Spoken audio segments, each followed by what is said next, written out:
Toxic love, a dark enemies to lovers. Mafia, romance, venomous gods, Book 1 Jagger Cole. One Tempest. This is beyond obscene. It's Alistair who breaks the silence first. His tone lethal and menacing in the stately living room.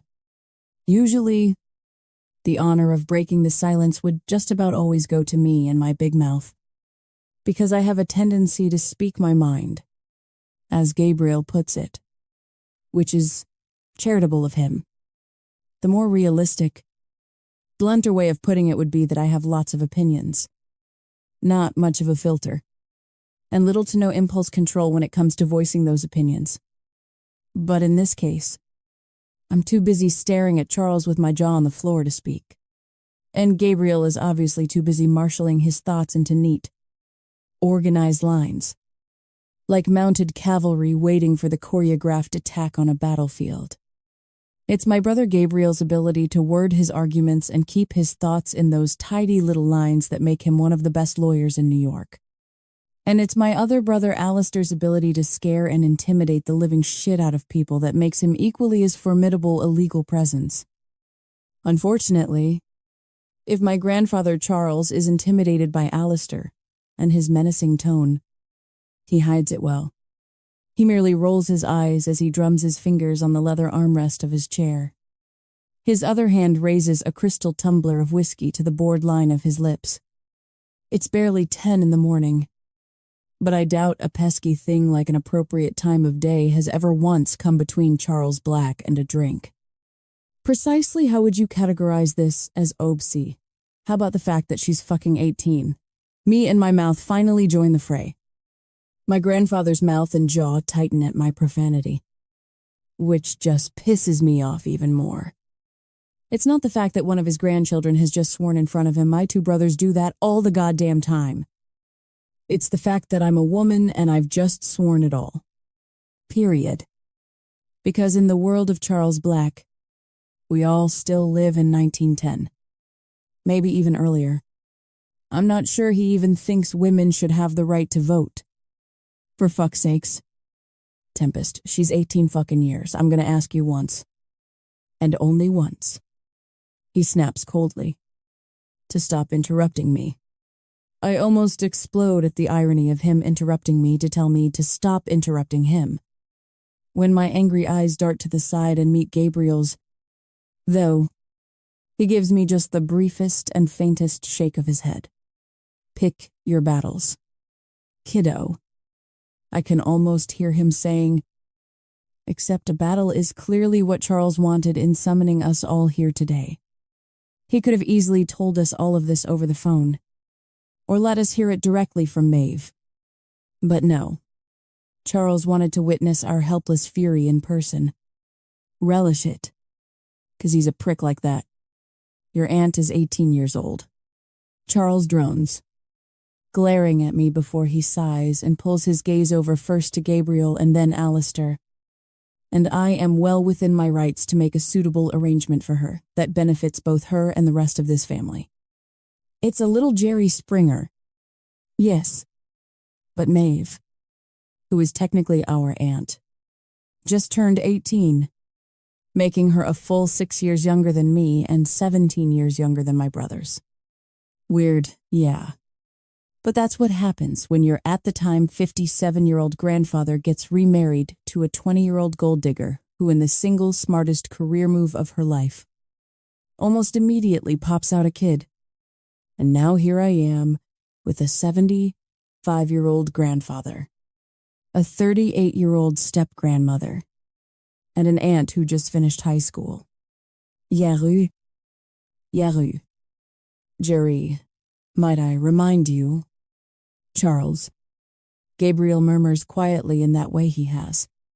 He sometimes comes across as reserved, but his quietness is never soft or weak. It's more like the soft rattle of the wind in the branches right before the thundercloud breaks. He might take his time lining up those arguments and thoughts of his in neat little lines. But when they charge, they mean business. That we live firmly in 21st century America. And you're honestly sitting here talking about arranged marriages. A small hint of a smile curls the corners of our grandfather's lips and lifts the edges of his silvered mustache and goatee. Most people consider Charles Black a handsome, distinguished man, a man who shakes hands with governors and state senators, a man to whom the heads of the ironworkers and police unions owe favors, a power broker, of sorts. Then again, most people don't look past the charming mask bought with wealth and power to see the uncaring, heartless ghoul behind it. The kind of ghoul who's actually about to sell his own 18-year-old daughter to the fucking mob, probably for something like first dibs on a new development project. Or a cut of sanitation contract kickbacks. Knowing Charles, it could just as easily be for box seats at a Yankees game.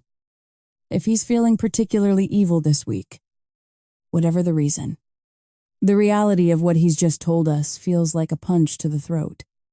To be marrying Maeve into the Italian Mafia would be horrendous enough on its own to warrant Alistair's obscene comment, especially given the age difference between Maeve and her intended. But it's not just any mafioso he's marrying her off to. It's to him, to Dante, goddamn Sartor. Have you gone fucking senile? Alistair's outburst garners a slight raise of an eyebrow, but not the same stern look that I got for swearing. Jackass. He's an ideal. He's a fucking sociopath and a monster.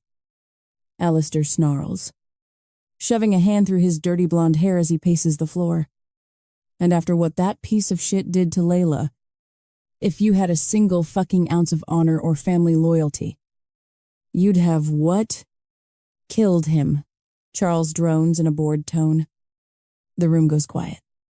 All three of us glaring at our grandfather, two sets of greenish hazel eyes from Gabriel and I, and one set of icy cold blues from Alistair.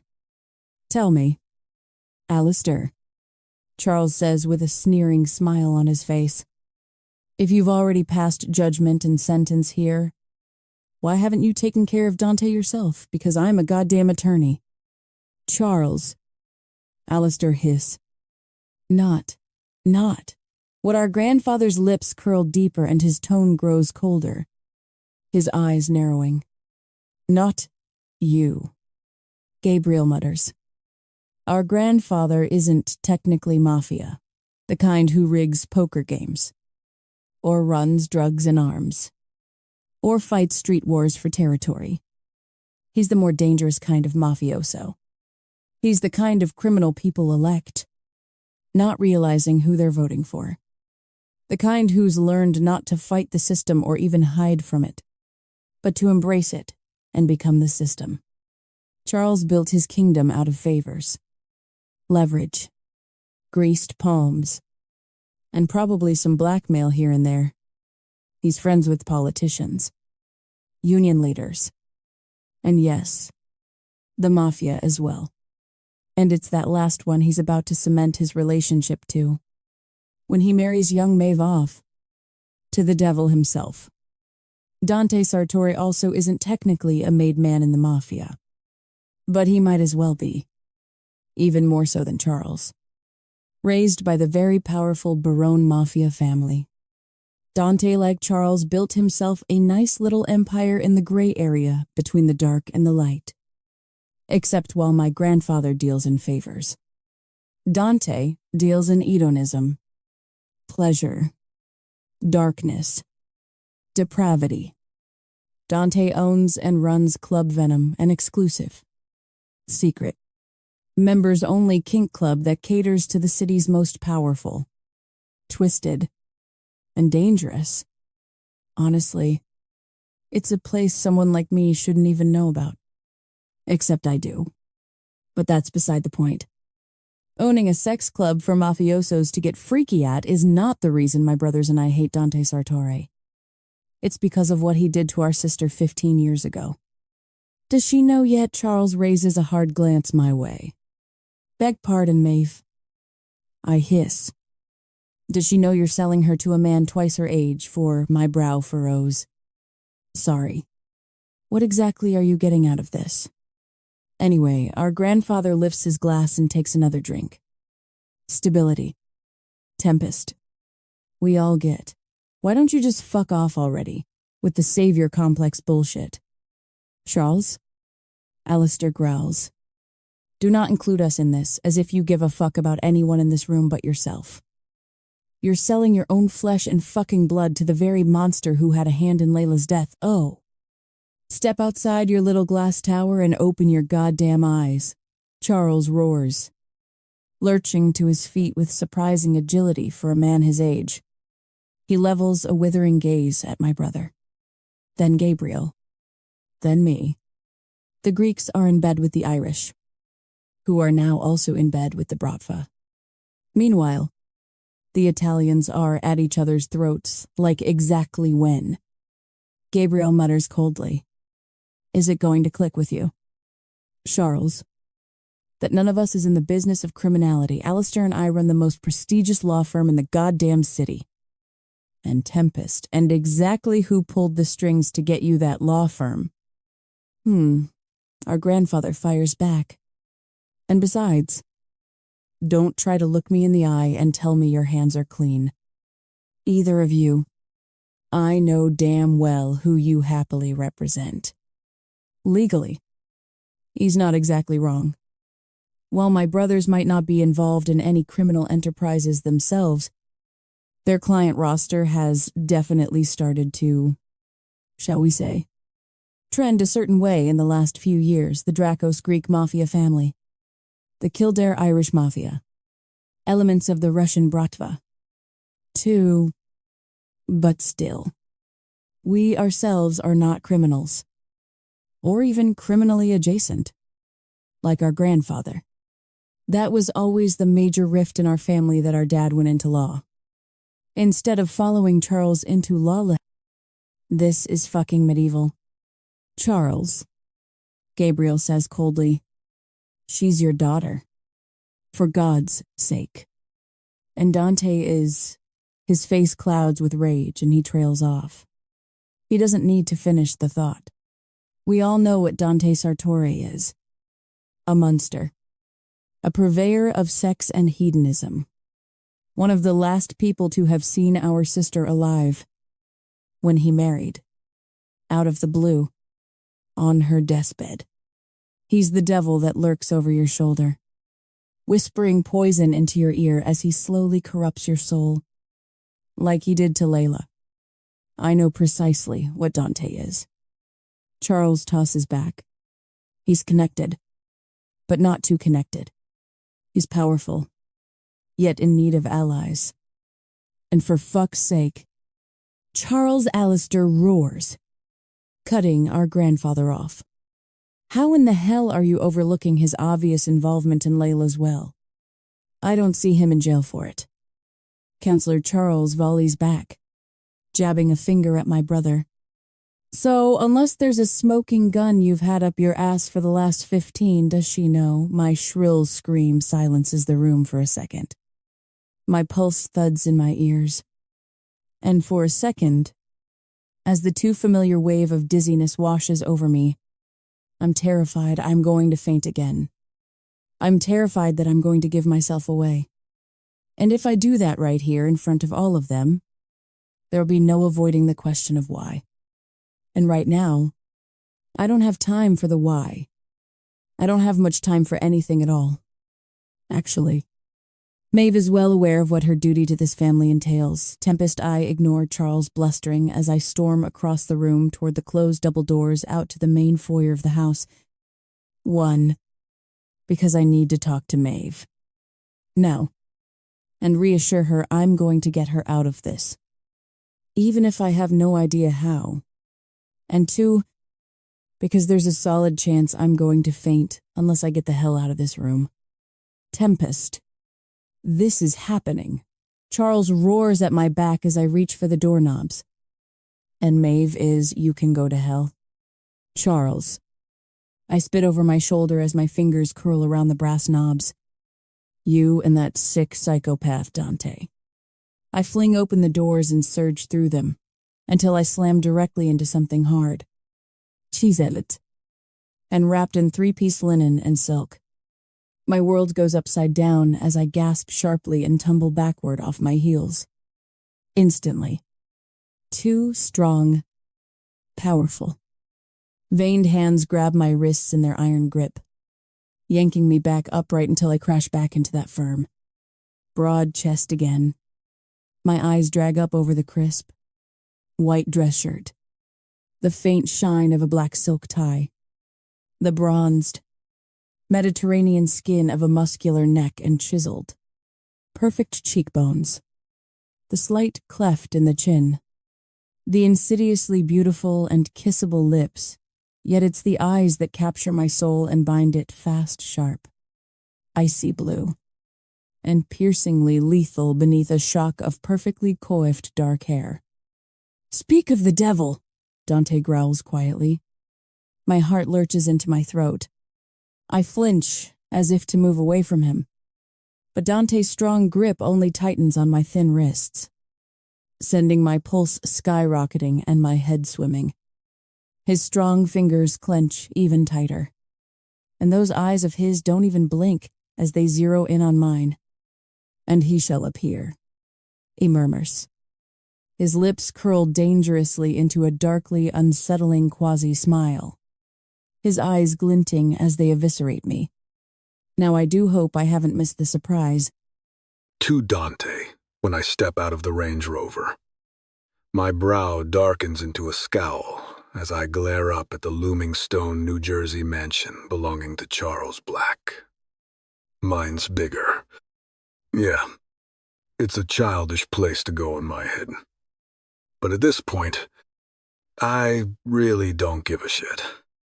Because despite everything I've built and everything I have, despite coming from nothing, it still all boils down to this: do as you're told, or it all gets taken away. Sir, my place on Long Island might be bigger than Charles Black's old money. My ancestors came over on the fucking Mayflower sprawling Westchester, New York mansion of a home. My pockets may be deeper than his, and my reach and influence absolutely go further than his at this point. But there's still a massive difference between us. Charles is truly monarch of his kingdom. I, however, still can't seem to get out from under the influence of others. Part of me hates myself for feeling angry about it. After all, I really did come from nothing. And though he might be pushing me towards something in which I currently have no interest, almost all of what I have now is thanks to Vito Baroni.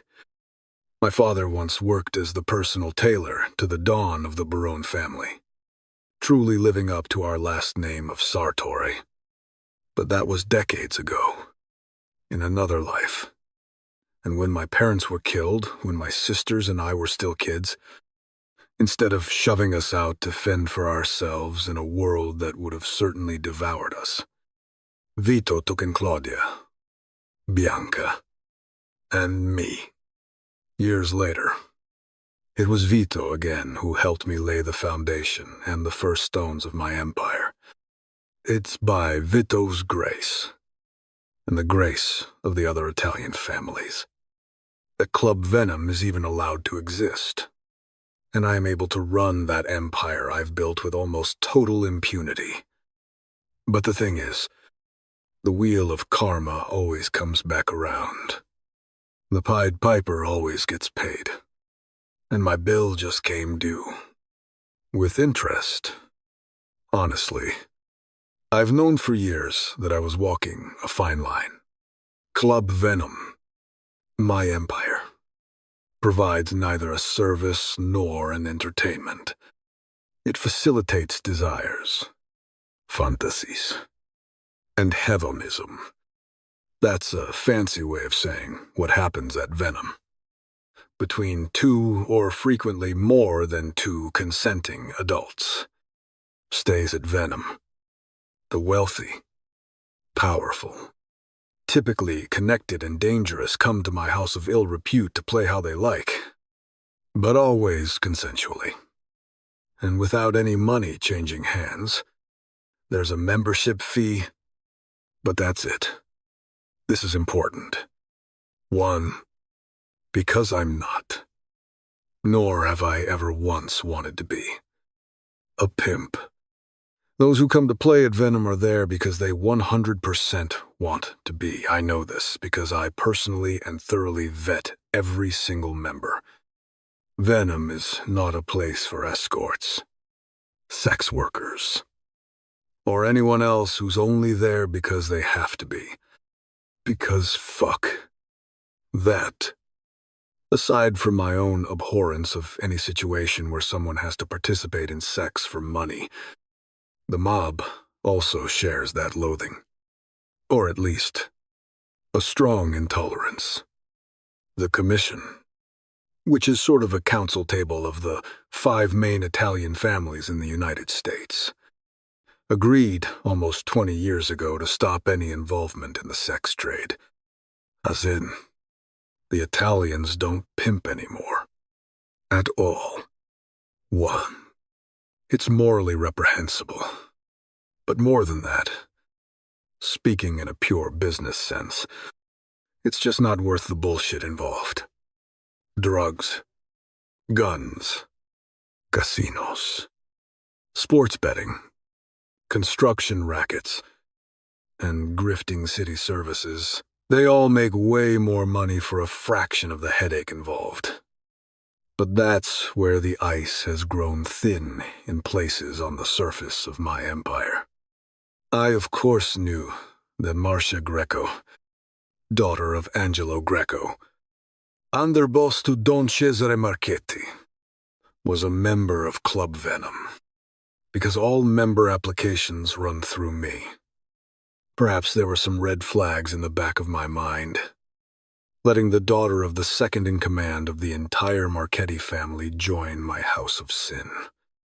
But I'm not here to play arbiter. Marcia is a fully grown, 23-year-old woman. If she wants to spend her Saturday nights getting gangbanged by Bratva Avtorites or giving lap dances to Yakuza Wakagashira, what the fuck do I care? No. The problem isn't so much that Angelo found out where his little princess was spending her weekend evenings, okay? Yeah, that is a problem. Given that Angelo now wants my balls on a plate. Despite the fact that I personally never once touched her. The bigger problem is that Marcia wasn't just screwing dangerous and powerful men at Venom. She was charging them. Obviously, I wasn't aware that this was happening. I also haven't the slightest clue if it was because Marcia wasn't getting a big enough allowance from Daddy Dearest, or if the money thing was her kink. Frankly, I don't give a shit. But suddenly, the Commission's not looking at Venom as my little fiefdom of hedonism for the wealthy and depraved. They're looking at it as a brothel. And that creates a problem. Luckily, before I could get my favorite appendage removed by a bloodthirsty capo or have my entire empire yanked out from under me, Vito came up with an elegant solution. Elegant. That is, except I want nothing to do with it. The solution is this. The Commission families have, thankfully, agreed that Marcia acted on her own. But the image problem with Club Venom remains that a single, unmarried man, am running what is effectively a house of ill repute, minus the monetary transactions. It's that single and unmarried part that creates the real issue. Apparently. Now they're worried that it looks like I'm operating as some kind of pimp. So it's come down to this. Get married, and quickly, and this whole problem goes away. The drinks keep flowing. The lights stay on. And the rich, powerful, and kinky of New York City can continue to fuck and suck to their filthy little heart's content at my club. But now we come back to the million-dollar question. Why do I want to marry Maeve Black? A girl half my age whose father is a poisonous fucking spider with his fingers in every single pie in New York. Simple answer, I fucking don't. Charles Black is an embarrassing, disgusting stain on this city, and I have zero interest in marrying a child. But I've also been playing this game long enough to understand how to maneuver around while staying just inside the lines. In that sense, Maeve Black is the perfect match. She's Mafia adjacent enough, from her father's connections, that the Commission is okay with it. Yet she's not actually Mafia, which saves me from getting stuck with some needy, clingy little Mafia princess with the dawn of a father breathing down my neck. Also, it puts Charles squarely in the palm of my fucking hand. I know all sorts of shit about all sorts of people in this city. That, honestly, is what I truly trade in with Club Venom. Not sex. Not fantasies. Not hedonism. Unformation. By that metric, I'm richer than fucking Elon. Charles has no idea that I know this. But he's in trouble, as he's gotten older. He's failed to secure new relationships with the younger generations as they come up through the ranks of this city, which means his little kingdom built on nothing but handshakes and understandings and favors is starting to crumble at the foundations. Charles needs his daughter to marry someone like me, and I plan on leveraging that need to the fullest. Now, he has no idea that I need Maeve to marry me as much as he needs me to marry her. I mean, he'll probably figure it out at some point, but I've seen no need to put all the cards on the table just yet. Anyway, for all those reasons, marrying Maeve Black is a perfect plan. Perfect. Except for the fact that Gabriel and Alistair Black and I hate each other. The details don't matter. I know what they think I did to their family. I, however, know the truth. And now here we are. Carmi, as in Carmine Barone, Vito's eldest son, and one of my closest friends snickers from behind me. I turn away from the facade of the Black residence to glare at him. Still sitting there in the passenger seat with his fucking feet up on the dash. Well, I mutter, glancing at my watch. He lifts an amused brow. Well, what? Well, I'm not giving you a fucking piggyback. So, let's go. He chuckles, his white teeth flashing as he runs a hand through his dark hair. Yeah. No. I'm fine right here. Actually, I glare at him, my jaw clenching. Carmi grins wider. Sorry. Dante, did you think I was coming along for emotional support? He laughs, sprawling back in his seat. No way. But I'm here because this is highly amusing to me. I give him the finger as I turn to glare up at the house again. By the way, were you aware that Charles once tried to use his influence to ban all strip clubs in New York? Carmi clicks his tongue against his teeth. You and your new father-in-law are going to have so much fun together. I turn to level a withering, looking at the friend who's been more like a brother to me since even before his family took me in. Venom is not a strip club. Dickhead. Just a masked sex club that regularly hosts voyeuristic orgies and kink nights. My deepest apologies for confusing the two. Are you done? For now? I glare at him once more. So, you're staying here? Yep. Can you leave the radio on and crack a window? Don't fucking smoke in my car. I slam the door shut to the sound of Carmi's snickering, turning to groan at the Black family mansion once more. God damn it. Alistair. Gabriel and I were never friends, per se. But once upon a time, when we were all at Knight's Blood University together, we were at least cordial. Knight's Blood has 4 student clubs. and the three of us happened to be the presidents of three of them. At the same time, Alistair was head of the Reckless.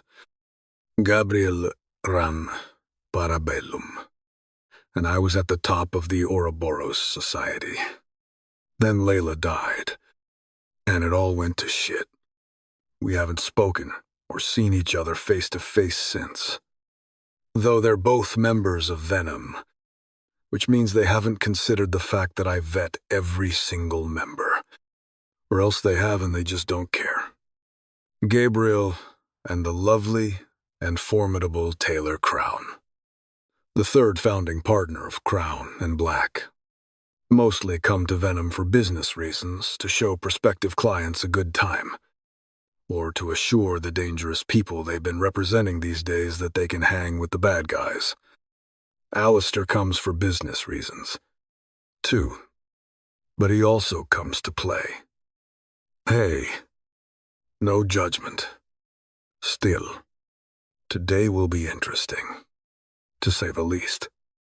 Not only is it the first time we'll be seeing each other live and in person since what happened all those years ago, but also I'll be casually letting them know that, oh, by the way, I'm going to be marrying their 18-year-old aunt. Yeah, this should certainly be an interesting experience for everyone involved. 2 guards at the top of the front steps of the house pat me down and then let me through. Inside, a butler bows silently, then ushers me through the lavish foyer toward a closed set of wooden double doors. Does she know? I tense, stopping cold at the shrill scream coming from the other side of the doors.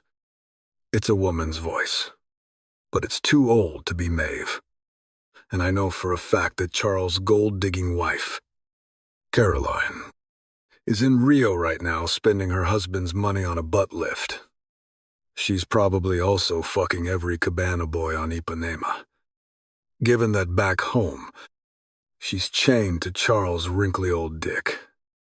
But I digress. Maeve is well aware of what her duty to this family entails. Tempest, yes. So it's the 4th black sibling, Tempest, who's raging like, well, a tempest. She's also the member of the Black family, about whom I know the least. Gabriel and Alistair I've studied like a scientist. I know Alistair isn't really as dark-hearted as he'd like the world to think, and about his adoption when he was 3. And I know Gabriel isn't as good as he'd like the world to think, as well as all about his political aspirations that he won't admit to anyone. And of course, I knew Layla. Probably too well. Too well to save her. Anyway, but Tempest, she's an unknown to me. All I know is she's 11 years younger than her brothers. Doesn't work. And by all accounts, is just sort of a trust fund kid living off Gabriel and Alistair's dime. She's probably in Charles's pocket. 2, you can go to hell. Charles, my brow cocks. Okay, maybe not on Team Charles. You and that sick psychopath Dante, I scowl. And just as I'm about to open the door and make my entrance, they fly open in my face.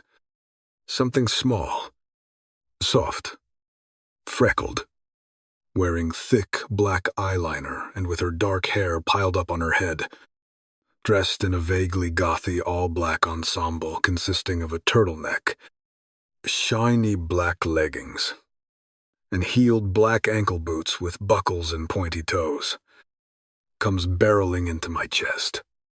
She gasps sharply, stumbling back from me. As if on instinct, my hands shoot out, my strong fingers curling around her too thin wrists and latching on tightly. Before I know what I'm doing, I'm yanking her up to stop her from falling, and right into my chest. Her breath catches. Her big greenish hazel eyes with the too thick eyeliner drag up to mine. When they reach their destination, she doesn't quail. She doesn't flinch or look scared.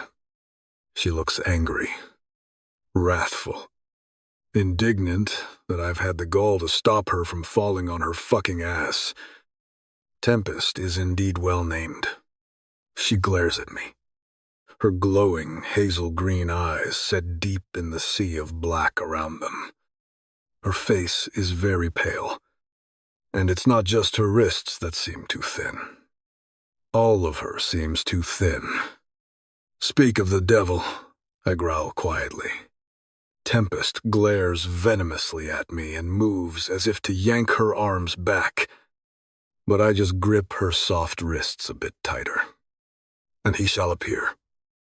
Her chin juts defiantly. Her mouth purses. Now, I do hope I haven't missed the surprise. I'm neither an idiot nor a hothead. The wise move here would be to diffuse the tensions of the room as quickly as possible and tackle this like rational adults. Except I'm not thinking rationally. 1. Because I don't like being called a sick psychopath, especially behind my back. 2.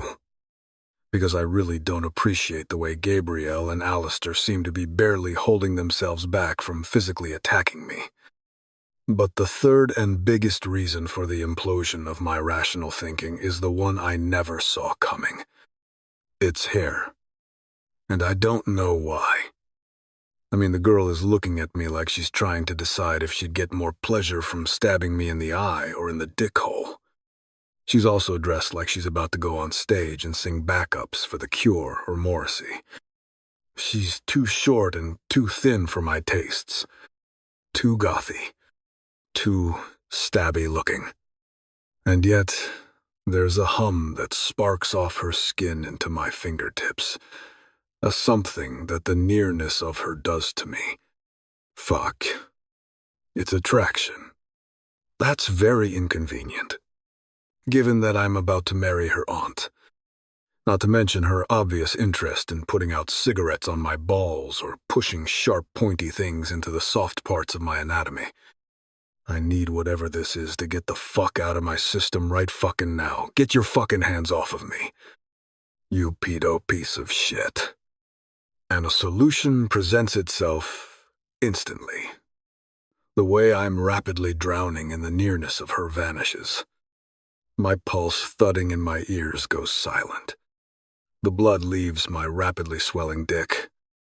Excuse me, Tempest glares at me, twisting her wrists and finally yanking them free. She takes a step back, then another, crossing her arms over her chest and sneering at me as she sucks her bottom lip between her teeth. You heard me, Tempest Charles snaps, quickly marching over to us. He shoves her aside, shooting her a menacing glare before turning to beam at me, ingratiatingly like the oily, self-serving little fuck that he is. Mr. Sartor, welcome to my home. He sticks out a hand, which I reluctantly take.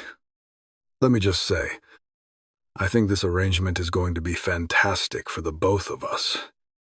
And I'm excited for our families to be. What the fuck did you call me? I ignore Charles, leveling a withering look at Tempest behind him. She just shrugs. I called you what you are. You're marrying a fucking child. Aren't you, surely? Growing up in the family you did. You are familiar with the concept of an arranged marriage. And your aunt is 18 years old. Been marking the days down on your calendar. Have you, Alistair? Hisses quietly. I sigh as I raise my eyes to him. Lovely to see you again, too. Alistair, I say, with all the sincerity of a rich celebrity talking about ending poverty. Go fuck yourself. Don't. He throws back. Now. That's go fuck yourself, Uncle Dante, these days. Isn't it? A vein pops out on Alistair's forehead. His mouth draws to a vicious line. Miraculously, he holds it together. In through the nose, out through the mouth. Alistair. I croon. In and out. In and out. Serenity now. Serenity. If your goal in coming here is to get punched in the face, I can do that right now and save us all a lot of time. Dante. Gabriel growls quietly. Nah. His goal in coming here is to fuck young girls who are barely enough. My roar silences Alistair and Gabriel, without much of a flinch on either of their faces.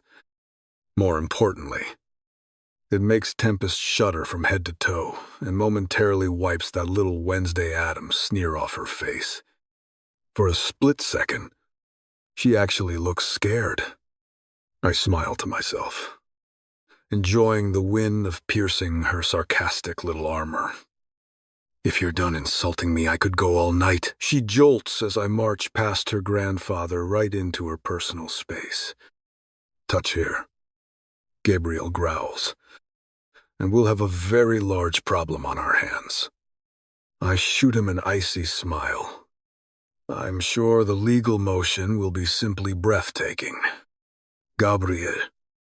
But I have no intention, or indeed the least bit of interest in touching dear Sister Hurricane here. It's Tempest. She his. I relish the tremor she barely chokes back as I turn to level the full weight of my cold blue eyes on her as I loom over her. I really don't care. And let's be perfectly clear on something. Shall we? I smiled darkly at her. I don't give one single fuck if you like me or not. In fact, I hope you don't, so that you stay away from me with that stabby fucking look on your face. Are we clear? Her answer is a silent purse of her lips and a shiver she can't quite hide. Wonderful. Now, two things. One, I tick it off on my fingers right in front of her face. I have no interest in doing a thing with your fucking aunt. I'm 34 years old. She's 18. And, spoiler, I guess it turns out I'm attracted to women, not girls. Two, arranged marriages aren't about getting laid. They're for political clout, treaties, or business. That is all this is. Capis, go fuck, she gasps as I stop my outthrust finger from just touching her lips. Resist the urge to always need to have the last word. Little hurricane. Mouths were built to be shut at times. As strange a concept as that may be to you, Tempest looks at me like she wants to drive her knee into my balls. Why are you marrying Maeve? Dante. Gabriel mutters quietly. You're obviously not in love with her, since you don't even know her. And your eloquent speech just now on your lack of physical intentions is whatever. So, why reasons? They glares at me. Care to specify, not especially. Charles laughs nervously at the ensuing silence and clasps his hands together. Just ironing out the wrinkles. I suppose. Yes, sure. Anyway, I'm sure you'd like to meet Maeve. I allow myself to enjoy the chaos of all three of his grandchildren, sputtering and bellowing about the injustice of it all. What a piece of shit I am. And what a monster Charles is. Blah, blah, blah. For another 20 seconds or so before I hold up a hand. Actually, Charles. No. I just wanted to stop by today and meet my new niece and nephews. The three of them glare pure death at me as I smile beatifically at them. I'm sure Maeve and I will have plenty of time later to get to know one another. Tempest's eyes narrow dangerously at me, before she can open her mouth again. Charles clears his throat. Tempest, why don't you run upstairs to your aunt and tell her all about Mr. Sartori Tempest shoots me a cold look. You know what? That's a great idea. I'd rather be literally anywhere else in the world, but in the same room as you. The feeling is quite mutual. I smile. She wrinkles her nose, holding her head up high as she moves to walk past me. But just as she does, I turn to the side, grabbing her wrist tightly in such a way that her brothers can't see. Play nice, little Cyclone. I murmur quietly into her ear as she stiffens under my touch. Or I'm sure I could be persuaded to rethink my position on sleeping with 18-year-old aunts. The fire in her eyes when she whips around to face me is scorching enough to burn.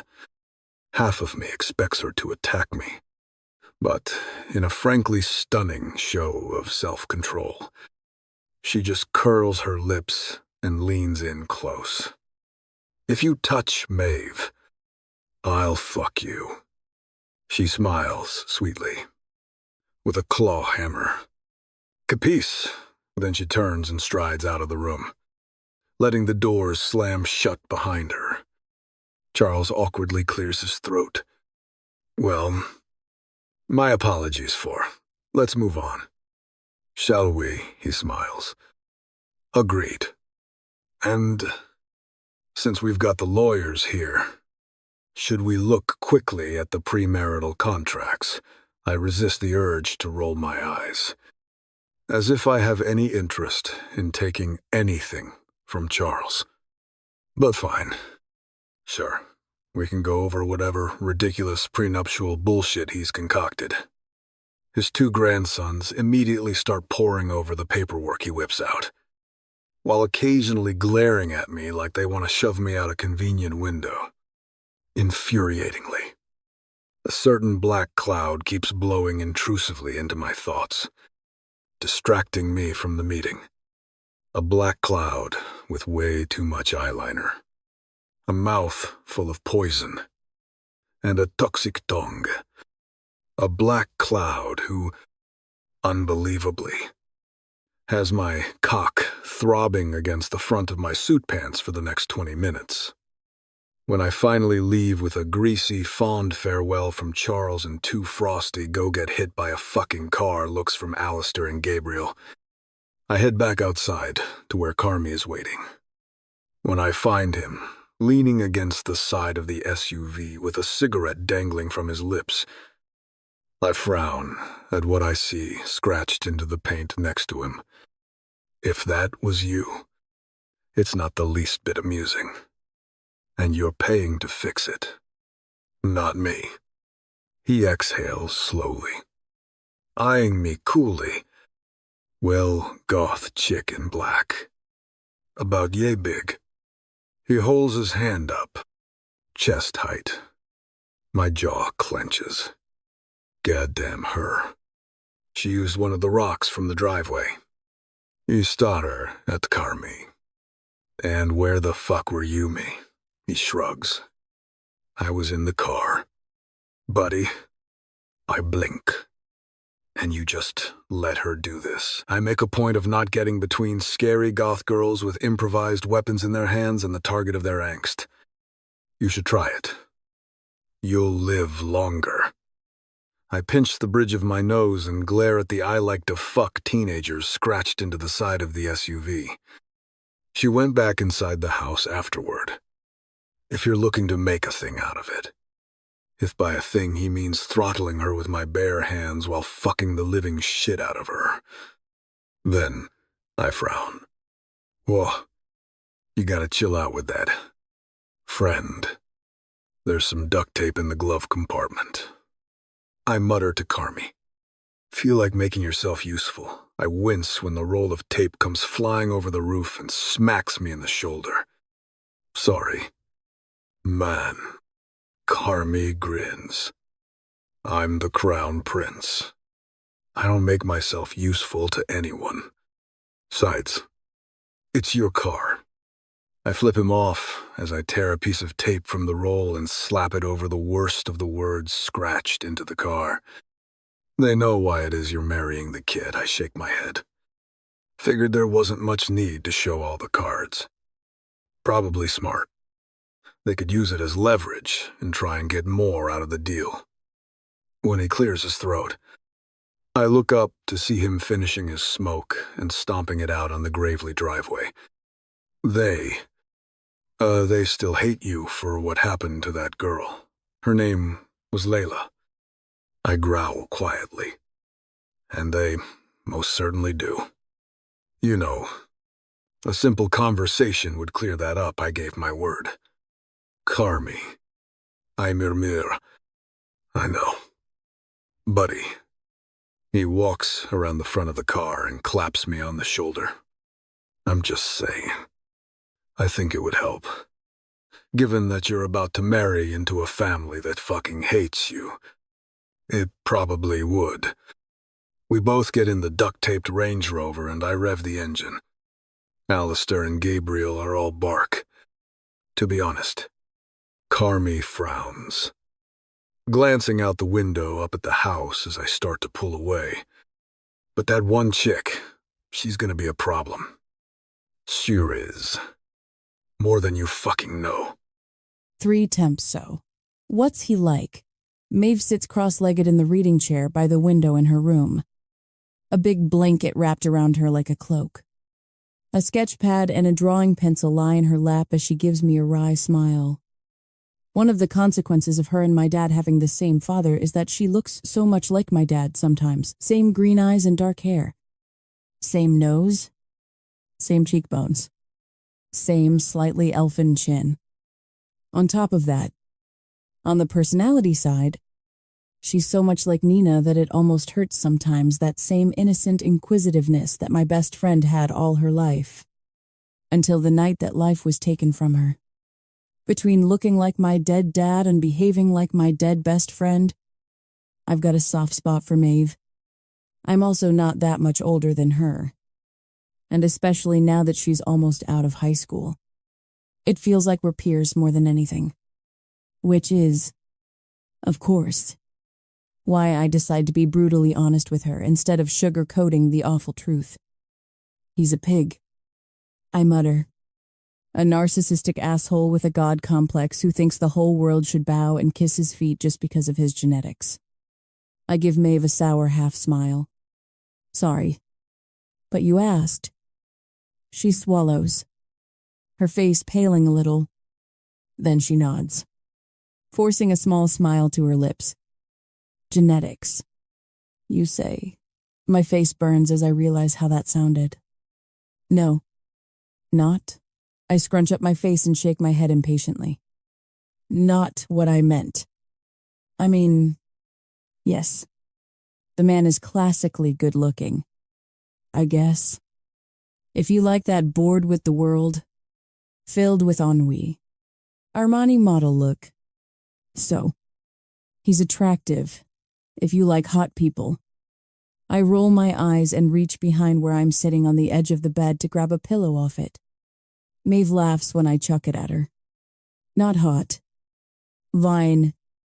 The kind of vein that probably jerks off in front of a mirror. Gross. So, a hot asshole. Basically. I make a face. Focus on that second part more. He's arrogant. Rude. And disgusting. I mean, the man runs a fucking sex club. Maeve. And he's like twice your age. Her laughter suddenly dies as she drops her eyes to her sketchpad. You don't have to sell me on not wanting to marry him. You know, she mumbles quietly, her throat bobbing. Shit. I move across the bedroom quickly to hug her close, stroking her hair as her breath hitches. I don't understand. She chokes into my shoulder before pulling away with tear-filled eyes to look into mine. Why is this happening? I flinch, my chest constricting sharply. Why is this happening? Why are you doing this? The heart-wrenching pleas from another time, from another loved one. echo in my memory. My body shudders as I bite back the urge to scream. Breathe. I inhale sharply, forcing myself to stay centered and focused on Maeve and not on my own demons. I pull her into a tight hug. We're gonna figure this out. Okay, I say fiercely. I promise. I'm not going to be so naive to suggest she just run away. Or point out the fact that she's 18 and perfectly capable of making her own decisions.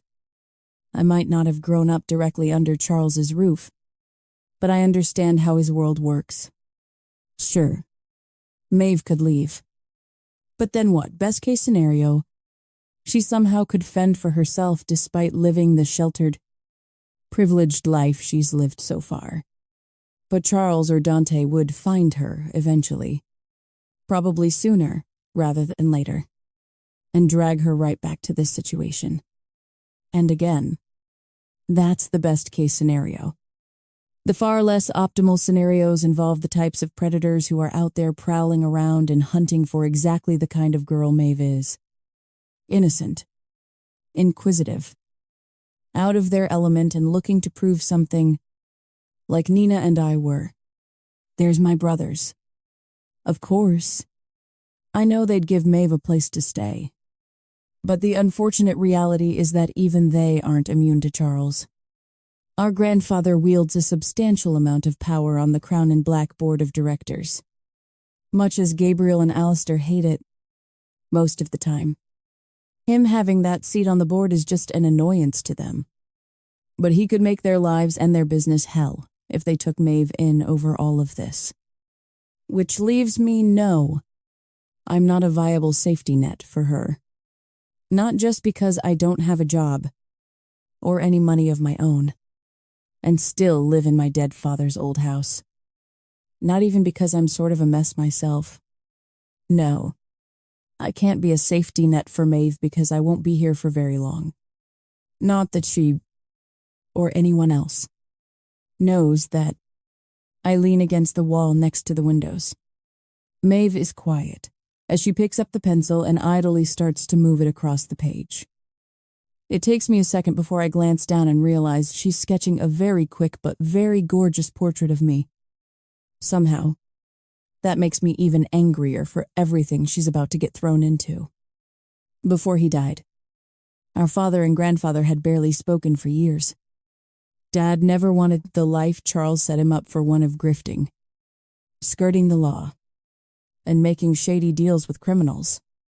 Instead, Dad got his Juris Doctor degree at Yale and married a governor's daughter rather than the Mafia princess Charles had picked out for him. Layla, Gabriel, Alistair, and I weren't raised under Charles' mob-like influence. And I hate that I can't say the same thing for Maeve. She's so much better than all of this. So good. And so fucking talented. And all of that is going to be wasted when Charles forces her into a marriage with Mr. Cocky psychopath who, for bonus points, runs the city's most notorious sex club. I mean, fucking seriously. Charles didn't mention a timeline tomorrow. I blink in horror, my mouth falling open. What not? She shakes her head. Not the wedding or anything. But I'm supposed to go to Mr. Sartor's house tomorrow and sign the blood marker. Fuck you. Charles. Fuck you. Fuck you. Fuck you. He's not even just marrying the poor girl to that psycho. He's using the Mafia world bond of a blood marker, a bulletproof, inked in literal fucking blood contract that the criminal underworld uses for ironclad agreements. You can divorce. Or annul a marriage. There's no escaping a blood marker. And Charles knows that. It's fittingly medieval. Maeve. I go back over to hug her just as the tears begin to fall down her face. I'm really scared. Tempest. I know you are. I whisper quietly as I hold her tight. I know. And I'm going to fix it. How, I don't know. I don't know because I'm running out of time. It's one of the reasons this hurts so much. I'm not able to do a damn thing to get Maeve out of this mess. Because in 6 to 8 months, I won't even be here. My chest constricts as I hold her tightly. But I don't cry, because I've already cried all the tears I have about the injustice of it all, and how unfair life is. Tears I might not have any more of. But I do still have a heart, and drive, and a burning hot, molten spark inside that hasn't gone out yet. Suddenly, like an icy blade piecing my skin, it hits me with blinding clarity. There is a way I can save Maeve. I'd normally label the idea forming in my head as completely suicidal, but in my case, it's just fantastically poetic. Elegantly so. A final fuck you to all the men in the world who think they can control a woman's life just because they're men. It's also the one chance I have of stopping Maeve from having to marry Dante. My one chance. Because of my big secret. My cruel fate. Everyone has a story to tell. Mine is a short one. A cautionary tale, if you will. A rotten, black bedtime story. Oh, and I die at the end. But not before I take that prick down with me.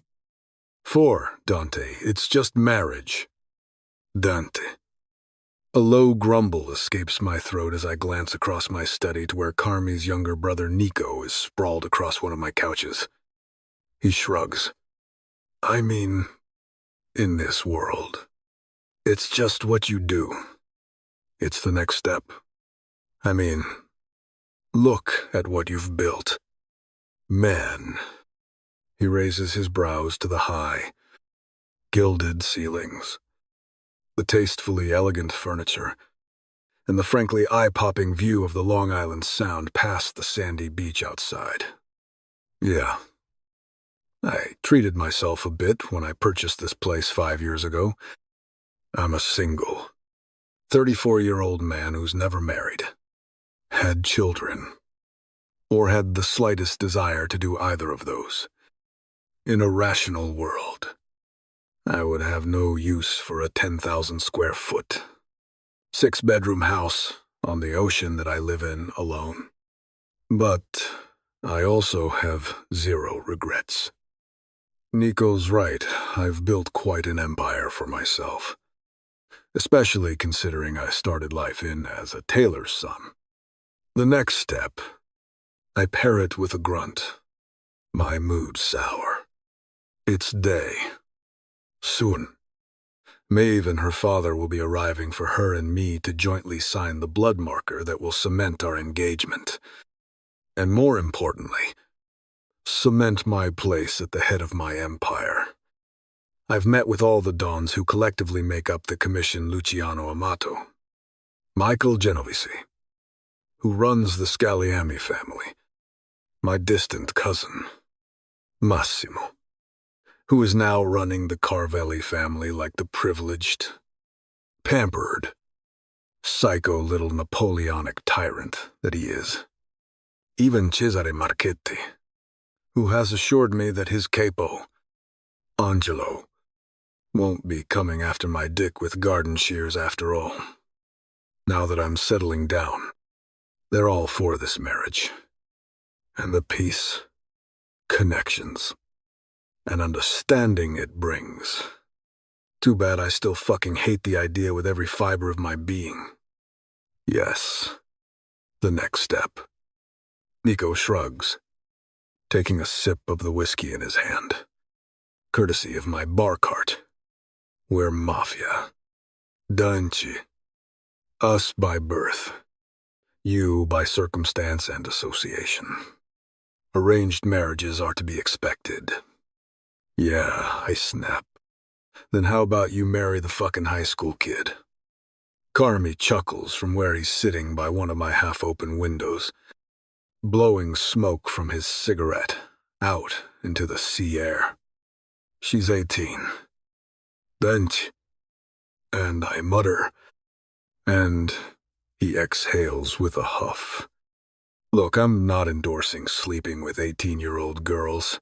So glad you're clearing that up for us. Bro. Carmi ignores Nico, flipping him off as he keeps his gaze focused on me. I'm just saying. You could. And it's not like you'd find yourself on an episode of To Catch a Predator. I roll my eyes. There are several things I could do that I have absolute zero interest in doing. Dumb Bess. I swivel my gaze to Nico. And if you're so gung-ho on arranged marriages, where the fuck is your fake wife? Either of you, Nico, spreads his arms. Privilege of being second born. Man, I'm not a priority for Dad. And if you'll remember, Carmi had a few arranged engagements. Yeah, Carmine grins. And then their fathers actually met me. I shake my head. I'm pretty sure your tendency to shove your dick in said arranged fiancés before actually marrying them didn't make for good first impressions with the future in-laws. Carmine frowns as he drags on his smoke. What, like you'd buy a car without test driving it first? And, might I add, these cars were literally begging yours truly to be test-driven. You could always try something novel like, I don't know, restraining yourself. I sigh. There are several things I could do that I have absolute zero interest in doing. Dumbass. He tosses back to me in a goofy-ass voice, parroting what I just said to him. It's just business. Dante. Nico shrugs, giving me his best attempt at a sympathetic look. You know, the commission is old school. So, you play their game. Marry this chick. Get them off your fucking back. And then live your life. Hell, set her up with a place in the city. Let her do what she wants, with discretion. And you do the same. This doesn't have to change a damn thing in your life. Yeah, it's a nice thought, but I know myself too well. The difference between my two friends and I is our upbringings. Of course, Carmi and Nico have next to zero regard for the gravitas of marriage. Their parents, Vito and Giada, were at their happiest when they weren't anywhere near each other. But they were also old-school Catholic, which meant that even as miserable as they made each other, divorce was off the table. Instead, they spent probably 90% of their marriage sleeping in separate, and oftentimes other people's, beds. But I was raised in a different kind of home. My parents were crazy in love with each other until the day they were taken from us. Marriage meant something to them. And it's, unfortunately, given my present circumstances, a value they instilled in my sisters and me. I mean, of course I'm going to do what I have to do. Because I'm a big boy, and I understand how the world in which I operate works. Doesn't mean I have to fucking like it. You'll have to excuse my brother. Carmi sighs. He has no respect for the sanctity of marriage. Nico frowns. That's not what I fucking said. I didn't say you said shit. I was talking about your preference for married women. As in, one's married to dudes who aren't you. Nico lifts his shoulders helplessly. Hey, the heart wants what the heart wants. That's heart spelled D-I-C-K. They both shut up when I clear my throat and glance significantly at my Rolex. About the time. I nod at Carmine. Yup. Maeve and her father should be here soon to sign that fucking blood marker. Well, we'd love to stick around for emotional support. As in getting you drunk as fuck after it's over. But we have a meeting we need to get to back in the city. I frown. Drazan Yesir. Nitsonots. Drazen Krylov is the Serbian-Russian head of the Krylov Bratva family and a newly minted New Yorker. A few months ago, he managed to make friends with Carmine, and through him, weaseled his way into a guest pass to Venom in a thinly veiled maneuver to meet me and pitch me on him becoming an investor in Club Venom. Thinly veiled, but as much of a fucking lunatic as Drazen is. He's grown on me, so much so that he is an investor in Venom now. 2. I also know Carmine and Nico have their own dealings going on together.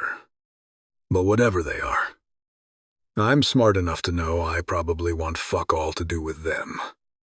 I know where my line is. My game is Venom and the information trade. Whatever clandestine criminal shit these two and that psycho are up to, I'm sure I don't want to know the details. After the Barone brothers take off, I pour myself a heavy splash of scotch and sink into my favorite chair by the window of my study, overlooking the ocean. The afternoon is getting late, and I glance at my watch again. Fuck. It's almost time.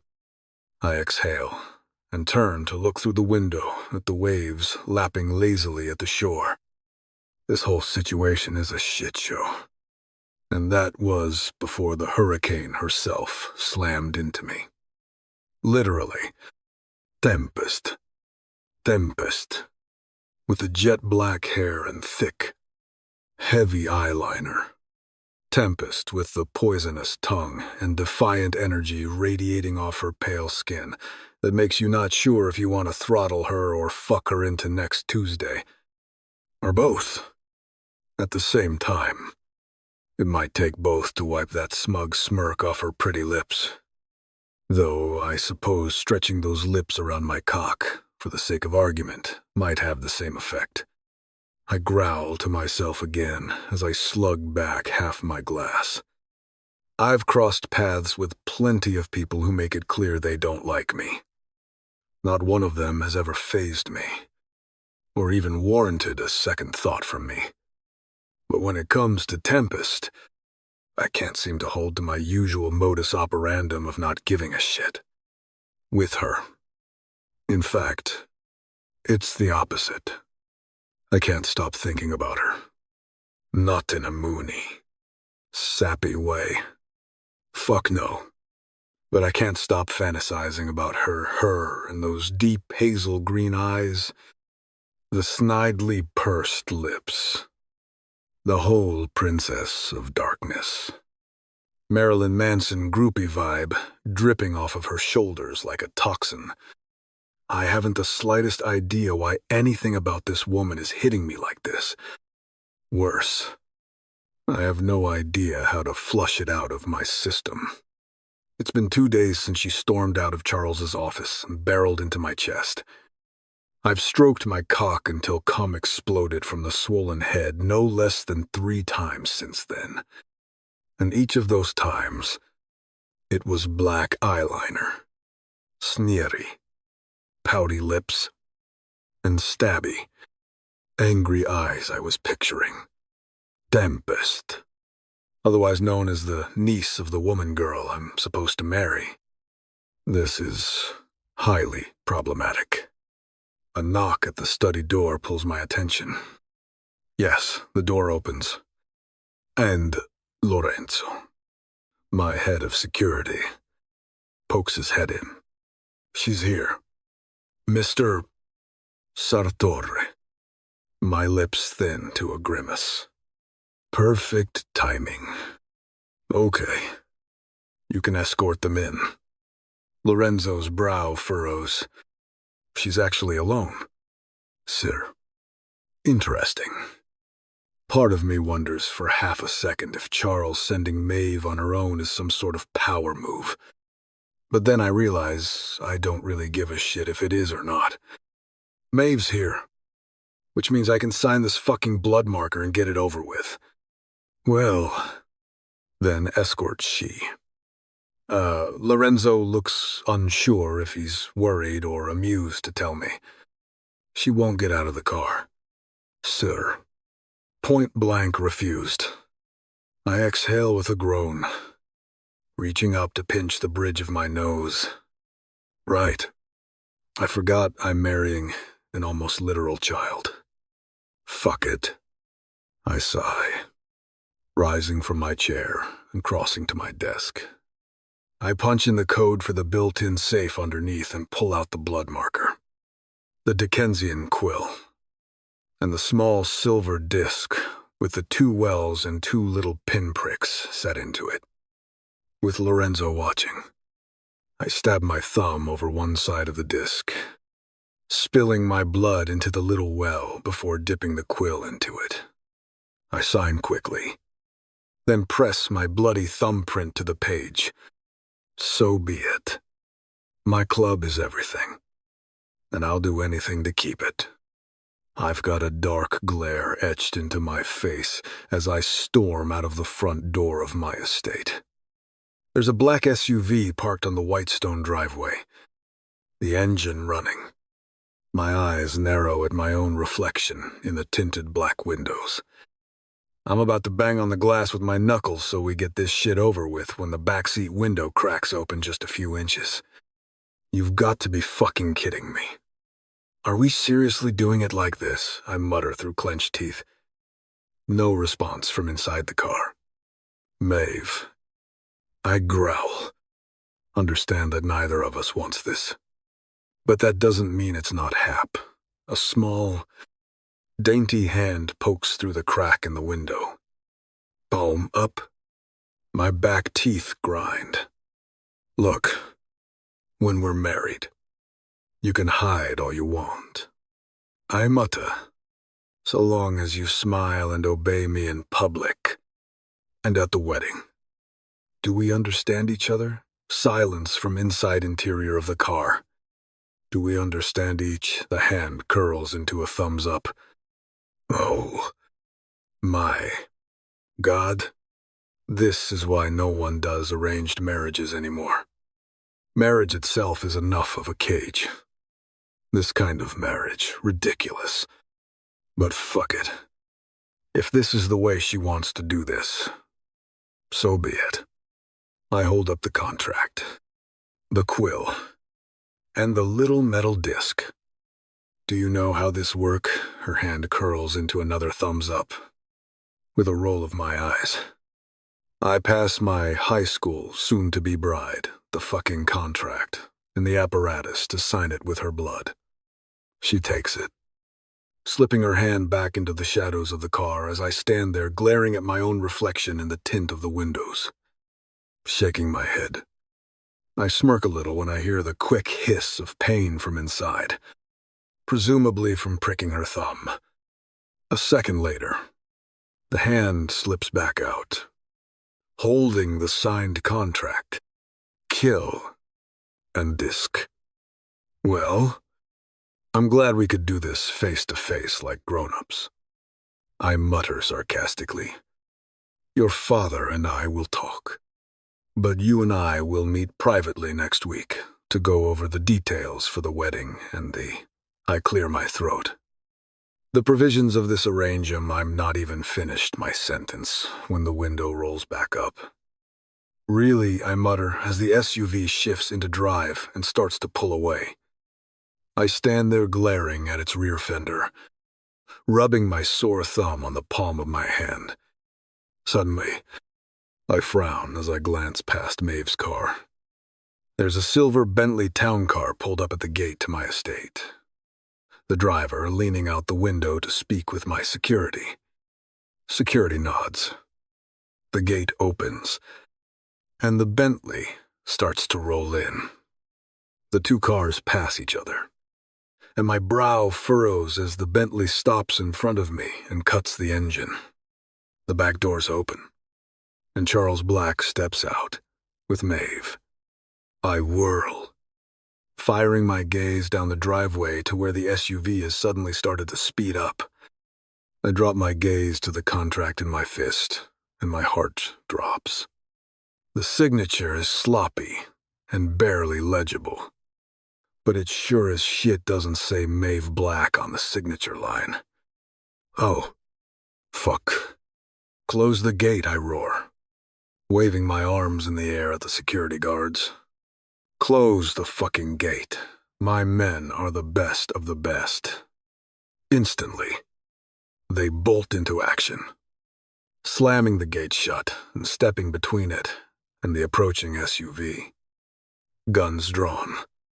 The brake lights glow red as the black Escalade comes to a quick halt and my men approach the driver's side. What the hell is going on? Don Charles Dumont, storming over to me. He jabs an angry finger at the SUV. Who the fuck is that? He snatches the blood marker out of my hand. Who the hell signed the back door of the SUV opens? And someone steps out. Black boots, black fishnets, a black miniskirt and a striped Freddy fucking Krueger sweater. With too black hair, too pale skin, and too much goddamn eyeliner. No fucking way. Tempest stands tall, proud, and smug next to the SUV, staring right at me with a shit-eating grin on her face. Our eyes lock, mine stabbing right into hers as my pulse roars in my ears. My thumb throbs from where I just let out the blood to ink my name on an unbreakable oath. Right next to hers. A ringing sound fills my ears as the full gravity of the situation hits me. Slowly, still smirking at me, the little witch raises a black manicured middle finger and flips me off. Fuck. Me. 5. Tempest, you meddling little bitch. We're back in the city. After Charles all but threw me into his car and hauled me here to the elegant old money apartment he keeps on 5th Ave and 89th, overlooking Central Park. Under normal circumstances, being called a meddling little bitch by your own grandfather would probably be traumatic. Except it takes more than mean words to actually traumatize me at this point. Furthermore, I could give a shit about what Charles thinks of me, and even less about what he says to my face. Right now, I don't give a shit about anything aside from the smug sensation throbbing in my veins. Do you have any fucking idea what you've just done? I smiled benignly at my livid grandfather. His face is suffused red, and the bald dome at the center of the silver ring of his cropped, thinning hair is shiny as he snarls at me. Sure, I have every idea of what I've just done. I've just inked myself to Dante. In unholy fucking matrimony. I allow a shiver to drag its nails up my back before I ignore it and steal my nerves. What I've just done and what it will cost me doesn't matter, because it's a cost I can easily afford to pay. My life is already almost over, but at least what I just did stops Maeve from forfeiting her young life as well. All the same, my gut twists as I finally digest the reality of the situation. I'm marrying Dante. I trombe. Dante of the cold, piercing blue eyes and the heart of black ice, who rules his kingdom of sin with an iron fist and a lethal will. Despite our dad's best efforts, it's kind of impossible not to cross paths with Mafia types as a member of the Black family. But while I've never been intimidated by the Mafia men I've met before, for some reason, I don't have that same cavalier attitude when it comes to Dante Sartori. With him, I feel real fear. I also feel anxiousness and doubt, and a humming sensation of danger at the back of my neck. But of all the things I feel when I think of Dante Sartor, the worst is the one burning like a hot ember in the very center of my chest. Heat. Of the forbidden and horribly wrong variety. When I think of Dante, what I should be thinking of is the danger that comes with a man like him. I should be focused on the fact that he runs an organization very similar to the clandestine one I've been hunting down. or the fact that not only am I marrying him, but that I've just tricked him into that marriage by pretending to be Maeve when I drove up to his house to sign that goddamn blood marker. If he wasn't a fan of me before, he sure as hell isn't now. That is everything that should come to mind when I think of Dante. And yet instead, all my traitorous and possibly deranged mind seems to be focused on is the chiseled line of his jaw, the soft but masculine curve of his lips, the electrifying spark of blue flame in his eyes, the way a dark power emanates from him in a way that pulls every single trigger within me. Answer me, you little fucking bitch. That's enough. My hazy, murky, horrible thoughts about Dante shatter. Whirling. My brows arch in surprise as my brothers come storming into Charles's office. Gabriel glares at our grandfather with an icy glint in his eyes. I said that's enough. Charles. He seethes. Excuse me. Our grandfather snaps. Last I checked, this is my home, and we're discussing my business, which your little cunt of a sister just fucked. Call her something to that effect again. Charles. Alistair snarls quietly in a tone that chills the room. And we'll have ourselves a problem you are not prepared to deal with. Our grandfather sneers at him disdainfully, but he doesn't push it. Either. Do you even know what your sweet little sister just did? Alistair's eyes dart to Maeve, who's sitting frightened and wide-eyed, hugging herself in the corner of Charles's office. So that's why they're here. I spent the drive back to the city from Dante's estate in Charles's town car, being berated and generally screamed at. I'm guessing that's when Maeve texted my brothers to tell them what was going on. They may be here to make sure Charles doesn't throw me out a window. But it's pretty clear from the frosty glares they shoot me that neither of them is very happy with me after what I just pulled. Either. Come on. Tempest. Gabriel mutters quietly. We're going. Now?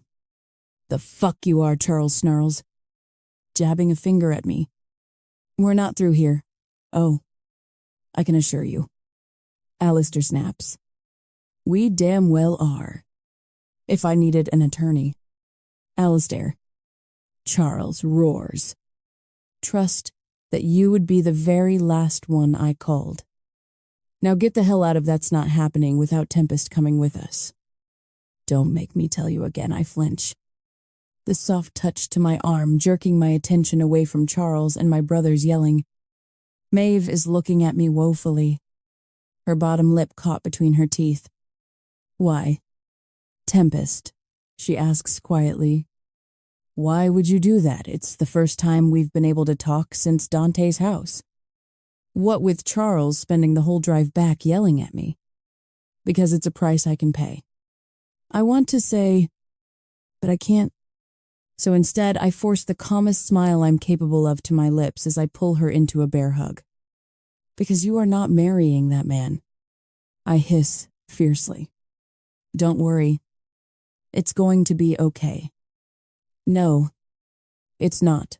She pulls back, her face ashen and caved. Tempest, you can't do this for me. Oh, believe me, I can. It's already done. Maeve, I say quietly, you are not marrying that asshole. But you are, she blurts, her eyes welling with tears. I smile wryly at her. Just trust me. Okay, I've got an ace up my sleeve here. But Tempest, I flinch, turning to find Gabriel standing right behind me, leveling one of his chilling, lawyerly looks at me. Gabriel's one of those people who are normally so even-tempered that when they get that sort of quiet mad, it's twice as terrifying as it would be if they were prone to angry outbursts. In this moment, the quiet, mad, smoldering in his eyes is hot enough to turn me to ash right here on Charles's office rug. We're leaving, he snaps coldly. Now, I turn to glance at Maeve, who looks just as chilled by my brother's glare as I am. It's going to be okay. I say quietly, reaching out to squeeze her hand before I turn to face my brother's wrath. Let's go. He growls thinly. Don't you dare walk out that door, Charles roars as Alistair. Gabriel. And I walk toward it. Get fucked. Charles.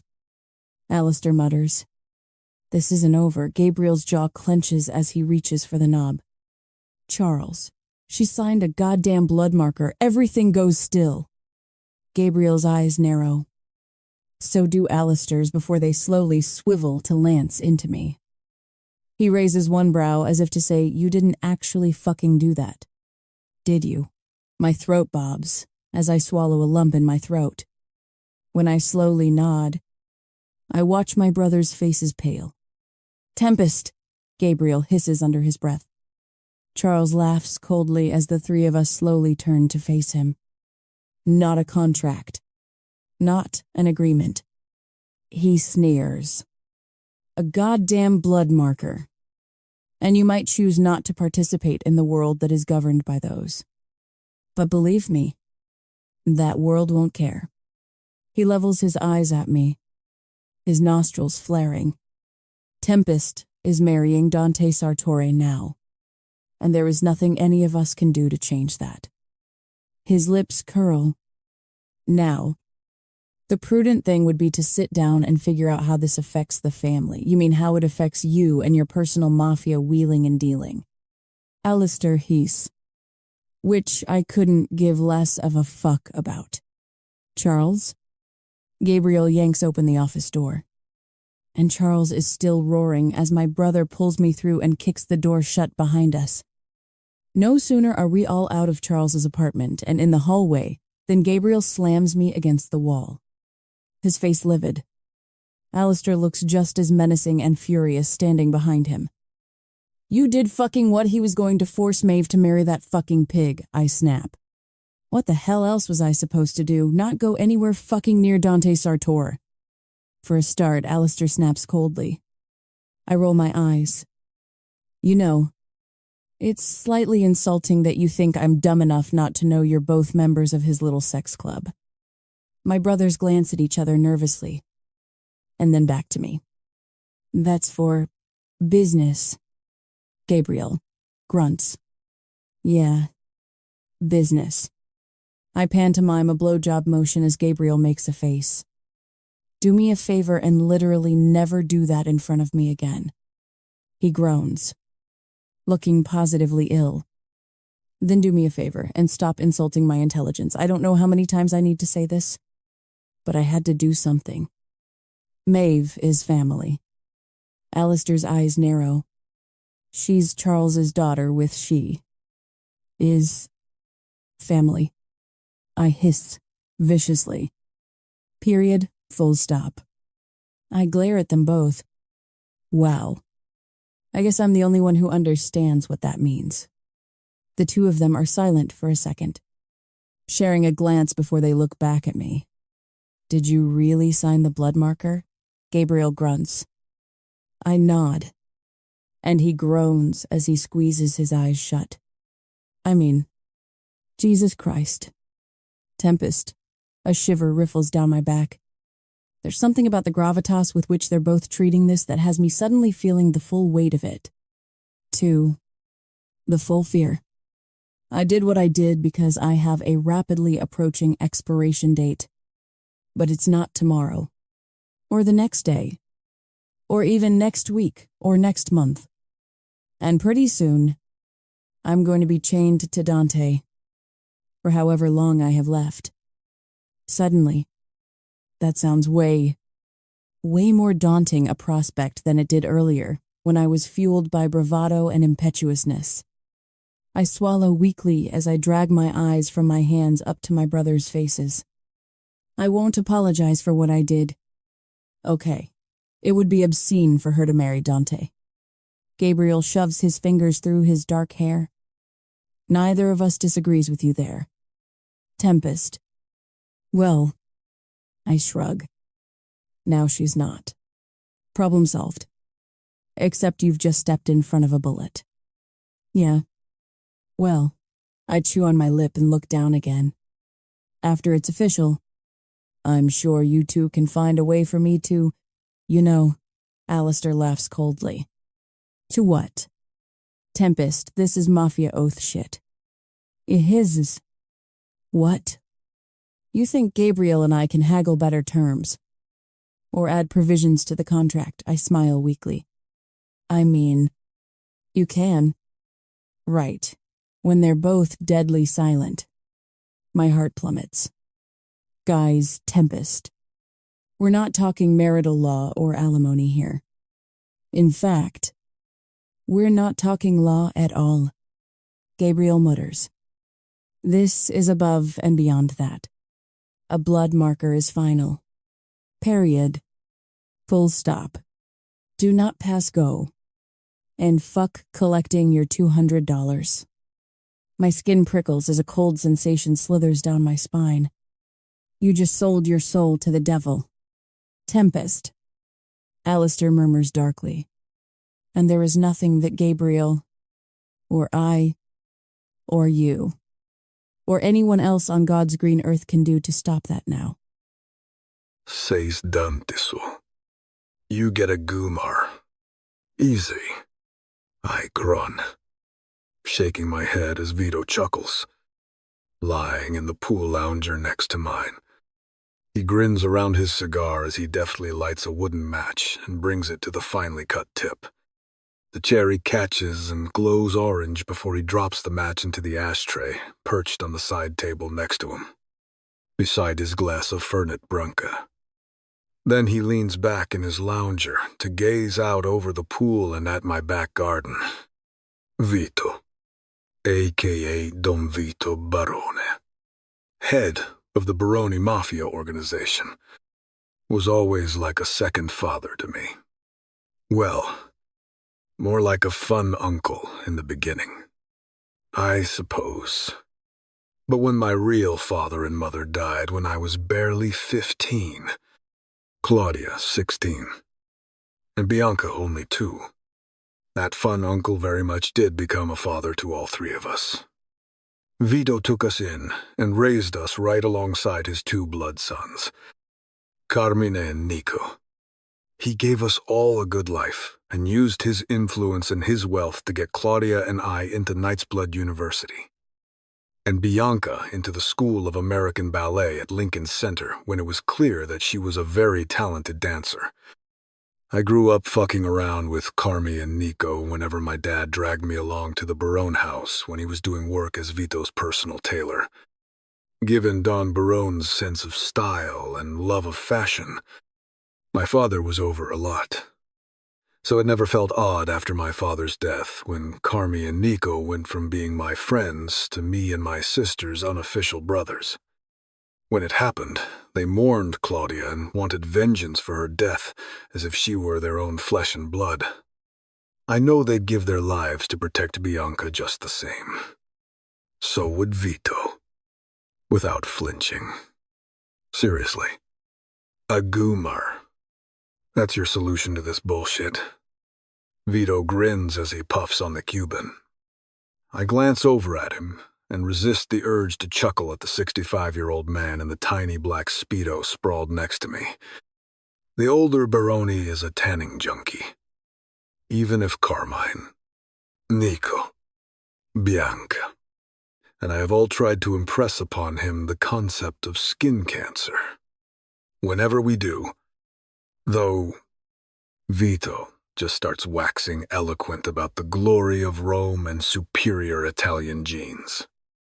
For years, Vito was quite happy sunning himself on the oversized patio of his luxury midtown penthouse, with or without a comically small Speedo like the one he's currently wearing. That is, until New York continued to grow around him, and his newer neighbors started to complain about the naked Italian guy sipping Montepulciano and bronzing his ballsack for them all to see.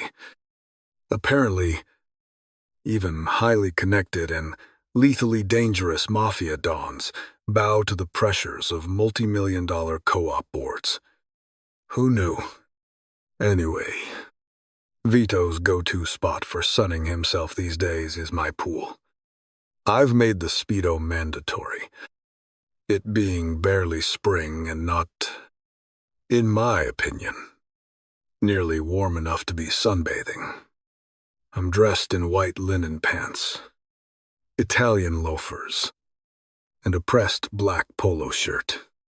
This is about as casual as I get. Jeans are for riding a motorcycle. Sneakers and t-shirts are for the gym. I absolutely do not own a fucking hoodie. My predilection for style and fine fashion certainly stemmed from growing up as master tailor Bruno Sartore's son. But it was honed under Vito's fashionable eye and taste for luxury. I mean, you only get so many turns around the sun. Dress for the occasion. Well, okay. Not a solution. But getting a side piece might certainly make your life a little happier. He smirks. Not to mention your dick. I'm always slightly amused at the differences between my birth father and my adoptive one. Bruno prided himself on good manners and didn't approve of crude language and swearing. Meanwhile, I can't imagine Vito not talking like a sailor about fucking, genitals, and other similar topics that would have given my father a stroke. Well, I lift a brow. I'll consider it. Do. It saved my marriage. Dante. I roll my eyes, suppressing a grin. I already have a pretty good understanding of the, I suppose you could say, gray areas of Vito and Giada's marriage. While Giada was still alive, my adoptive parents were famously at each other's throats half of the time and locking themselves in their bedroom to hate fuck each other's brains out the other half of the time. I don't know, and can't imagine a world where I'd need to know the details of whatever their arrangement was. But I do know Vito had plenty of Gumars in and out of the house, and I would suspect Giada did as well. She was just a hell of a lot more discreet about it. Your dearly departed wife, what did she think of a side piece saving your marriage? Vito puffs on his cigar and shrugs. I doubt she thought about it very much at all.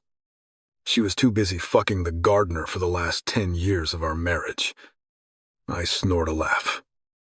Dick like a fucking donkey. Or so I'm told. Vito continues, holding his hands easily a foot apart from each other. I'm amazed she could walk at all after we hired him. Igrin. Well, maybe I'll need to hire a gardener, too. The second I say it, a strange sensation ripples over my skin, a feeling somewhere between anger and revulsion that I'm not quite able to pin down before it slithers away. Maybe. Vito turns to me and lowers his sunglasses, his brow furrowed. Listen. I obviously don't know her that well. But even I can tell it takes a special sort of man to handle a woman like Tempest Black. My friend, I don't need to handle anything. I grunt. She and I understand what this is. Of course. Of course. Vito sighs, waving his cigar. But only a very foolish man would walk into this, thinking he'd never have to handle his wife. And you, Dante, are not foolish. My brows draw together as I lean back in my lounger. She can do whatever the fuck she wants. For all I care, there'll be no handling of any kind. Ha, spoken like a man who's never been lived with a woman. Vito grins. I sigh, amused by all of this. Vito hugely. He chuckles, stretching as he leans back in his chair. Oh, did she ever acknowledge your gift? By the way I roll my eyes. My gift wasn't from me at all. It was all Vito's idea. And when I nixed it, he had one of his people send the fucking package over to Tempest anyway on my behalf. This was a week ago. Right after Tempest signed that goddamn blood marker. When I don't respond, Vito turns to me and lowers his shades again. You're still sore about that, I turn to glare at him. I just don't like people putting words in my mouth or speaking for me. I mutter. This time he's the one who rolls his eyes, shoving his cigar back between his lips as he waves me off. Listen to Signore Drama Queen over here. No one was putting words in your mouth. Dunch. It's simply customary to gift a ring at a time like this, regardless of whether it's real or not. You might not like Ms. Black. She's a fucking witch with a mouth like a sailor who dresses like she's fronting a grunge band. I grunt. Not liking her is an understatement. Yes.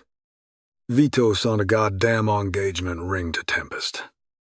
From me. Which she promptly sent back. To my house. In a much larger box. Because it came back to me, together with a claw hammer and a bottle of luber. Point taken. She's a pretty girl. No, she's not. Vitus Norts. What? You prefer the sort of woman who frequents your club. I prefer the sort of woman who doesn't trick me into fucking marrying them. I grunt. And besides, you know damn well I don't play at Venom. It's one of my firm rules. I don't shit where I eat. Club Venom is my business and my empire, not my playground. The man sits on a mountain of cake and complains about being hungry. Vito says to the air, shaking his head. I glare at him. I'm not complaining. That's all you've done since I arrived. Well, you are welcome to go sun your wrinkly nuts back at your penthouse and risk the wrath of the Fifth Avenue co-op boards. I mutter. Vito laughs loudly and takes a sip of his Fernet Branca before turning to eye me. It could be much worse than Tempest Black, my friend. His brow darkens, like one of those goddamn Greeks. I bite back a smirk. Vito hates the Dracos family, which is fair. Their youngest son, Demos, a fucking psychopath with interesting kinks, scared the ever-living fuck out of Vito's niece Francesca one night at Club Venom. Granted, she only got in because the men working the door that night knew her uncle and were scared of the name. Later. I made them far more scared of me if they ever considered letting her in again. I also booted that little psycho Demos from Venom and revoked his membership permanently. You know, when I mentioned hiring a stripper for your bachelor party, I wasn't picturing my own father. Carmi steps out of the house and onto the back patio. He makes a face as he nods his chin at Vito. For fuck's sake. Up, put on some goddamn pants. Vitus Norts. Patting his belly contentedly. He's still got the imposing physique he had as a younger man. But, I mean, the guy is 65. And he does love his wine and pasta. Does the peak male form intimidate you? Son of mine Vito Grain. Tossing back his Fernet and then cupping his package through the Speedo. Carmi rolls his eyes. No, but your peak male form in that fucking banana hammock is going to put me in therapy, which would probably be a good thing for everyone in your life that has to interact with you on the regular. Carmi flips me off before he frowns and tilts his head, noticing the Sinatra playing softly over the outdoor speakers. His eyes roll. Jesus. Dunce. He's even got you listening to this old-timey shit on these little playdates of yours. I'm gonna walk out here one of these days and find you in a cute little G-string too. Aren't I? You fantasizing about me. Carmi Vito laughs heartily before he wags a finger at his son. This old-timey shit is solid gold Sinatra. You should get some musical taste. Like Dante. Anyway, I'm gonna go hit the head. Carmi grins at me as his father gets to his feet. Yeah, I'll work on that. Pup. Carmine and I repress our laughter as we watch his father amble inside. Ass hanging out of his Speedo. I mean, to be fair, you gotta have balls to wear one of those things. Carmine sighs, sitting in his dad's vacated lounger. Yeah. Well, those balls have just been all over that chair. Carm. He makes a face as he scoots to the far end of the lounger. So, anything. I shake my head sadly. Carmi swears under his breath. When I was going to be marrying Maeve Black, Carmine, Nico and I had a fuck-ton of ideas lined up for ways to basically take Charles Black for everything we could. Yes. I need to get married to hold on to venom in my empire. But his empire is crumbling around him. And I am the only one offering cement and rebar. He needed that match more than I did. However, given that I'm now marrying the Queen of the Damned herself, the plans we had set up with Charles are no longer viable. I've been looking at angles for putting the squeeze on him anyway. I mean, I'm just marrying his granddaughter instead of his daughter. But I'm hitting a roadblock. The nice version is Tempest hates Charles. The not-so-nice version of that uses much more colorful language. So the odds of using my marriage to Tempest to gain any sort of leverage over Charles is looking bleak as fuck. Before, it was me doing Maeve Charles really a favor by marrying her. Now that it's Tempest's name on that blood marker. Though she's doing me the favor. She has the leverage and the power. Not, of course, that she needs to know that. At all. He exhales heavily. Well, shit. This sucks. Carmine winces as his eyes snap to mine. I mean, you know, relatively speaking. Not sucks like having to marry Tempest fucking Black, he shrugs. Hey, she's batshit crazy, headstrong. He grins. Tempestuous, if you will. She's a brat with authority issues and a terrible sense of style. Carmine sighs. Dude, by your standards, even I have bad style. I arch a quizzical brow at his black suit. No tie. Fitted. With the top 2 buttons of his dress shirt undone. I clear my throat. I mean, dude, it's Armanai. Even you can't say shit about Arma. That jacket cut is at least 8 years old. The inseam on the trousers should be tightened up a half-inch. And there is absolutely no reason you should be wearing French cuffs without a tie. I don't care what Tom Ford is doing. Carmine is silent as he shakes his head at me. You're a fucking snob. Bro. Hey, you asked. I didn't. Actually, he rolls his eyes. You know, I was all set to commiserate with you about having to tie the knot with Tempest. But shit, I think I feel worse for her now. Yes, that's the support in these trying times I was looking for. Thanks. Carmi. He sighs heavily. You used to be fun. You know, and I don't know why you're so bent out of shape about Tempest. I mean, yeah, she's rough around the edges. But, bonus, she doesn't come with all the baggage and psycho family drama of a Mafia princess. No, Just the psycho family drama of her brothers being Alistair and Gabriel fucking Black. Who would happily stab me in the neck if they thought they could argue their way into, again, one conversation with Carmine? He holds his hands up. All right. All right. I'm done. He clears his throat. Hey, at least she's hot. Skull. Excuse me, your fiancé. Great legs. Cute face. Fantastic ass. Well then, you marry her. And what exactly would that accomplish, me not having to marry her, I grunt. Carmine grins widely.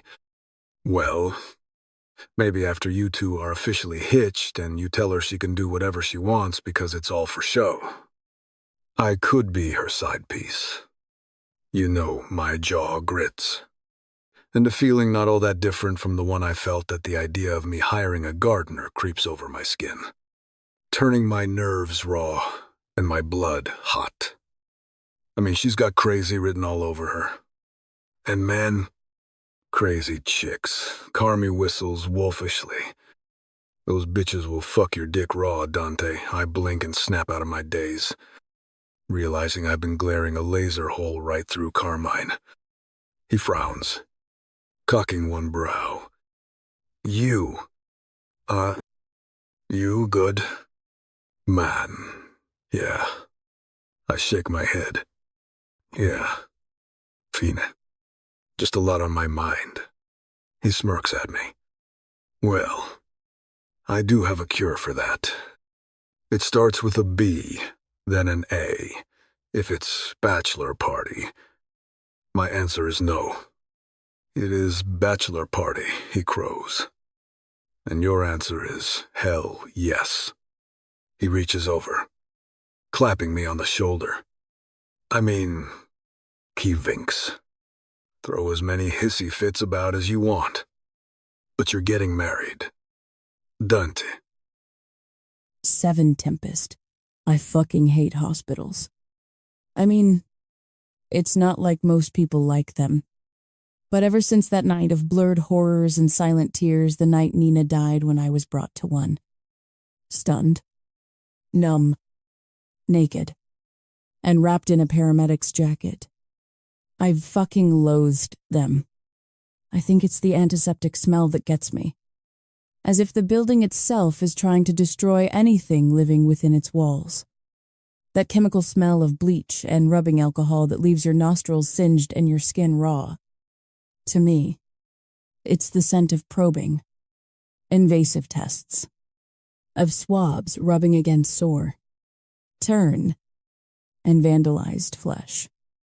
A scent that says life is never, ever going to be the same again. The scent of death. The smell diminishes a little when Dr. Hahn shuts the door to his office behind me, but there's no blocking it out entirely. Maybe it's psychosomatic. Or maybe the chemical toxicity is so deeply ingrained in the floors and walls of this place that there's simply no escaping it. Doctor. Hahn clears his throat in that professorial manner that he has and walks around his desk to sit facing me. He frowns, thumbing a file folder full of my tests in his hands. I'm not sure why he looks so defeated today. It's not like either of us have had any illusions that this current round of examinations and tests would change anything about what's wrong with me. Dying sucks. The only thing worse is dying slowly. It's not going to be today, or tomorrow, or even the day after that. It won't be next week or next month, either. But it's an odd, empty, bizarre sensation knowing your last Christmas has already passed you by.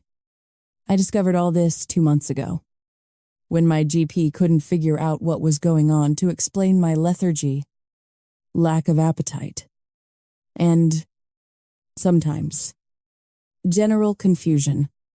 I figured it was some fucked up manifestation of my trauma seeping back into my life, or maybe insomnia or something. But Dr. Hahn, the specialist I was referred to, found something else.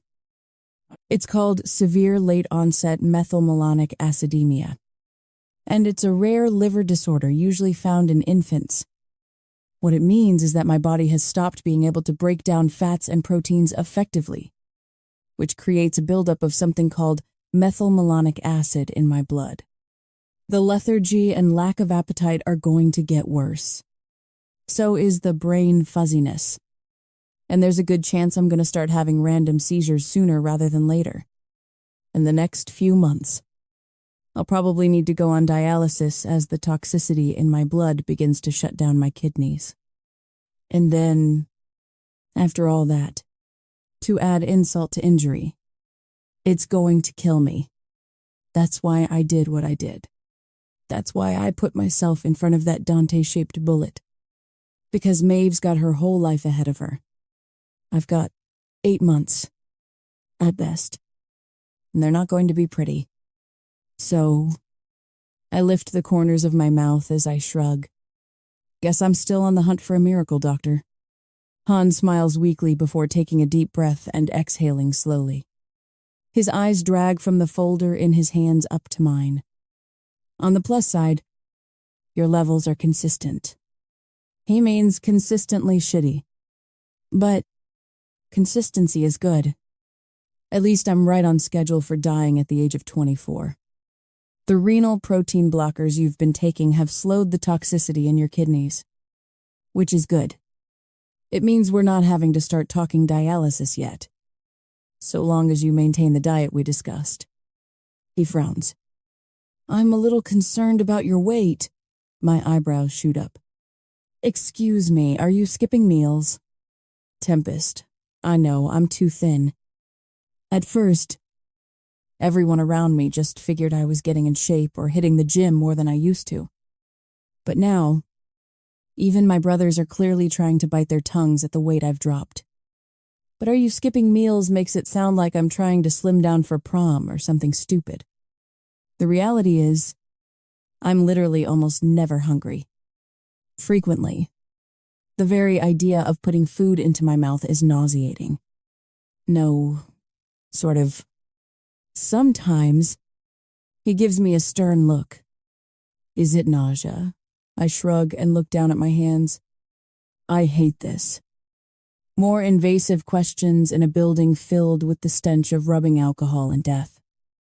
Because if it is, Tempest, he continues, I can prescribe you something. And I would also recommend cannabis for an appetite boost and a nausea suppressant. I manage a grin. Are you saying the munchies are going to save me, Doctor? Han gives me a wry smile. I'd welcome you to visit the oncology ward and talk to some of the stage 4 cancer patients up there. They'll swear by it. I can assure you.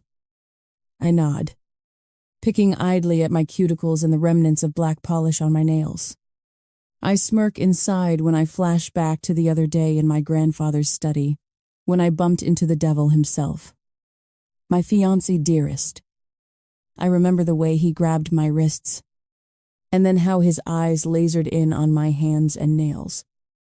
I replay the wrinkled nose look of something on his face when he took in the chipped black instead of the manicured French tips I'm sure he's used to seeing on the women of his harem at his little club. I make a note to repaint them extra black and shiny. Maybe with some skull nail art for extra fuck you points before our next meeting. Which crap is tonight? At our engagement party. Okay. It's not really an engagement party. It's worse. Instead of a celebration of this nauseatingly fake arrangement, it's more like showing off a pony to a panel of judges. And guess who's expected to trot? Trot. Trot. Yoop. Tonight, Dante is going to present me to a who's who of the city's most connected, influential and dangerous mafiosos, including at least 3 heads of families belonging to the commission. So yes, black with white skulls. For sure. Maybe I'll even chip them up a bit for a little extra shock value. Doctor, Han takes a deep breath. Tempest, have you? No. I'm so tired of this question. but he doesn't tire of asking it. I really do urge you to speak to I'm fine. Doctor, Han wants me to start talking to the people in my life about what's happening with me. Because, well, I haven't yet. At all, no one, and I mean no one, knows about the toxic blood poisoning my body from the inside out. Not Gabriel. Not Alistair. Not Maeve. No one. And I'm fucking going to keep it that way. Losing Layla was hard. For all of us. Of course. But I was only 11 when it happened. Meanwhile, my brothers were 22. I vaguely remember losing my sister. But I'll never forget the way it scarred and ripped open Alistair and Gabriel. They've been through enough already. They don't need to spend the next 6 to 8 months of their lives worrying about me dropping dead in the street. Tempest. It's often helpful to open up about your fears or how you're feeling to family and loved ones. Not just for them, but for you, too. I said, I'm fine. Dr. Hen, I say quietly, my voice thin but hard as my brows knit. And if you say a word, he stops me with a raised hand. There are ethical codes. You know that, and even if there weren't, I would never in a million years go behind a patient's back like that. Okay, he smiles. But it's the smile of a man looking at a wilting flower. It wasn't a threat. Just, he shrugs. It can help talking to loved ones. I mean, it wasn't a threat. I do have a tendency to take everything as one. I'll admit. I have to. It's part of the armor I've worn since I was 17.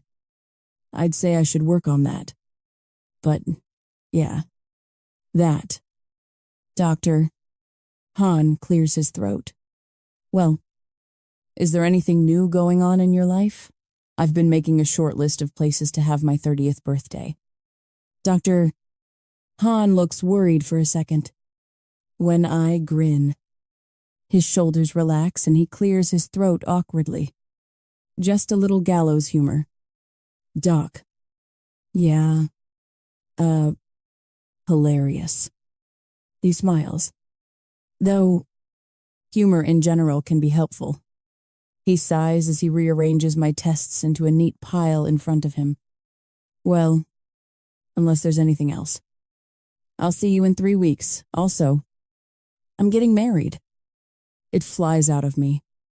I have absolutely no idea why. Or worse, why I fucking blush when I say it. Doctor. Han's brows shoot up. Oh, he smiles warmly. Well, congratulations. Tempest, I didn't realize you had a partner. It's pretty new. I shrug. He's in the Mafia and runs a sex club. Doctor. Han's brows knit for a second. Then he smiles wryly. More gallows humor. Nope. That one's real. Tempest. I flinch at the touch on my arm, whipping my head around to gape at Taylor. Her fiery auburn brows knit. Sorry. I didn't mean to startle you. Generally, I am somewhat skittish, especially if someone comes up behind me without me hearing it. But Taylor didn't exactly sneak up on me. I mean, it's the middle of the afternoon. I'm standing in the middle of my bedroom, and the door to the room is wide open behind me. Taylor's been like a big sister to me since I was a kid, when she and my brothers met at Knight's Blood University. As far as I know, there's never been anything romantic between her and either of them or between her and anyone, given that she's married to her job. They're just 3 good friends who went on to law school together after college, and eventually started Crown and Black, building it into the powerhouse legal firm it is today. I trail off, my face reddening. I'd been staring at the clothes strewn across my bed. And while I'd love to claim I was thinking of ways to skip the event tonight, or to make it blow up in Dante's face, that wouldn't be the truth. The truth is, I wasn't thinking about the event at all. I was thinking about him. It's been made abundantly clear to me in my 24 years on this planet that life is simply not fair. Good guys frequently lose, and bad guys have a depressingly horrible tendency to win most of the time. Life does not play nice. It is out to screw you, and it cheats whenever it can. Case in point, my current situation with Dante. I mean, the man is a mafia thug, runs an actual, literal sex club, was totally fine with marrying and probably screwing my 18-year-old relative, and almost definitely hates me at this point for throwing a monkey wrench into his life plans. But hey, at least he's got a life to live ahead of him. Like, cry me a fucking river. The man should repulse me to my core. He should be one of those intrusive thoughts that you shove to the back of your mind the second it crawls its way into your consciousness. Like remembering that parking ticket you never paid. Or the memory of saying something horrendously stupid in front of your crush in the 7th grade. If only. Because instead of being a bleak thought, I can shove to the corners of my head or bury underneath distractions. He's the opposite. Vile, arrogant, corrupt, and brutish as he may be, Dante Sartori has managed to slither his way into the very front of my cerebral cortex and establish a permanent settlement there. And try as I might, I cannot evict him. If the world were remotely fair, all of his utterly toxic character traits would translate into Dante being a hunchbacked, scowling, filthy, knuckle-dragging troll of a man. Instead, he looks like a fucking Armani model, with a ludicrously perfect jawline, eyes that make your pulse skip, and the build of a Marvel superhero. Not to mention his smell. I mean, it's honestly insane how good he smells. Like this clean, slightly spicy good scent. Which makes no sense, considering he's a purveyor of sin and the devil himself. The man should smell like sulfur, brimstone, and the burned-out souls of his enemies. Not fresh soap, morning dew, and clean linen. And it's all of those reasons why I've been standing here staring at the bed and imagining Dante Sartori lying on it, naked, beckoning me with 2 fingers. Like some Fabio lookalike on the cover of a cheesy romance novel. Instead of picturing creative ways I might murder him if he even tries to touch me once we're married. "Pam, let me in," Taylor says, by way of explaining how she got into the house that I share with Gabriel. She doesn't really have any family of her own. So Taylor's spent just about every holiday here with us since she and my brothers met. Gabriel still lives here in the West Village townhouse where we all grew up because 1, it's gorgeous. But 2, he detests change. Not to mention likes every aspect of his life neat, ordered, and routine. I still live here because, well, I don't have a job, money, or anywhere else to live. That all said, I do love living here. It reminds me of our parents. It really is a stunning home. And I actually kind of enjoy living with Gabriel. Even though he is a total neat freak at a slightly psycho serial killer level, which is exactly why our other brother does not still live with us. By the way, Alistair also likes things neat, organized, and precise. But neat, organized, and precise on his own terms, not Gabriel's. Not to mention, they do also work together, probably 80 hours or more a week. Living together on top of that would result in one of them killing the other. I'm sure.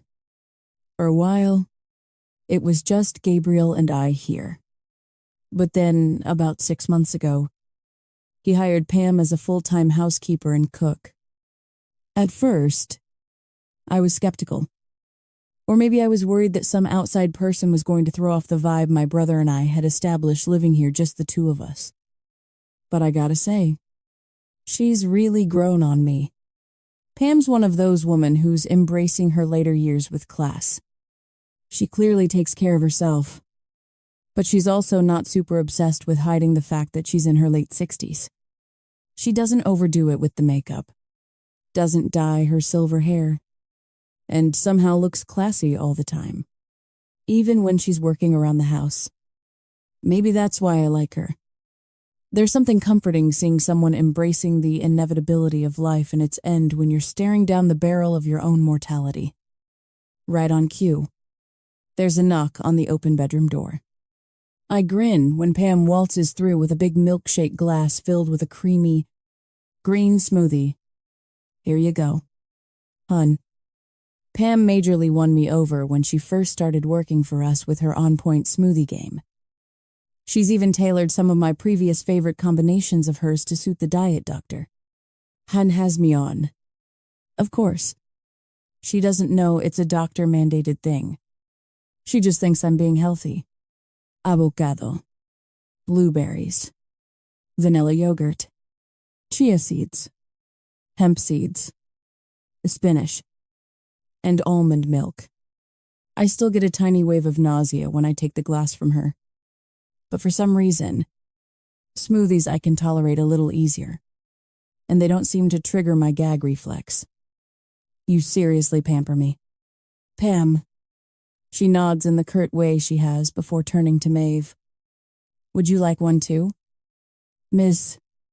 Crown Taylor glances at the gloppy green drink. I'm good. Thank you.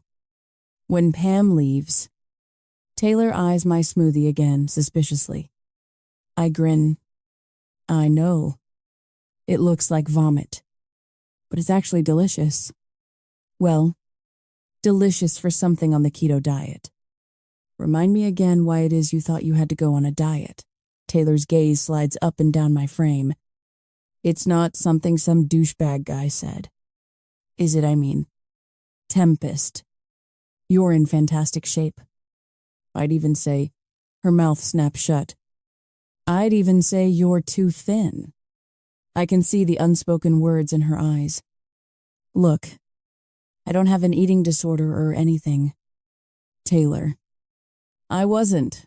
I'm just trying different elimination diets for food sensitivities. That's all. I ignore Dr. Han's voice in my head, encouraging me to tell family and friends about what's happening with me. Taylor clears her throat, turning to nod her chin at my bed with all the clothes strewn across it. I was trying to pick out what to wear tonight. She frowns. You want me to come with you, yep. There's the big sister vibes. My brothers are fiercely protective of me. But protective to them means putting on armor and dueling with anyone who'd try to hurt me using swords or battle axes. With Taylor, it's a sweeter, human touch. She was instrumental in helping my brothers deal with everything when Layla died. And she was my biggest lifeline after what happened to me, when I couldn't be around men. Not even my brothers. She's the sole reason I can be out in the world these days instead of staying the shut-in I was for about 6 months afterward. Still, I shoot her a look. You don't want to come to this shit show. The hell I don't. You need backup in there. I grin. You mean besides Alistair and Gabriel? Let me restate.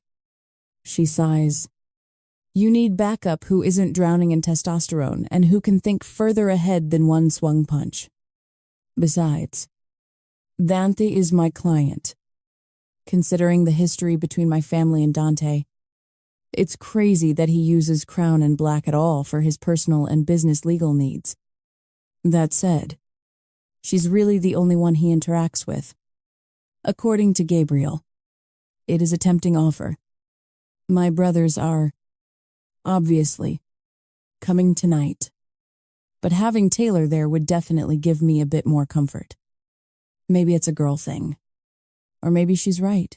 She can have my back rationally without immediately going to the thrown fist place like Gabriel and Alistair would if things went sideways. But it's not that I don't want her there. It's that I can't have her there. I need space tonight when I go to Dante's house. Not because I want to impress his guests. Marrying the head of New York's most secretive kink club might not have ever been on my bucket list. But ever since the day I pricked my finger and signed my blood across that page, I've started to consider some of the potential upsides to getting inside Dante's world. Upsides like access. At first, after what happened to me when I was 17, I wallowed in the random bad luck of what had been done to me and to Nina. But slowly, with therapy, and in the survivors groups I went to, I started to realize what had been done to us maybe wasn't so random after all. It was the rings that clinched it for me. That's one of those weird, horrible details I'll never forget about that night. Even if the rest of it is a terrifying blur. What I do remember with utter clarity is the gold ring with the lion's head carved into it, with 2 little gems for the eyes and AC engraved on the band. The man who hurt me wore one. I'll never forget the feel of its weight as his fingers tightened around my wrist, pinning me down. And he wasn't the only one. The men who raped and killed my best friend not 3 feet from me wore them, too. To most people, these would be insignificant little details in a horrible, painful story.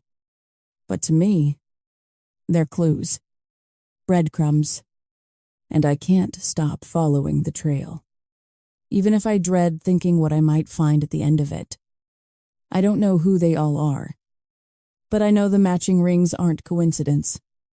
It means those men were connected and organized a club, or maybe a fraternity of some kind. And while I know Club Venom is its own thing and doesn't involve lion head rings, it is also a secretive, clandestine club that attracts men with certain tastes and desires. What I'm looking for is overlap, connections, anything that might lead me to members of Club Venom who perhaps also enjoy wearing lion rings and hurting young women against their will. Marrying Dante Sartore might be signing my soul over to the devil, but it might also give me access to clues, club registries, member details that would allow me to track down the men who took my friend's life. Before mine runs out. Tempest, I blink as I pull my thoughts back to the present. Sorry. Taylor. My head's all over the place today. I exhale.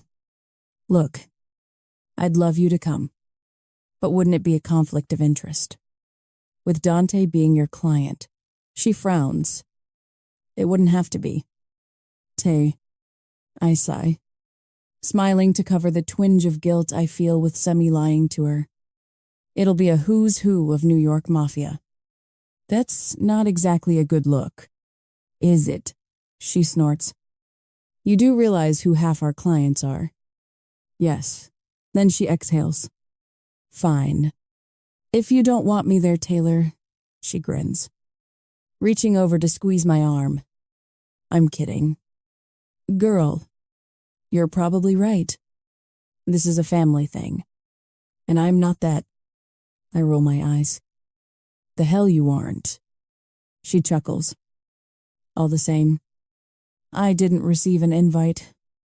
And in Dante Sartor's world, that means you're not invited. Period. I scowl. Is he always such a dick? Her brow furrows as she folds her arms across her suit jacket. I'm sure she just came from the office. Efficient. Sometimes brutally so. He's the type of man who doesn't see any reason to use several words if one will do. If that makes sense. So he's a Neanderthal. Taylor shakes her head, frowning. All I will say is that if I'd ever had any suspicion that he was the type of man who'd try and marry a fucking 18-year-old, or you, I'd have fired him as a client a long time ago. My mouth twists. Thanks. I mumble quietly. This whole thing. She looks away angrily. I'm so sorry we don't have to talk about it. I murmur. Taylor nods before walking over and giving me a much-needed hug.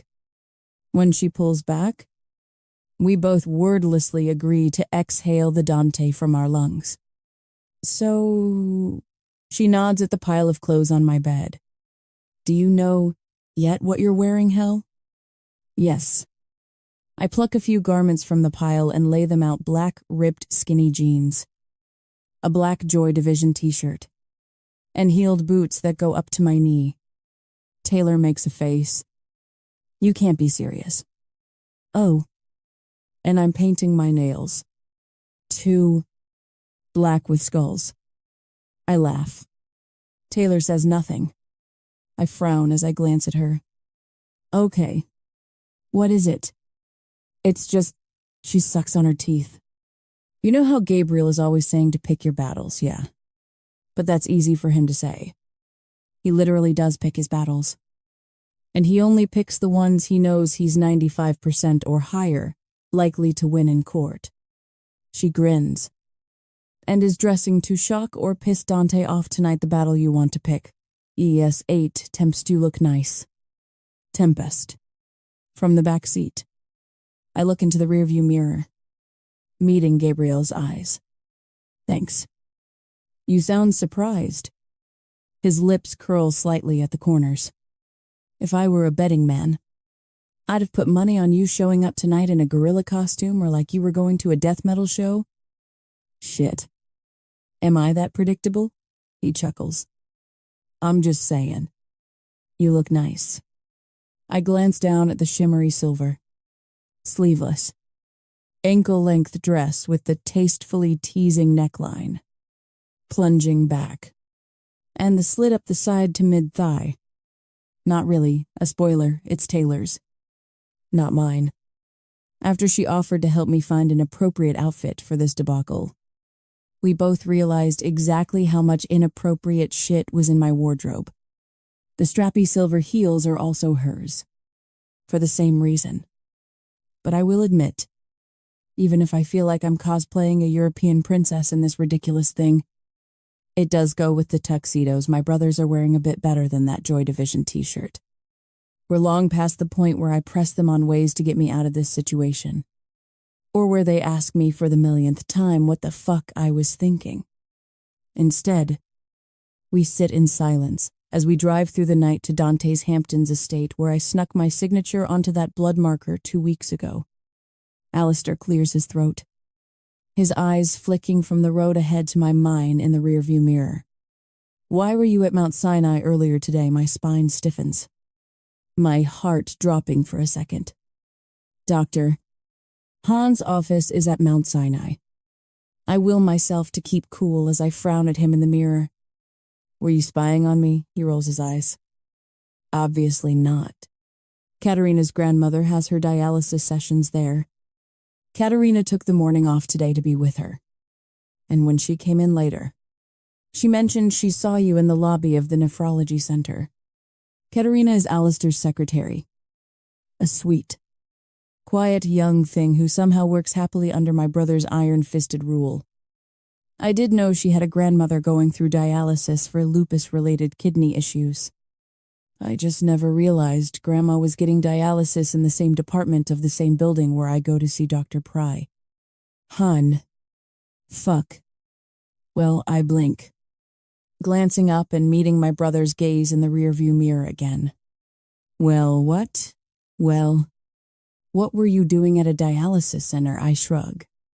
Nothing. Tempest Alistair. Forget it. Ugh. Totally wrong thing to say. Both of my brothers are like sharks around drops of blood in the ocean when it comes to sniffing out lies or strings to pull on. Telling Alistair in particular to forget it or don't worry about it is a surefire way to get him to zero in with lethal precision on that private thing you don't want to talk about. Tempest. If there's something we need to know, I'd like to hear it. I'm pretty sure asking someone about their medical history is illegal. Mr. Lawyer. Disclosing someone's medical history without their consent is... Gabriel mutters. Asking them about it is not. Potato. Potato. Mind your own, for fuck's sake. Tempest Alistair Heese. I'm just asking if, oh my God. I sigh with exasperation. If you must know, my OBGYN is in the same building. Not even a little bit true. And since you're so interested in my personal medical shit, I was seeing her because I was concerned.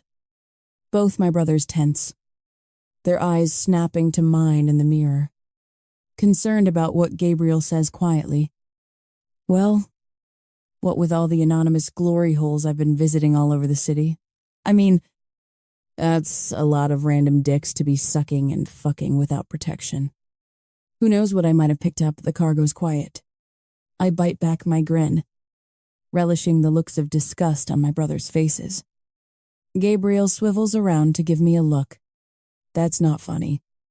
My grin breaks free as I hold my thumb and finger up an inch apart. It's a little funny. It is. And it isn't. There are women who've gone through what I have who do turn to hypersexual activity as a coping mechanism. And no shade or judgment there. But that isn't me. I'm the opposite. I've barely been able to sit through a dinner date with anyone since that night. Forget screwing them. I smirk as I spot the sour look on Alistair's face. Just dick after, yeah. Okay. Point taken. Thanks. Tempest, he mutters. So, a class.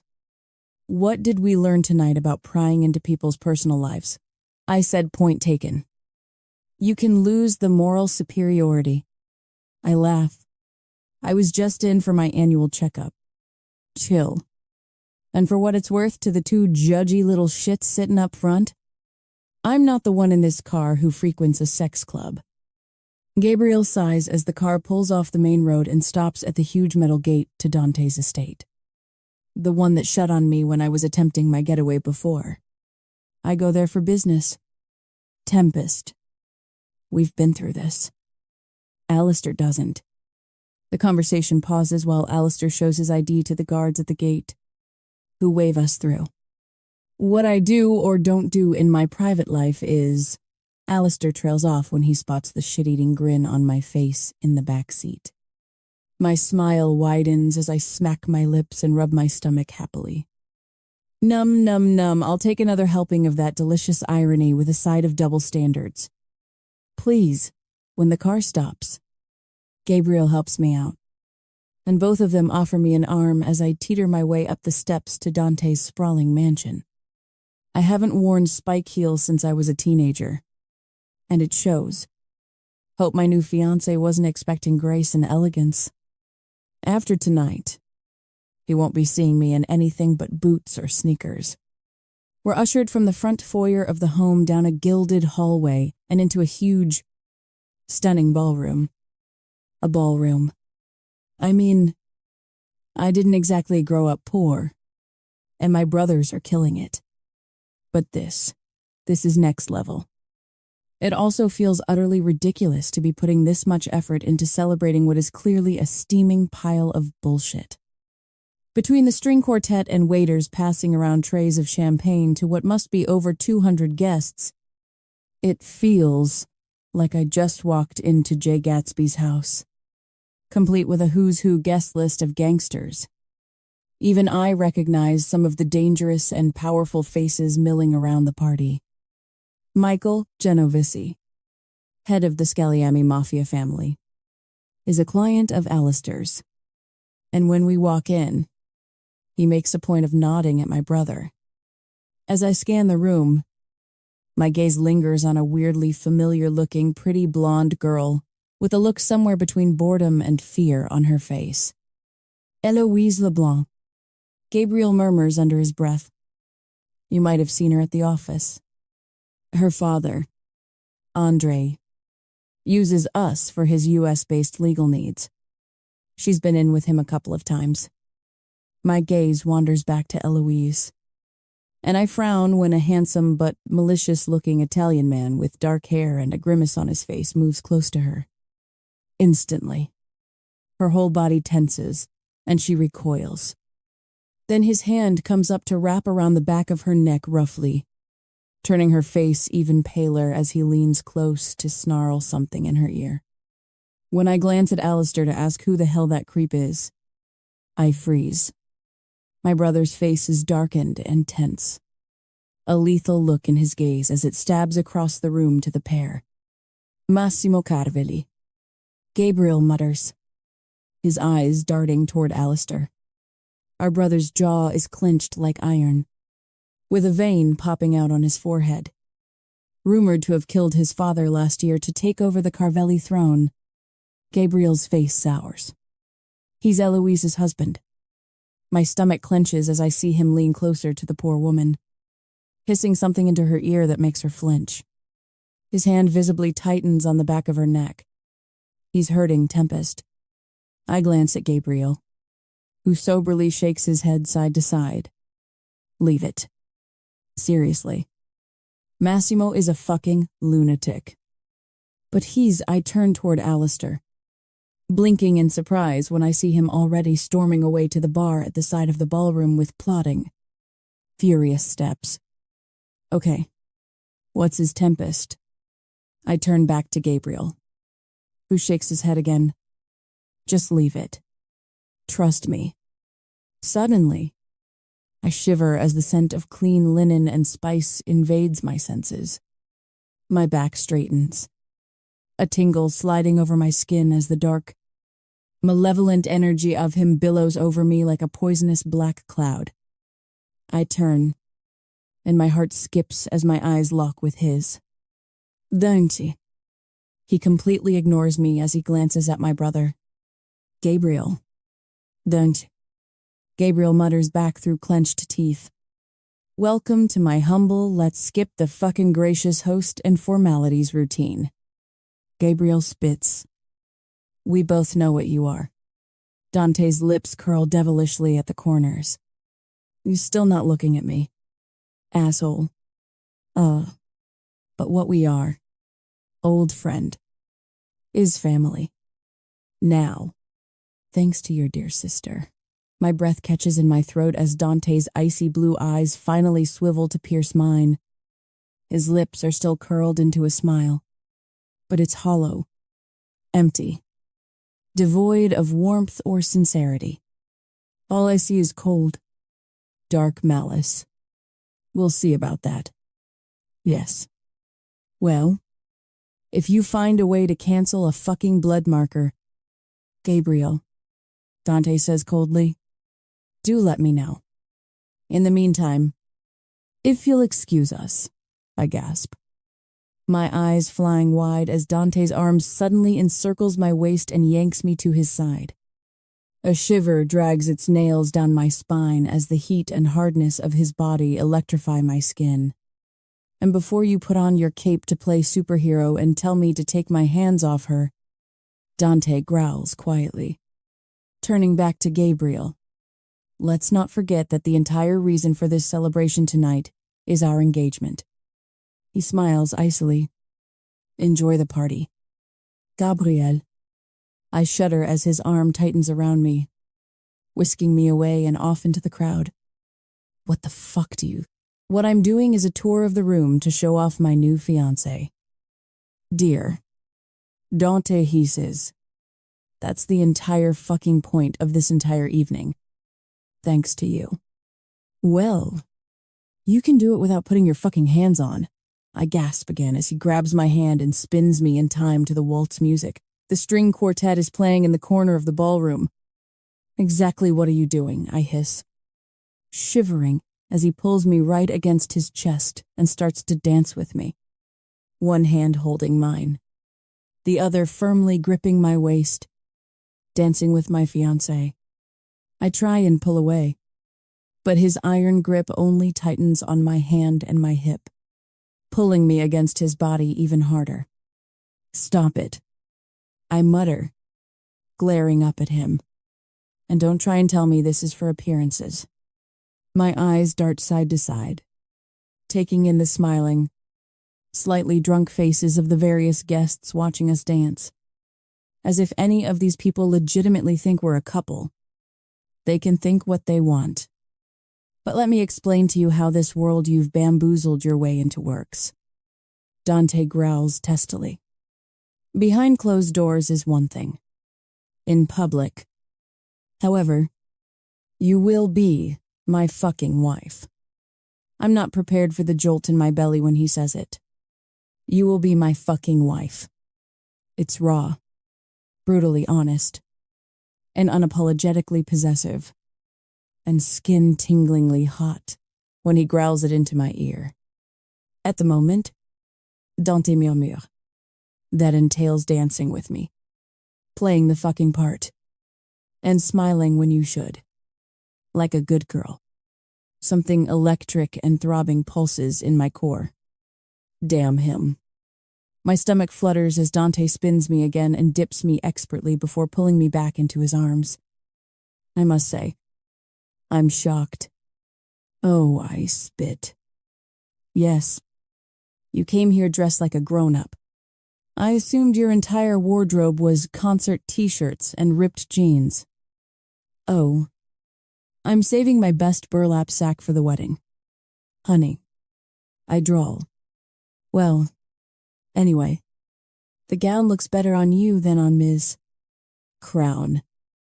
I tense, trying to swallow the bitter twinge deep inside, my eyes snapping to his, which glint with amusement. I am not jealous. I do not care if Taylor and Dante have, or had, more than a professional relationship. I mean, I've wondered about it before. He's well.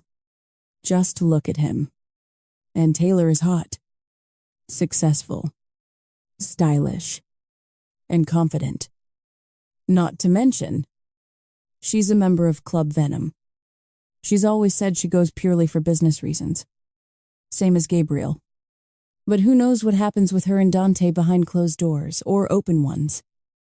Given the nature of that place, I don't realize I'm still scowling until Dante's lips brush my ear, jerking me back to reality with a gasp, sending another heated shiver down my spine.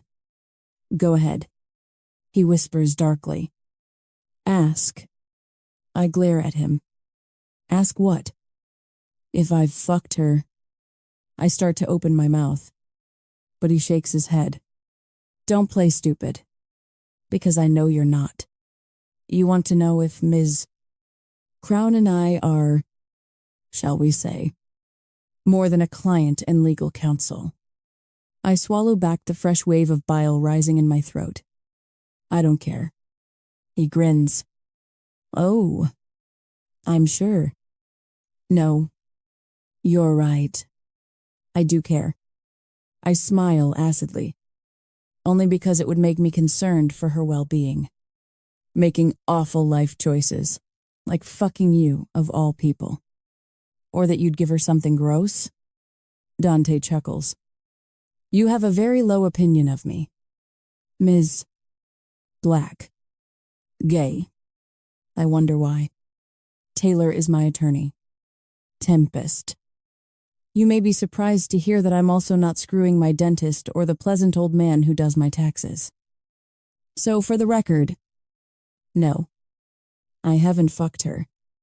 He murmurs sinfully in my ear, the scent of him enveloping me like a drug. I already told you. I don't. Dante suddenly spins me again, causing my heart to leap into my throat. A thrill I'm not really prepared for or interested in acknowledging explodes deep in my core, making me bite down hard on my lip.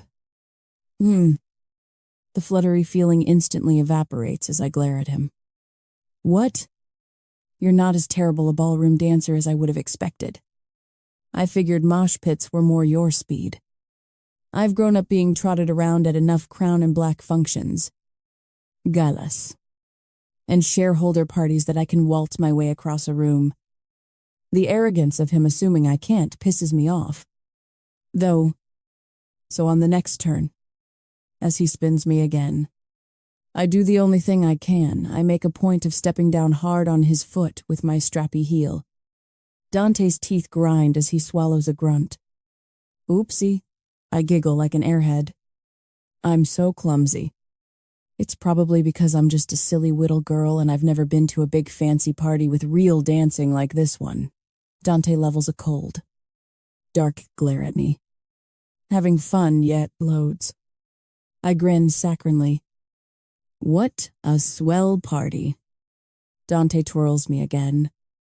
And this time, as I'm once more aiming my heel for his foot, I jolt when his hand suddenly slides from my hip. It skims deftly over my bare skin where the dress splits. His touch leaving throbbing. Electrified shivers in its wake before his large fingers tense like an iron vice around my thigh, stopping me from stamping my foot on his. His mouth suddenly dips to brush against my ear and the crook of my neck. You made this bed, little hurricane. He rasps darkly. So now you'll fucking sleep in it. I try to twist out of his grip, but it's like fighting concrete. He doesn't budge 1/8 of an inch. You will swallow your terminal need to pee in the punch bowl and behave. Dante growls quietly. My core turns to molten lead as he yanks my thigh up to his hip, whirling and dipping me as the quartet slips from Tchaikovsky into a tango. I shift abruptly, my knee jerking toward his balls. But again, his iron hands wrench me back into place, my knee up on his hip, my breasts squashed against his rock-hard chest, my entire body pressed right against him. I said, behave. He growls, or I snap back, or I will teach you to. Sweet Jesus. The fact that the more forceful, overbearing, and domineering he is to me, the warmer I get deep in my core is so very, very fucking unfair. Fuck you. Trauma. You too. Issues. I try to ignore the tingling sensation creeping over my skin and attempt to twirl out of his grip. Predictably. That gets me nowhere but tighter against his body. I won't warn you again, dear. Dante Motas. Well, marriage is sure going to be fun. I spit. Threatening me already. Ike Turner. He smiles coldly. I'm not the threat. He drags his gaze past me and around the room. These are not good men. Not most of them. And if you think I'm not happy with your last-minute changes involving marriage deals and blood markers, gee, I'm so sorry you don't get to screw a teenager anymore. That must be a real bummer for a creep like you, I gasp sharply as his fingers dig like iron into the bare skin of my hip. When his hand suddenly slips a few inches higher, my blood turns to fire. God. Fucking damn it. What is it about his touch that sends me into a spiral I'm overlooking that this is the most intimate I've been with a man since I was 17? Dante's touch is something else. Something forbidden, yet alluring. Something sizzling and dangerous that scares the shit out of me while keeping me biting my lip for more. Once again, Dante growls. The marriage to your aunt had everything to do with business arrangements, and nothing to do with sleeping arrangements. And for the very last time, I had and continue to have zero interest in fucking her. Let's hope not. I snap back with a venomous glint in my eyes. I doubt any of these Mafia creeps would be too happy to find you sticking your dick into other girls after you're married. Dante comes perilously close to laughing. My brows furrow. What easily half of these Mafia creeps have at least 2 Gumars warming their beds each. I'm sorry. They have what now? Dante's eyes roll. Gumars. Mistress. Side pieces. I shiver. So, if I were so inclined. He growls. Don't for a moment think that Maeve would be off the table. My temper flares, and my arm jerks as if to hit him. But of course, there's no breaking free from Dante's iron grip. I grit my teeth as he pulls me harder against his body. But again, I have no interest in your young aunt. He murmurs. his eyes sizzling into mine. Well, better find yourself a Gumar. Then, I spit. Because your nights are going to be pretty fucking lonely with me as your wife. His lips curl with dark amusement. And why is that? Because they'll be spent alone. Dante's lips stay curled at the corners, like he finds this funny. His brow cocks. On the contrary, I'll be having you any time I want. I bark a cold laugh. That isn't happening in a million years. Creep. I'm quite fine in my own bed. It's not a discussion. It's a deal point. The fuck it is, Dante. The boiling tension bubbling and frothing between us drops back to a low simmer as the man steps next to us and clears his throat. Dante turns, his hand suddenly dropping from me as he steps back. It's bullshit that what I feel when he does so isn't relief. It's the total opposite. What is it? The man is just as tall and broad-shouldered as Dante. He's a little rough around the edges, but still immensely handsome. After a second, I recognize him as the man who came out to meet my car when I was pretending to be Maeve the day of the signing. There's something you might want to address. The man coughs and lowers his voice. Silvio is here. Dante's jaw clenches as he nods. Okay. Thanks. Lorenzo. He swivels his gaze back to me, his eyes simmering. To be continued. Or not, he's already marching off with his goon, leaving me undecided if I'm more pissed at him for being such an arrogant tyrant, or at myself for attaching myself to him. Not to mention, the physical sensations being near said tyrant brings out in me. I glare at Dante's back as he strides through the crowd with Lorenzo. Then I whirl and march across the room, flashing zero-effort smiles at people I don't know when they congratulate me on an engagement I don't give a shit about. I don't usually drink much, but tonight, I'm gladly making an exception. I order a gin and tonic at the bar and take a large sip as I turn to survey the room. Gabriel is, of course, being Gabriel, glad-handing his way through the crowd. Granted, a lot of these people are clients of Crown and Black, but it also wouldn't shock me if Gabriel leaves here tonight with 1 or 2 new clients. Alistair, however, is nowhere to be seen. I'm about to go try and find him, since he looked like a ticking time bomb earlier, when suddenly, I feel a presence next to me. I suppose congratulations are in order. I turn with a jolting sensation. Massimo Carvelli. My mind flashes back to earlier when we first walked in and Gabriel pointed him out to me. I also remember my brother calling this man a fucking lunatic. He's standing next to the same blonde girl from before his wife, Eloise Leblanc. Pretty, but scared-looking. His hand is still wrapped around the back of her neck in a really menacing way. And now that I'm closer to her, I can see the darkness around her left eye, with concealer caked over it to hide the bruising. My hand tightens around my gin and tonic. My teeth clench hard. You motherfucker. My wife. Massimo laughs easily, clearly seeing where my gaze is lingering. She's so clumsy sometimes. Aren't you, sweetheart? Eloise smiles wanly. Yes, indeed, she says in a musical French accent. So very clumsy. I swear. I'm half a second away from throwing my drink in this fucker's face when he clears his throat. But as I was saying, congratulations are in order. He grins. For marrying my cousin. My brow arches. Massimo's grin widens. Well, only a distant cousin. But still, I consider Dante family. And now this makes you family. Too. Jesus. Of course, Dante is family with creeps like this. Wonderful.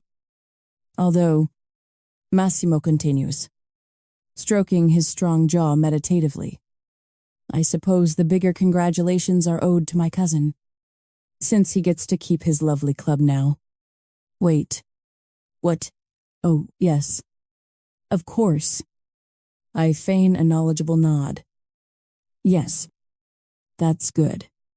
Massimo, who already looks pretty drunk, knocks back the champagne in his hand. You know, I was sure they were going to take it from him. These puritanical old men on the commission who somehow still find the idea of a single man running a club of that nature distasteful. He shakes his head. I say, who gives a fuck if he's married or not? But then, I'm not an old man. Well now, this is interesting. My gaze slides past Massimo, across the ballroom, through a set of gorgeous French doors open to a balcony overlooking the ocean. I can see Dante heatedly speaking with a younger man. My eyes stab into his back, my jaw tightening. You, mother, fucker. This whole time, he's been framing this marriage thing as if he's doing Charles a favor. Or like he was going to marry Maeve to get something from him. Now, I see the truth. He needs me way more than I need him. I smile darkly inside. I'm going to use that to my utmost advantage. Welcome to the family. Ms. Black. Massimo mutters, yanking Eloise away with him as he disappears back into the crowd of laughing. Drunk mafiosos. I'm ready to get the hell out of here. I put my drink on the bar and turn to go find my brothers. But just as I do so, cold liquid splashes down my side, soaking the dress. Oh my God. The girl looks around Maeve's age. With her dark hair up in an elegant bun and piercing blue eyes that are currently as round as the O her heart-shaped lips are making, her gaze snaps to mine in horror. I am so sorry, she blurts, her face scarlet as she grabs a handful of cocktail napkins off the bar and starts to blot at my dress awkwardly. No, it's totally fine. Seriously. Tempest. I'm so sorry I'm the world's biggest klutz, she stops as I tense. My eyes narrowing. Have we... The girl blushes even more, her nose wrinkling. God. Worst first impression ever. I'm sorry. Hi. She sticks her hand out. Bianca. She smiles weakly. I'm, Dante's sister. Oh, I swear. Drenching you was not in the plan, and it's just ice water. I promise, but if it screws up your dress, please let me know. I'm happy to cover the dry cleaning.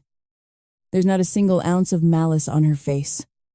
In fact, this girl is so sweet and exudes so much innocence that I'm struggling to accept the reality that she's Dante's sister. But when I stop and really look at her, yeah, there's no question she is. The same nose, same cheekbones, even the same eyes, to an almost freakish degree. She smiles, apologetically. Seriously, I'm so sorry. I was just coming over to say hi. But then you turned so fast, she stammers. I mean, not at all to imply it's your fault. I cut her off with a grin, taking her hand and shaking it warmly. Tempest. Hi. Seriously. Don't worry about it at all. Bianca visibly relaxes. So I mumble. We're going to be sisters. I guess. Yeah. I'm just sorry for you that it entails marrying my brother. I chuckle as she blushes. I mean, don't get me wrong, I love him, and all. But, yeah, no. I can't imagine being married to him. Well, that makes two of us. She laughs, biting her lip a little shyly as she eyes me. By the way, I heard what you did with the whole blood marker thing. She dips her chin. That was pretty badass. I spread my arms. It's a gift. Bianca laughs again. Can I get you another drink or something? I shake my head, nodding to the gin and tonic on the bar that I've barely touched. Thanks. But I don't really drink much. Me neither. She shrugs. I'm a dancer. Body is a temple and all that. Somewhere in the back of my mind, I remember Gabriel mentioning this. Oh yeah. Ballet. Right, she nods. Yeah. Sab. Her eyes dart past me, and I catch the way her breath catches and her body tenses a little. Shit. I frown as she ducks down, moving closer to me as if trying to hide behind me. I glance over my shoulder, shivering slightly when Dante's eyes catch mine from out on the balcony. But the younger man standing next to him is also looking our way with a dark expression. I'm guessing that's who Bianca is trying to avoid. Come on, I say quietly, taking her arm. Let's get out of here. Her nose wrinkles. I think Dante would prefer it if I stay. I'm supposed to make the rounds of the room, and Bianca, he's your brother, not your boss. I glance out to the balcony again. Dante and the other man are still talking heatedly. When I turn back to her, Bianca's still chewing on her lip uncertainly. Okay, she finally blurts with a shy grin. But first, she turns and smiles at the bartender. I'll have one of whatever she's having. Your brother is going to kill me for being a bad influence. Isn't he? Well, it would get you out of marrying him. I laugh as she takes a sip of her drink and then grins. Come on. I know a place we can hide out. She chuckles, pushing an errant lock of red hair behind her ear. Well, it's your call. I purse my lips. God damn it. She has a point. If I walk in there tonight dressed to piss off Dante, who did imply via text yesterday to dress to impress, it's going to put him on edge and keep his attention on me, waiting for me to do something else, to stir shit up. And that's not ideal, given that my plans for the evening include slipping away from this stupid party and snooping around Dante's house for any clues or connections between Venom and the men with the rings. Shit. Okay. I can shed. Fine. Maybe I could be persuaded to elevate the look a little. May I suggest something that isn't black? I sigh heavily. Maybe. But I'm still painting my nails black and doing the little skulls thing. I am marrying the devil. After all, 8 Tempest. You look nice. Tempest. From the back seat, I look into the rearview mirror, meeting Gabriel's eyes. Thanks. You sound surprised. His lips curl slightly at the corners. If I were a betting man, I'd have put money on you showing up tonight in a gorilla costume or like you were going to a death metal show. Shit. Am I that predictable? He chuckles. I'm just saying. You look nice. I glance down at the shimmery silver. Sleeveless. Ankle-length dress with a tastefully teasing neckline. Plunging back. And the slit up the side to mid-thigh. Not really. A spoiler, it's Taylor's. Not mine. After she offered to help me find an appropriate outfit for this debacle, we both realized exactly how much inappropriate shit was in my wardrobe. The strappy silver heels are also hers. For the same reason. But I will admit, even if I feel like I'm cosplaying a European princess in this ridiculous thing, it does go with the tuxedos my brothers are wearing a bit better than that Joy Division t-shirt. We're long past the point where I press them on ways to get me out of this situation, or where they ask me for the millionth time what the fuck I was thinking. Instead, we sit in silence as we drive through the night to Dante's Hamptons estate, where I snuck my signature onto that blood marker 2 weeks ago. Alistair clears his throat, his eyes flicking from the road ahead to my mine in the rearview mirror. Why were you at Mount Sinai earlier today? My spine stiffens. My heart dropping for a second. Doctor, Han's office is at Mount Sinai. I will myself to keep cool as I frown at him in the mirror. Were you spying on me? He rolls his eyes. Obviously not. Katerina's grandmother has her dialysis sessions there.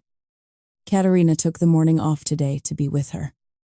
And when she came in later, she mentioned she saw you in the lobby of the nephrology center. Katerina is Alistair's secretary. A sweet, quiet, young thing who somehow works happily under my brother's iron-fisted rule. I did know she had a grandmother going through dialysis for lupus-related kidney issues. I just never realized Grandma was getting dialysis in the same department of the same building where I go to see Dr. Sit. Han. Fuck. Well, I blink, glancing up and meeting my brother's gaze in the rearview mirror again. Well, what? Well, what were you doing at a dialysis center? I shrug. Nothing. Tempest, Alistair. Forget it. Ugh. Totally wrong thing to say. Both of my brothers are like sharks around drops of blood in the ocean when it comes to sniffing out lies or strings to pull on. Telling Alistair in particular to forget it or don't worry about it is a surefire way to get him to zero in with lethal precision on that private thing you don't want to talk about. Tempest. If there's something we need to know, I'd like to hear it. I'm pretty sure asking someone about their medical history is illegal. Mr. Lawyer. Disclosing someone's medical history without their consent is, Gabriel mutters. Asking them about it is not. Potato. Potato. Mind your own, for fuck's sake. Tempest Alistair hiss. I'm just asking if, oh my God. I sigh with exasperation. If you must know, my OBGYN is in the same building. Not even a little bit true. And since you're so interested in my personal medical shit, I was seeing her because I was concerned. Both my brothers tense, their eyes snapping to mine in the mirror. Concerned about what Gabriel says quietly.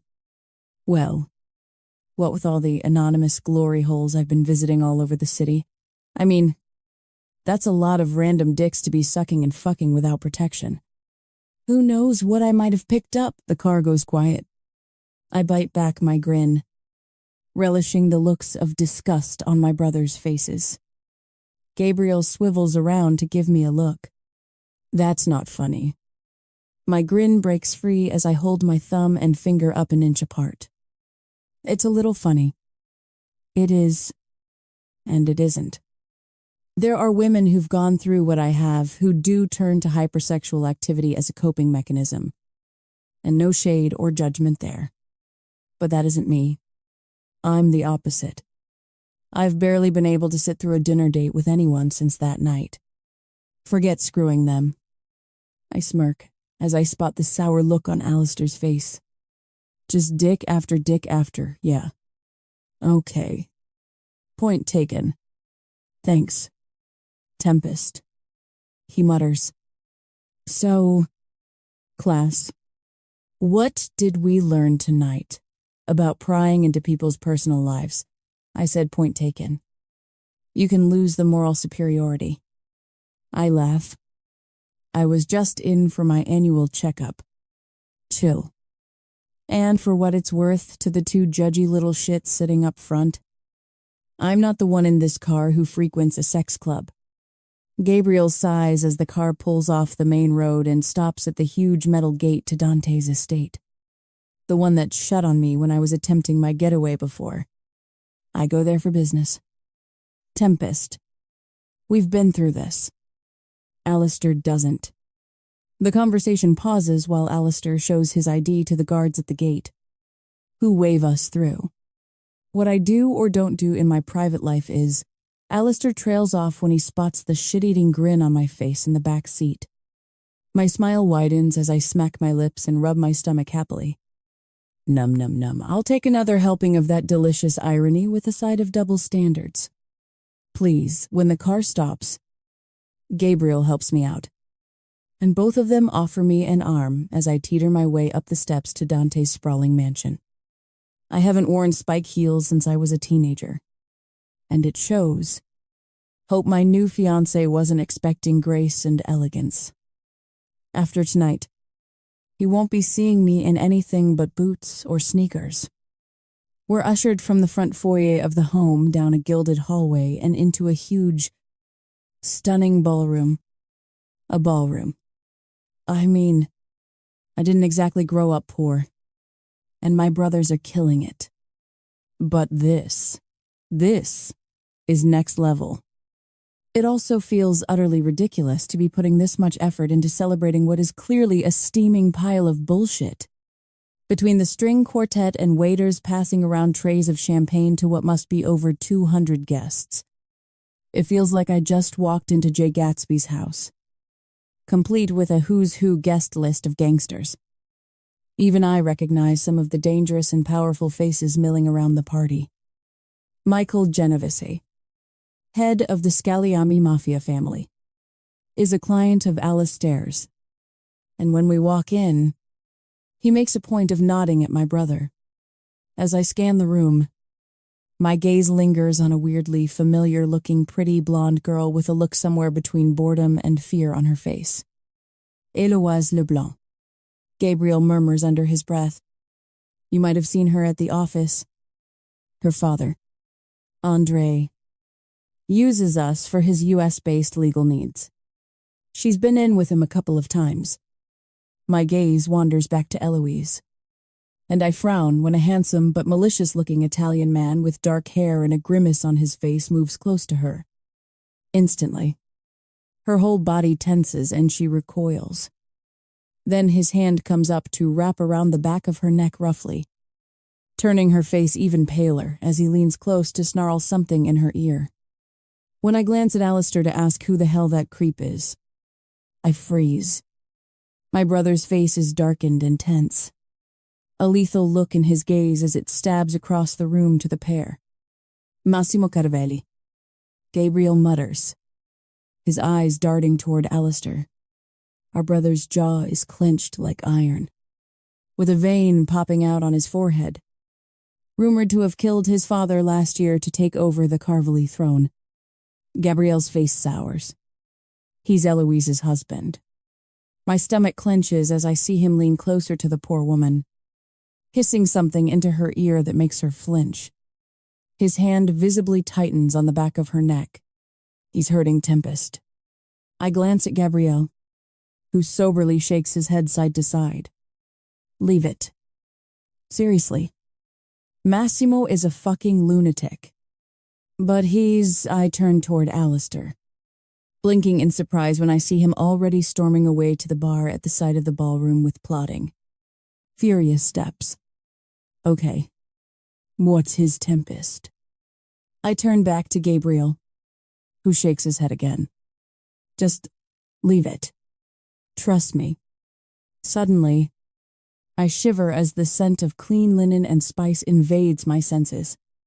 My back straightens, a tingle sliding over my skin as the dark, malevolent energy of him billows over me like a poisonous black cloud. I turn, and my heart skips as my eyes lock with his. Dante. He completely ignores me as he glances at my brother. Gabriel. Dante. Gabriel mutters back through clenched teeth. Welcome to my humble let's skip the fucking gracious host and formalities routine. Gabriel spits. We both know what you are. Dante's lips curl devilishly at the corners. He's still not looking at me. Asshole. But what we are, old friend, is family. Now, thanks to your dear sister. My breath catches in my throat as Dante's icy blue eyes finally swivel to pierce mine. His lips are still curled into a smile, but it's hollow, empty, devoid of warmth or sincerity. All I see is cold, dark malice. We'll see about that. Yes. Well, if you find a way to cancel a fucking blood marker, Gabriel, Dante says coldly, do let me know. In the meantime, if you'll excuse us, I gasp. my eyes flying wide as Dante's arm suddenly encircles my waist and yanks me to his side. A shiver drags its nails down my spine as the heat and hardness of his body electrify my skin. And before you put on your cape to play superhero and tell me to take my hands off her, Dante growls quietly, turning back to Gabriel. Let's not forget that the entire reason for this celebration tonight is our engagement. He smiles icily. Enjoy the party. Gabriel. I shudder as his arm tightens around me, whisking me away and off into the crowd. What the fuck do you... What I'm doing is a tour of the room to show off my new fiancé. Dear.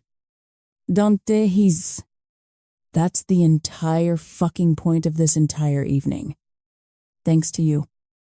Well, you can do it without putting your fucking hands on, I gasp again, as he grabs my hand and spins me in time to the waltz music the string quartet is playing in the corner of the ballroom. Exactly what are you doing, I hiss, shivering as he pulls me right against his chest and starts to dance with me. One hand holding mine, the other firmly gripping my waist. Dancing with my fiancé. I try and pull away, but his iron grip only tightens on my hand and my hip, pulling me against his body even harder. Stop it, I mutter, glaring up at him. And don't try and tell me this is for appearances. My eyes dart side to side, taking in the smiling, slightly drunk faces of the various guests watching us dance. As if any of these people legitimately think we're a couple. They can think what they want. But let me explain to you how this world you've bamboozled your way into works. Dante growls testily. Behind closed doors is one thing. In public. However, you will be my fucking wife. I'm not prepared for the jolt in my belly when he says it. You will be my fucking wife. It's raw, brutally honest, and unapologetically possessive, and skin-tinglingly hot when he growls it into my ear. At the moment, Dante murmurs. That entails dancing with me, playing the fucking part, and smiling when you should, like a good girl. Something electric and throbbing pulses in my core. Damn him. My stomach flutters as Dante spins me again and dips me expertly before pulling me back into his arms. I must say, I'm shocked. Oh, I spit. Yes. You came here dressed like a grown-up. I assumed your entire wardrobe was concert t-shirts and ripped jeans. Oh, I'm saving my best burlap sack for the wedding. Honey, I drawl. Well, anyway, the gown looks better on you than on Ms. Crown. I tense, trying to swallow the bitter twinge deep inside, my eyes snapping to his, which glint with amusement. I am not jealous. I do not care if Taylor and Dante have, or had, more than a professional relationship. I mean, I've wondered about it before. He's well, just look at him. And Taylor is hot, successful, stylish, and confident. Not to mention, she's a member of Club Venom. She's always said she goes purely for business reasons. Same as Gabriel. But who knows what happens with her and Dante behind closed doors, or open ones. Given the nature of that place, I don't realize I'm still scowling until Dante's lips brush my ear, jerking me back to reality with a gasp, sending another heated shiver down my spine. Go ahead, he whispers darkly. Ask. I glare at him. Ask what? If I've fucked her. I start to open my mouth, but he shakes his head. Don't play stupid, because I know you're not. You want to know if Ms.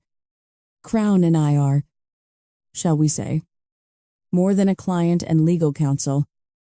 I swallow back the fresh wave of bile rising in my throat. I don't care. He grins. Oh, I'm sure. No, you're right. I do care. I smile, acidly, only because it would make me concerned for her well-being. Making awful life choices like fucking you of all people. Or that you'd give her something gross. Dante chuckles. You have a very low opinion of me. Miss Black. Jay. I wonder why. Taylor is my attorney. Tempest. You may be surprised to hear that I'm also not screwing my dentist or the pleasant old man who does my taxes. So for the record, no, I haven't fucked her, he murmurs sinfully in my ear, the scent of him enveloping me like a drug. I already told you, I don't. Dante suddenly spins me again, causing my heart to leap into my throat. A thrill I'm not really prepared for or interested in acknowledging explodes deep in my core, making me bite down hard on my lip. The fluttery feeling instantly evaporates as I glare at him. What? You're not as terrible a ballroom dancer as I would have expected. I figured mosh pits were more your speed. I've grown up being trotted around at enough crown and black functions. Galas. And shareholder parties that I can waltz my way across a room. The arrogance of him assuming I can't pisses me off. Though, so on the next turn, as he spins me again, I do the only thing I can. I make a point of stepping down hard on his foot with my strappy heel. Dante's teeth grind as he swallows a grunt. Oopsie, I giggle like an airhead. I'm so clumsy. It's probably because I'm just a silly whittle girl and I've never been to a big fancy party with real dancing like this one. Dante levels a cold, dark glare at me. Having fun yet, loads? I grin saccharinely. What a swell party. Dante twirls me again. And this time, as I'm once more aiming my heel for his foot, I jolt when his hand suddenly slides from my hip. It skims deftly over my bare skin where the dress splits. His touch leaving throbbing. Electrified shivers in its wake before his large fingers tense like an iron vice around my thigh, stopping me from stamping my foot on his. His mouth suddenly dips to brush against my ear and the crook of my neck. You made this bed, little hurricane. He rasps darkly. So now you'll fucking sleep in it. I try to twist out of his grip, but it's like fighting concrete. He doesn't budge 1/8 of an inch. You will swallow your terminal need to pee in the punch bowl and behave. Dante growls quietly. My core turns to molten lead as he yanks my thigh up to his hip, whirling and dipping me as the quartet slips from Tchaikovsky into a tango. I shift abruptly, my knee jerking toward his balls. But again, his iron hands wrench me back into place. My knee up on his hip, my breasts squashed against his rock-hard chest, my entire body pressed right against him. I said, behave. He growls. Or I snap back. Or I will teach you to. Sweet Jesus. The fact that the more forceful, overbearing, and domineering he is to me, the warmer I get deep in my core is so very, very fucking unfair.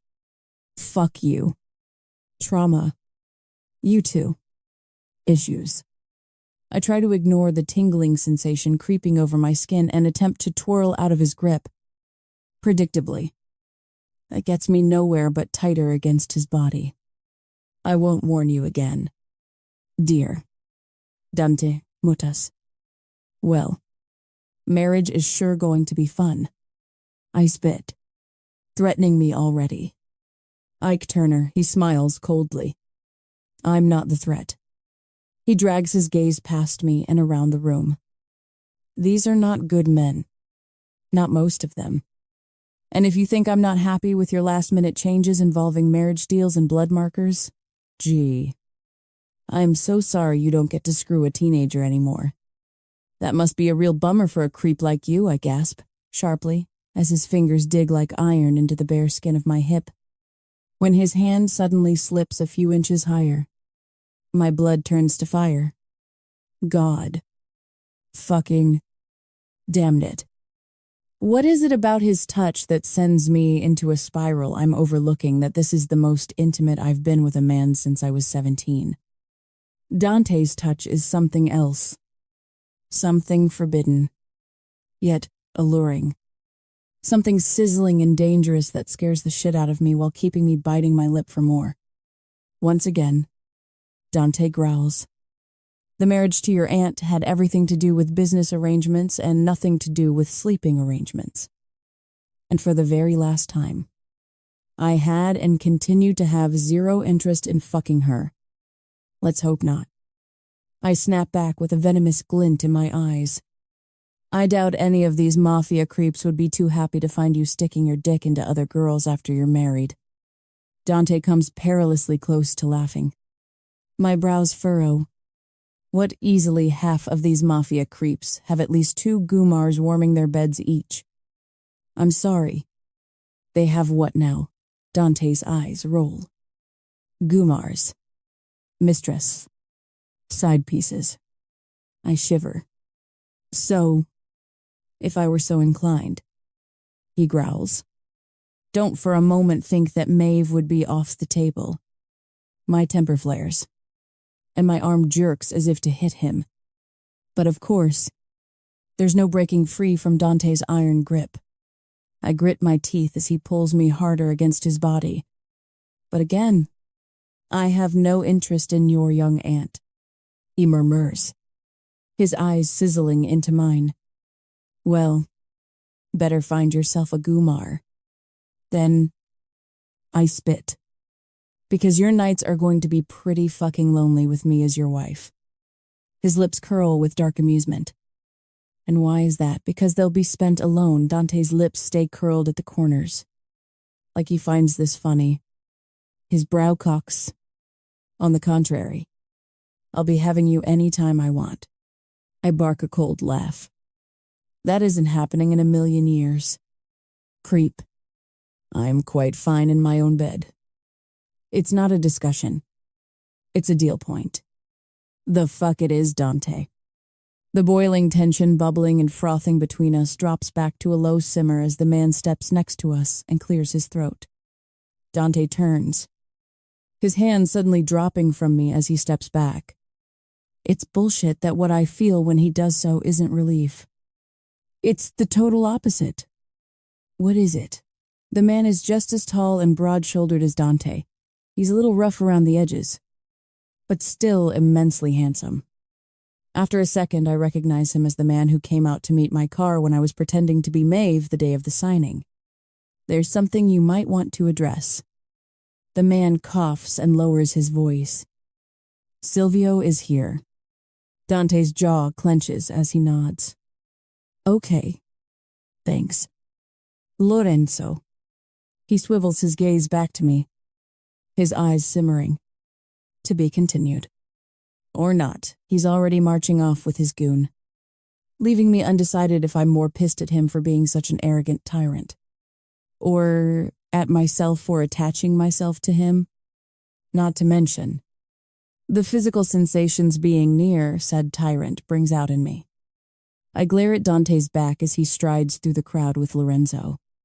Then I whirl and march across the room, flashing zero-effort smiles at people I don't know when they congratulate me on an engagement I don't give a shit about. I don't usually drink much. But tonight, I'm gladly making an exception. I order a gin and tonic at the bar and take a large sip as I turn to survey the room. Gabriel is, of course, being Gabriel, glad-handing his way through the crowd. Granted, a lot of these people are clients of Crown and Black, but it also wouldn't shock me if Gabriel leaves here tonight with 1 or 2 new clients. Alistair, however, is nowhere to be seen. I'm about to go try and find him, since he looked like a ticking time bomb earlier, when suddenly, I feel a presence next to me. I suppose congratulations are in order. I turn with a jolting sensation. Massimo Carvelli.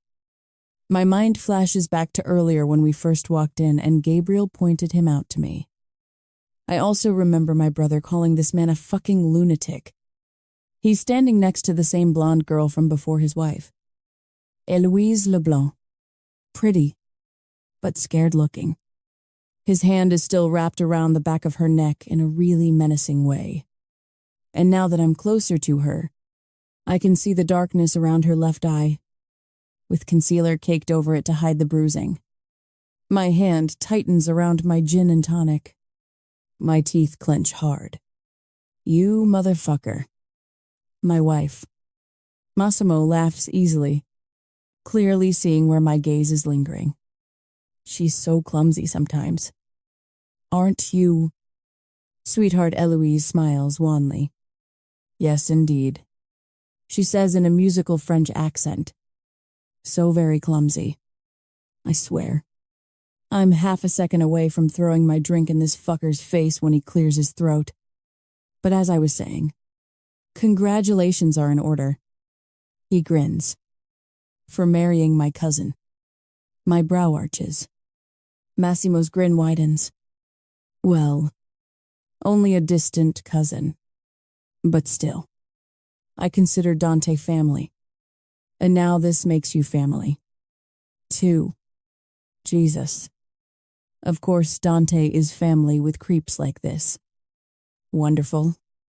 Although, Massimo continues, stroking his strong jaw meditatively. I suppose the bigger congratulations are owed to my cousin, since he gets to keep his lovely club now. Wait. What? Oh, yes. Of course. I feign a knowledgeable nod. Yes. That's good. Massimo, who already looks pretty drunk, knocks back the champagne in his hand. You know, I was sure they were going to take it from him. These puritanical old men on the commission who somehow still find the idea of a single man running a club of that nature distasteful. He shakes his head. I say, who gives a fuck if he's married or not? But then, I'm not an old man. Well now, this is interesting. My gaze slides past Massimo. Across the ballroom, through a set of gorgeous French doors open to a balcony overlooking the ocean. I can see Dante heatedly speaking with a younger man. My eyes stab into his back, my jaw tightening. You. Mother. Fucker. This whole time, he's been framing this marriage thing as if he's doing Charles a favor. Or like he was going to marry Maeve to get something from him. Now, I see the truth. He needs me way more than I need him. I smile darkly inside. I'm going to use that to my utmost advantage. Welcome to the family. Ms. Black. Massimo mutters, yanking Eloise away with him as he disappears back into the crowd of laughing. Drunk mafiosos. I'm ready to get the hell out of here. I put my drink on the bar and turn to go find my brothers. But just as I do so, cold liquid splashes down my side, soaking the dress. Oh my God. The girl looks around Maeve's age, with her dark hair up in an elegant bun and piercing blue eyes that are currently as round as the O her heart-shaped lips are making. Her gaze snaps to mine in horror. I am so sorry, she blurts, her face scarlet as she grabs a handful of cocktail napkins off the bar and starts to blot at my dress awkwardly. No. It's totally fine, seriously. Tempest. I'm so sorry, I'm the world's biggest klutz, she stops as I tense. My eyes narrowing. Have we? The girl blushes even more, her nose wrinkling. God. Worst first impression ever. I'm sorry. Hi. She sticks her hand out. Bianca. She smiles weakly. I'm, Dante's sister. Oh, I swear. Drenching you was not in the plan, and it's just ice water. I promise, but if it screws up your dress, please let me know. I'm happy to cover the dry cleaning. There's not a single ounce of malice on her face. In fact, this girl is so sweet and exudes so much innocence that I'm struggling to accept the reality that she's Dante's sister. But when I stop and really look at her, yeah, there's no question she is. The same nose, same cheekbones, even the same eyes, to an almost freakish degree. She smiles apologetically. Seriously. I'm so sorry. I was just coming over to say hi. But then you turned so fast, she stammers. I mean, not at all to imply it's your fault. I cut her off with a grin, taking her hand and shaking it warmly. Tempest. Hi. Seriously. Don't worry about it at all. Bianca visibly relaxes. So, I mumble. We're going to be sisters. I guess, yeah. I'm just sorry for you that it entails marrying my brother. I chuckle as she blushes. I mean, don't get me wrong, I love him and all. But, yeah. No, I can't imagine being married to him. Well, that makes two of us. She laughs, biting her lip a little shyly as she eyes me. By the way, I heard what you did with the whole blood marker thing. She dips her chin. That was pretty badass. I spread my arms. It's a gift. Bianca laughs again. Can I get you another drink or something? I shake my head, nodding to the gin and tonic on the bar that I've barely touched. Thanks. But I don't really drink much. Me neither. She shrugs. I'm a dancer. Body is a temple and all that. Somewhere in the back of my mind. I remember Gabriel mentioning this. Oh yeah. Ballet. Right. She nods. Yeah. Sab. Her eyes dart past me, and I catch the way her breath catches, and her body tenses a little. Shit. I frown as she ducks down, moving closer to me, as if trying to hide behind me. I glance over my shoulder, shivering slightly when Dante's eyes catch mine from out on the balcony. But the younger man standing next to him is also looking our way with a dark expression. I'm guessing that's who Bianca is trying to avoid. Come on, I say quietly, taking her arm. Let's get out of here. Her nose wrinkles. I think Dante would prefer it if I stay. I'm supposed to make the rounds of the room, and Bianca, he's your brother, not your boss. I glance out to the balcony again. Dante and the other man are still talking heatedly. When I turn back to her, Bianca's still chewing on her lip uncertainly. Okay, she finally blurts with a shy grin. But first, she turns and smiles at the bartender. I'll have one of whatever she's having. Your brother is going to kill me for being a bad influence. Isn't he? Well, it would get you out of marrying him. I laugh as she takes a sip of her drink and then grins. Come on. I know a place we can hide out. 9. Dante, this is fucking insulting. Dante, I resist the urge to tell Silvio that what is actually insulting is showing up to my engagement party uninvited. Especially after being told in no uncertain terms to stay the fuck away from my sister.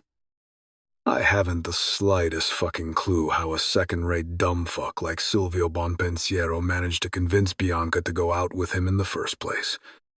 It's actually so difficult to imagine at times I've worried that coercion or drugs were involved.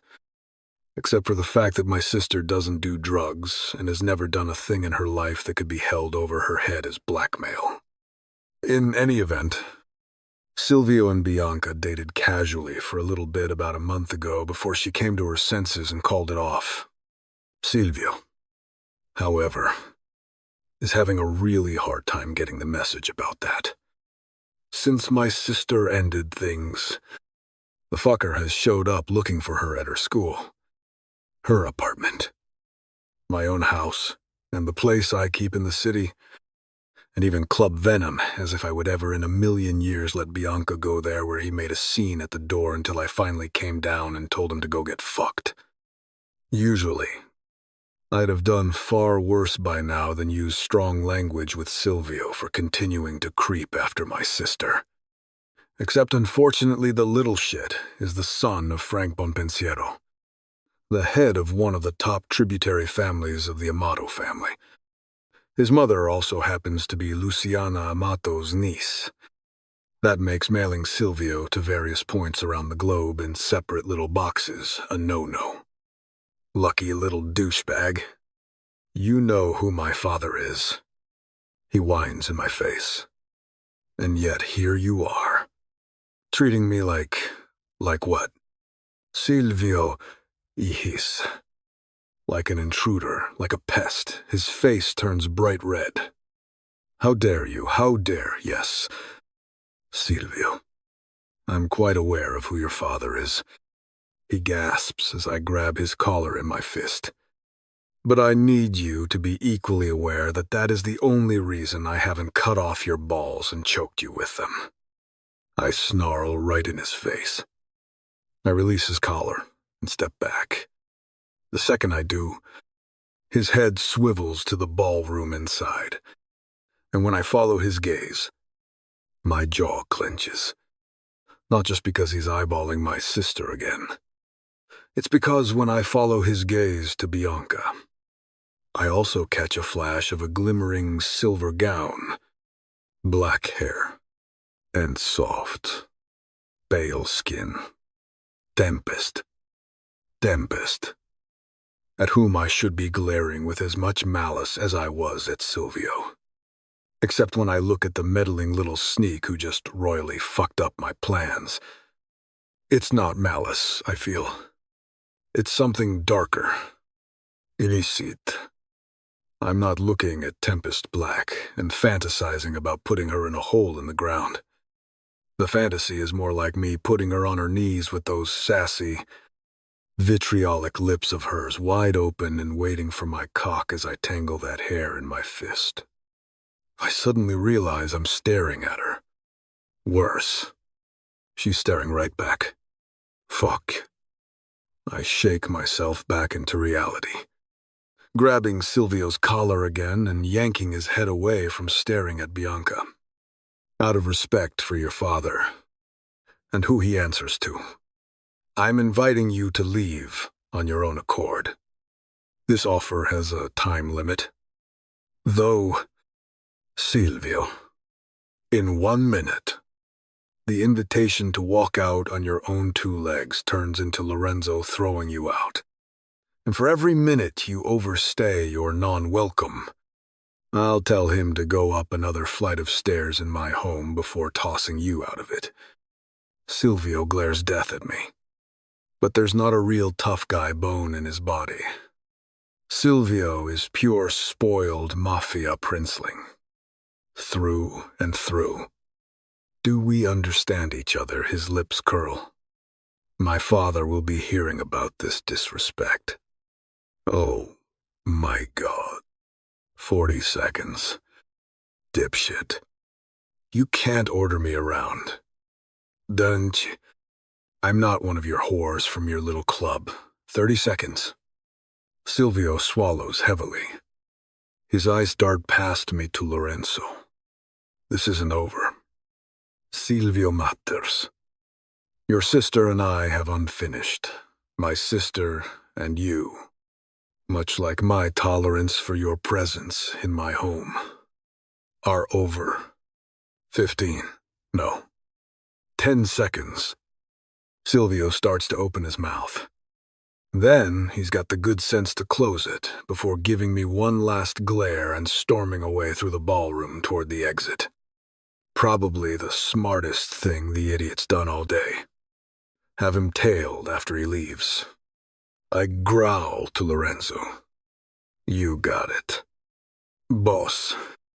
Lorenzo disappears back into the crowd inside as I wait in the shadows of the balcony, surveying this whole debacle. An engagement party. Give me a fucking break. It's not that I actively never wanted to get married. I mean, if we want to get technical with things, I was once married. For about 8 minutes. To Tempest's sister Layla. Right before she died. These days, the lack of any motivation or urge to get married is because I already am. To my job. To the club. To the webs of information I weave. And that's not even counting my other job. My crusade, if you will. My hunt. But that's another story entirely. My gaze darts to the bar before I can stop myself. She's not standing there anymore. I actually don't see Tempest anywhere. Actually. But before I can chide myself for looking for the little agent of fucking chaos, a heavy hand lands on my shoulder. Congratulations, my friend. The heavy Serbian accent is a dead giveaway before I even turn toward him.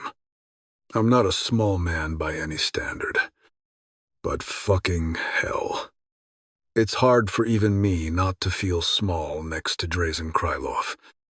The man is just big, tall, broad-shouldered, and built like Henry Cavill's Superman. He's a good-looking guy, and he's taken to wealth with style. I mean, I don't know if Drazen was ever poor, per se. But the mercenary-turned-Bratva kingpin came into billions about a year ago with the discovery of a long-lost treasure of Tsarina Alexandra's royal jewels, which she'd bequeathed to Drazen's great-great-grandfather a century ago, when the Romanov family fell. Now, he calls New York home as he works to build the Krylov-Bratva family into a formidable empire. He's also become a friend of sorts. Now that he and Carmi and Nico are pals and business partners. And, of course, now that he's an investor in Club Venom. I roll my eyes. Let's skip the congratulations. Draze grins. Well, whatever the circumstances, she's beautiful. So there's that. She's crass, mouthy, and a royal pain in the fucking ass. He chuckles as I sigh. So where are your partners in crime, Carmine and Nico? He snorts, nodding his chin at the crowd inside, playing with fire. Akka, hitting on anything with a pair of tits and a pulse. Regardless of which of the dangerous mafiosos here they might be married to. I'm surprised you're not out there hunting with them. Drazen. I eye him. Although I haven't seen you at Venom much recently. So perhaps he spreads his arms. No. Work has become my new mistress. Empires don't build themselves. But also, he makes a face. I find it distasteful to chase pussy at the celebration of someone else's engagement. Yes, we wouldn't want to sully the sanctity of my arranged and stolen. I might add betrothal to a woman I want nothing to do with. Drazen chuckles to himself. You amuse me. Don't. You've grown up in this world seeing marriages exactly like this time and time again. And yet you're shocked and outraged when it happens to you. Surely you considered the possibility of a marriage that might benefit. I was content to never consider the possibility of marriage at all. I growl. As you say, empires don't build themselves. And some of us are coming up a little short in the Romanov diamonds department. Drazen chuckles a deep, rumbling laugh. Tush. He glances my way with a furrow to his brow. Tell me, though, what is this animosity between her brothers and you? I thought you were a client of their firm. My tongue runs over my teeth. I am, but I work with Ms. Crown, Gabriel and Alistair and I just went to university together. What did you do? Fuck their girlfriends. Wouldn't that have made things simpler? No. They believe I shake my head slowly, looking at the middle distance. It's complicated. I growl, quietly. Drazen opens his mouth to say something else. But just then, Lorenzo suddenly strides toward me with a dark look on his face. Dante, he glances at Drazen. When I nod for him to continue, he clears his throat. I'm sorry. Boss. We lost track of Silvio. Shit. The fuck do you mean? I think he picked up on the fact that we were tailing him and lost us somewhere in the house. My guys are going through all the camera feeds now. But, well, it's a big house. There's a lot of fucking cameras. Fuck. I mutter. He's definitely still on the grounds, unless he pole-vaulted the fences. His Ferrari's still here, and the men on the gate never saw him leave with anyone else. Find him. I hiss. My pulse suddenly lurches afresh. Shit. And find Bianca. Now. He grimaces, stonily. We're on it. Boss. He mutters into his radio and dives back into the party. Drazen clears his throat. What can I do to help? I have 5 of my men outside with cars. I'll take you up on that. Thanks. I growl. We're looking for Silvio Bonpensiero. I'll text you his picture. He's probably looking for my sister. A scream rips through the night. I whirl, lurching to the balcony railing that didn't come from inside the party. It came from out here. It tense. My gaze stabbing into the darkness of the gardens surrounding the house. You fucking bitch. Drazen and I both whirl and look up at the same time. Fuck me. It's not coming from the yard. It's coming from the fucking roof. I dive back into the ballroom with Drazen right behind me. Make a beeline for the side door. And crash through it. We tear down a hallway. Up the main stairs. Down another hall. And then up the staircase to the rooftop patio. My gun is already out. And I can hear Drazen chambering around in his behind me as I slam the door to the roof open. Don't you fucking touch her, across the patio from us. Tempest is standing tall and furious between my sister and Silvio like some kind of shimmering, avenging angel. Bianca's eyes are wide, and her face pale, as she cowers behind Tempest.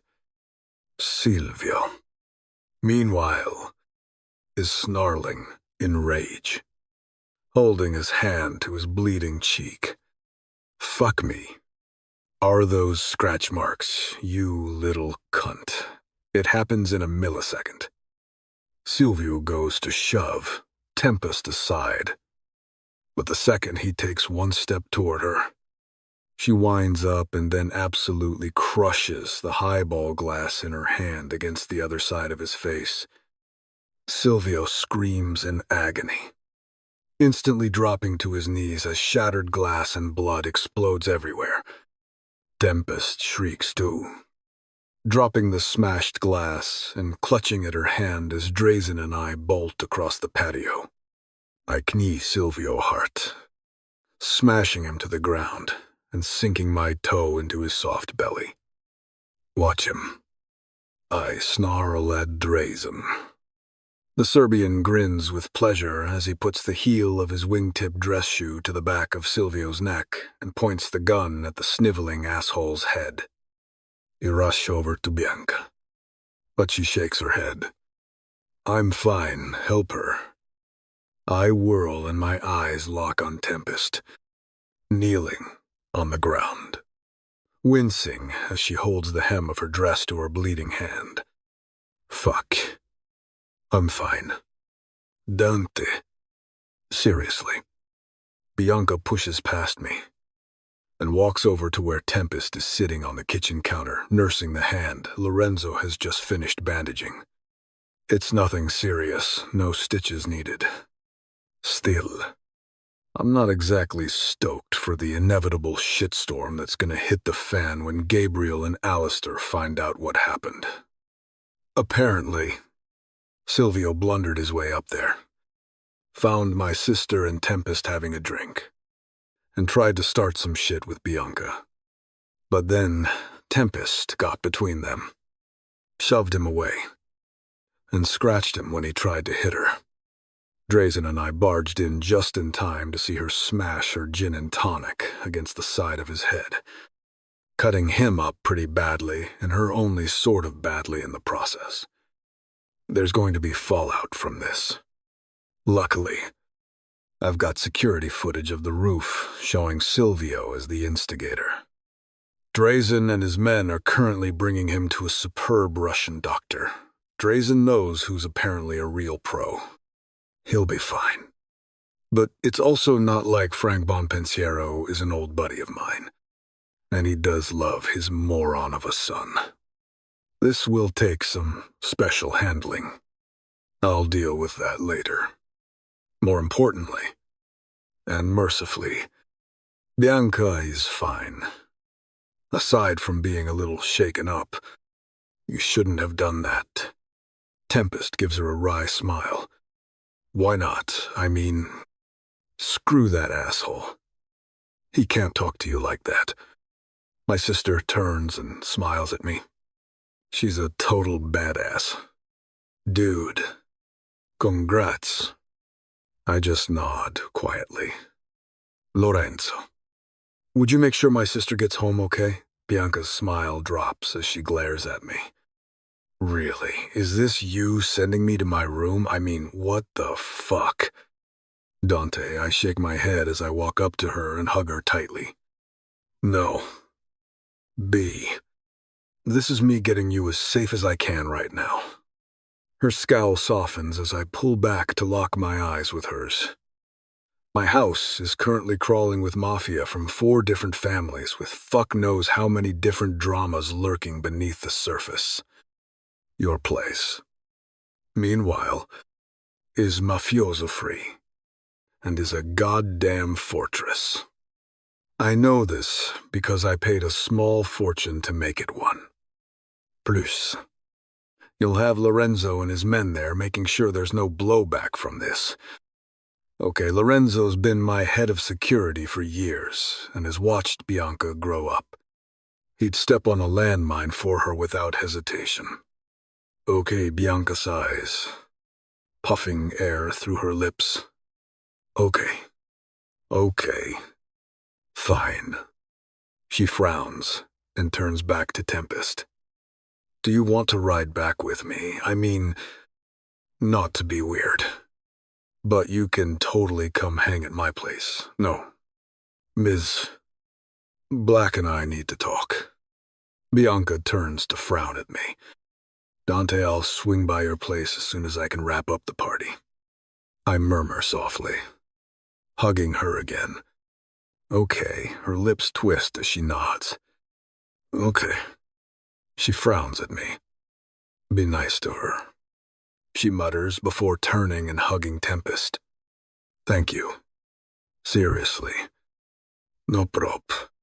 Tempest smiles, hugging her back. After Lorenzo ushers my sister out of the kitchen, leaving Tempest and I alone, the kitchen goes silent. I rake my nails down my jaw, and our eyes lock. What? She mutters testily. Do you have any idea who that was that you almost blinded with your cocktail glass? She stares at me. No. I just knew he was some asshole who was trying to put his hands on your sister. Are you seriously mad at me for stopping him? I roll my eyes. No. And you know I'm not. I'm honestly thankful you were there. Could have fooled me. She mutters. I glare at her. What I'm pissed about is that I never asked for Tropical Storm Tempest to come smash up my shit. She jumps off the counter and marches over to me with a lethal glare on her face. She's ditched the heels by now, and she's even shorter than she was before. That fucker was going to hurt her. Dante, don't you dare try and somehow blame me for him getting past security and being here at this stupid party in the first. The stupid party we're only throwing because you fucking waltzed in and signed that fucking I stop when her eyes glaze over. One of them starts to roll back in her head, and her mouth falls open. What the fuck? Tempest. Her face goes chalk white as both eyes roll in different directions. Her legs give out, and I stick out my arms just before she topples to the ground, catching her full weight against my chest. Fuck me. She's so light in my arms, like a barely there rag doll collapsed against me. I kneel, lowering her in my arms and hovering over her. Tempest flinches. Her eyes flutter closed, then open, then closed again. Then they open again, with clarity this time. Her brow furrows in confusion, and as our eyes lock, my face leaned down close to hers and my arms wrapped around her small frame. I'm almost compelled to kiss her. Mercifully, reason takes over. And by that, I mean Tempest flinches again, shoves me away from her, and lurches up. "What the fuck are you doing?" she blurts, unsteady on her feet as she backs rapidly away from me. "What the fuck am I doing, Tempest? You just collapsed. I think you blacked out." Her eyes dart around the room, as if slowly refreshing her memory of her surroundings. "I'm calling a doctor. I think you lost more blood than I'm fine." I arch a stern brow. "The fuck you are. You just blacked, I'm fine." She rolls her shoulders as she pushes her hair back. "Where are my shoes?" wordlessly. I nod my chin to where her heels are sitting by the fridge. She's still unsteady as she shuffles over and slips them on, tightening the straps and taking slow, deep breaths as she stands. Without another word, she walks, wobbles to the door. There she pauses, turning back to look at me, her mouth pursed. "I'd like to propose a deal." I fold my arms over my chest. "Exactly what sort of deal? You don't tell my brothers that I passed out. And I won't tell them that a deranged maniac managed to get past your security and hurt me while I was here tonight." She's got balls. I'll give her that. Interesting proposal. I growl quietly. She looks around vaguely. I need to find my phone. I'm going to get my own ride back to the city. I'll call an Uber and text my brothers that I left. I don't think they'll have a hard time believing I skipped out on this party. I can call my helicopter. Yes, because that would be way easier to explain. Ismirk. So does she. And the hand. You don't think Gabriel and Alistair will possibly have a question or 30 about what the fuck happened to you? My hand is fine. Tempest murmurs. In a day or two, I'll just take the bandages off and tell them I slipped on the stairs or whatever. But you don't mention your little collapsing routine. Exactly. Why not? Because those are the terms of our deal. I draw in a slow breath, walking toward her. Tempest shivers, but she doesn't move away. "What are you? I'm amending the terms." Tempest scowls. "You can't do that. Watch me." She chews on her lip, eyeing me. "Well, I'll play this game and accept your terms. But I'm adding one more of my own, which is no more surprises or bullshit. And you know what I mean. Tempest looks like she's getting ready to throw something biting back in my face. But then she nods swiftly and sticks out a hand. Okay. Fine. Let's shake on it. I smirk, rolling my eyes. Fine. I take her small hand in mine, almost enveloping it. I refuse to acknowledge the burst of heat that lances through my chest when our hands connect act. I also refuse to dwell on the tingling sensation where her skin touches mine, or the way her eyes flicker with something forbidden when our gazes lock. Then the moment's over. Tempest pulls away, nods at me with her lips still caught in her teeth, and turns. I watch from the kitchen doorway as she walks down the hall. Once, she stumbles, her hand shooting out to steady herself against the wall. Just the fucking heels. She mutters over her shoulder. I'm fine. Maybe it was the heels just now. But that doesn't explain what happened before. That was certainly not her goddamn shoes. It wasn't blood loss. Either she's right. Her hand isn't that badly cut at all. It could be shock, I suppose. My mind replays the way her eyes rolled back, the way her body just went limp in my arms, like a rag doll. Who weighs maize? Frankly, not enough. Could that be it? An eating disorder. Tempest is tiny, and not just thin. Either. She's gaunt, as if she purposefully doesn't eat. Fuck. Like some of Bianca's dancer friends. Whatever it is, I'll find out. Whatever she's hiding, I'll uncover. Whatever she's trying to keep buried, I'll dig up. I'll discover every fucking secret you have. Little Hurricane. 10 Tempest, just as I thought. Gabriel and Alistair require zero convincing to believe that I dipped out of my own engagement party. I think they're even a little amused. The amusement fades a little when Gabriel realizes I put $1,200 for a 2.5-hour Uber back to Manhattan from Dante's Hamptons estate on my strictly emergency use only Crown and Black credit card. Damn surge pricing. My hand really is fine. And after hiding from them for a few days, I'm able to ditch the bandage and explain the cuts with a bullshit story of tripping down some subway steps. Gabrielle and Alistair buy it. But every time I look at the little cuts on my hand, I'm reminded of that engagement party. I mean, yes. Throwing myself between Bianca and that asshole ex-boyfriend of hers was dumb. Smashing the glass against his head was insane.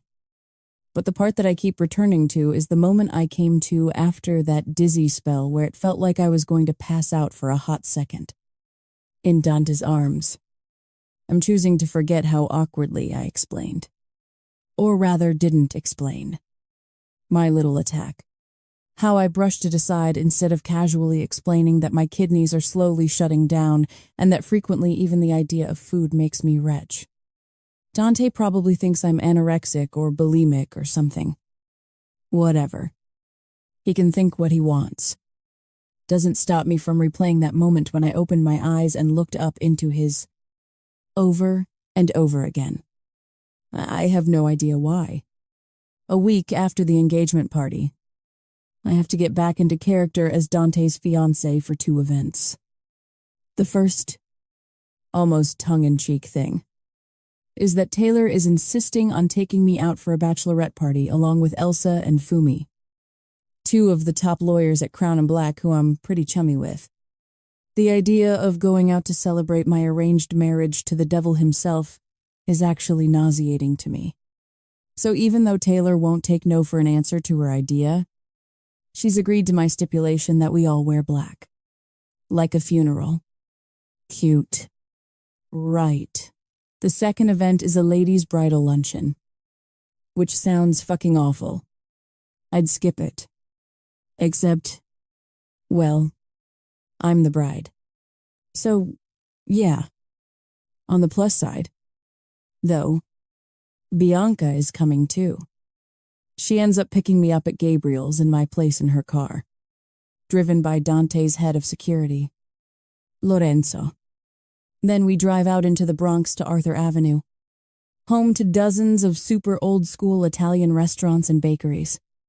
The luncheon itself is at this somewhat dated but cute place called Da Pietro's, in their private dining room on the second floor. Bianca's told me no less than 3 times that the cannoli here are to die for and has been coaching me on the way here about what to expect. But I can still feel my nerves jangling as we get out of the car. You're not at all Italian. Right. I shake my head. Nope. Did you ever go to a feast of the 7 fishes? Or one of the saints' days? Negative. Bianca chews on her bottom lip. No big family or anything. Either. I don't see how this is supposed to help my nerves. She makes a face. Sorry. Just trying to prepare you. These ladies can be... She trails off. And I wince as I glance up at the facade of the restaurant. Already, I can see a dozen or so older Italian women gawping at me from the second-floor dining room window and murmuring with each other. Cold, nasty bitches. Well, Bianca's mouth twists. Yeah, some of them, at least. A lot of them are married to seriously powerful heads of families. And some of them basically are the heads of families behind the scenes. It's all very Game of Thrones. Some of these women are friends. Meanwhile, others want to kill each other through their smiles. So, play nice. Or one of these ladies will have me whacked before dessert, Bianca giggles. It's not that bad. Just, yeah, play nice. Hey, I did wear my bestest black jeans. It's the one piece of my outfit I've kept as me, my own little act of defiance for this dumb luncheon. Gabriel already hinted pretty heavily. I shouldn't come dressed like I'm going to a punk show. So, I've paired the black skinny jeans with a silky dark maroon top that comes down to my mid-thighs, and a pair of black chunky heels borrowed from Bianca, which I think looks pretty sharp until we walk in. And I'm the only woman in the entire place not wearing a dress. Great. But pretty soon, I'm just lost in the blur of new faces. Bianca introduces me to a Mrs. D'Amico, who's first cousins with Vito Barone and who organized this entire thing. She warmly welcomes me with a big smile, embraces me, pats my thin waist, and tells me to order 2 entrees. And honestly, the luncheon ends up being not too terrible. I end up sitting with Bianca and a few other women who are genuinely nice. The only weird thing is that they insist on gushing over Dante's and I relationship and wanting to know the details of our courtship. I end up making up a story involving both of us walking around a corner at the same time and spilling coffee and orange juice on each other, which I 100% stole from Notting Hill. But whatever. My table full of new lunch friends buy it and think it's the sweetest story ever. I'm taking a break from lying my ass off to worry down sweet potato gnocchi when Bianca leans close with a low snicker in my ear. So, should I call you Julia from now on? Shut up. I had to think fast. I hiss back. I didn't expect all of these people to seriously think I was in love with your brother Bianca Snickers. I mean, they do and they don't. Most of these women married for arrangements, so they get it. But there's also this weird element of group denial. And they all want you to play along. That's fucked up. Tell me about it. Why don't you tell me what exactly happened to my son's face? You sleazy little bitch, we whirl at the sharp words. Behind us, backed by a sneering little crowd of women who were giving me the stink eye earlier, is a stern, dark-haired woman in an aggressive shade of teal. She glares at us down the bridge of her nose like we're dirt on her carpet. I went to an all-girls private school.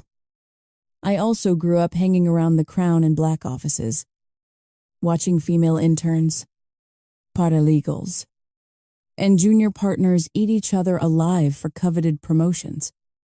I can smell mean girl energy a mile away. This woman reeks of it. I'm about to ask her what the hell her problem is, when I notice the scared look on Bianca's face. Then what this woman just said really clicks. I smile sweetly as I stand to look her dead in the eye. Oh, you mean the little creep who doesn't realize no means no? The woman sneers at me. Oh, yes. The blushing bride. She drags her gaze up and down my outfit with a look of utter disdain on her face before she turns to glare at Bianca again. My Silvio was sweet enough to feed me a white lie about falling through a window after too many drinks. I roll my eyes. More like Silvio was pussy enough to lie about a girl smashing a glass into his face when he was being a creep. You'd have been lucky to get Silvio. You little bitch. She spits venomously at Bianca. The mean girl posse behind her murmurs and mutters, nodding in agreement. I mean, Jesus. Have any of them even met this woman's prolapsed asshole of a son, Mrs. Bon Pensiero? Bianca mumbles, now looking white-faced and scared. I'm sorry. Your son and she doesn't want to be with your son because he's a gigantic douche canoe with all the personality of a hemorrhoid. Dead silence. Silvio's mother narrows her eyes at me. I beg your pardon, here's an idea. I mutter. How about teaching your son to treat women as human beings instead of objects? And maybe he won't get highball glasses smashed into his face anymore. Her eyes go wide.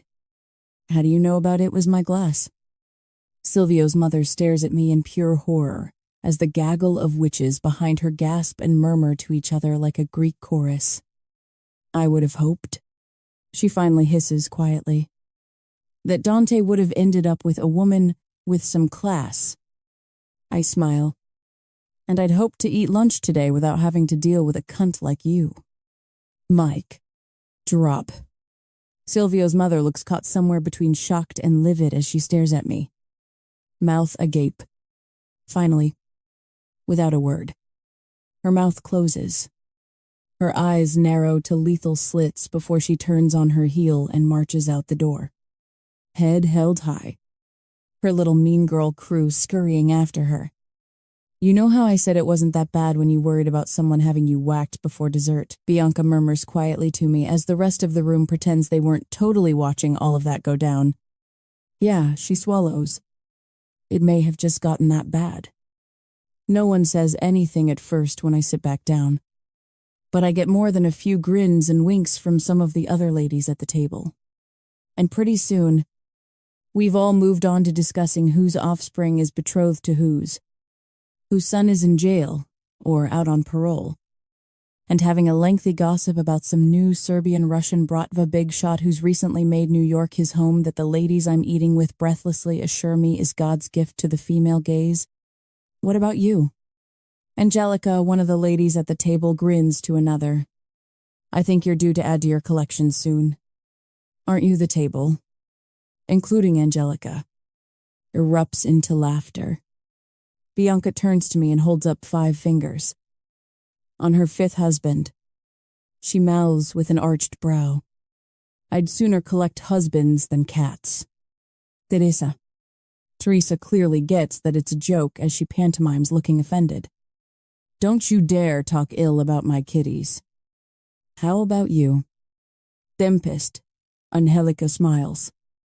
Collect anything. I'm shaking my head no when Bianca giggles next to me. Dante does. He collects rings.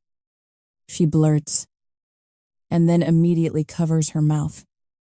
Oh, God. She glances at me. Please don't ever repeat that. He's super weird and secretive about it. He even keeps them hidden. No idea why. Any particular designer? Teresa asks. Bianca shakes her head.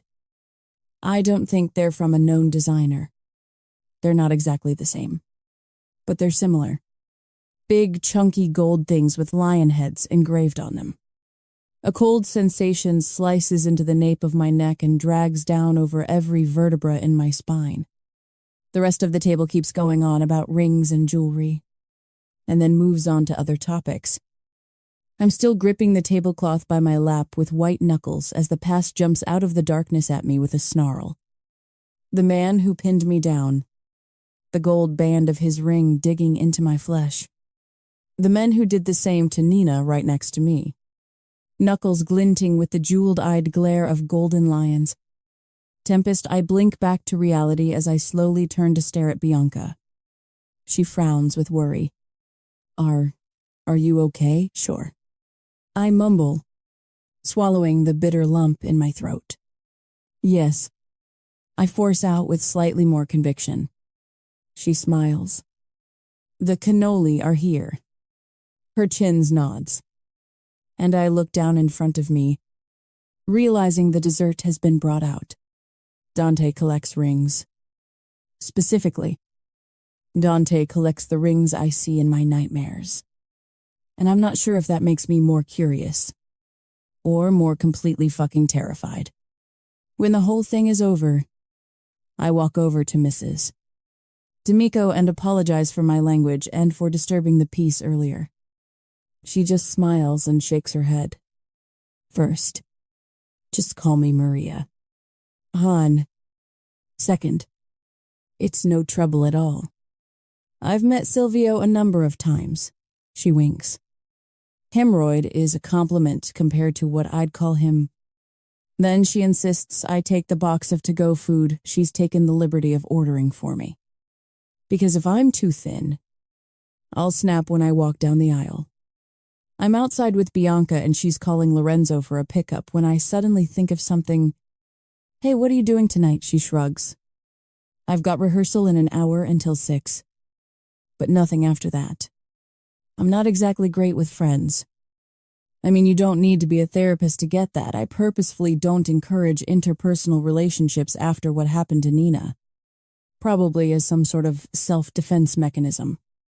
Now, knowing that my timeline is shorter than anyone would imagine, it feels even more of a waste of time to attempt to make friends.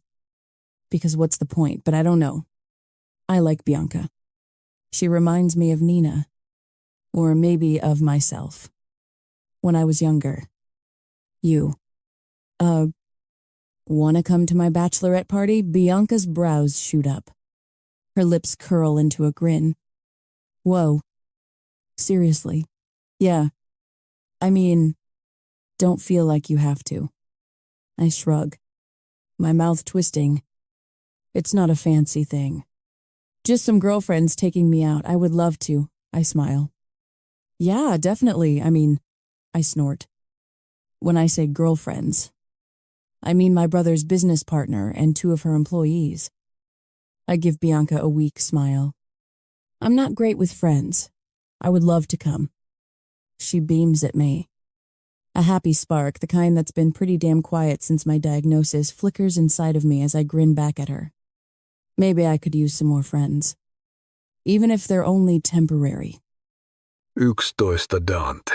She's insane. She's certifiably insane. It's not like I've ever once thought of Tempest in the brief time I've known her as rational, cautious, or anywhere near someone who, I don't know, thinks literally anything through. Ever. I mean, she's fucking chaos personified, despite being so tiny. But this is too much. Club music pounds through my chest. The dazzling blue and pink lights of the place flickering in time to the beat as I prowl through the crowd. I know they're here because Lorenzo rarely doesn't know where my sister is. And Bianca was a last-minute invitee to Tempest's bachelorette party. I ignore 2 club girls who throw themselves at me, grinning with drug-fueled energy and powdery noses, pushing past them with a low growl and my jaw set. I shove my way through more sweaty dancers until I get to the staircase that leads up to the VIP booths and rooms that ring the perimeter of the top floor. It's no club venom. but Doomsday, the Cold War-themed club I'm barging my way through, does have pretty tight security. Being that it's a popular celebrity hangout. That said, the two bouncers at the bottom of the stairs nod when they see me and instantly step aside. So sue me, I know the owner and called ahead. Upstairs, I immediately catch sight of the group I'm after, dancing around in a glass room overlooking the DJ booth Tempest. Bianca, Fumi Yamaguchi, who's one of Crown and Black's top lawyers, and El Zagin, another of their top attorneys, who happens to be married to Hades Dracos, of the Dracos Greek Mafia family. They're all in head-to-toe black, like a fucking funeral.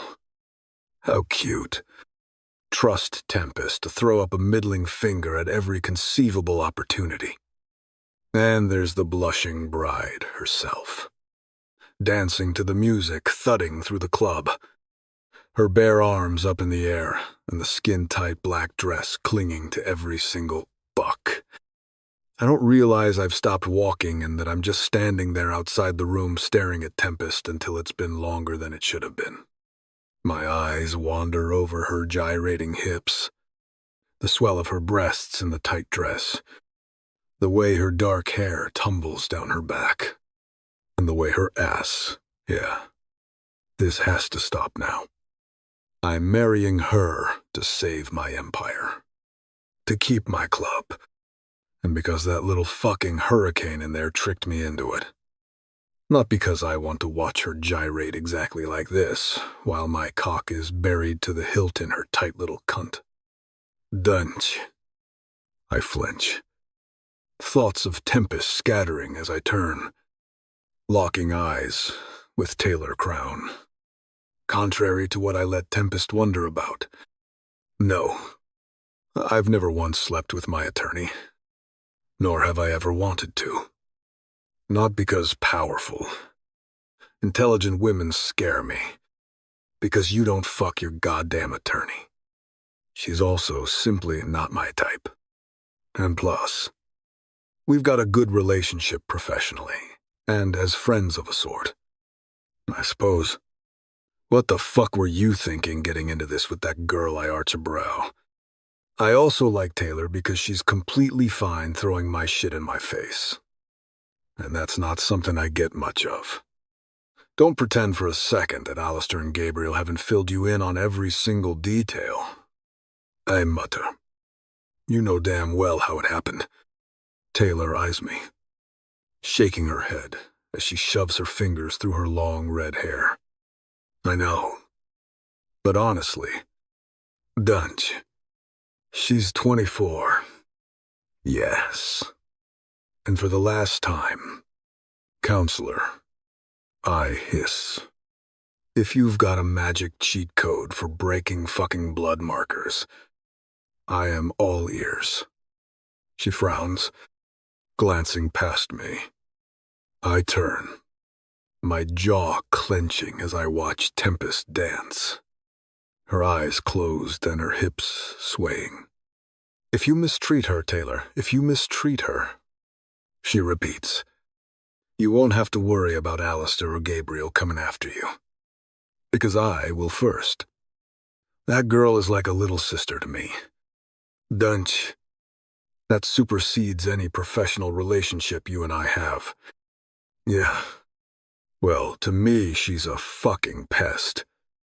I won't be laying a finger on her. Taylor's eyes narrow. See that you don't. Also, why are you even here? Anyway, I roll my eyes. Miss Hurricane and I need to. What the fuck are you doing here? I turn, immediately locking eyes with a particularly sassy-looking Tempest. Her cheeks are flushed, too, and not just from dancing. I glance past her to where the girls are dancing, spotting the bottle of vodka on ice with numerous glasses around it. Interesting, considering I know for a fact that Tempest doesn't drink much at all. You and I need to talk. No, She shrugs, smirking. I don't think we do. The sassy little attitude drops as I surge right into her, looming over her as she presses her back against the glass wall behind her. Dante, Taylor warns behind me, but I ignore her as I lean down, putting my lips right by Tempest's ear. You and I need to talk. I growl quietly. Alone. Right now. You can come willingly. Or I can hoist you over my fucking shoulder right here in front of all of your little friends and make it happen myself. When I pull back, the pink is flooding her cheeks even more. You wouldn't dare. My lips curl. I would ask yourself exactly how well you know me before you choose to start calling my bluffs. Little Hurricane. Her lips purse. It's Tempest. She mutters. Stop calling me Hurricane or Cyclone or whatever. It's bullshit. She fidgets in front of me another 5 seconds, but then clears her throat. Fine. What do you want to talk about this way? I grab her hand, ignoring Taylor's wrathful glare as I pull Tempest after me. Another bouncer nods as I approach, opening the door to a non-glass VIP room. The second we're inside, I whirl and slam Tempest against the door behind her.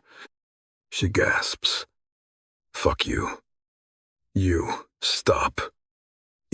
Snarl, silencing her with a dark look and a firm grip on her upper arms, pinning her to the door. I refuse to acknowledge the sultry mood of the room, the low lighting and deep sofas behind me, the way the club music thuds like a pulse in the air, or the glint in Tempest's eyes, the way her tongue slips out to deftly wet her lips. Get your shit together. Do you have a death wish? She frowns. What you do understand the world you've chosen to insert yourself into is the fucking Mafia. Right, I hiss.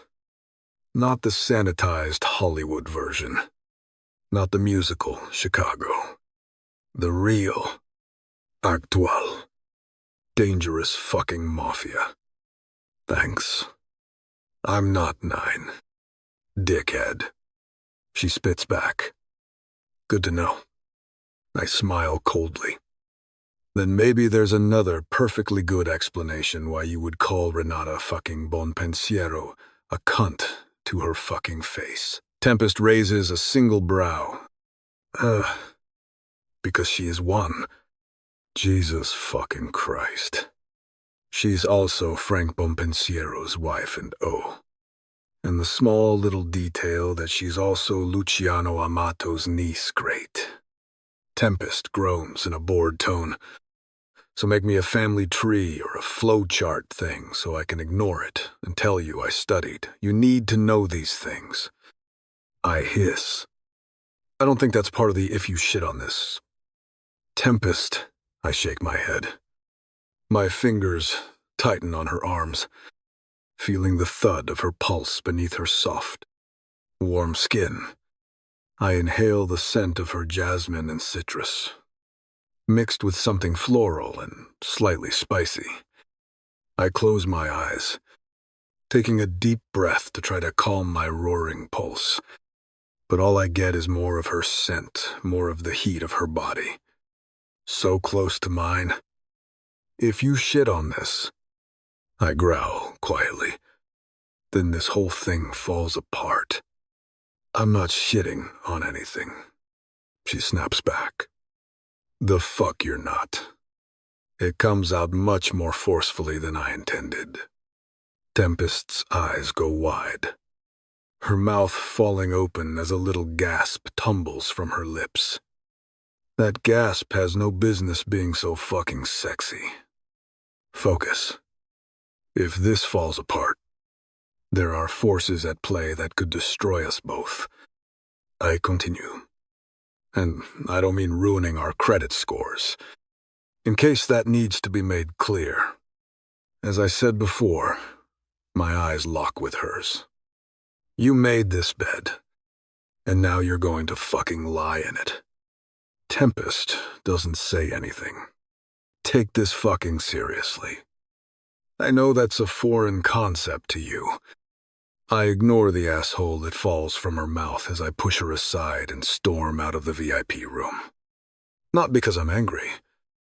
Because if I stay in there another fucking second with her, neither of us will be leaving until I have taken her in every single way a man can take a woman. 12. Dante. It's 2 in the morning when I get the alert on my phone. Since I left Tempest, the temptation in that VIP room at Doomsday, I've holed up in my office at Venom. Contrary to popular assumptions, my work does not involve hunching over an array of screens, jerking off while I watch people fuck on camera. Although yes, my job certainly does entail walking around the club, shaking hands or having a drink with various people. And while I'm doing that, there could be 20 or 40 people fucking literally 5 feet away, all masked, all wearing bracelets indicating their preferred kinks and roles. But I don't join in. I've never joined in. Like I said, I don't shit where I eat. When the alert on my phone goes off, I've just stepped back into my office after having a quick drink out on the floor with Konstantin Reznikov and his wife, Mara. Konstantin runs the immensely powerful Reznikov Bratva together with his brother, and recently moved back to New York after the birth of his twin daughters about a year ago. Knowing Konstantin's notorious overprotectiveness and jealousy concerning Mara, I was a little surprised when he reached out about them both becoming members. But they come to have a drink now and then. And yes, maybe watch whatever group show is being put on in the main rooms while they're here.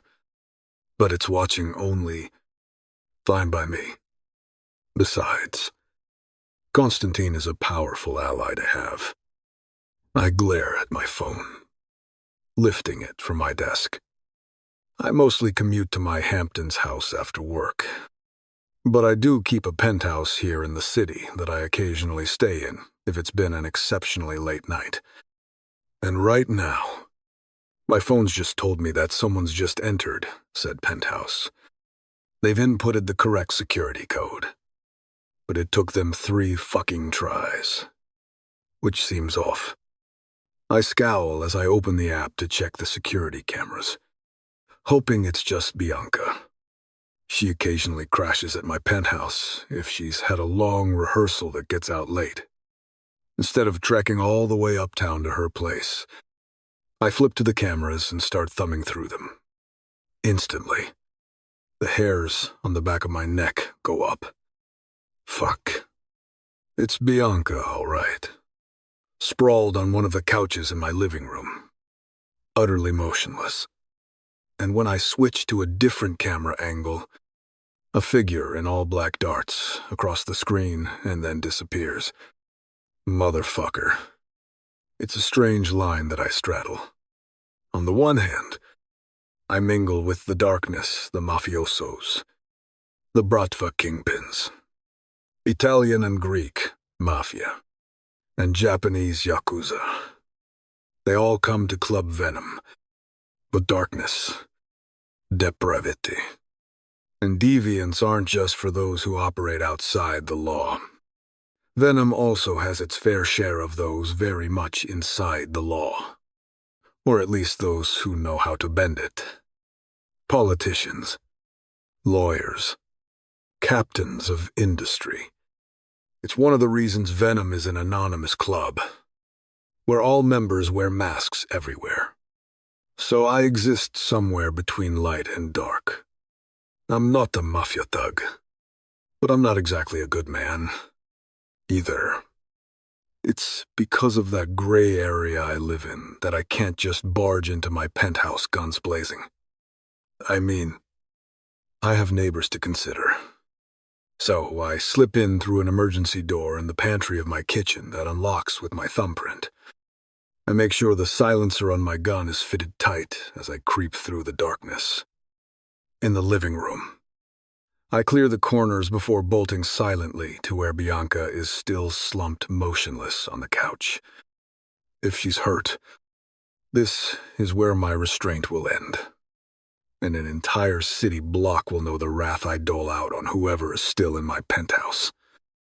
But even before I touch her neck to find a pulse, my jaw clenches. God damn it. She's not hurt or knocked out. She's wasted.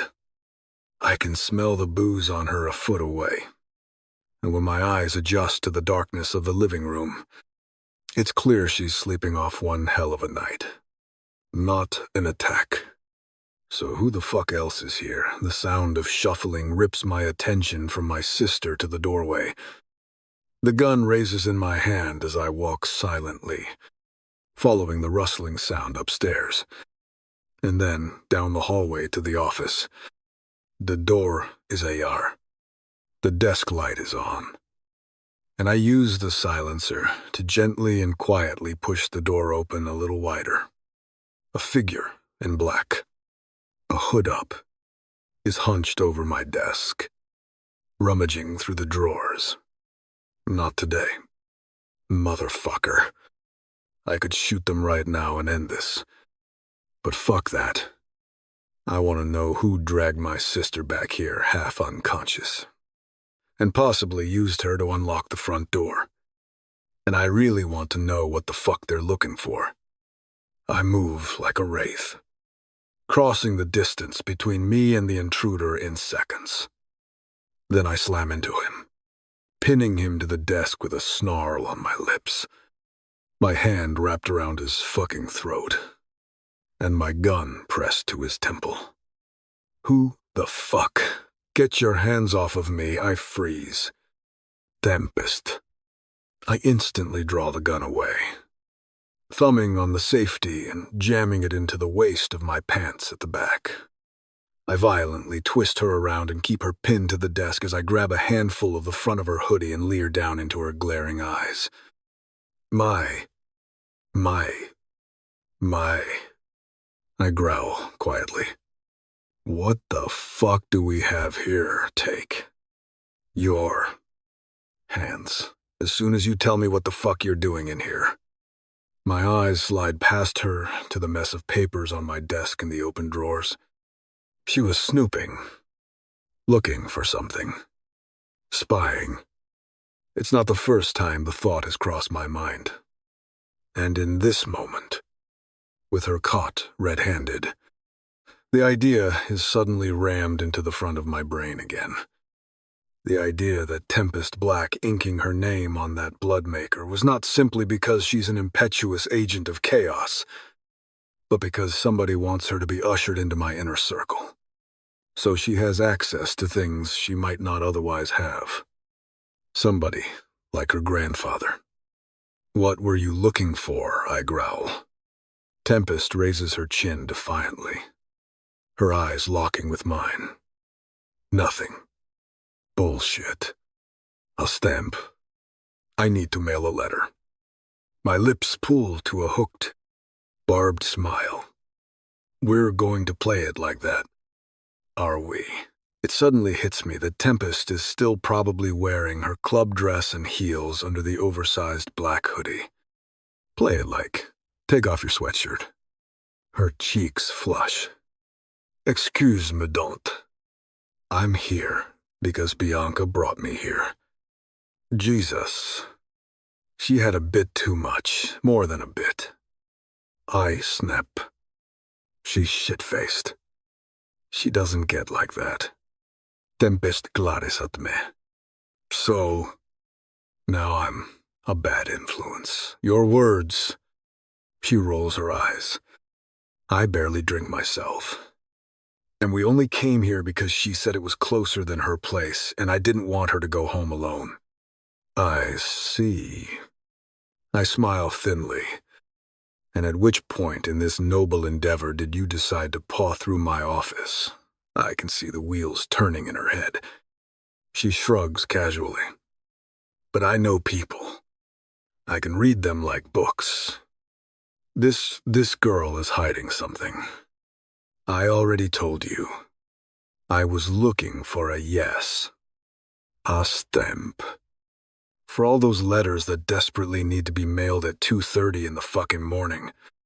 Tempest sucks on her teeth. I didn't find any, she mutters quietly, squirming a little in my iron grasp. Then prove it. Empty your pockets. She blinks quickly. The fuck? Dude, empty. Your pockets. She does, turning out the pockets in her hoodie to show that they're empty. Take off your fucking hoodie. What, take off your hoodie? Or I'll do it for you. The room goes silent. Fine. She unzips the hoodie, her eyes avoiding mine as she opens it and spreads it wide. See, no stamp, hey. She gasps when I grab the hoodie out of her hands and shove it wide open, and then down over her arms. My blood thuds in my ears and scorches under my skin like napalm. My eyes drag over her skin-tight black club dress strapless. Short. And tempting. Too tempting. Too provocative. Too alluring. See, she mutters. No, Stamp. What were you really looking for? Her eyes snap to mine. I can see those wheels turning again. Looking for an out. An excuse. A lie. Don't even try. Little hurricane. I growl quietly, shaking my head as I grab her wrists and pin them to the edge of the desk behind her. Tempest's breath catches as our bodies press tight. Don't lie, because I will see right through it. I wasn't. You're doing it right now. Her face flushes, her eyes flickering with a fire behind them. Let go of me. Was it Charles the First? Growl. Is that who you're doing this for? Her brows knit. What fuck? No. Then who? No one. She hurls back at me. Dunch. I didn't take anything. Okay, let's find out. I don't think. Though I probably should. I don't slow down. Though I definitely should. And I don't stop myself. Though it'll be my fucking ruin. I just spin her. Pin her to the desk with the weight of my body. And grab the zipper in the middle of her shoulder blades with 2 fingers. Dante. The way she chokes out my name. It's not fear. It's not shock. Or horror. And it's not a warning. It's an invitation. A fucking dare. I can feel her body shiver as I tug the zipper down, letting the dress peel away from her soft skin. I move unhurriedly, slowly, patiently, methodically. I let the zipper bump over each individual tooth, letting inch after inch of her pale, soft skin come under my gaze in the dim light. I watch the goosebumps flutter over her back. I hear the way her breath catches, feel the way her body shivers, the way her ass subtly presses into me and tenses when she feels how fucking hard I am. When I bring the zipper to the small of her back, the front of the strapless dress falls away. My eyes raise to the reflection of the room in the window, my gaze locking on her sweet, soft tits. This isn't about fucking thievery anymore. It's not about whatever the fuck. I'm still vainly trying to tell myself I'm looking for what? Documents. As if she's a spy out of Mission Impossible. The dress unzips all the way and drops to the floor. Much like the lies I've still been trying to tell myself. Suddenly, I'm not hunting for stolen documents on a would-be thief or looking for her lies. I'm just a man with his hands on a woman he wants. And the woman is stunning. It's clear the Tempest doesn't eat enough. Her ribs are far too visible. Her arms much too thin. But neither of those things does shit to diminish her beauty and allure. Even having seen her in something other than her usual punk rock princess attire, like the flirty club dress, or the gown she wore to the party the other night, none of it has prepared me for seeing Tempest like this. Bare to me, except for a tiny little black thong, tight between the taut globes of her assum. Wayfish, breakable, and yet so fucking womanly it takes everything I have not to groan. There's something disturbingly sexy about the way she shivers as her breath catches in her throat. The way her light pink, almost ghostly pale nipples harden to points in her reflection before me. The way she whimpers when I grab a fistful of her hair. Show me where it is. Little hurricane. I rasp into her ear as my control begins to shatter like broken glass. Show me where you've hidden it. I haven't, she's shaking. But it's not fear doing that. It's me. I can tell by the way her body subtly pushes back into me. The way her back arches. And her ass moves against the bulge in my pants. Her arms are taut as steel bands. Her nails digging into the edge of the desk. I slide my hands up them, relishing the shiver that ripples through her body. Is it here? She whimpers again as I brush her hair aside and trace the backs of my knuckles over the soft skin of her neck. No, she whispers in a throaty, aching tone. She shudders when my hand circles her neck, my fingers wrapping gently but firmly around her throat and jaw as I twist her head toward me. Her eyes are hooded, almost closed. Then slowly, they open to stab right into mine with greenish hazel fire. My other hand slides to her hip, making her mewl softly as her teeth quickly bite down on her bottom lip. My hand slips higher, tracing over her ribs and then over her sternum, a single finger teasing up between her breasts. How about here? I murmur darkly. Tempest shivers, shaking her head. No, I'll find it. Little hurricane. I growl quietly. I didn't. I'll find every little thing you've ever hidden. Every stolen thought. Every buried secret. Tempest whimpers so deeply it's almost a moan. Her body shudders against mine. Her chest rising and falling as my finger teases just underneath her breasts. Then my hand slips lower, and lower, and lower, teasing over the soft skin of her stomach as it caves under my touch. Where is it? Tempest. Murmure. Her eyes bulge wide, her jaw dropping and falling open as my fingertips brush the lacy edge of her panties. I swear to fuck. I can feel the heat of her pussy even from here. Feel the way her body clenches and tenses, and the way her skin hums beneath my touch. If you don't want to tell me, I murmure. My mouth inches from her lips. Then I suppose I'll be forced to fucking find it myself. Tempest moans. Loud. When my hand crosses the final barrier between us and slips into her lacy panties, my fingers delve deep between her legs, and I growl when I feel exactly how fucking soaked she is. Silky soft petal lips open at my touch. Slickness coats my fingers as I drag them up through her seam and roll one over her throbbing clit. Where have you hidden it, little thief? I murmur an inch from her quivering mouth. Maybe it's in here. I sink 2 fingers into her in one thrust, gritting my teeth and feeling my dick throb at the insane tightness of her.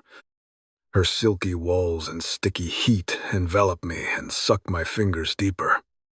Greedily. Her eyes fly open as the moan she's fucking powerless to stop comes pouring out of her mouth. My fingers curl deep, stroking in and out against her G-spot as my palm grinds against her needy clit. I push against her, pinning her to the desk. Caught between my hand and my throbbing cock against her ass. I'll find it. Tempest. I growl, my fingers stroking in and out, over and over. Her legs begin to tremble, and when her mouth falls open in a wail of pleasure, you start to finger her even harder and faster. And if I don't, I'll take your fucking cum all over my fingers as collateral until I do. Her legs buckle and her eyes roll back in her head as she clings to the desk with white knuckles, her nails digging into the wood. Her stomach clenches and ripples, her cunt greedily clamping tighter around my fingers as I fuck her with them. Oh my fucking God. You can call me whatever you want. Little Hurricane. I rasp right at her lips. But you will fucking come all over my hand right the fuck now. Her body goes rigid, her legs clamping tight together as a moan of pure release explodes from her mouth. Right as I slam mine to hers and swallow every decibel of it. There's no walking back from this edge now. 13 Tempest, what exactly are you supposed to feel on your wedding day? I have zero idea. I was never one of those girls that thought about that dreaming of Ken or Prince Charming and poofy white princess weddings. Even when I was little. Maybe it started with losing our parents. Maybe it got worse when Layla died. Or maybe I was just born without that gene that yearns for a fairy tale. As of a few months ago, I definitely stopped believing in fairy tales. That included dreaming about a wedding day I knew was never going to come. And yet, here I am. And it's the whole fucking shebang. The ridiculously huge white dress. The church. The guests. The white flowers fucking everywhere. It's all so real. Except it isn't. What is real, though, is the dark. Murky. Throbbing mess of thoughts swirling through my head. And at the very epicenter is the skin-tingling memory of what happened 2 nights ago at Dante's penthouse. I shiver in spite of myself, my face turning pink in the dressing room vanity mirror in front of me. The idea really did start as getting Bianca home. She wasn't the only one who'd had too much. Even the 3 glasses of champagne I had were way more than my usual intake. Taylor and Fumi were definitely feeling the vodka, and Elsa was comically drunk, to the point that her husband Hades had to come get her as we were all leaving the club and throw her, giggling, over his broad shoulder before carrying her to quite possibly the world's coolest vintage muscle car. But since I was the least drunk of the whole crew, I got in a taxi with Bianca. That's when she mentioned in between hiccups that Dante kept a penthouse in the city, which was half the distance compared to her apartment on the Upper West Side. So after fumbling her way through the key code, finally that's where we ended up. The plan initially was to put her to bed and leave, but then she crashed hard on the couch while I was peeing. And after that, the little worm of an idea buried deep in my head came to life as I flashed back to what she'd told me at the ladies' luncheon. Dante collects rings. Part of me was terrified to even go looking, for fear of what I might find, which ended up being nothing, because there were no rings in his office, at least. None that I found. But I did find something else. Heat. Pleasure. Excitement. Intimacy. When I was sure that part of me was long dead and buried. I haven't let anyone come close to touching me like that since that awful night. There's even been times where I had to stop things when it was just me and my own fingers, because the resulting sensation brought back terror. When Dante first grabbed me, it was pure fear that exploded through my system. and then it melted away, leaving only fire and need, want and desire, a hunger I thought I'd lost. When he touched me, I didn't go cold. I didn't retreat in on myself. I came alive. I craved more, ached for it. He could have told me to do anything in that moment, anything, and I'd have done it. Willingly. Thank God it was just making me explode all over his fingers by. Everything after that thunderous orgasm is a blur. I vaguely remember realizing I was kissing him. I remember tasting his lips and wanting more and more before he pulled away. Then I have hazy, embarrassing memories of putting my dress back on and blushing fiercely as he licked his fingers clean. The next thing I knew, I was in a cab heading home, the window down, and my head hung halfway out of it, positively inhaling the night around me. I felt like I was finally living again that night, and I'm not sure what to make of that, or how it fits into my plan for the short remainder of my life. I stand, smoothing down the supremely overdone white wedding gown. The sound of people pulls me to the window of Dante's Hamptons estate, where the wedding is being held today. It's not a huge crowd gathering in the rows of white chairs outside in the gardens, but it's not small, either. I spot my brothers. Maeve isn't here, for obvious reasons. And although I think he was invited, Charles isn't coming either. I spot Taylor, Fumi, Elsa and Hades, and Elsa's little sister Nora. Bianca is sitting with an older man I recognize as Vito Barone, who I've now heard via my brothers sort of raise Dante and his sisters. Guess I'm not the only one who lost their parents young. The string quartet outside continues to play as more guests take their seats. And suddenly, this whole thing becomes very, very real. Holy fuck, I'm getting married today. It might not be real, but it is happening. And it might have an expiration date, but it's not tomorrow. Suddenly, the realization that for the foreseeable future, I will be MRS, Sartohi, and that I will be living with him, hits me like a brick to the face. I stagger back from the window, my throat closing as I claw at the bodice of my gown.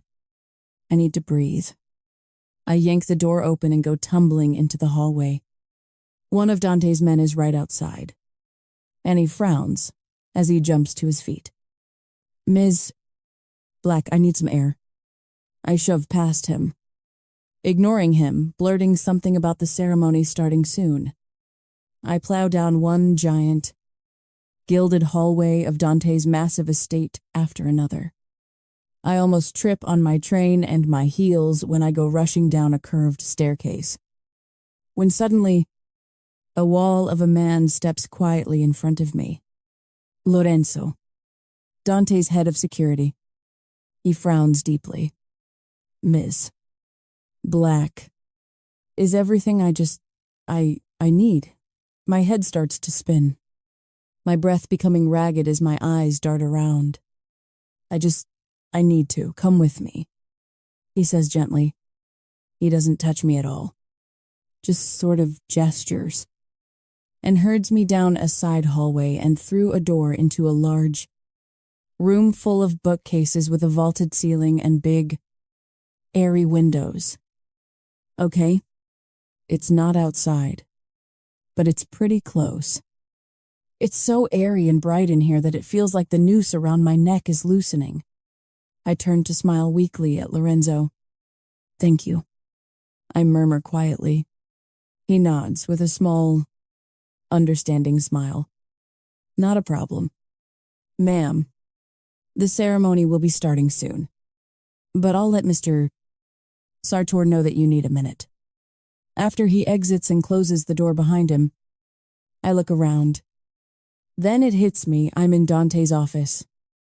My eyes slide across the very masculine and tastefully decorated room, a mix of old money wealth, mid-century Rat Pack style, complete with framed pictures of Sammy Davis Jr. and Frank Sinatra on the walls.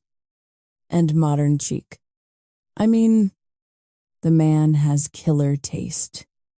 That's for sure. I prowl the perimeter of the room, tracing my fingers over the pristine shelves of leather books and trinkets. Suddenly, I stop cold when my eyes land on something sitting on the shelf. A small, sad smile creeps over my lips as I take in the pack of American Spirit cigarettes. I knew you'd come. I'm not religious, and not very spiritual, either. But sometimes, I like to think I see signs from Nina. A bluebird, her favorite, outside my window on my birthday. Her favorite song, Velvet Guillotine's Exercise My Love, playing on the radio when I'm having a bad day. Or this, the pack of American Spirit's light blues. Of course, on my wedding day, Nina wasn't even really a smoker. But sometimes when we were together, she'd have one. Probably just because she thought she looked cool. And I mean, she did. And sometimes, I'd take a puff or two, probably also to look cool, even though I'm sure I didn't. I grin as I pick the pack up off Dante's shelf, curious about why this is even here. He doesn't smoke, does he? It's open. And I take one out and bring it to my nose. Holy shit. Even though these are a little stale, sometimes I love the smell of tobacco. I bite my lip, thinking it over for a second before I shrug. Fuck it. I slip the cigarette between my lips with a giggle. This is for you, Nina. Then I frown. Crap. I don't have anything to light this dumb thing with. I glance around the shelves, but there's nothing. The bar card is the same. Not even matches. I am not asking Lorenzo for a light. Frowning, I head over to Dante's desk and start pawing around. The top of it, like his desk in the city, is immaculately neat and tidy. It's also devoid of a lighter, so I start poking around in the drawers. File folders, legal documents, an ancient, dead iPhone. Suddenly, I pause as I push aside a stack of papers and see a wooden box. It looks like the kind of thing you'd keep cigars in. And cigars mean a lighter. Or at least matches. I haul it out and lay it on the desk, grinning with anticipation. I flip the lid open, and my whole universe stills is.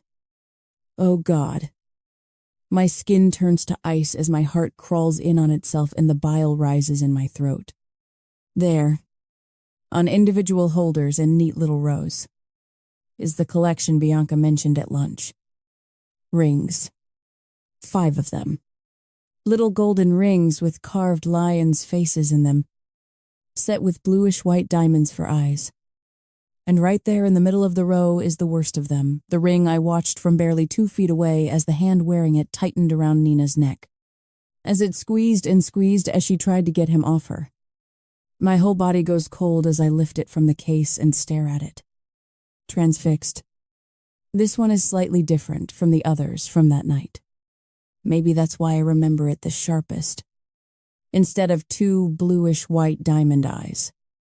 One eye of this ring is a blood-red rub, as if its owner lost one of the eyes and decided to replace it with something sinister. Part of me wants to scream until my throat bleeds. Part of me wants to hit something until I feel nothing at all. But then, the biggest part of me turns to stone. Dante rubs shoulders with dangerous men daily, and has the criminal underworld at his fingertips. His entire circle is men who are used to getting what they want regardless of who says no, or who screams at them to stop. I've been an idiot. I was hoping for access when I inserted myself into Dante's world. But now that I'm in, I might be in a hell of a lot deeper than I ever wanted to be.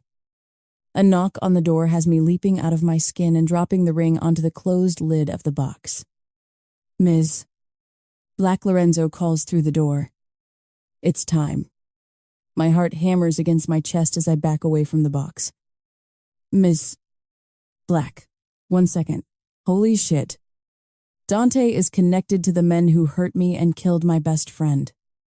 Fucking hell.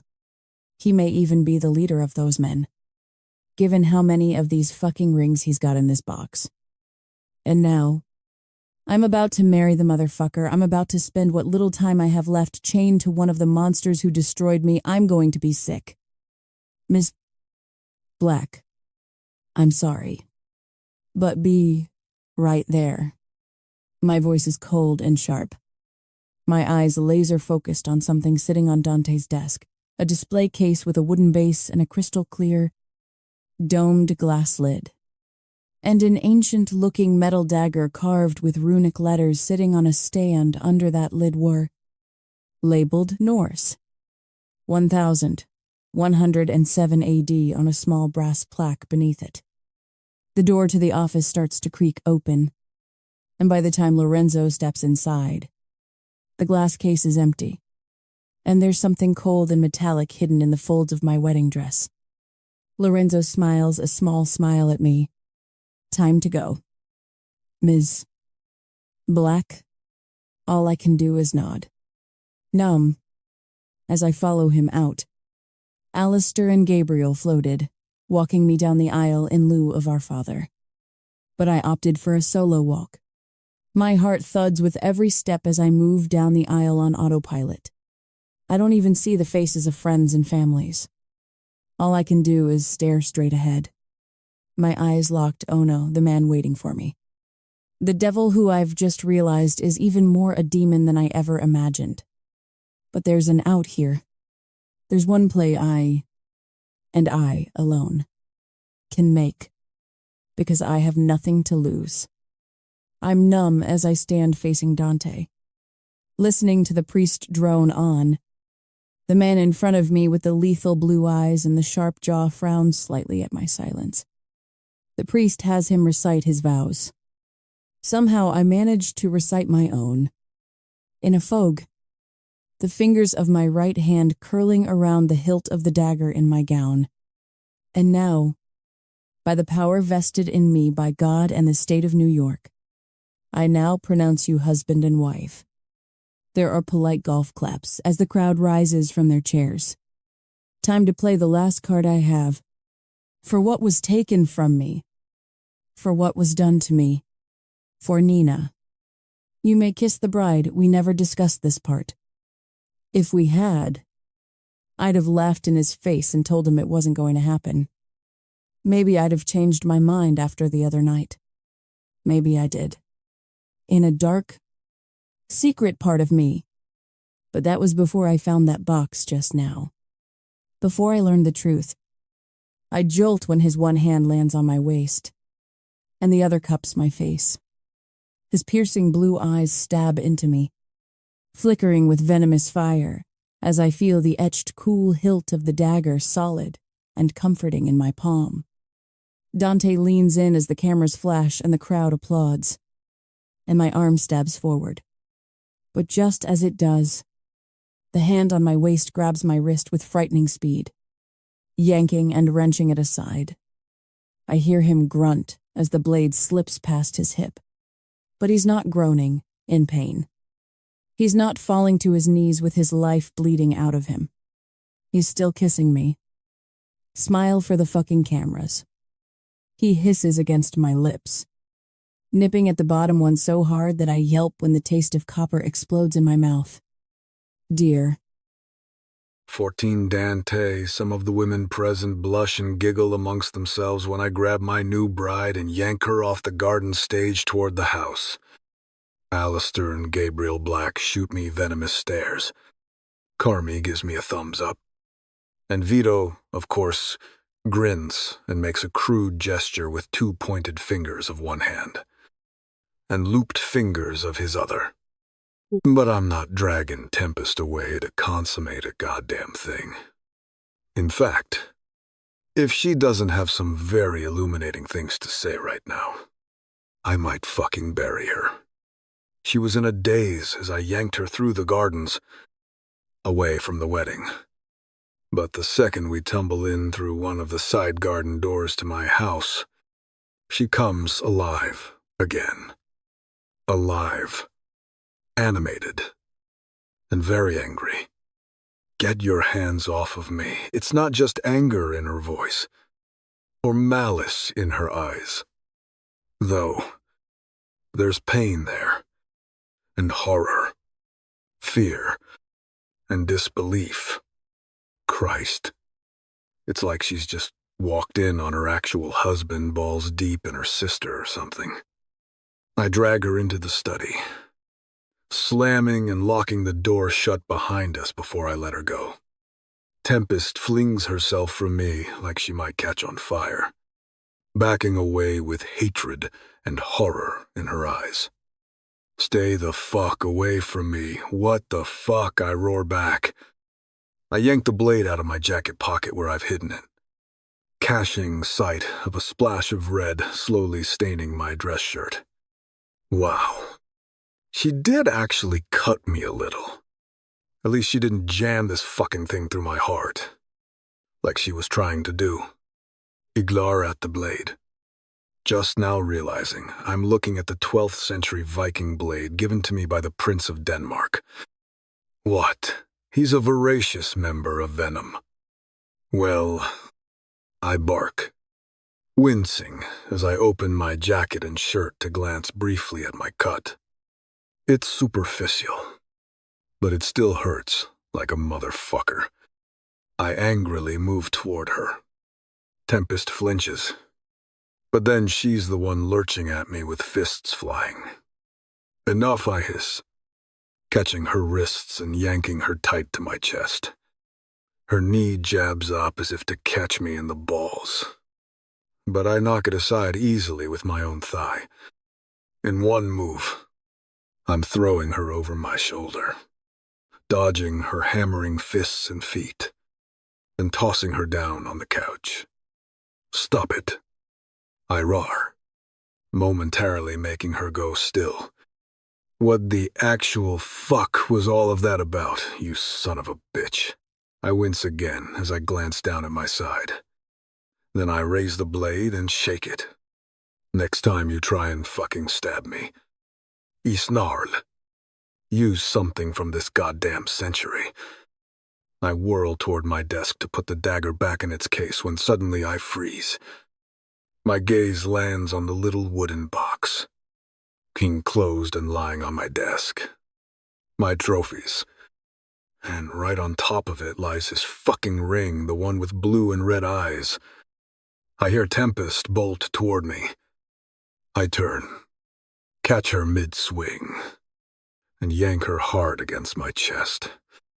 My hands pin hers tight behind her back, rendering her helpless in my grasp as I glare down into her furious face. I'm only going to ask you this once. I hiss coldly, my pulse thudding. I think I know. This is about the rings. She saw them. She knows what they are. And then she tried to fucking kill me. I am suddenly not at all worried that Tempest is a plant from Charles to try and steal something from me. I'm worried that she's with them. The ones who took Claudia from me. The ones I hunt. Once. Tempest. And only once. Irasp.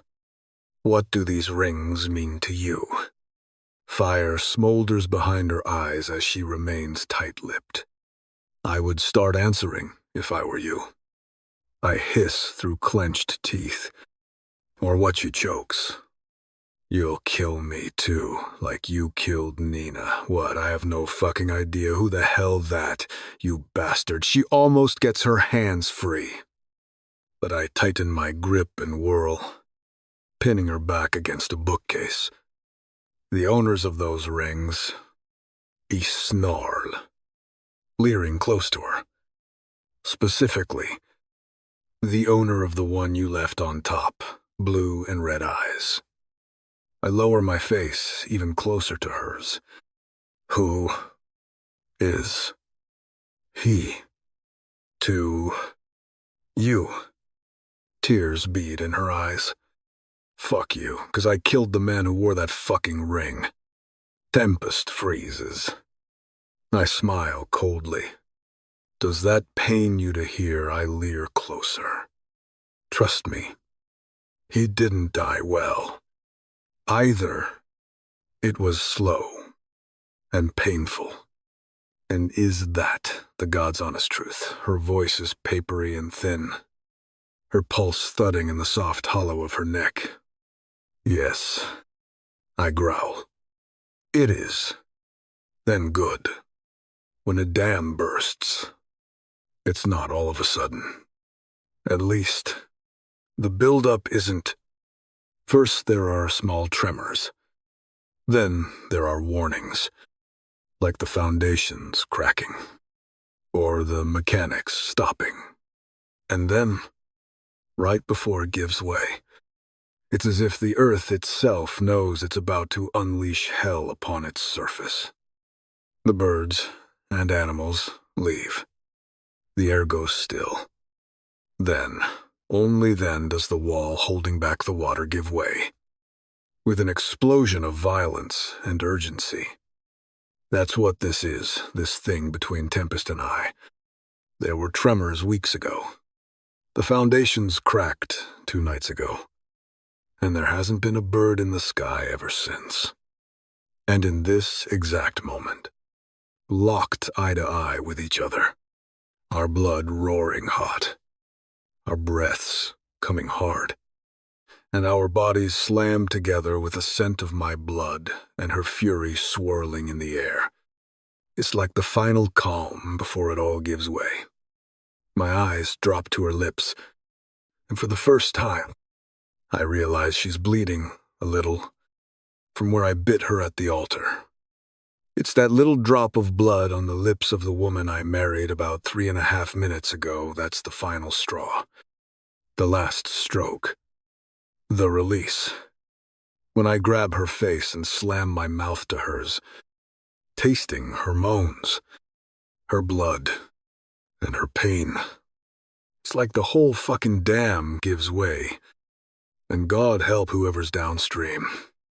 15 Tempest. There's a chance I might be crazy. Like, legit psycho. Because 5 minutes ago, I literally tried to stab this man at the altar. And now I'm moaning sinfully into his lips as he pins me to the bookshelf and kisses the ever-living fuck out of me. Which part of that scenario makes me more psycho, I don't know.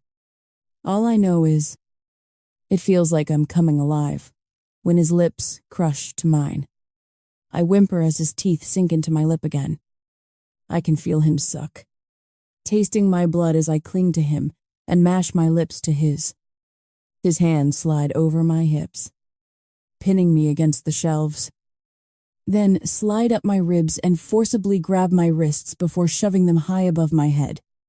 This should be hitting every single trigger in the world for me. This should be pushing me back into that black hole in my head from 7 years ago. Instead, Dante's touch makes me ache. It makes me crave more of him.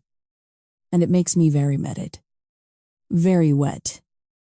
Deep down, I know that's screwed up, that after what I've experienced, it's precisely the roughness in his touch and the forceful way he's capturing me and caging me against the wall that has me melting for him and aching for more.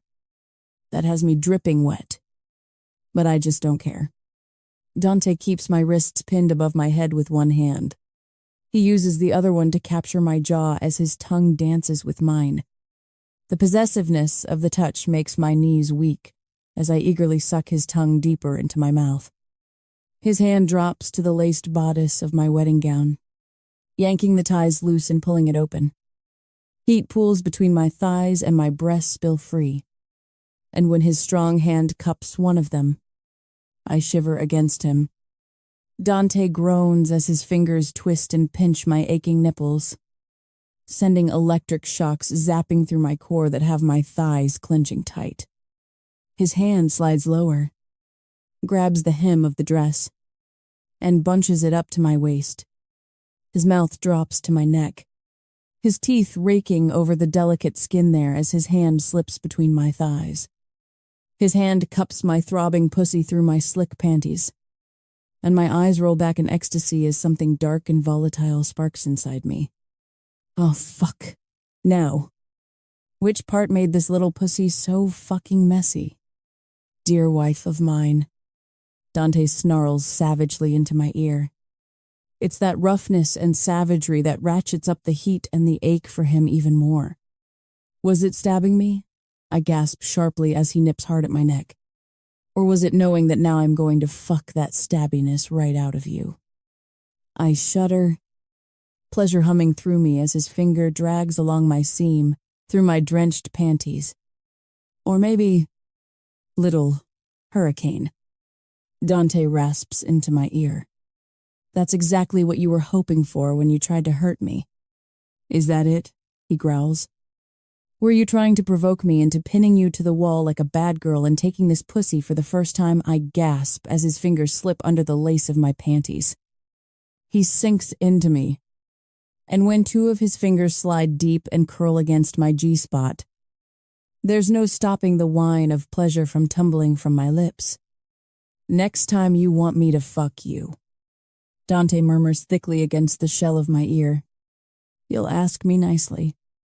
And when you do, I cry out as he starts to thrust his fingers in and out of me roughly, sending explosive heat and pleasure sparking like wildfire through my body. When you do, little hurricane. He's. You'll fucking say please.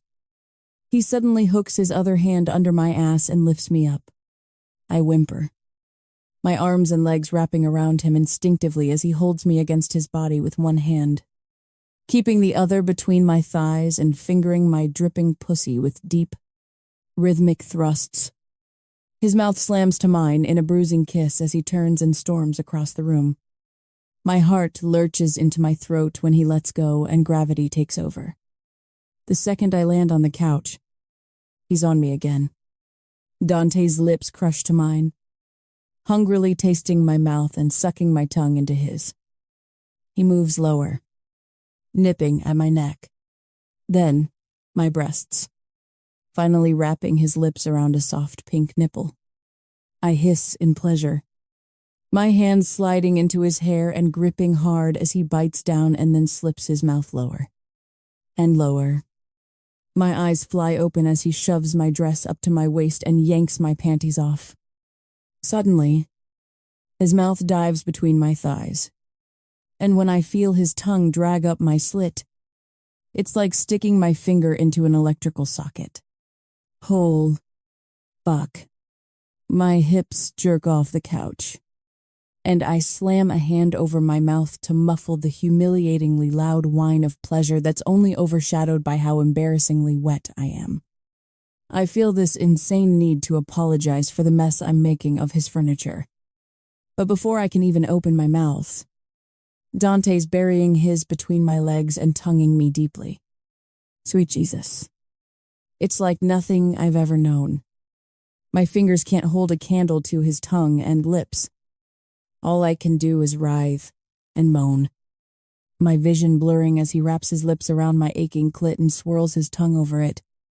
He sinks 2 fingers back into my greedy pussy, stroking them against that rough spot inside as he sucks on my clit. When I feel the first spank of his palm on my ass, it's like someone's poured napalm on the fire roaring inside of me. When he does it again, the spark catches in a whooshing roar. And when his tongue bats over my throbbing clit, the whole thing explodes. I bury my face in the crook of my arm as I scream my release. It's the single most explosive orgasm of my life. And his mouth stays right where it is through every rolling. Thunderous wave. My hips buck and grind shamelessly. My vision blurs at the edges. And my pulse roars in my ears as I come hard against Dante's tongue. There's still a ringing in my ears as Dante stands and shrugs off his suit jacket. My eyes drop to the bloodstain on his shirt as he unbuttons it and drops it to the floor, baring his ridiculously chiseled chest and abs. When I realize what's happening, my pulse quickens. But there's no apprehension, and there's no part of me that feels I should tell him to stop, that I don't want this to go further. Because I do. I've never been able to even sit through an entire dinner date with someone. But there's something so volatile and unapologetically possessive and forward about this man that it's not that I can't say no. It's that I don't want to. His pants open and slide down. And when he peels his briefs down over the grooved lines of his hips, holy fuck. I stare at Dante's very large, very thick cock as he wraps his hand around it and strokes leisurely. His thighs push mine open as he moves between them. And when he eases the fat head of his dick against my swollen pussy, my breath catches in my throat. I could say no. I could tell him to stop. Right now. He might be cold. And he might be the devil. But I've known rapists. And Dante isn't one. But I'm not going to say no. Because for the first time ever, I fucking want this. Dante leans over me as I shiver at the feel of his cock dragging up and down my slick pussy. Still wet and glistening from my orgasm. His hand moves up, cupping my jaw before 2 fingers brush over my lips. They're wet. From me. Open your mouth, he murmurs darkly. I do. And when his fingers slip inside, I close my lips around them. Good girl. Dante growls, making my eyes bulge as his mouth teases over my neck all the way up to my ear. Now suck. I whimper, my cheeks hollowing as I do as he says. My tongue wraps around his fingers, tasting myself on them. I taste sweet. I'm still moaning around his fingers when I feel his cock sink between my pussy lips. My eyes widen. My pulse skips. My whole body quivers and shudders as he pushes into me. Holy fucking shit. He's so fucking big. It feels like he's ripping me open. But then the pain turns into something molten and throbbing, something all-consuming and wild as he sinks deeper and deeper into my tightness. It takes me a moment to realize the whining sound I'm hearing is me and the whimpered. Panted moans around his fingers are mine. He keeps going, burying inch after inch into me as the pressure builds and builds and builds. As he groans and drives the last inch into me, it's like I'm breaking apart. Because suddenly, I'm coming. I scream, my hips bucking off the couch and my legs wrapping tight around his muscled hips. My body shudders and wrenches as the orgasm explodes through me. I just came from one thrusty. Good girl. Dante murmurs low in my ear as I gasp for air, making my cock extra wet so that I can fuck you better. I shiver as his finger slips from my lips, his hand cupping my jaw at my throat. Imagine what I'm going to do to you when I actually start to take you. His mouth slams to mine as he pulls out and thrusts right back in. My face caves, and I whine into his lips as I cling to him. Then, Dante truly starts to fuck me. He's not gentle, and he's not tender. His coiled muscles clench and flex against me as his swollen cock pounds deep. His mouth devours mine, and his hands are everywhere as I cling to him and moan. And it's so fucking good. It's fast and wild. It's a blissful agony I've never known. And I find myself trying to memorize every moment. Every groan from his lips. Every ripple of his muscles. Every thrust of his thick cock, touching me in places I didn't know could be touched. There's a frenzied madness to the way our hips slam together and the way my nails rake down his shoulders and biceps. The way his hand wraps around my throat as he bites down on my lip and buries himself deep inside. I've done everything I can to forget the one other time I've felt this sensation. But it wasn't even this sensation at all. That time was just violence and pain, humiliation and shutting my mind off from the rest of me. This time, I let it all wash over me. Every sensation, every nerve buzzing and exploding. Dante Sartor's no knight in shining armor. but I was never looking for one anyway. What he is, though, is the man who's taking my virginity. For real this time. And Prince Charming or not. And even though this whole marriage is fake, and we're not really a couple, I want this to be what I remember. This is what I'm going to consider my first time. For years, the mere idea of having sex with someone made me feel dirty. And even if I ever did get the slightest flicker of desire for physical intimacy with another person, it would be extinguished by my self-loathing and anger. But right now, here with Dante, I don't feel bad about this at all. I feel freed. The pulsing, throbbing wave inside me crests higher and higher. My vision blurs, and I lose myself in the sensation of his body pressing to mine, being so deep inside of me, being as close to me as another human can be. In the sound of his groans and his grunts of pleasure mixing with the whimpered moans of my own, in the feel of his skin against mine, and the intoxicating scent of him invading my senses. One of his hands pins both of mine above my head, and the other clenches possessively on my hip, driving me to his pace. The tingling throb in my core surges hotter and hotter, until there's no stopping it. Oh, fuck! I choke as the orgasm hits me like a train, slamming into me and wrenching my body hard. I feel myself clamp down around his thrusting cock, my thighs squeezing tight around his grooved, muscled hips. The release explodes out of my mouth with a cry of pleasure. Just as Dante slams his lips to mine, he swallows my moans, his tongue dancing with mine as he pounds as deep as he can into me. I can feel him throbbing and pulsing, the heat of his cum flooding into me as I drown in the madness of it all. Then, it's over. Every inch of my skin tingles.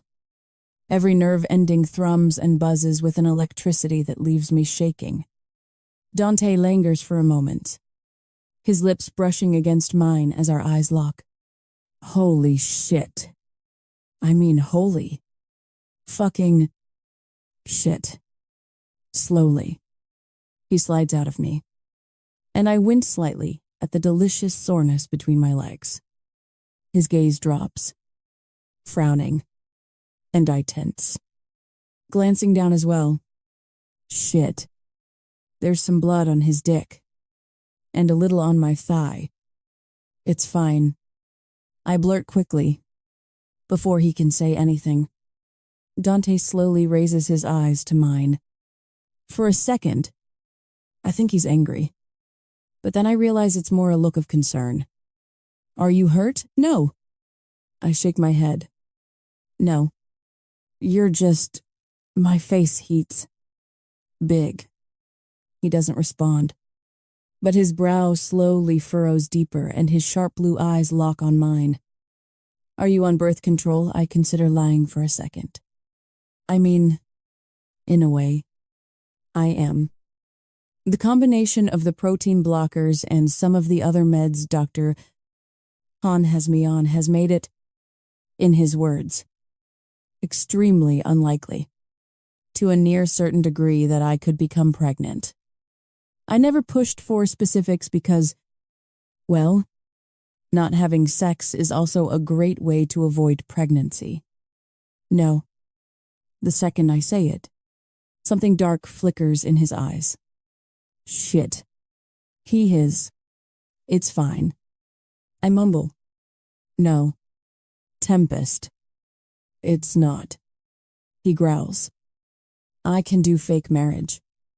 His eyes narrow on me. I'm not doing fake parenting. Well, me neither. I spit. It's his insinuation that I, for whatever insane reason, would want to have a kid with him that pisses me off the most.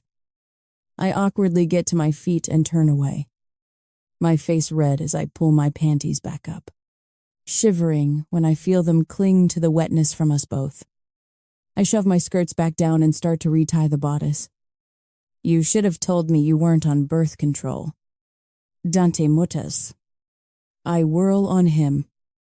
I can't get pregnant anyway. Asshole. So it's a moot point why I ignore him as I turn on my heel and march to the door, wincing a little at the soreness between my legs. Tempest. Fuck you. It's none of your 30 minutes ago when I fucking married you. He snaps at my back. It very much became my business. A roaring sound fills my ears as I angrily fumble at the lock on the door. Tempest. Fuck you. Why can't you get I snap? And I turn on him. All the rage at the unfairness of everything that I've been trying to hold back for so long finally erupting out of me. Because I'm fucking dying. Okay. 16 Dante for what feels like a solid minute. I stare silently at her, trying to convince myself that I heard her wrong. But we both know I didn't. Her face turns red, as if she's embarrassed. What? I growl quietly. Tempest looks away, turning to fuss with the lock again. Nothing. She mumbles. I didn't mean that. I cross the distance between us, grabbing her by the chin and turning her to face me. Yes. You did. My pulse thuds as I peer into her face. There's not a single trace of lie. Holy fuck. Jesus. Tempest. I shouldn't have said anything. She blurts, looking away. Look. It's nothing. Just forget. She jumps as my hand on her jaw pulls her face and her gaze back to me. Tell me. Dante. Forget no. I growl. Tell me. Her gaze drops, her teeth worrying her bottom lip. Short answer. It's this liver thing. And usually only babies get it. But a shadowed, wry look crosses her face. Well, lucky me. Fuck. I'm not expecting or prepared for the wave of emotions that hits me. Anger. For one. I want to tell myself it's anger at her for not disclosing this before. But it's not. It's that I'm angry at the unfairness of someone as young as her having something like this. My body doesn't effectively break down fats and proteins, which creates a buildup of something called methylmalonic acid in my blood. She raises her eyes to me, a dry smile on her twisting lips. So, I'm literally toxic. My blood is, at least. I don't immediately say anything because how the hell do I respond to that? No one knows about this. Tempest blurts into the silence. I mean no one. And I want to keep it that way. Your brothers. Though she shakes her head. Not even them. I bring my hand back up to cup her jaw again, and raise her gaze to mine. Why are you telling me this? I actually have no idea. She looks away. I guess you caught me a sharing mood. She mutters sarcastically. My head slowly shakes side to side. Still not quite comprehending. You're dying. Don't. Tempest says quietly. Ceasing to live. How soon? She doesn't answer. Tempest. To be determined. But 6 months? Maybe. What the fuck? The pain in my chest is sharper than the blade she tried to stab me with earlier. It also cuts much deeper. I'm trying to wrap my head around that. I mean, this is Tempest fucking Black, aka the pain in my fucking ass who weaseled her way into a blood marker marriage to me. She's not my actual wife. She's not my girlfriend. We don't even fucking like each other. So why the hell does learning all this make me want to destroy something? I slowly shake my head. Tempest. Don't. She mumbles. Don't say you're sorry or something else stupid, and make me regret saying anything even more than I already do. She exhales heavily, looking away. God, I can't believe I told you that. Why the hell haven't you told anyone else? My own reasons. Like, they're my reasons.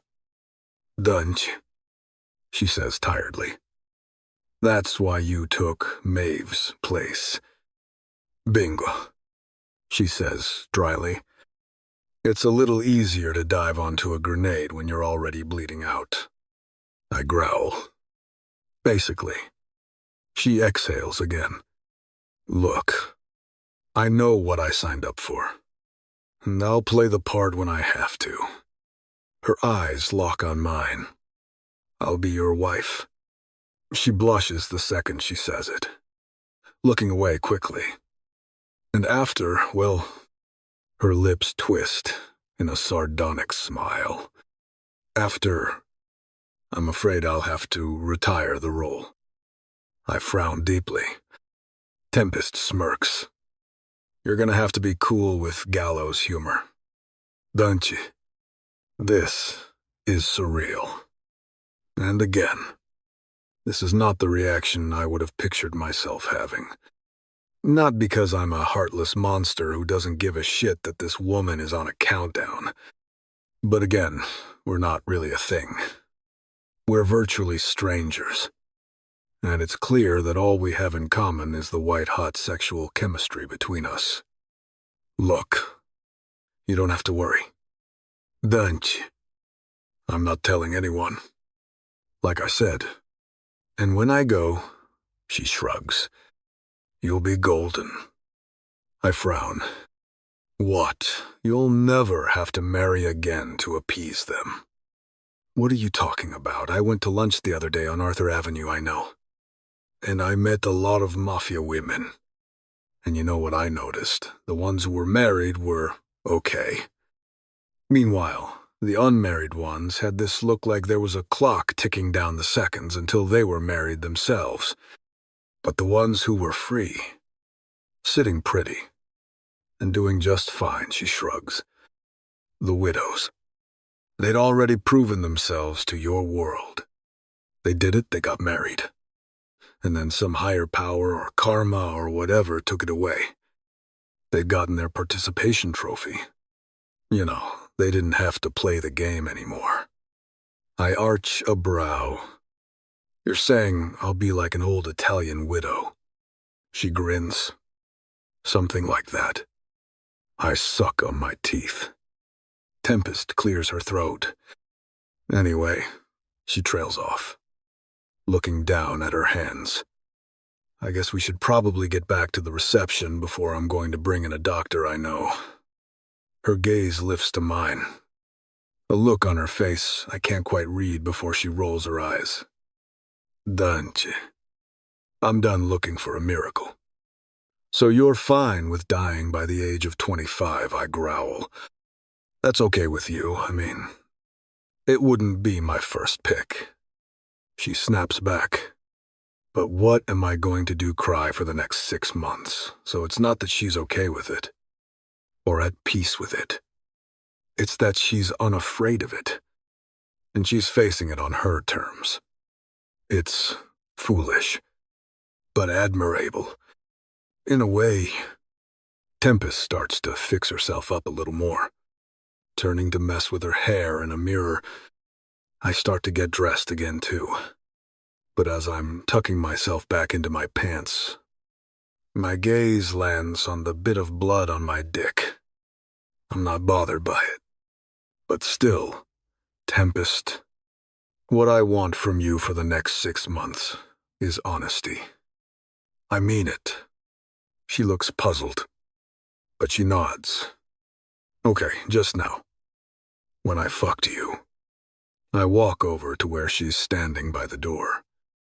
I reach out and cup her jaw, my eyes burning hotly down into hers. Was that your first time? Tempest is silent for a moment. Then she reaches up and tucks a lock of hair behind her ear. and it's like she brushes a sly smile to her face at the same time. Her hand reaches behind her, opening the door to my office. It is now. She slips out the door without another word, shutting it behind her. 17 Dante, 2 nights after the wedding. Tempest movers in.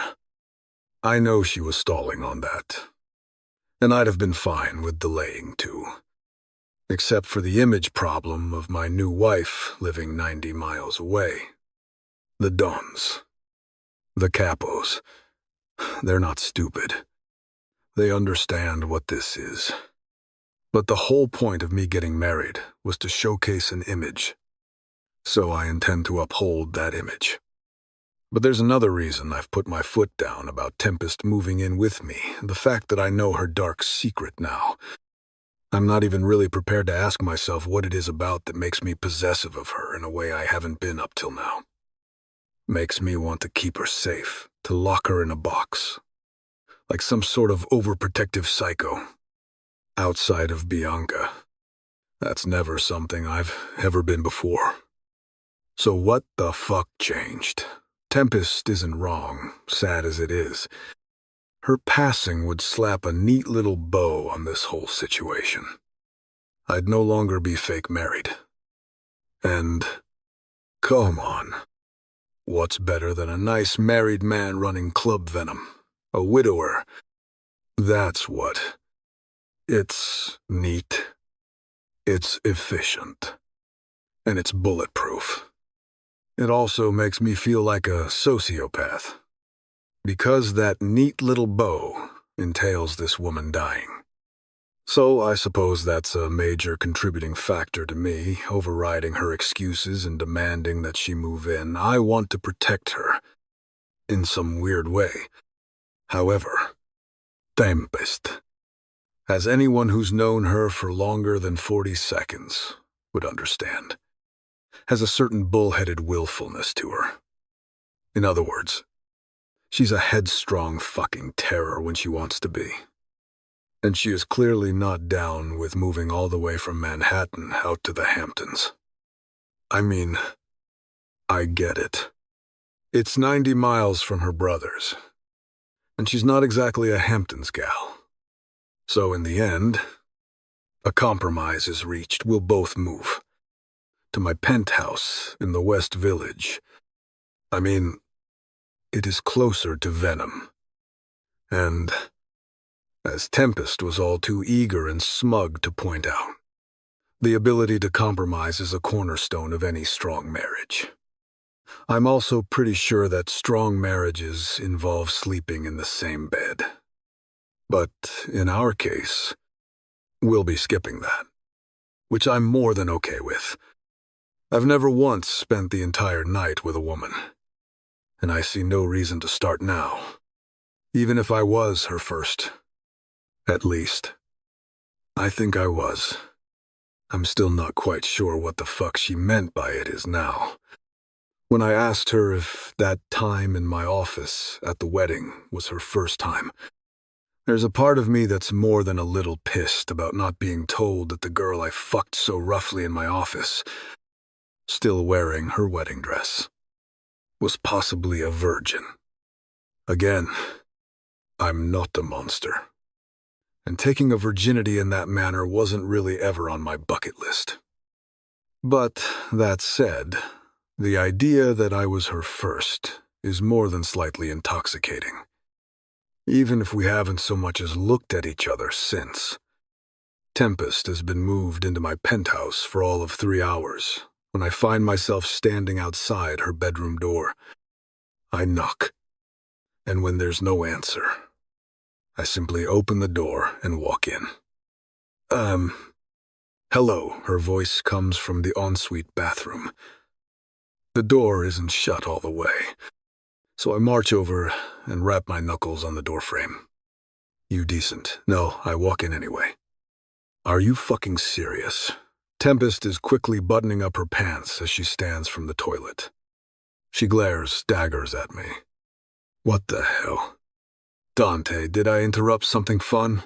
She rolls her eyes and glances back at the toilet. Only if you're into pee.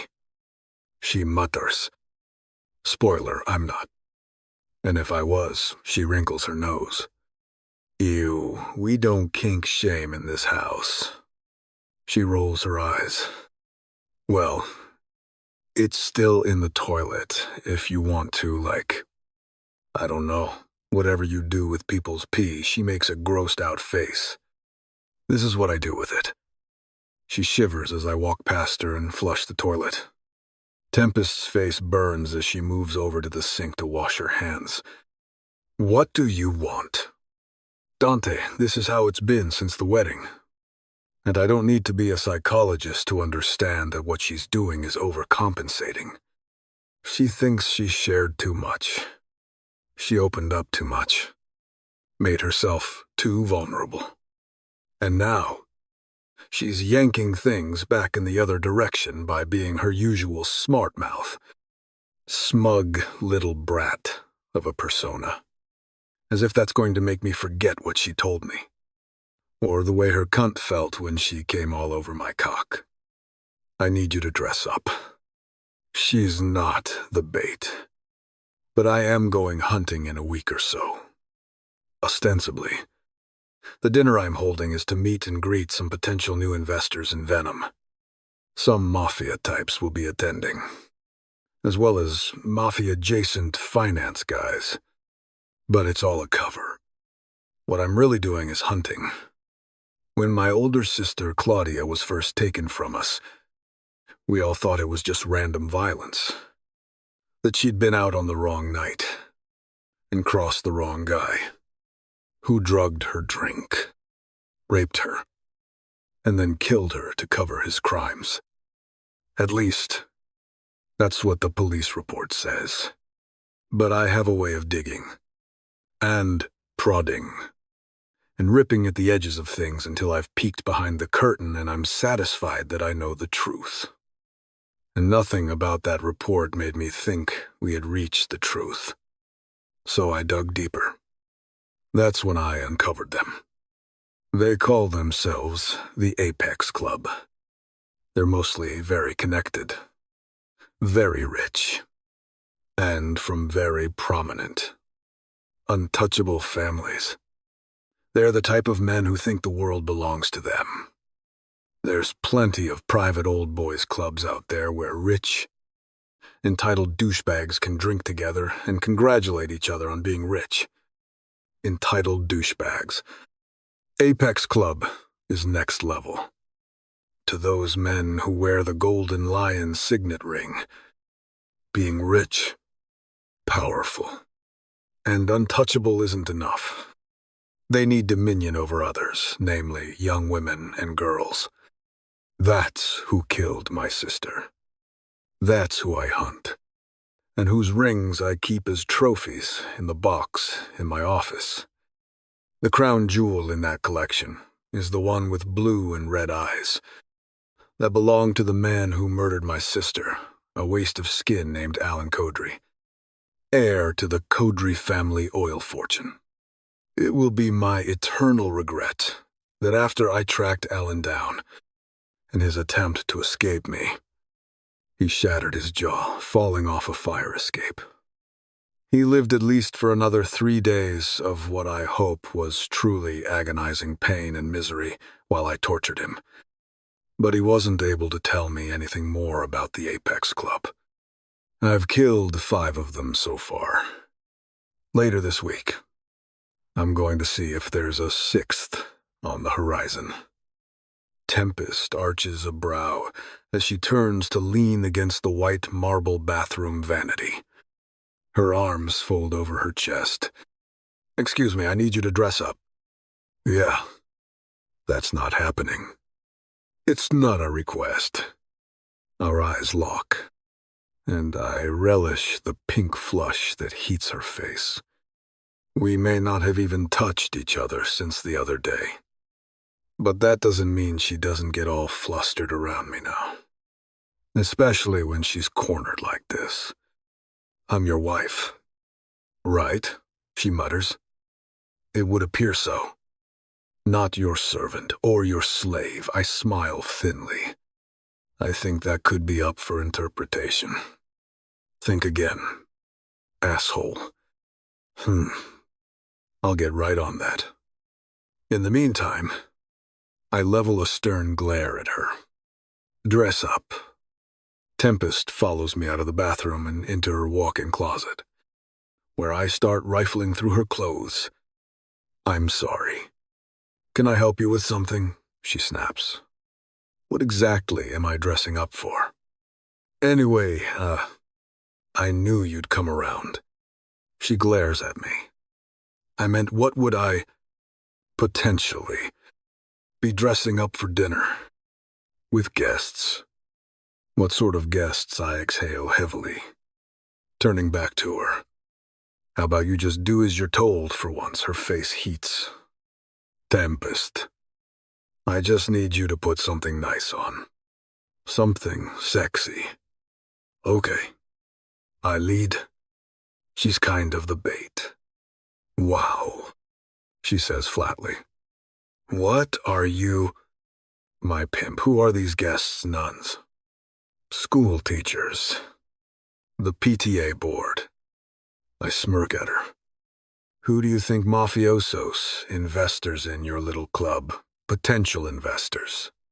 Ah, I see. She mutters. So I'm dressing sexy to make a bunch of pricks more willing to give you money. Something like that. I turn back to her wall of black clothes, scowling as I paw through the hangers. Is this seriously all you have? I didn't realize being your fake wife had a fucking dress code. Tempest snaps. Well, it does, and none of this will do. Tempest glares at me as I pull out my phone and call Ginevra. Ginevra was always the one tailor that my father considered his better.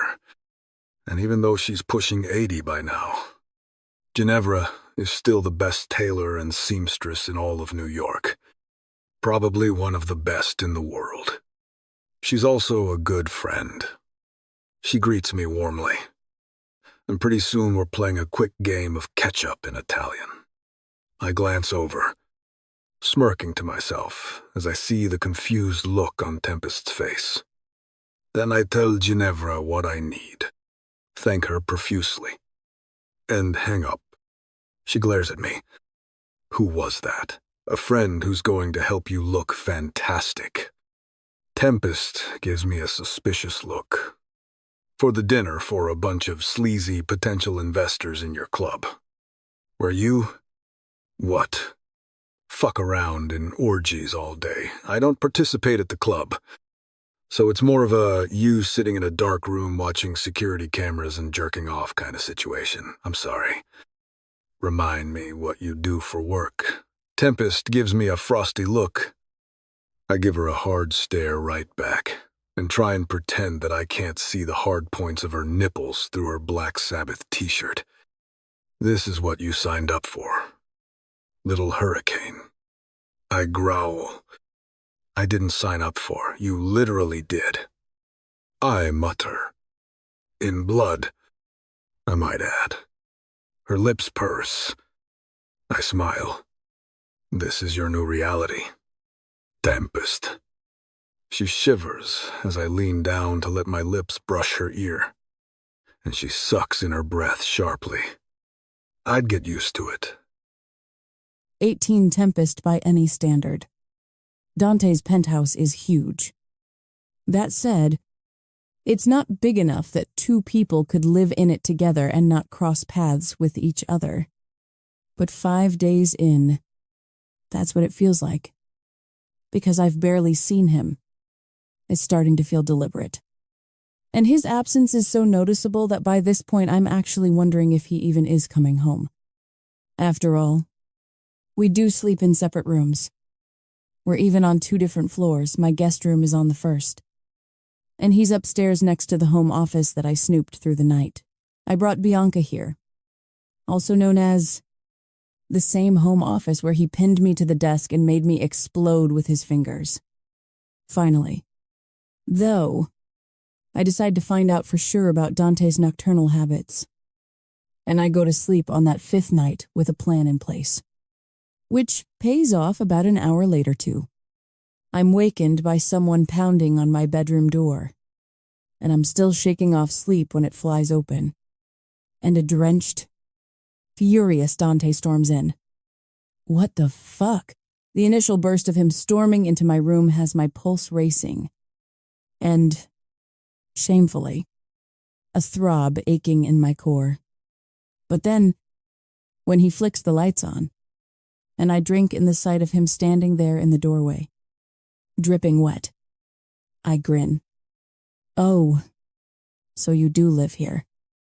It's not, or at least, I've told myself as much that he's not here enough. It's the principle of the thing.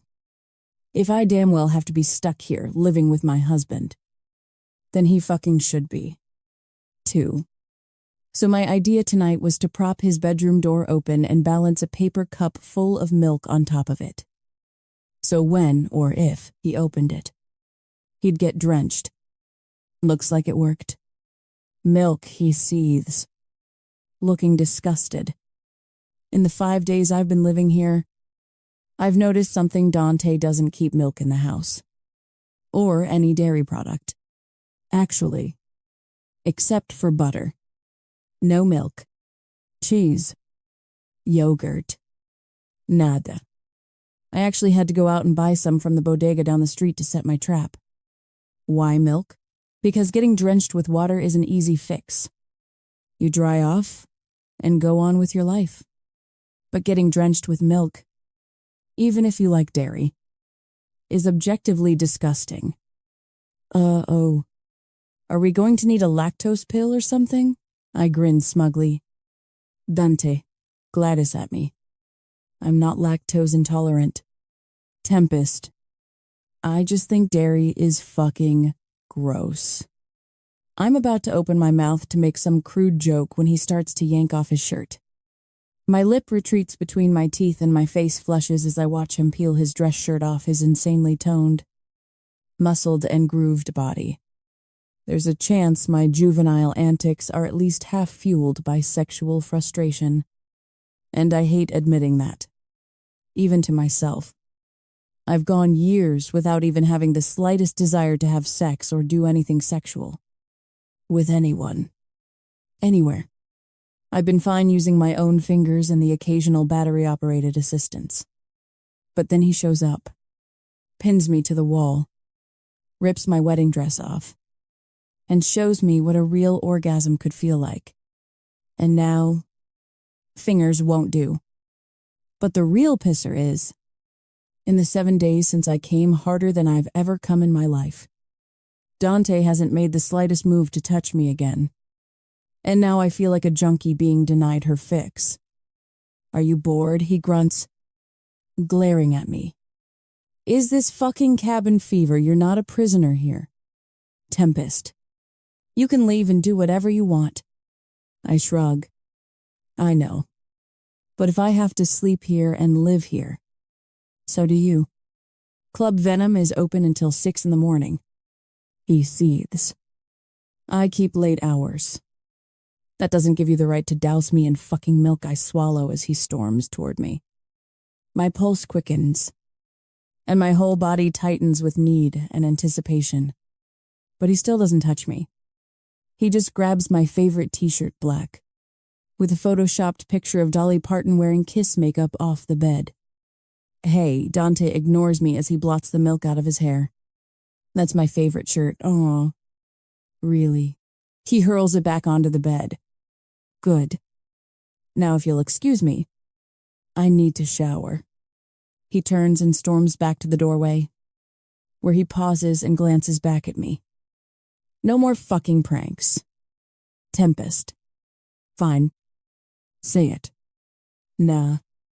You need to go shower. You reek of milk.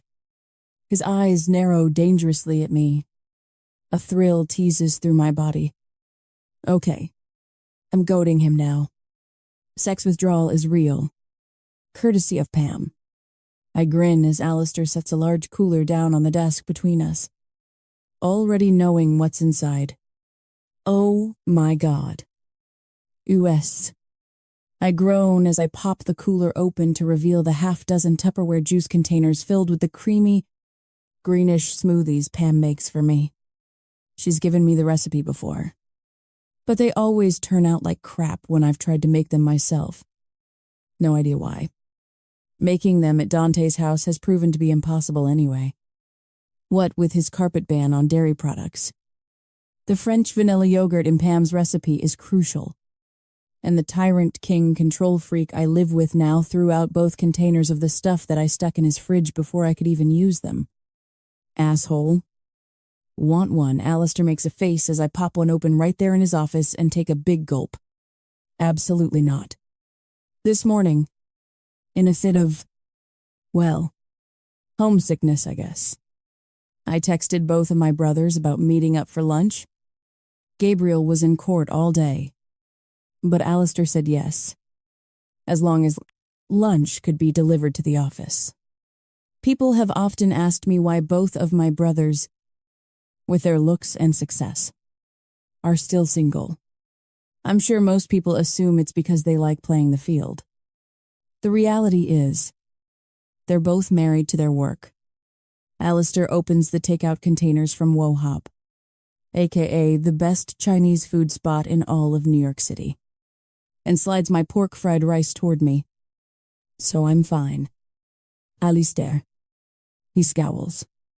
He hates when I cut him off like that, especially when it's obviously he's about to launch into a big speech. That's another thing people have asked me a lot over the years, if my relationship with Alistair is different from the one I have with Gabriel. Because Alistair is adopted. The answer to that asinine question is a quick and easy no. Well, quick and easy aside from the time I got suspended in the 7th grade for kicking Chrissy Klein in the shin for saying Alistair wasn't my real brother. I mean, my parents adopted him 2 years before I was even born. He's literally always been my brother. He watches me not touching my lunch, which I only ordered to avoid a lecture, as he absent-mindedly chews on a dumpling. I've been looking into the contract situation. He means the blood marker. Oh, the black look on his face tells me all I need to know about where this conversation is going.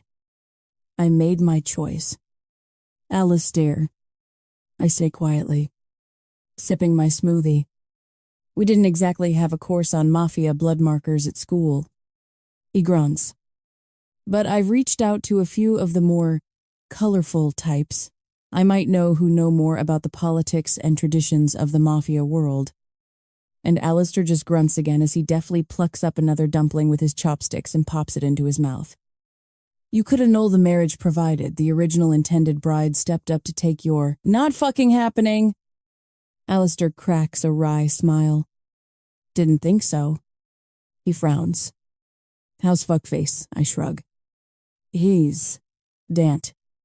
We mostly avoid each other. Aside from that one time a week ago when he fucked me in ways I've never even known were possible. And now I'm fantasizing about him and craving it again. Even though I know how fucked up and wrong that is. My brows knit as I glance up at my brother. Can I ask you something? He nods. Sure. It's about Layla. Alistair stops chewing abruptly. Shit. We don't have to, he shakes his head. No. Go ahead, he murmurs darkly. I take a small sip of my smoothie. Why do you think she did it? A silence settles over the office as Alistair turns to gaze out the windows. I was 11 when my sister died at Greenwich Hospital, near the Knight's Blood University campus. There are 3 question marks surrounding that night. 1, despite never doing drugs in her life, the official cause of death was listed as a heroin overdose. 2, Dante is the one who brought her to the hospital.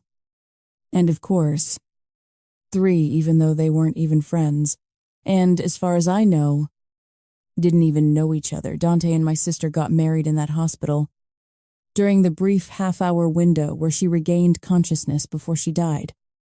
After that, of course, Dante lawyered up, sealed her medical records, and stonewalled the rest of us. Over the years, My imagination has run wild, speculating about what might have happened that night. I'm sure Alistair's and Gabriel's have. Too, wondering how their straight-A hun, non-drug-using sister found herself overdosing on heroin and marrying Dante. Which it do you mean, the drugs? Or him? Him. I murmur. Alistair exhales slowly. I don't know. Tempest. He growls quietly. I've looked at all the potential angles. Financial gain would be the big one. But he never tried to use the marriage to get anything from us. I finish. Did you ever think that, he had something to do with it? My brother's jaw clenches. I know we all had. Maybe still have. Hunches about Dante and his involvement with Layla's death. Maybe it's part of our grieving process. But we've never voiced those hunches out loud to each other. Though, sorry. I mumble. We don't have to. No. We should. He grunts. You're living with the guy now. He exhales slowly. Honestly, please. Don't ever repeat this to Gabriel. But I doubt it. I frown. Really? But you hate him. I hate him because he's a conniving fuck who hides behind the Barone family and the rest of his Mafia buddies. I hate him because he fucking wouldn't talk to any of us about any of it after Layla Alistair stops and collects himself. Look, I've known men who are capable of things like that. Really bad. Evil motherfuckers. If you look, you can see the monster in them. It's right there in their eyes. Alistair lifts his shoulders as he gazes at nothing on the desk in front of him.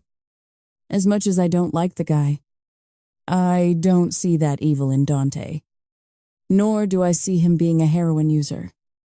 But even if he had nothing to do with whatever happened that night, the fact that he so pointedly shut us out and sealed her records looks suspicious as fuck. And honestly, yeah, it makes me fucking hate him. He frowns, leaning across the desk to peer at me. Where is this coming from? Is Dante doing or saying anything? No, nothing like that. I shrug and laugh dryly. He basically just ignores and avoids me. Alistair's lips thin. Good. Best case scenario. Honestly. We both exhale in the ensuing silence before he nods at my to-go container. You gonna eat that fried rice? Or, the man is built like a movie superhero and still manages to eat like a total pig. All yours. I slide it his way. I filled up on smoothie. Alistair looks like he's going to say something, but he takes a bite of my fried rice instead. As he's chewing, his eyes land on my hand. He squints. Did you get your nails done? My face heats. Yes, Pink, please. It's rosé blush. My face gets pinker than my nails. Is that a problem? No. Just confusing. I haven't seen you wear anything except black nail polish, much less rosé blush, since you were in high school. His eyes snap to mine. Is this Dante? Did he make you? Did he make me? I gasp dramatically, clutching my hand to a string of imaginary pearls. Get a manicure. My brother gives me a cool stare. It's just completely unlike you. I'm worried. Tempest. Well, I'm fine. Alistair, you don't have to be worried. I can guarantee it. And why is that? Exactly. I take a beat before breaking out in a smug grin. Because Dante needs me. He wasn't just going after Maeve because of whatever business dealings he and Charles were cooking up. He needed a wife to appease the Dons over his ownership of Club Venom. Alistair raises a brow. Single guy running a sex club. He grins. I was wondering when they were going to start getting iffy about that. He smiles darkly at me. Dante knows you know about all this. Oh yes, he does. He chuckles. I know I've said it before, And I'll say it again, you'd make one hell of a lawyer. Tempest. I mean, if you ever decide to take Columbia up on that deferred enrollment in their pre-law program, I can make sure, thanks. Alistair. I blurt sharply. I'll let you know. He smiles, nodding. Only when you're ready. You've got all the time in the world to conquer it. Tiet. All the time in the world. Something like that. 19 Tempest, I'll be right out here when you're finished. Mrs. Sartore. I sigh heavily as my eyes raise to Lorenzo's in the rearview mirror. Can we please just stick with Tempest? Frayed. Not. Mrs. Sartore.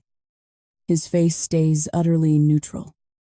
In the few times I've interacted with Dante's head of security / right-hand man, it's become clear that he's a man of few words.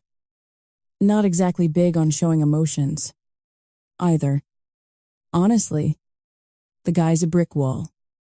Okay. But, Mrs. Sartor isn't my name. It's Tempest Black. So if you're dead set on formality, can you use Ms.? Black Lorenzo doesn't reply verbally, but the look on his face speaks volumes. I step out of the Range Rover and look up at the unassuming narrow building on West 73rd Street, Ginevra's shop and showroom, where apparently I'm getting fitted for new clothes I don't need or want. Whatever. Dante's paying for it. At least, he'd better be. Mio Dio, sei così bella. The voice surprises me as I step into the small but elegant front room. I spin to see an older Italian woman, probably in her late 70s, with silvered hair come bustling out of a side room. A tape measure hangs around her neck, as well as a pair of shears and a little holder dangling from a thin chain. She smiles warmly at me. And before I know it, she's coming over and throwing her arms around me. Okay, I awkwardly hug her back before she pulls back to beam at me. I'm sorry. I say slowly. I don't speak Italian, honey. I've lived in New York for 60 years. She chuckles in an almost cliché Brooklyn accent. I think I did okay picking up the language. What do you think I look down? Sorry. Don't be. She grins widely, stepping back to let her eyes drag up and down my frame. Such a beauty, I blush even deeper as she chuckles and shakes her head. If only Dante's father had lived to see the day his boy married a girl like you. She makes a clucking sound with her teeth. He'd be pleased as punch. I smile weakly back. Thank you. But come on, sweetheart. Ginevra chuckles. I'm not blind or stupid. I know why you're married to him. She winks. I even heard how you married him. She swings open a doorway to a much larger room and ushers me inside. I've worked with made men my entire life. Dear, I know how that world works. Still, even if it is just business, Dante's a lucky man to have you at his side. Thank you. I mumble awkwardly.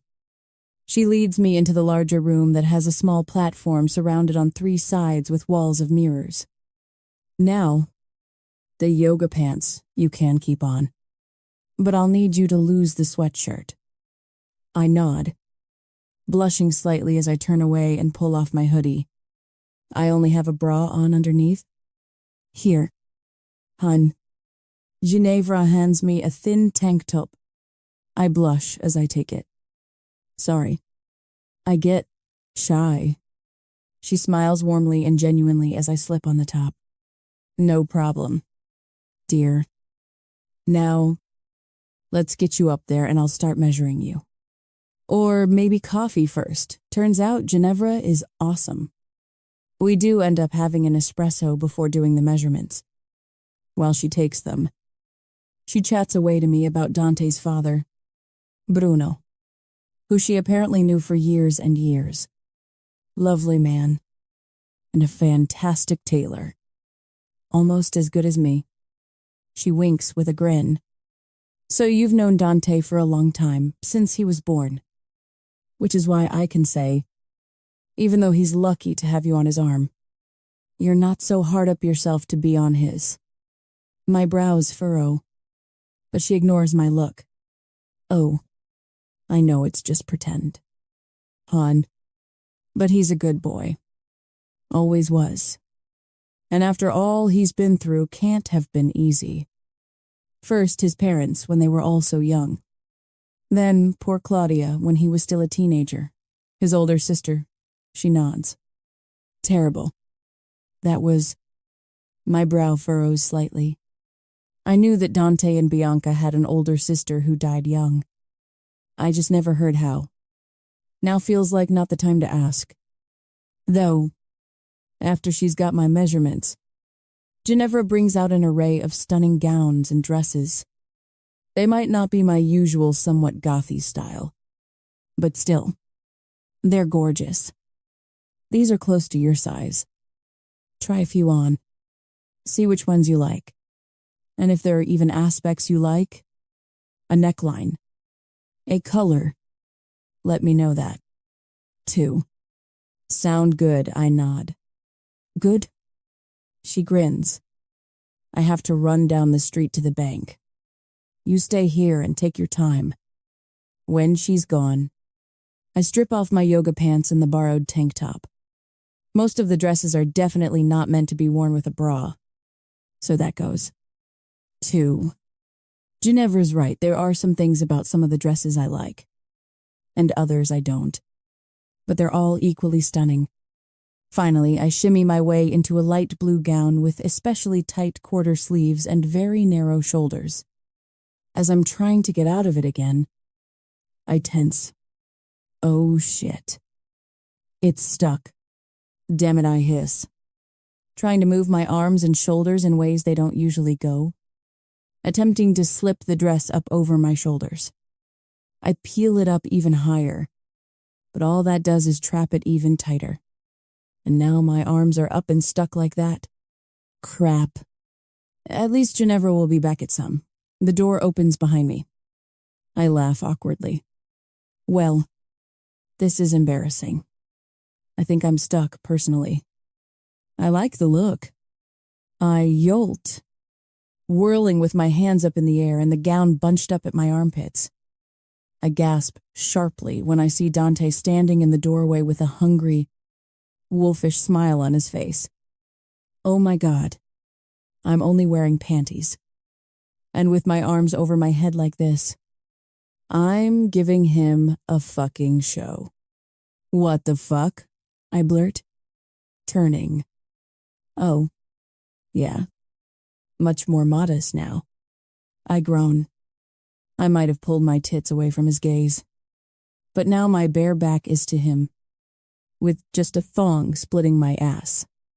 I squirm and shimmy, trying to get my arms and the dress back down. But it's not budging. Can you please find Ginevra? I blurt.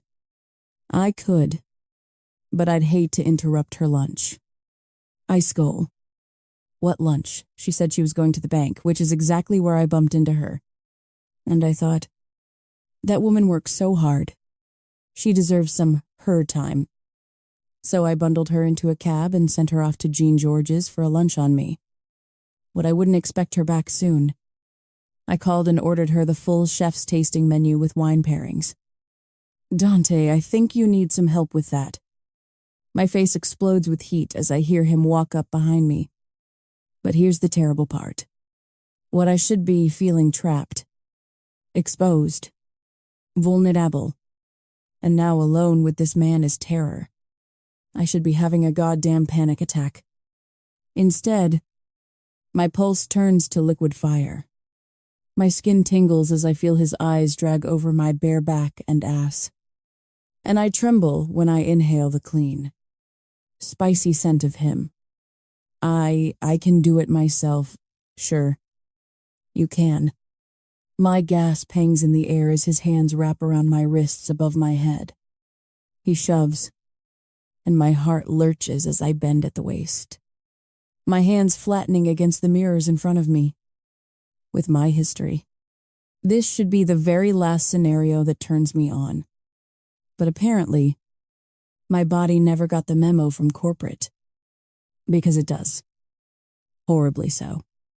When I feel him pin my hands to the glass, and feel the hard, muscled heat of his body at my back and against my ass, my legs tremble. My pulse sizzles through my veins. Desire pools between my thighs, dampening my panties.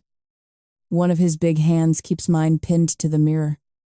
The other slips down my arm, his knuckles brushing my cheek on the way. His hand drops lower over the bunched-up dress until I feel his fingertips against my bare skin at the middle of my back.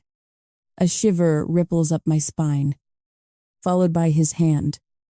His fingers slip underneath the bunched fabric, sliding it higher, and then abruptly stopping, just as the gown binds me even tighter, and now blinding my vision. If you keep tugging, it'll come off. Yes, probably. I whimper as he growls the word right into my ear. But where's the fun in that, Dante? Is this why you've been acting like such a brat? My entire core begins to melt as his rumbling voice purrs in my ear. Because you just need to get fucked. His palm smacks one ass cheek. Hard. As he says it. I yelp, biting back a whimpered moan as desire explodes over my skin and floods my panties. Holy shit. He does the same thing to the other cheek.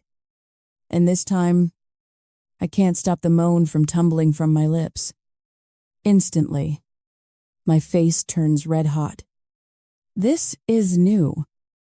It's not something I've ever explored before, either with porn or in my imagination. But I like it. A lot.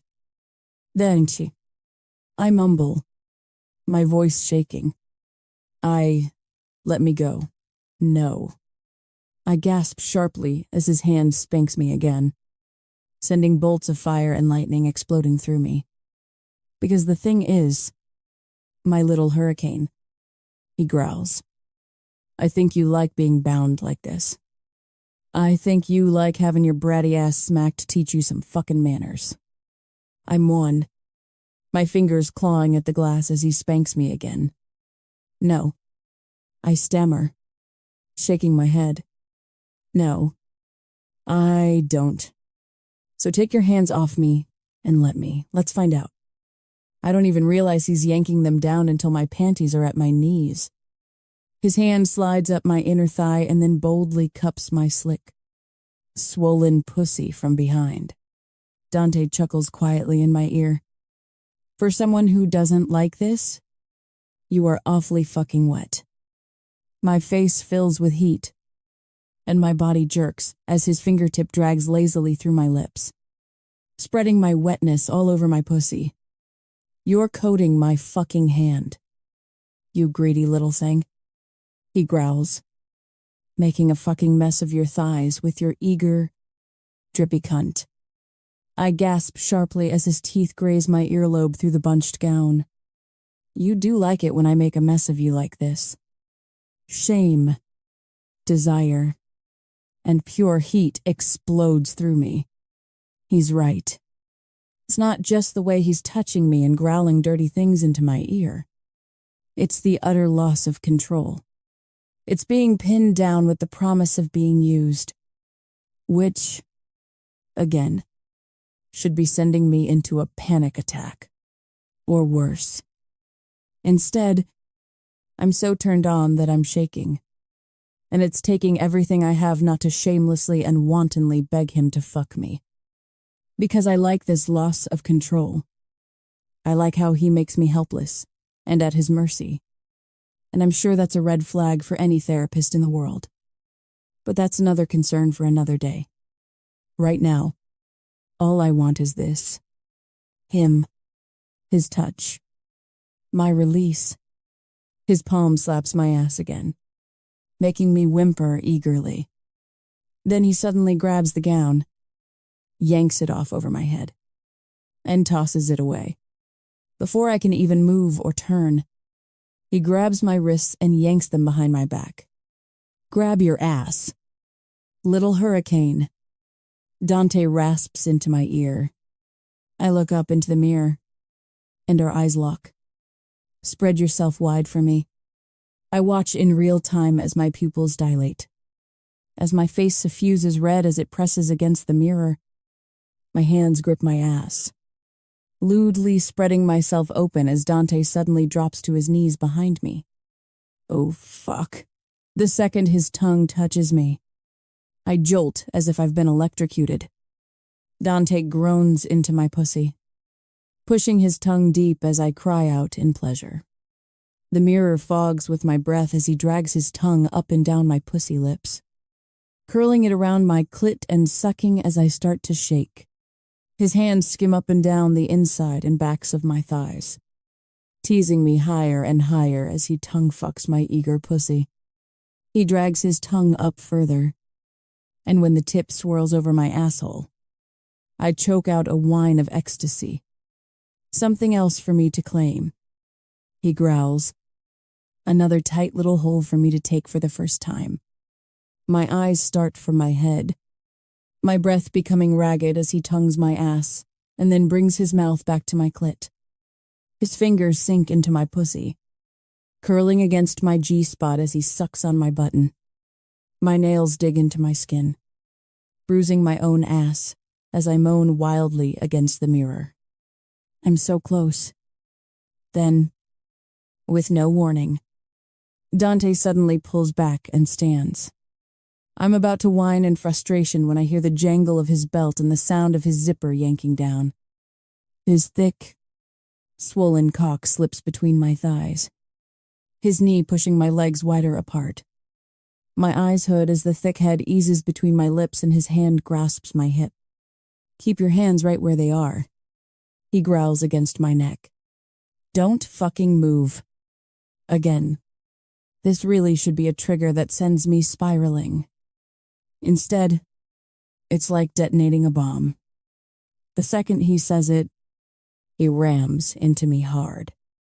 My eyes stare as every inch of his thick cock sinks deep into my slippery heat. And suddenly, I'm coming.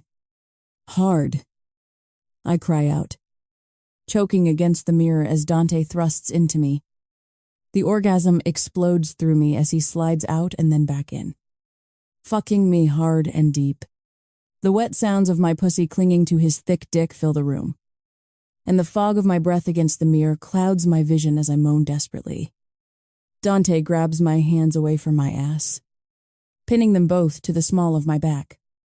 His other hand grabs a fistful of my hair, tugging it hard, making my back arch as I scream for more.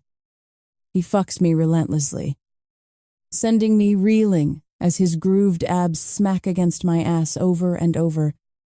Don't stop now. Little hurricane. He groans, nipping my ear as I whine for more. He lets go of my wrists to spank my ass as he fucks me. I want more of that sweet pussy coating my cock. I want your wetness dripping down my balls before I'm done with you. I cry out as he fucks into me harder, pinning my whole body to the mirror, my panties still around my knees as his gorgeous cock fills me to the hilt. His hand keeps spanking me, and his godlike dick keeps fucking me, until suddenly, everything explodes. With loud, guttural moan, I shatter for him, screaming my release as my entire body shudders and quivers. Dante groans, ramming his cock deep inside of me as I feel it swell and pulse. His hot cum spills into me, making my vision go blurry as the aftershocks ripple through me. He stays like that, still pinning me to the mirror. His hand in my hair twists my head around, and before I know it, his mouth is on mine and stealing my very breath away. I whimper when he slowly pulls out. He reaches down and pulls my panties up tight against my well-fucked pussy. I flush, squirming as I feel his cum dripping out of me and filling them. Fuck. Why is that so hot? My throat bobs as I try to catch my breath and slow my pulse. Why was any of that so hot? I'm excited to see what Ginevra ends up putting together for you. But before I can form a response, he's grabbed my jaw, pulled me close, and is searing his mouth to mine again. Then, leaving me blinking and gasping for air, he turns and strides for the door. His hand is already on the knob when I think of what I want to say. Or rather, what I want to ask him, even if I know it's not the appropriate time by a mile. Why did you marry her? Dante stiffens instantly, his hand still on the doorknob. His head twists slightly. Excuse me, Layla. At the hospital that night, you weren't together or anything. His mouth thins. His eyes narrow. Weren't we? Something vicious and thorny twists in my chest as I glare back at the man who just fucked me like an animal until I exploded for him. No. She'd have told me. Maybe. My brow furrows even deeper. Asshole. I've told you the most private secret I have. I hiss. The least you can do is tell me why you married my sister on her fucking deathbed. The room goes silent. Dante draws in a slow breath. No. Little hurricane. He finally grunts quietly. The least I can do is leave. Which is what I'm doing. We're done here. He yanks open the door. Lorenzo will drive you home when you're finished. You took a girl you weren't even friends with to the hospital and then married her 10 fucking minutes before she died from an overdose of a drug she'd never taken before, I blurt. And then you threw up the Great Wall of China between you and her whole family and told us jack shit about what the fuck happened. He pauses halfway out the door. His back to me. Slowly. His head swivels. And those piercing blue eyes bore right into me. What we do in the shadows of the past rarely looks the same in the light of the present. Then he's gone. 20th Tempest a week and a half later. My first outing as Dante's wife is not, in fact, the disaster I thought it would be. It's twice the disaster I thought it would be. In my defense. My mental fog was especially bad that evening. Also, cigar lounges are gross. And Dante's 3 potential investors were piggish older douches who were all but straight up asking Dante if investing in Venom directly equaled free sexual favors from the girls. And that was right in front of their wives. Which I'd feel badly about if they weren't just as gross as their husbands. I'm not doing that again. I make a face as I sniff, still smelling the overwhelmingly stinky scent of cigar smoke on my skin. Yeah, but the thing is, Dante mutters, walking past me and flicking on one of the lights in the penthouse living room. You are. No fucking way. That was terrible. He turns to level a look at me. Well, it might have helped to be present at the table. There's a chance I snuck off to the bathroom a few times during dinner. Okay. 10 times. Not because of any medical issue. I just couldn't stand to sit there pretending I couldn't hear the men's awful conversation while simultaneously pretending I gave a shit about the Kardashians and the Real Housewives of Duluth or whatever the hell the wives were talking about. I was there. I mutter back at him as he shrugs off his jacket. I never said I'd be the life of the party. And those women were awful. One of them sent her entree back 3 fucking times. I mean, tell me that's not just a shitty power play. Dante frowns. Who cares if it is I do? And another of them asked me if I had cocaine on me as casually as if she was asking me the fucking time I scowl. I mean, are you kidding me? Dante folds his arms over his chest, leaning against the banister at the bottom of the curved steps that lead up to the 2nd floor. Did you? I stare at him. Excuse me, did you have coke on you? What? Why the hell would you think I have cocaine? Gee. I do know. Tempest. He growls, his brow furrowing and his jaw clenching in a way that is way too hot. Maybe it's the fact that you literally had 0 bites of dinner. Went to the bathroom 1,000 times. And we're talking a mile a minute when you did deign to join the conversation. I glare at him. I wasn't hungry. The cigar smoke killed my appetite. And I was nervous. I babble when I'm nervous. Do you need to see a doctor about your bathroom usage? I roll my eyes. I was escaping. Chill. He shoots me a look before he starts to take off his shirt. What are you doing? I blurt, my face flushing a little as he shrugs off the white linen, giving me an eyeful of his firm chest, chiseled abs, and those goddamn V-lines delving into the waist of his pants. I have to change and then get to Venom for a thing. But I'm showering first. His brow arches, a smirk creeping over his lips. Care to join me? I know it's not a real invitation. He's saying it to ruffle my feathers. To see if I'll pathetically say yes. And, yeah, if we're being honest, there's a very large part of me that does want to say yes to joining Dante in a shower.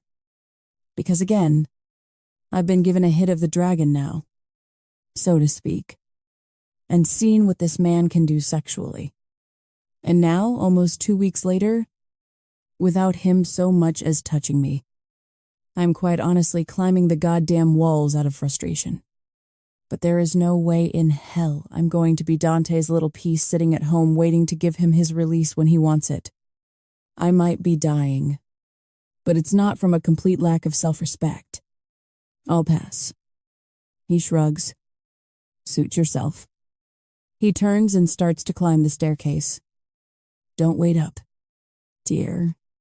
2 hours after Dante leaves to go back to Club Venom. At 1 a.m, I'm still wide awake in the huge, glass-walled living room when Jeff calls. They say the past is best left there. But when your past fucked you up as much as mine did, that's easier said than done. I can't just let the past stay there, because those monsters still haunt me, even if 2 of them are dead now. I know there's more of them out there, but there have always been 3 that live rent-free in my head. Even 7 years later. The first, the man who held me down, even though I couldn't even move from the drugs I'd been given, is gone. I've spent the last few years hunting for the other 2 men, the ones who killed Nina. For justice. For revenge. For her, the day of our wedding. Dante told me one of those 2 was also dead, the one who held her throat. The one who wore the lion ring on his finger with 1 blue and 1 red eye. The ring that now sits in a box in Dante's office. That he called a trophy. But the last of them is still out there. That's where Jeff comes in. Tempest. Hi. I hope I'm not waking you. Not at all. Jeff works as an investigator for Crown and Black. He digs shit up for them that they might need for cases. But Jeff also has a habit of staring at my tits. A lot. Which is how I ended up asking for his help a year ago. Basically. I pay him a retainer, and he uses his network of informants to keep an ear out for a man with a gold lion ring. It's a long shot, but you never know. I think I might have something for you. Tempest. I go still, sitting bolt upright on the couch. Seriously, yeah. A woman who's done some work for me in the past and owes me some favors works concierge for this super exclusive club. My brows knit. And I've had her keeping an eye out for your lion ring. And she just texted me to say a rich dude wearing one exactly like you described just walked in. Holy shit. Jeff. That's amazing. Thank you. What's the, don't thank me yet. He grunts. I just did a drive-by to scope it out. It's a dead end. Fuck. Why? Because the place is as exclusive as it gets. It's all hush-hush. Invite. Members only. I've heard of this place. Tempest. It's like one of those eyes wide shut, kinky-ass sex clubs. I blink. No. Fucking way. It's called Venom. Club Venom. And listen, I can pull strings. But there's no strings in the city you can pull to get you into that place. She's sure, I blurt. This woman, you know, she says she's positive. Thanks, Jeff. I hang up and take a deep breath. Time to hunt monsters. I could say that the ends justify the means. I could blame the period approaching at the end of my sentence. Still, neither of those makes this okay. I straighten my black cocktail dress and my mask before I take a deep breath and walk through the unassuming front doors of Club Venom. It's not my first time here. It's my fourth. I'm not a member. At least, Tempest Black isn't a member. But I'm not Tempest Black tonight. I smile as I approach the concierge desk, where a pretty young woman with dark hair, Jeff's contact, I suppose smiles at me. Good evening, ma'am. Good evening. I slip the membership card out of my clutch and pass it across the desk to her. She looks at it. Then me, teetering in the tallest heels I own. As I tuck a lock of the red wig behind my ear, she smiles at me.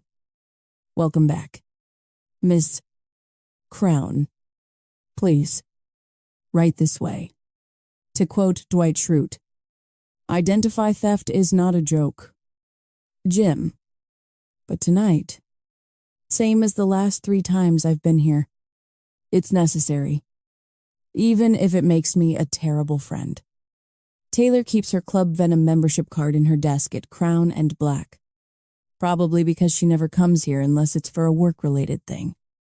And plus, I'll bet she doesn't want anyone in the know to spot it in her wallet or something. Discovering this is how I was able to start coming here. Prowling for monsters. I know Club Venom is not the clubhouse for the men who attacked Nina and me that night. But it's a place that might appeal to men like that rich, powerful men who don't fear consequences, and might like the sexual dynamics that places like Venom allow its members to enact. So tonight, same as before, I used Gabriel's code to get into Crown and Black after hours, let myself into Taylor's office, and snagged her membership card from her desk. Then I put on the tallest heels I could to get close to her height, donned a black cocktail dress and a red-headed wig, and took a taxi here. The last 3 times were just me aimlessly looking for clues. This time, thanks to Jeff's contact, I've got a solid target. I just have to find him without anyone realizing I'm a fraud, namely the grumpy jerk who runs this place, that I happen to be married to. I'm guessing he would be comment, shall we say, less than pleased to find me here. I follow the concierge into the next room. Past 2 security guys in black suits with gold and black carnival masks covering the top halves of their faces. My mask is already on, but I still instinctively reach up to make sure it's secure. Another door opens, and a stunning blonde in essentially nothing but a mask and the world's most see-through golden mesh cocktail dress, with nothing on beneath it, slips into the room, holding a wooden box. She lifts the lid wordlessly, revealing an array of bracelets in gold, green, blue, white, and other colors, accented with gold and black in various combinations. It's the club's kink signifiers, so that potential playmates can look for a suitable partner. Red, for example, means you're into sadomasochism. Red with black lines across it indicates you're a dom. Gold lines, a submissive. In my previous visits, I've always chosen white with gold, showing I'm just here as an observer. But tonight, I pick something different, light blue with gold. It means I'm open to persuasion. Enjoy your evening, Miss Crown. I follow the gorgeous girl in the see-through cocktail dress down a dark hallway with matte black walls and gold sconces. Sultry club music thuds through the floor as we enter one of the smaller side rooms. There's no stopping the blush that spreads across my face. On a small couch, a naked brunette with bronzed skin and gorgeous tattoos running down both arms bounces on the lap of a muscled, even more tattooed man. It's almost impossible not to stare at where they join. Her pink pussy stretched around his girth as she rides every impressive inch, her breasts swaying. Next to them, a dark-skinned girl has her face buried between the thighs of a blonde, making the girl squeal and moan around the thick cock fucking her throat. Yeah, welcome to Club Venom. The blonde looks up and catches me watching before I can look away. She grins a sultry smile as she slides her mouth from the man's glistening cock, giving it a cheeky lick before she beckons me to join them with one finger. My face explodes with heat as I awkwardly look away and quickly bolt after my guide into the main room. If that appetizer in the first room is enough to make me blush, the main course spread out in the central room of Club Venom is enough to turn me into a puddle. I've seen it before, but holy hell. I don't know how anyone could get used to seeing this without leaving their jaw on the floor. The scene in front of me can only be described as an orgy. There are smaller surrounding rooms, like the one I walked through a second ago, and there are private rooms elsewhere in the building. But it's this main room where the true hedonism of Club Venom is on full display. Enjoy your night. Ma'am. The guide leaves me with a wink that I barely register, given that I'm staring dumbfounded at the scene in front of me. The room is done in the same matte black walls and gilded gold sconces and light fixtures as the hallway, accented with dark red, and has a vibe somewhere between Eyes Wide Shut and a 1920s speakeasy. There are 2 bars along 2 sides, with gorgeous, scantily clad male and female staff passing trays of champagne and cocktails. The main focus, without question, is the very center of the room, because there, spread out across a couple of couches and a huge bed, approximately twice the size of a king, is almost every combination of couples, thruples, and groups you could imagine. Every hair color, every skin tone, every combination of orifice to appendage, and every pitch and tenor of moans and groans. The men's bodies are gorgeous. The women's are stunning. And you can spot the different criminal connections from the different tattoo ink on Show Italian Mafia, Russian Bratva, Japanese Yakuza, and some I don't even recognize. A slender woman with ginger hair and surgically enhanced breasts chokes out an intense moan of pleasure as 2 muscled guys with Bratva ink on their chests and arms hold her tight and slowly push their thick cocks into her one underneath. Her, sliding up into her pussy. The other crouched over her, feeding his cock up her ass. It takes a lot to keep my jaw from slamming to the floor. I mean, holy fuck.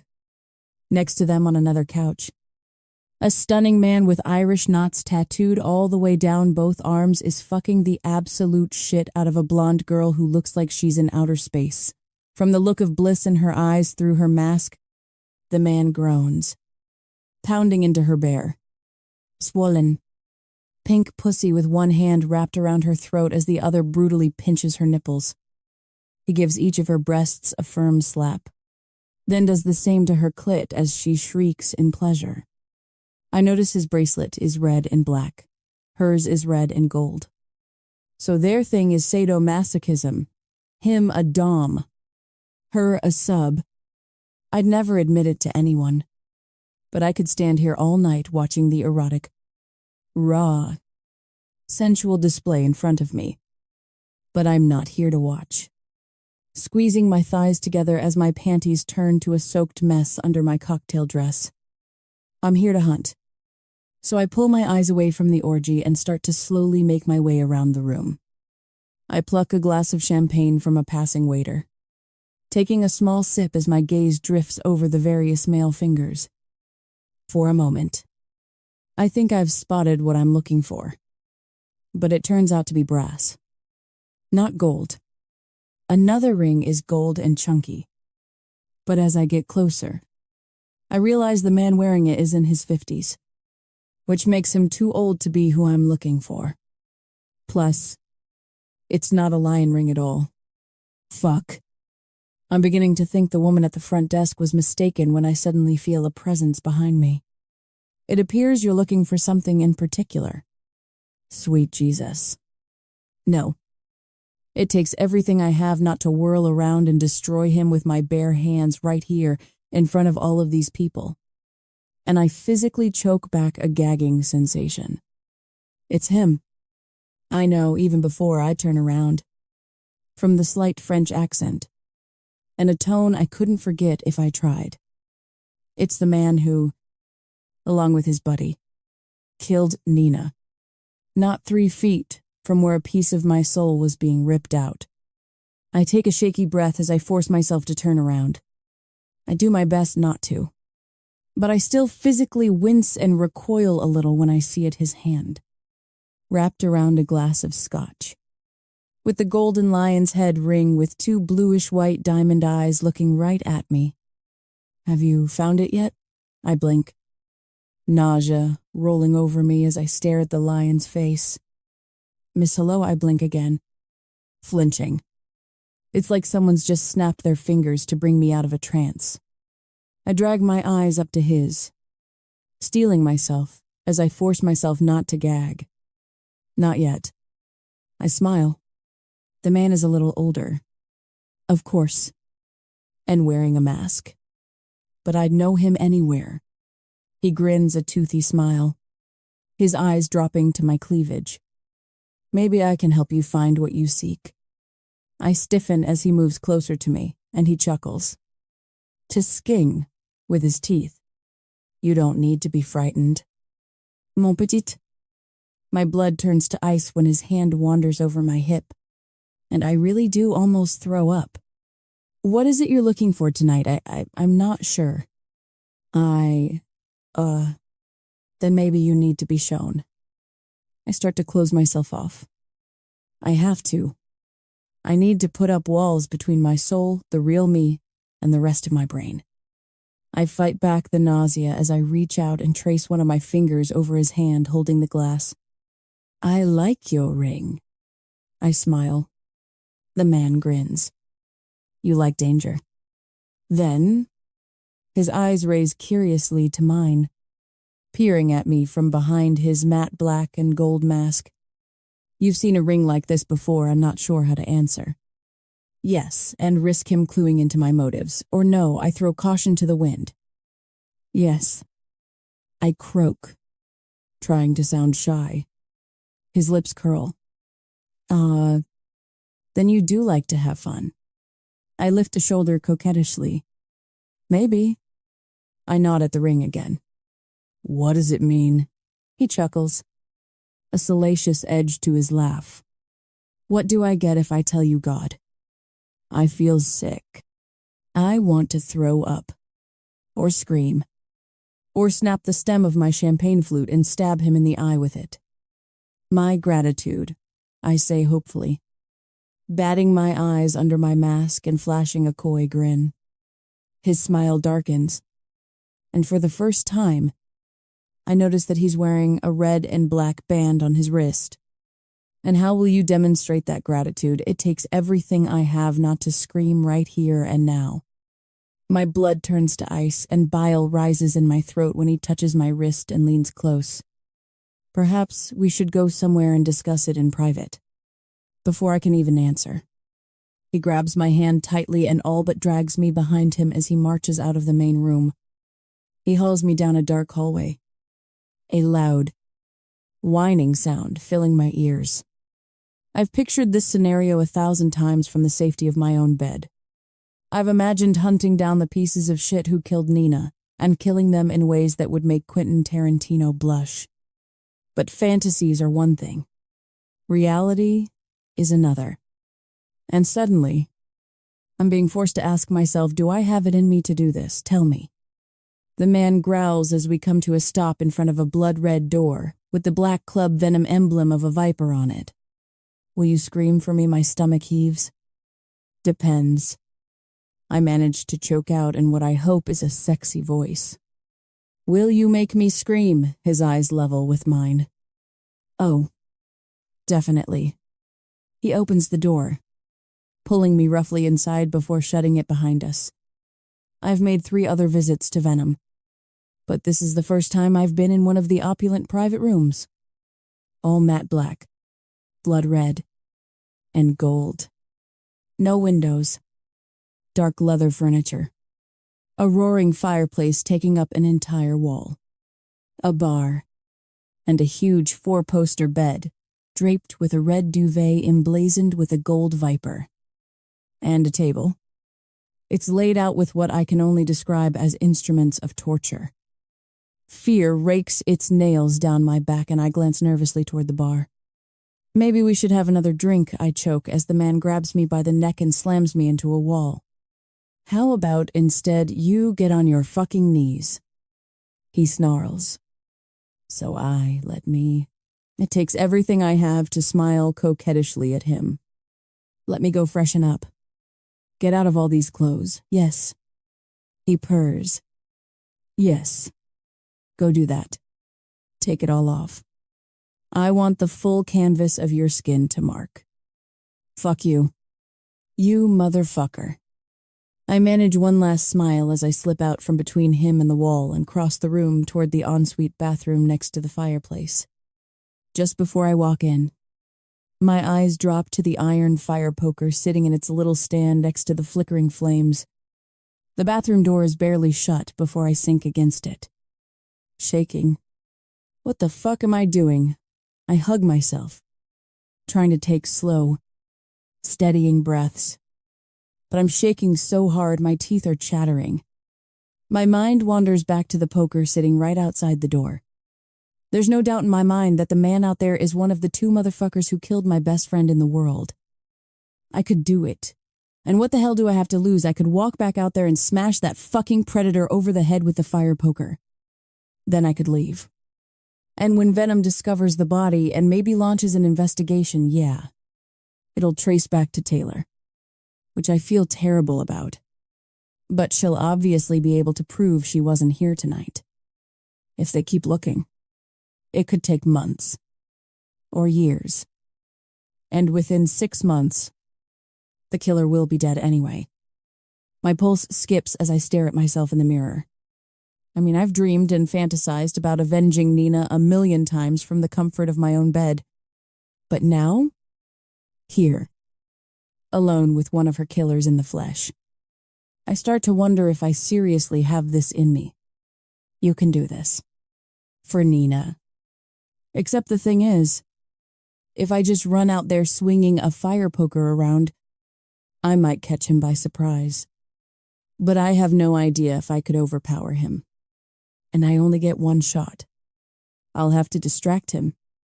I blanch as I slip off my dress, leaving on my panties and heels. I hate that he'll see me like this. But fuck it. It'll be the last thing he ever sees. I reach for the doorknob. My chest rises and falls as I set my jaw and my resolve. Do it for Nina. I open the door and step out, and then stutter to a stop. The room is empty. He's gone. Slight change in plans. I scream, whirling at the sound of the deep baritone, at the clean scent of linen and spice. Dante emerges from the shadows by the bathroom door, dressed in a dark suit, a white shirt open at the collar. No mask. The light from the fireplace flickers in his eyes as they burn right into mine, drinking in my nakedness and my fear. His face is half furious and half smiling, like he's savoring my panic. He moves toward me, his lips curling as I scramble back until my ass hits the back of one of the sofas. Now, little hurricane, he murmurs. You're gonna tell me exactly what the fuck you're doing here, and exactly how you got in. 21, Dante Rage. Jealousy. A primal pull to assert dominance over what is mine. The rational part of me, or at least what's left of it, isn't really functioning at the moment. All I can focus on, all I can see is Tempest.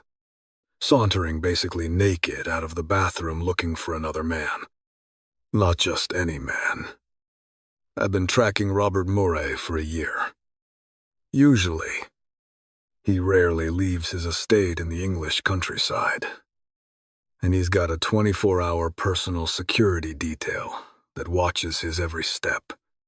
When he popped up on my radar as shopping for penthouses in New York, and then applied for a membership at Venom a few months ago, I started to pay attention. He only knows me as the charming proprietor of the club. I know him as a predator. Tonight started off badly, when Mr. Moray canceled on my dinner invitation, leaving me to entertain the 3 other couples Tempest and I went out with, none of whom I have any interest in. However, despite a rocky start, tonight has turned out splendidly.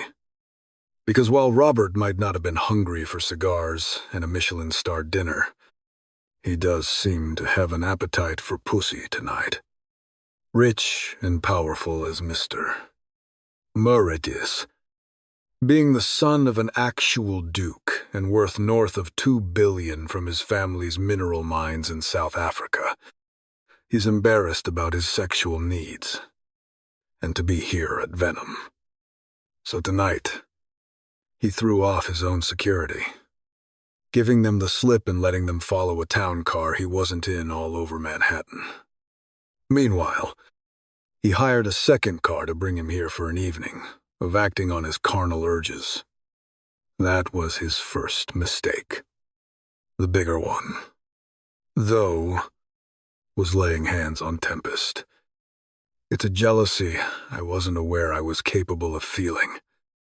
Venom has about 8 to 100 current members, and a third of those are here maybe twice a year at most. So it's not as if I recognize everyone, but something about the particularly thin, wayfish redhead that Robert was talking to tickled my brain. So I had one of my people walk past them and discreetly scan her wristband to find out who it was. Imagine my surprise when the system told me Taylor Crown was having a conversation with Mr. Mouret. 1. I'd literally just spoken to Taylor on the phone an hour previously, from her office. And 2, that girl was not Taylor Crown. It wasn't until the redhead happened to look squarely at one of my hidden security cameras that I realized the truth. Tempest. Here, pretending to be Taylor and going with that motherfucker to a private room. The dent in the wall next to my office door will linger as a testament to my wrath. Meanwhile, Robert's been relocated elsewhere, and if I'm being honest, he'll never leave that place. But that is not what I'm focused on right now. Tempest shivers, her eyes fearful behind her mask. Her hands suddenly fly up to cover herself, like she's just remembered that she's virtually naked. I stop that with a shake of my head. I growl, closing the distance between us and yanking her arm down, revealing her soft breasts with those mouth-wateringly pale pink nipples to me. You don't get to do that, little hurricane. I growl darkly. If he was going to get to enjoy the view, I damn well will. Dante, you will not fucking speak until I tell you to. Tempest's nipples tighten to points as she shivers under my fierce gaze. Furious, as this situation has me, the sight of her has me rock fucking hard. What were you going to do with him? Her eyes widen. Nothing. Aye, just some light conversation, I snap coldly. Maybe call the front desk for a fucking Monopoly board and play a quick game, she quails under my wrathful gaze. Shrinking against the back of the couch. Nothing. I wasn't going to touch him. She chokes, a sour look on her face. No, I murmur darkly. Then why the fuck are you in a private fucking room with him? Dressed. Like that. Tempest says nothing, and her eyes narrow behind the mask as her lips purse. I'm waiting, Taylor. The color drains from her face. Her greenish hazel eyes sparking as they lock with mine in the low, sultry light of the room. Her lips curl into a sneer. As someone pointed out earlier, I'm not a prisoner. Am I careful, little hurricane? So what I do with my time, and where I spend it, and with whom, is none of your business. We are literally standing in my business. I snap, surging into her and wrapping my fingers around her throat. Tempest's eyes go wide, and her pulse throbs. Her entire body trembles, and I bite back a groan as I feel the hard pebbles of her nipples against my chest through my shirt. In case it slipped your mind, I growl. You're my fucking wife, so you can drop the bullshit attitude. Tempest snorts, knocking my hand away from her. Oh, is that what I am?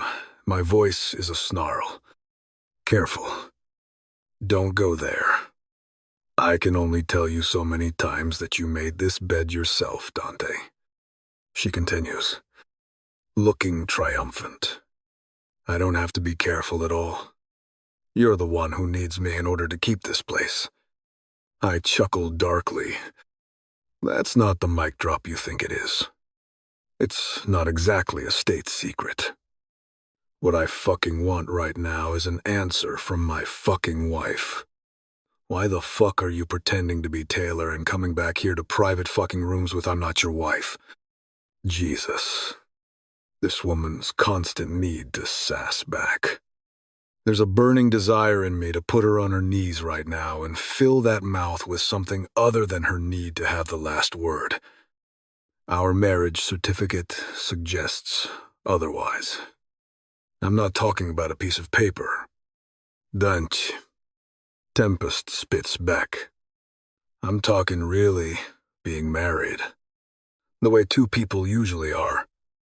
That isn't us by a fucking mile. Why? Because I haven't bought you flowers, I snap. Are you wanting breakfast in fucking bed? She glares coldly at me. Elaborate for me. Tempest.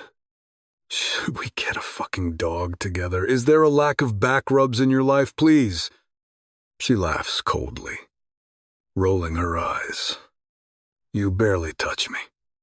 The room goes silent.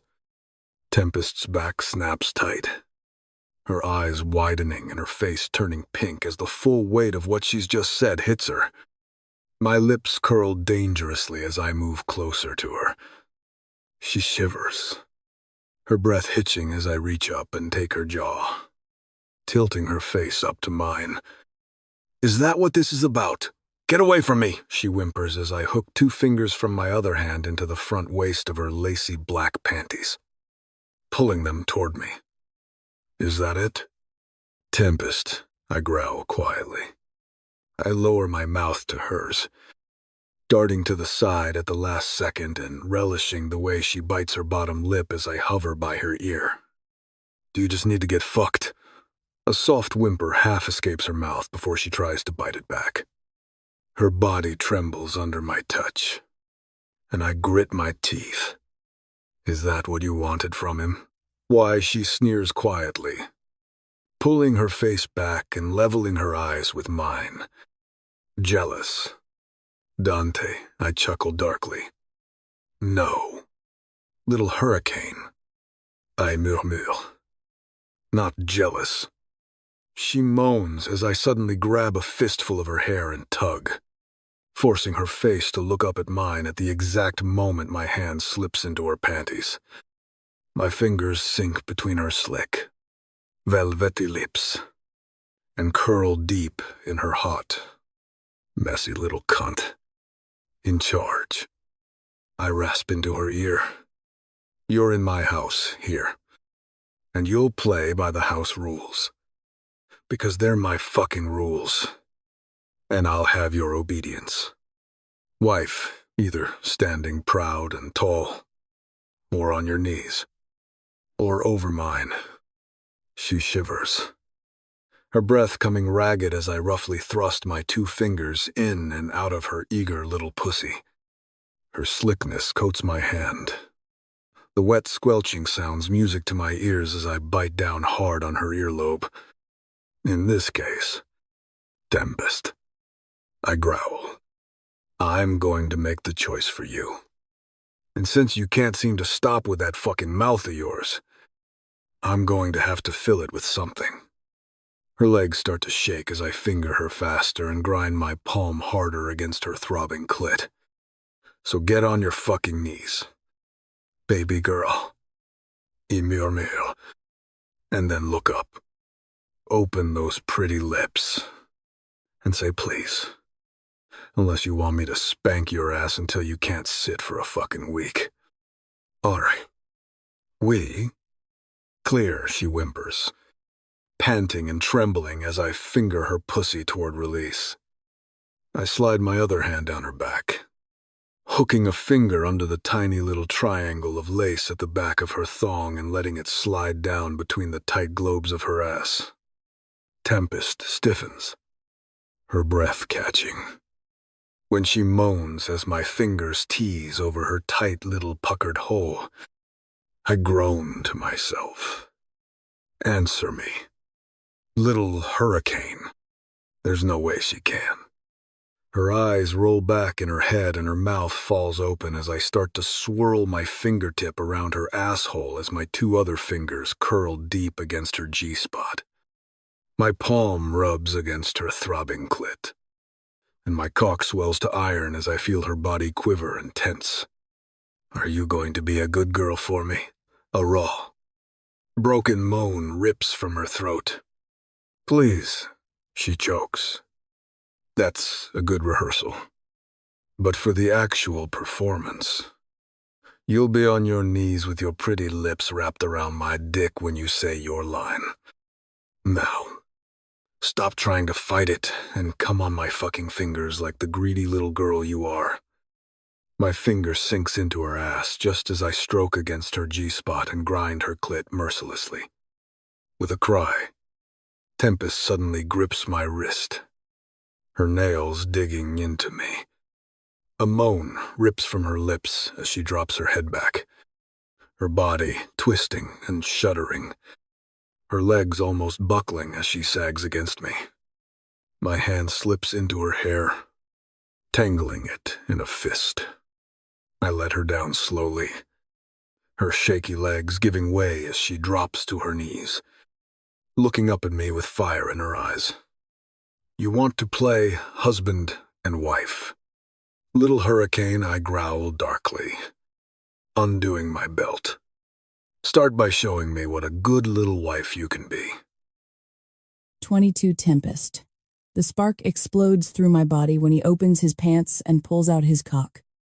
Holy fuck. I mean, I've seen him before, and I've certainly felt him.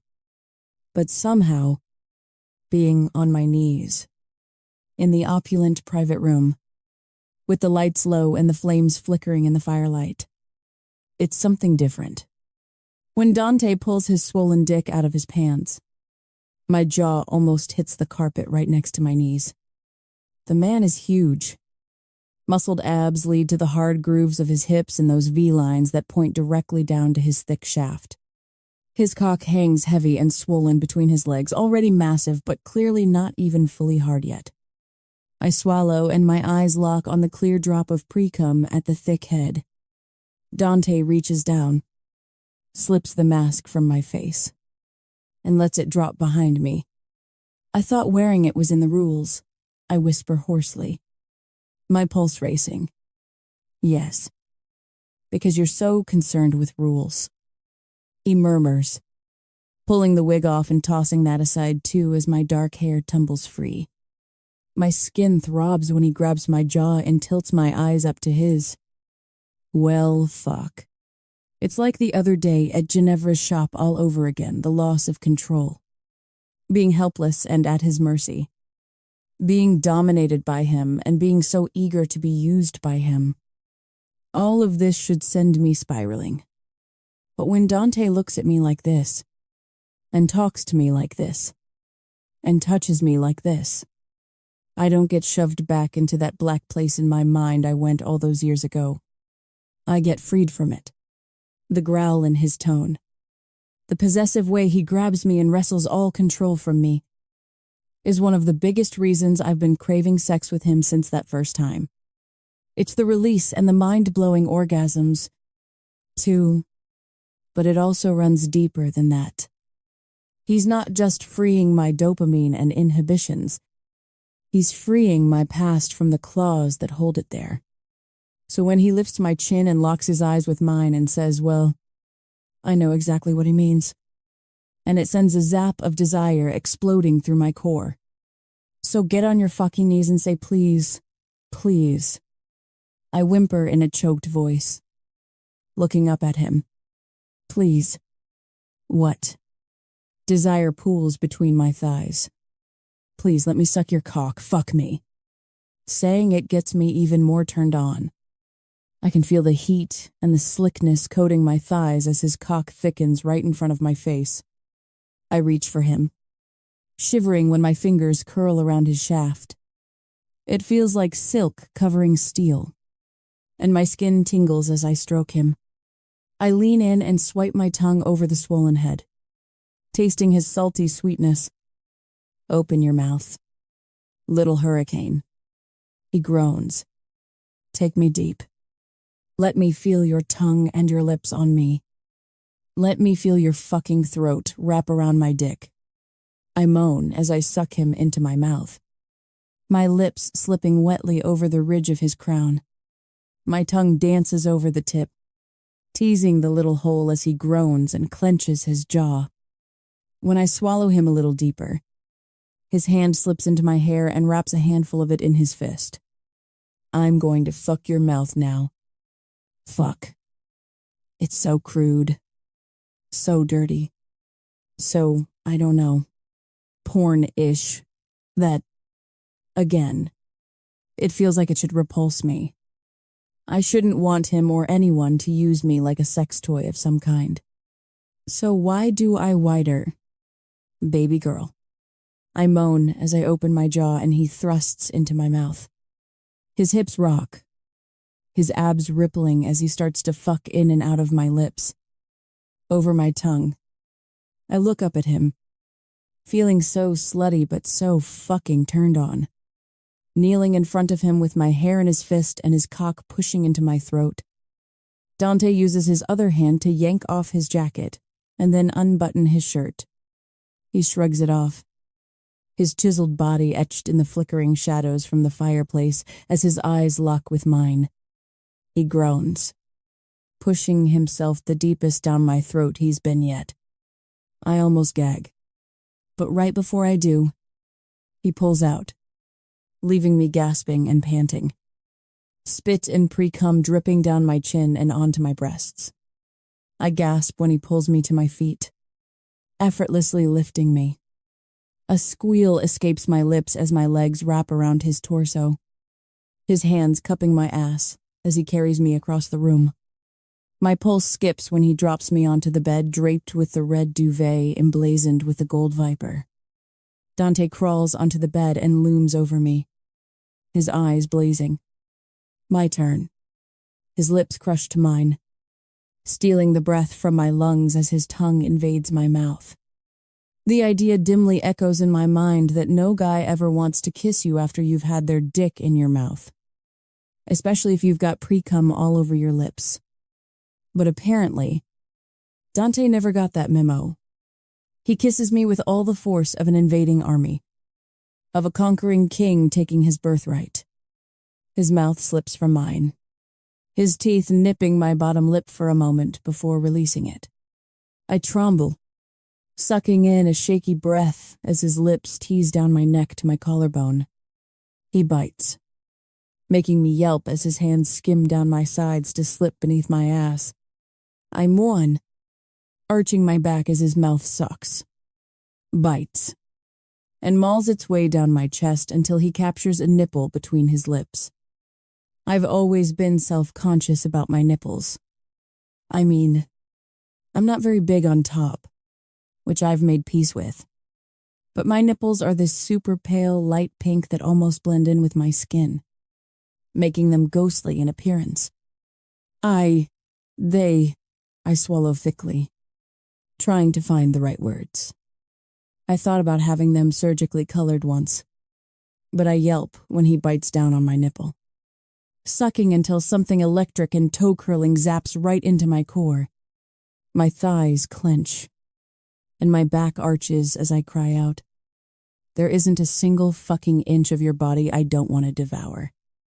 Exactly how it is. Dante growls, his eyes on mine as he moves his mouth to the other breast. I'm prepared this time. Or at least, I should be. But I still convulse and jolt with pleasure when that same zap buzzes through me again. His mouth drops lower, teasing and licking down my stomach as it caves under his tongue.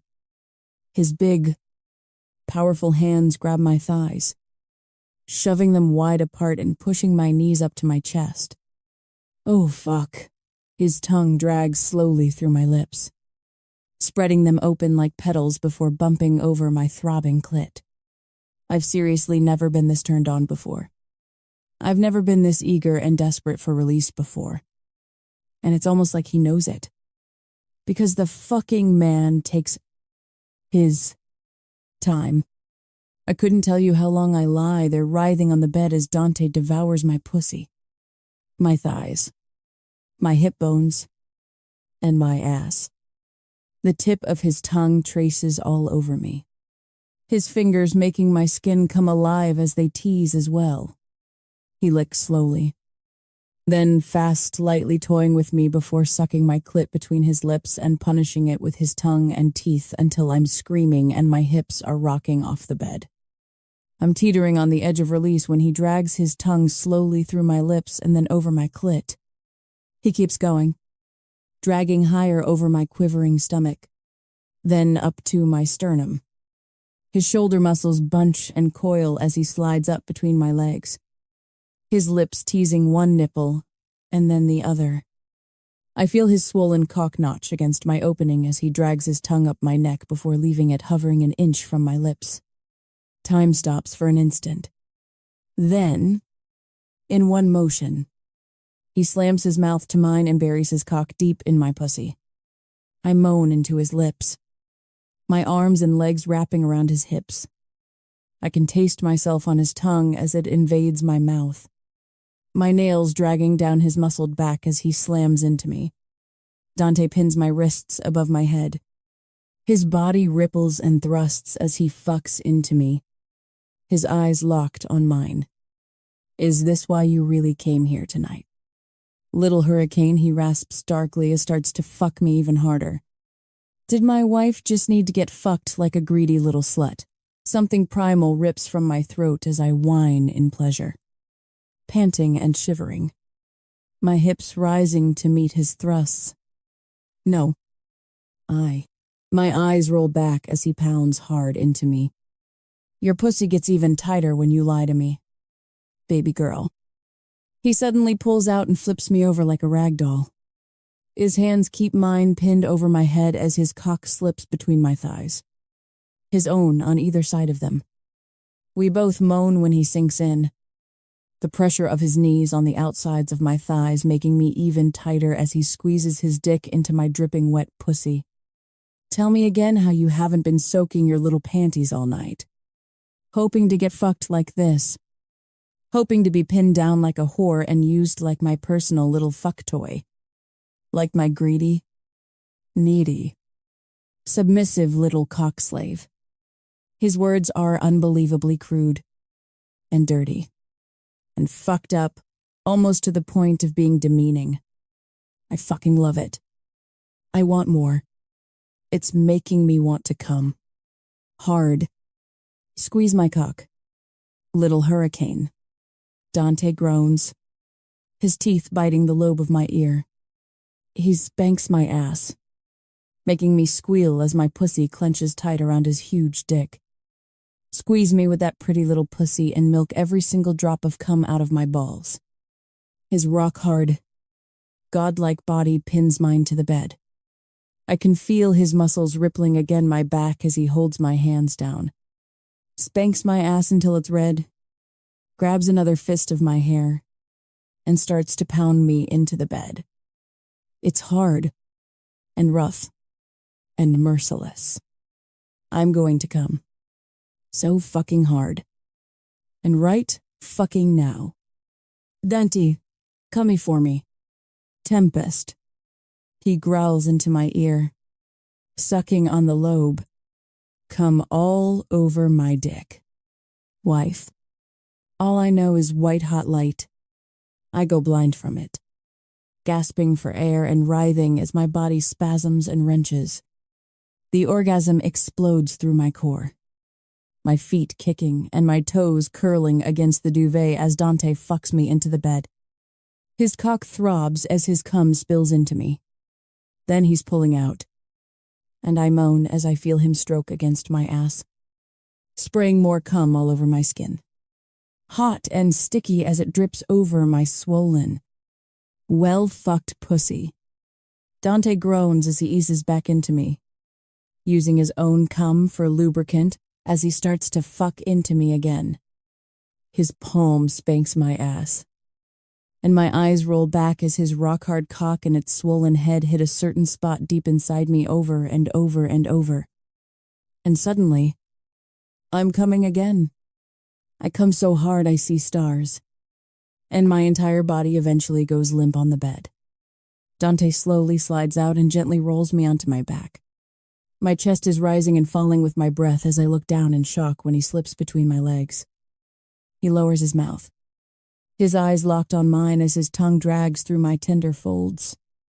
Oh fuck. Is that hot? He's just come in me. And on me. But he clearly doesn't care as he tongues my clit and swollen pussy until I'm buzzing all over. He slides up, and I moan when I taste his cum as his tongue swirls with mine. Holy shit, I murmur, shaking and dazed as he pulls back. Proud of yourself for sneaking in. Little hurricane, I grin a lazy smile up at him. Maybe a little. Glad I did. That's for sure. I giggle. He smirks. Good. I gasp when he suddenly flips me over and gives me a hard swat on my tender ass. Because this is the last fucking time you'll ever come here. I grin as I roll over to face him. We'll see about that. Dante's brow cocks with a warning look. That constant need to test me, he growls darkly. It's going to get you in fucking trouble. Is that a promise? Spoiler, it totally is. I'd like to interrupt with a 1-minute advertisement. You can fast forward through it if you wish. Bienvenidos, bienvenidas a un programa especial. Hoy se van a conocer los 13 jugadores y el seleccionador, que ya lo sabéis que es Narcís, de la selección española de la Kings Cup Nations de la selección española. Así que por favor, un fuerte aplauso porque estamos en la tienda en Barcelona de JD. Bueno, no voy a estar solo, voy a estar acompañado y además con el presidente de la selección española. Fuerte aplauso para DJ Mario.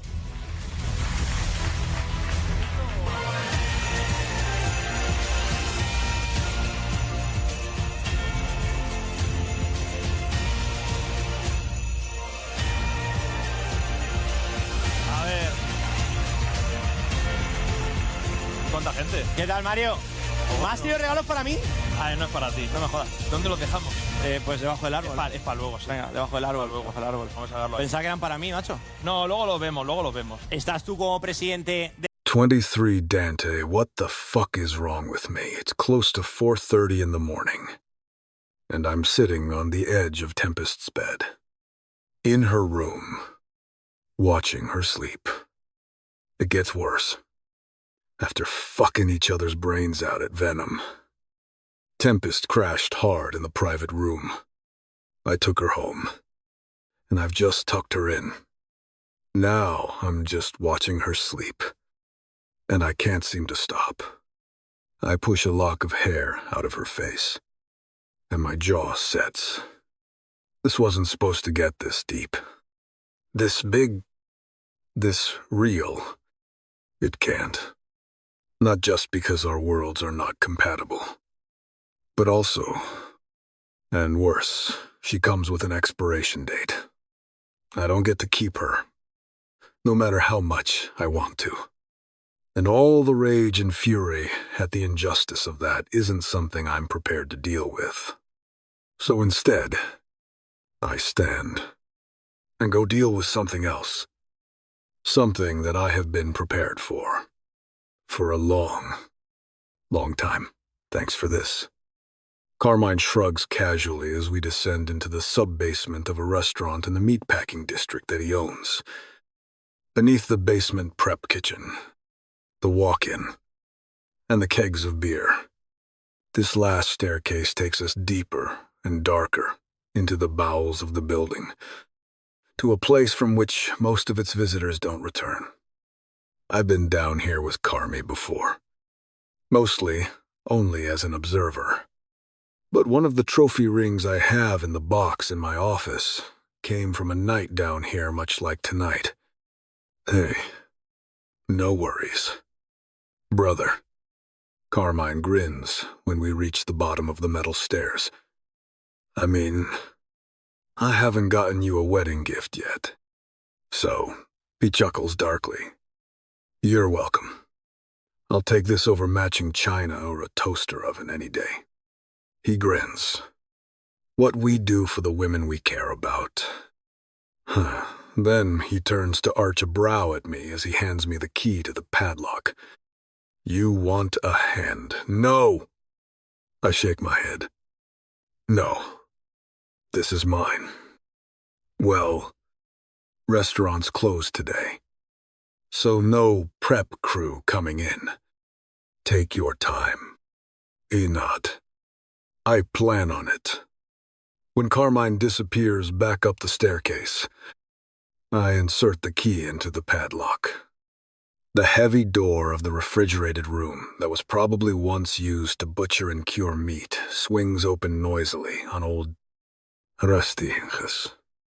My eyes land on the blindfolded man inside as he lifts his chin from his blood and sweat-soaked shirt, moaning pitifully. Hello? Mr. Moulet. The man screams through the gag in his mouth, thrashing at the chains and ropes binding him to the metal chair bolted to the floor. Good. Let him try to get free. Let him taste hope and think even for a second that maybe he'll be spared.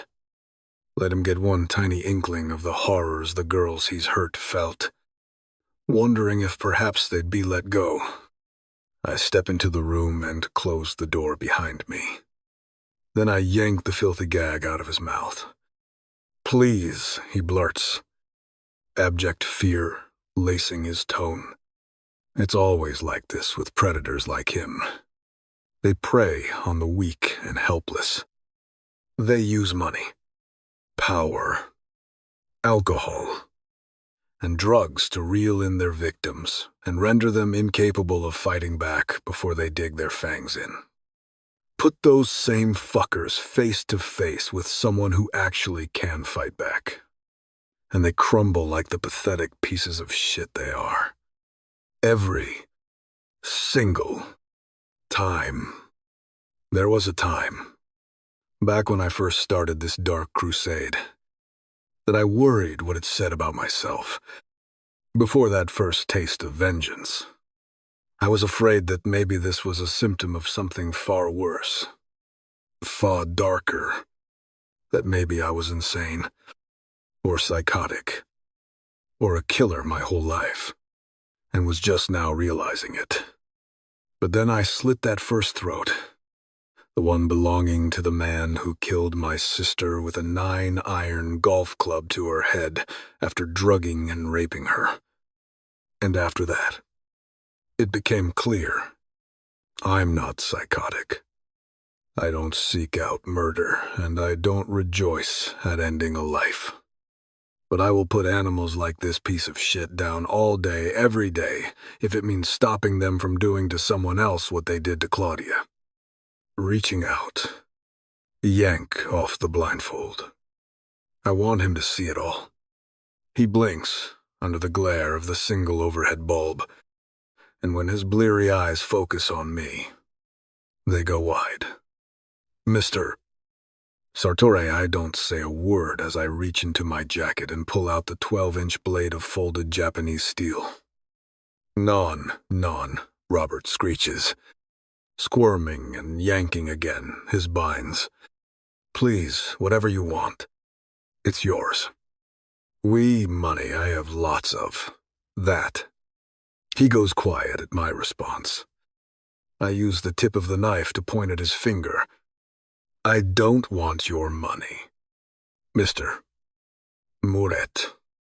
I have plenty of my own. Thanks. But I'll take that ring. He blinks, panting as sweat drips down his face. His eyes drop to his hand, then yank back up to me.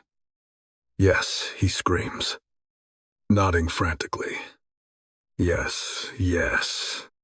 Of course, please, it's yours, I smile widely. That's very kind of you. Mr.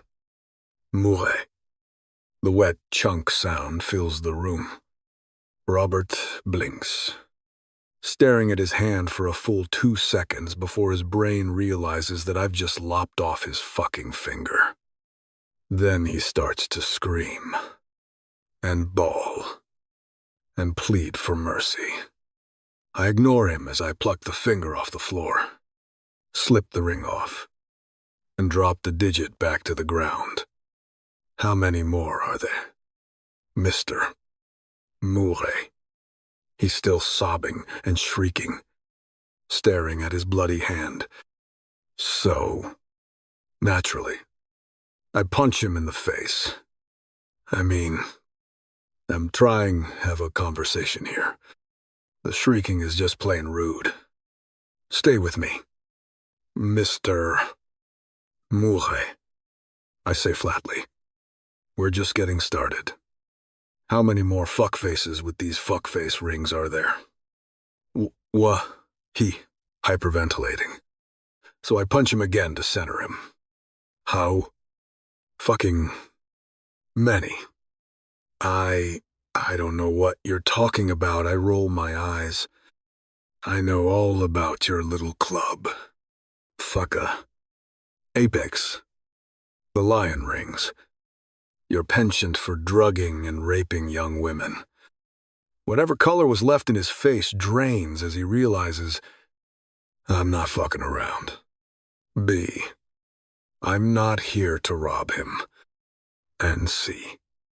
We're barely scratching the surface of what I'm capable of doing to him. Surely you've noticed a few of your rapey pals missing from recent nights out. His eyes widen. He chokes and flinches. A scream gurgling in his throat as I bring the point of my knife against his cheek. Just beneath his eye. I'm going to hunt you all down. Mr. Mouret, I say in a bored tone. Every single one of you. I'd just like to know how many more times I'll be coming down here to cut one of you into pieces. I'm a busy man. I'm sure you understand. This time, when he starts to sob and beg and piss himself and lose his shit, there's no bringing him back. I punch him a few more times, just to try. But it's useless. I push the tip of the knife against his side, between the costal cartilage of his 8th and 9th ribs. Robert stiffens as he goes white. Well, he's crying as he shakes his head. It's just a few friends. Just having fun. I push the tip into him, sinking the blade into his blubbery side. He screams bloody murder, coughing and sputtering like he's going to puke. You were saying 7, he chokes. Were 7 of us. We were in the same fraternity and then business school. It was, he screams when I twist the knife again. 7. I've taken 5. He's 6. Only one more. Robert drags in a ragged breath as I slip the knife out of his side. Blood soaks his shirt. You like to penetrate people who don't want to be penetrated. Mr. Moulet. This time, I press the lethal, razor-sharp tip of the knife against his belly. Allow me to demonstrate what that feels like. 2 hours later, he's short, 5 more fingers. 2 twos.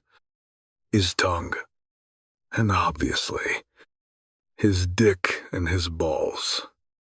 Eventually, his life.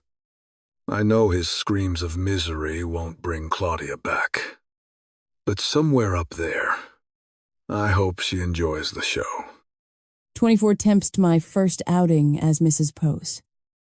Sartor may have been a bit of a disaster. But again, I'm choosing to blame the disgusting cigar bar. Not to mention dinner with the Mafia versions of the Stepford Wives for that one. It's going to be tough to blame the setting the second time around. Though, considering that the venue tonight is the stunning Metropolitan Museum of Art. I mean, I've been to some pretty swanky parties and galas thrown by Crown and Black over the years.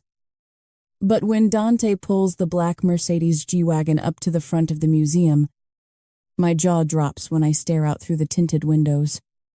Holy shit. The event tonight is a fundraising gala for the New York City Fallen Firemen's Fund, a group that helps the families of firemen killed in the line of duty receive benefits and financial support. But you'd swear we'd just pulled up to the Oscars. Paparazzi cameras flash. There's a red carpet. Limos full of minor celebrities. The mayor. And more. Dante opens my door and helps me out, even catching me when a photographer who probably thinks I'm someone important blinds me with their camera. Inside, he arches a brow at my hesitation when we stop by the coat check. The implication isn't lost on me. At that awful dinner, I kept my coat on for most of the meal. 1, because it had been spared the stench of smoke, since it was coat checked at the cigar bar. And 2, because one of the Mafia Stepford Wives, the one who asked me if I had cocaine, made a comment about my perky little titties when we were leaving the cigar bar. She even made a comment to her gross husband about it, who then made a point of staring at my chest for the rest of the evening. So, yeah, I'm keeping the coat on this time. What? I shrug at Dante. I'm cold. Lose. The jacket. Why, trying to show me off, using me as bait to lure in? No. You just look fucking beautiful. And I think you should embrace that for once. We both stiffen the second he says it. My cheeks flush, and a tingle zaps through my core. I mean, the dress looks beautiful. On you. He grunts, frowning. Ginevra does amazing work. That she does, I say distractedly, looking down at the gorgeous black and gold strapless number she made for me that feels very vintage Audrey Hepburn. The dress arrived complete with black heels, thigh highs, and matching lacy black lingerie that's about 1,000 times sexier than any underwear I've ever owned. Did Ginevra pick the heels? To he nods. She does it all. Well, she's got fantastic taste in lingerie. That part was me. My eyes lift back up, faltering before they even get to Dante's when they lock onto his lips. His perfect, masculine and yet supremely sensual lips. Okay, we seriously need to stop doing what we did last night at Club Venom. And then, again, against the inside of the front door of his penthouse the second we got home. Or do we? It's something I've been wrestling with. A huge part of me feels like we're not supposed to be crossing this line physically. But I mean, the clock is ticking for me. And there are worse ways to spend the last few months of your life than screwing a man with divine, godlike dick that he knows how to use. Like, even if the relationship and the marriage are pretend, the orgasms are totally fucking real. But now, the way he's looking at me, and the tingle that creeps through my chest when he calls me beautiful, I don't know.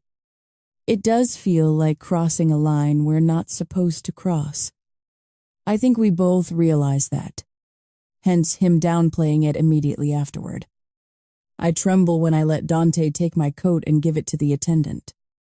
Then I shiver again when he slips his arm through mine and leads me into the gala itself. It's not from the cold. I spot the mayor, and a late-night TV host who's here with his B-list actress girlfriend. I also see 2 stars from the Knicks, the point guard from the Nets, and a Yankees pitcher. Also in attendance are celebrities of a far more notorious kind. Gavan Sarenko, co-head of the Reznikov Bratva, along with his wife, Eilish, of the Kildare Irish Mafia family.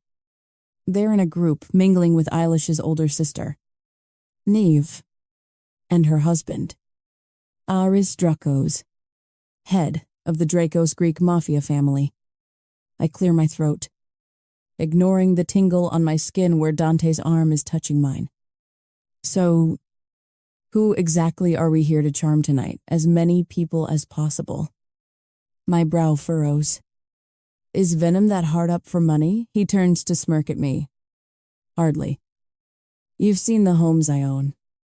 Tonight is not just about the club. My brow arches as he sweeps me onto the dance floor. What else is it about? Then Dante just cocks his brow a little, his mouth pointedly closed. I roll my eyes. Oh, come on. Who am I going to tell? I tap a finger against my temple. This is a steel trap. I grin wryly. Actually, it's a steel trap with a self-destruct button. Even better, he frowns. I sigh, shrugging. Gallows humor. Remember, I'm not sure I'm a fan. Well, get on board. He shoots me a funny sort of dark look, but then shrugs it off. I mean, it's not just about money or new investors. Venom also trades in favors. Influence. Information. I smirk. You mean you trade in favors? Influence. And information. Well, he flashes a grin. I am Venom. And here I was thinking I'd have to spend the whole evening suffering bad dick jokes from your brothers. Both of us turn to the deep baritone voice. I blink, looking up at an insanely handsome man who towers over even Dante. He grins, a gleaming, shark-like smile as he shakes Dante's hand firmly. Good to see you, my friend. The man purrs in an Eastern European accent before turning his piercing gaze to me. He fixes me with a hunter's smile as he takes my hand in his. I blush when he raises it, as if to kiss it. And you must be my wife. Dante plucks my hand away forcefully from the other man, even if he's still smiling. Tempest. The other man chuckles and claps Dante on the back. Indeed. He turns to smile a much less wolfish grin at me, this time not reaching for my hand. A pleasure to meet you. Miss Black. Or is it Mrs. Sartore? Ms. Black.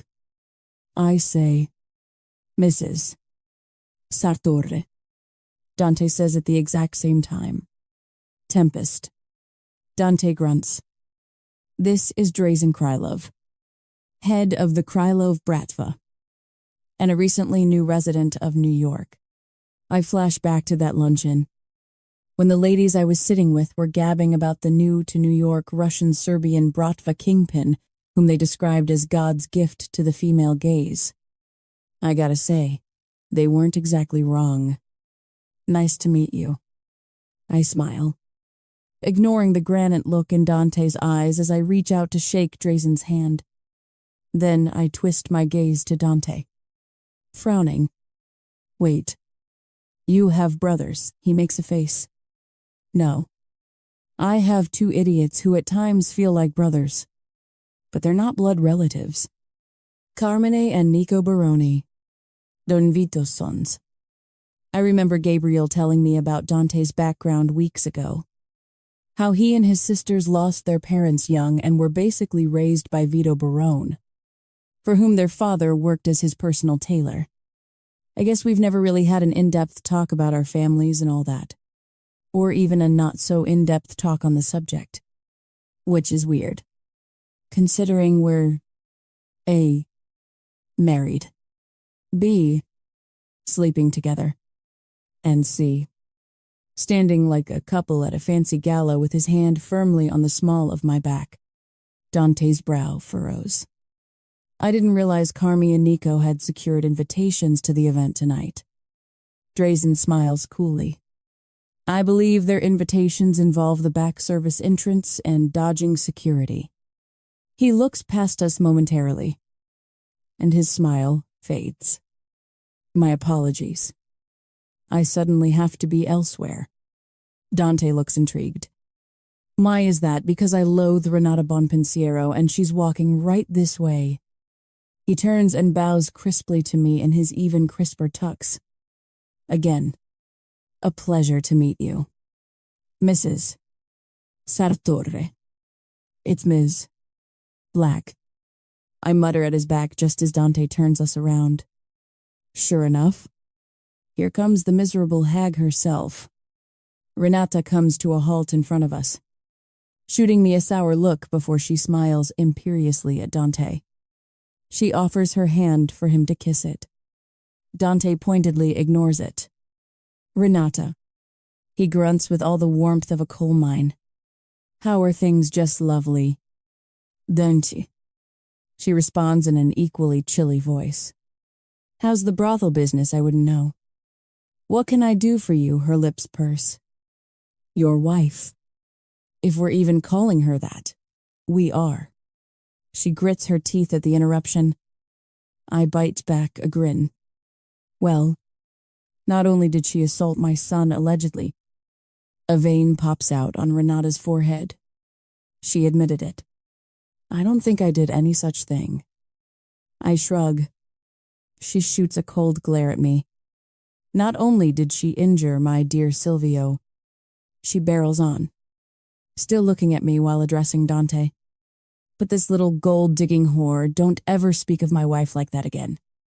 Dante's growl is quiet, but carries all the lethal sharpness of a samurai blade. Renata huffs. The things this little bitch said to me were, I am sure, well-deserved. He snaps back. And I already told you once not to speak to her like that. I won't say it again.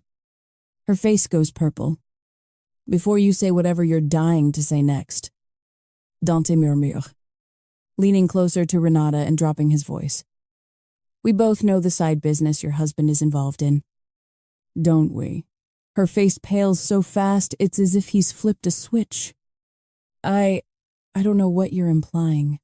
I'm implying that your husband has been selling arms on the side to the Croatians. Not to mention taking kickbacks from Kratos Dracos. Not to bid on certain construction projects that your family might otherwise have bid on. Renata looks like she might throw up. Those are both grossly untrue. Maybe we should see what your uncle, Don Amato, has to say. Dante finishes smoothly. I'm sure he could sort out fact from fiction quite easily. Her eyes go wide and her mouth flaps open and closed for another few seconds like a fish on land. Then, without another word, she spins and scurries away, shoving her way through the crowd. I don't realize I'm grinning widely until I turn to shake my head at Dante. What was that about? He shrugs. You weren't wrong. Renata is a cunt. My lips split into a grin. Well, thank you. In one motion, he pulls me close, cups my cheek gently in his powerful hand, and sears his lips to mine, leaving me floating. A camera flashes right next to us, startling me back to reality. I flinch, but Dante holds the kiss for another half-second before letting me go. We both turn, and he smiles at the professional event photographer before she wanders off to shoot more attendees. Image is everything, Dante murmurs quietly. Yeah. No. Of course. I smile weakly. Image. All these people and everything. We stand another second or two in silence before I blush and clear my throat. I am going to go find the bar. Dante gives me a quiet smile. And unfortunately, he nods with his chin to a group of old men who nod back and raises their glasses to us. Have to go talk to creepy old Italian men who've spent more time in brothels and basement gambling dens than in their own bedrooms. Well, you should be right at home. He arches a sarcastic, stern brow at me as I grin at him. My. Mrs. Sartori, yeah. No, it's still Miss. Black. You should pay more attention to legal documents you sign at wedding altars. Dear. I grin as I roll my eyes. Which, oopsie, I never mailed in. So, checkmate. That's an oversight we'll have to correct quickly. I don't think so. We both pause. Both of us grinning. Jesus Christ. Am I flirting with him? Yeah. I am. It feels pretty good. Enjoy your creepy old men. Enjoy your cocktail. I'm grinning from ear to ear and floating as I make my way to the bar. I dare say, I might have a little crush on my husband. I order a glass of white wine, and I've just taken a sip when a young woman slips out of the crowd and stops right in front of me. Oh my God, Tempest, my brows tighten. Yes, shit. I have no idea who this brunette is. She looks to be a couple of years older than me. Oh, we've never met. Don't worry, she smiles as she thrusts out a hand. I'm Michelle. I knew your brothers at Knight's Blood. I was in Parabellum with Gabriel. Her smile fades. I was actually friends with your sister. Too. My mind flashes back for a second to my conversation with Alistair the other day about Dante's involvement with that. I glance around looking for him, but I can't see him in the crowd. I shake those thoughts away as I smile back at Michelle. Nice to meet you. I shake her hand. I was going to ask you if I could buy you a drink, but she nods at the full glass of wine in my hand. Then she grins mischievously at me, reaches into her cleavage, and pulls out a joint. Would you? She waggles her brows. Care to join me, thanks. But no. I smile and shake my head. It's just not my thing. No worries. Michelle shrugs. I glance over my shoulder, looking for Dante again as the dark, intrusive thoughts involving my sister start to filter back in. He was there the night she died. The night she overdosed on a drug she'd never taken before. And Dante married her, sealed her medical records, and stonewalled our family. I swallow weakly as I smile at Michelle. You know what? I won't have any. But if you're going outside, I could use some air. She grins. Awesome, come on. I know a spot. She leads me out of the crowded main hall of MoMA and down a side hallway.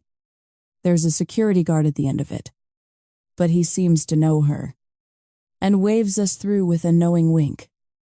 Part of me is beyond shocked that I'm following a literal stranger someplace random where she's going to smoke weed. But Michelle seems nice, and she does know my brothers. We round a corner and get to a big glass door that leads out to a dimly lit, beautifully landscaped little courtyard. Michelle slips the joint between her lips as she holds the door open for me. It's a little chilly. Sorry, she mumbles as I step out. I laugh lightly. We'll see how long I last. I turn to see her suddenly yanking the door shut and hear the click of a lock turning her still inside. Me outside in the cold. What are you doing? My heart climbs into my throat as Michelle leers at me and lights the joint. Slowly taking a puff and exhaling a thin stream of smoke against the glass toward my face. What the fuck? My mouth opens as if to voice that very question out loud. When a man's voice breaks the silence from behind me. Don't mind, Michelle. I gasp, whirling to see Renata's son, Silvio Bonpensiero. My face pales as he shuffles out of the shadows. Bandages still cover one side of his face. My older sister is a tiny bit overprotective of me. He grins darkly, moving toward me. I try to move backward, but I'm stopped by the cold glass of the door. Funny. She doesn't like it when people smash fucking cocktail glasses over my head. Silvio growls, his face contorting with rage. And neither do E. 25 Dante, you're going soft in your old age. Don't you? Carmine sighs, taking a sip of his scotch. Nico snorts as I give them both a sour look. The fucking mayor is here. In case you two geniuses missed that. I growl. And, typically, leaders of major cities come with a massive security presence, the members of which tend to frown on gala attendees without invitations, especially when said attendees happen to share a last name with a fairly well-known Mafia don. Nico grins at me and then glances at his brother. Yep. Nailed it. Dante's going soft. I roll my eyes. Fine. Just don't come crying to me when the NYPD throws you out on your asses. He grins. I mean, Dante, I know you're a married man now and everything, but will you open your eyes and look around? Have you seen the women here we needed in? I smirk, shaking my head. You do understand, dipshit, that the single women at a fireman's gala are typically looking for, wait for it, firemen. Right, Nico sighs and glances at Carmi again. As if we said a thing about the single women. Absolutely going soft in his old age. Or maybe it's a symptom of marriage. Definitely. Carmi claps me on the shoulder. Relax, buddy. We'll make sure not to go near the wives of all your potential investors or spies or informants or whatever the hell you're fishing for tonight. And they say chivalry is dead. Imuter druli. Carmine chuckles. Speaking of marriage making you soft in the head, where is your lovely bride?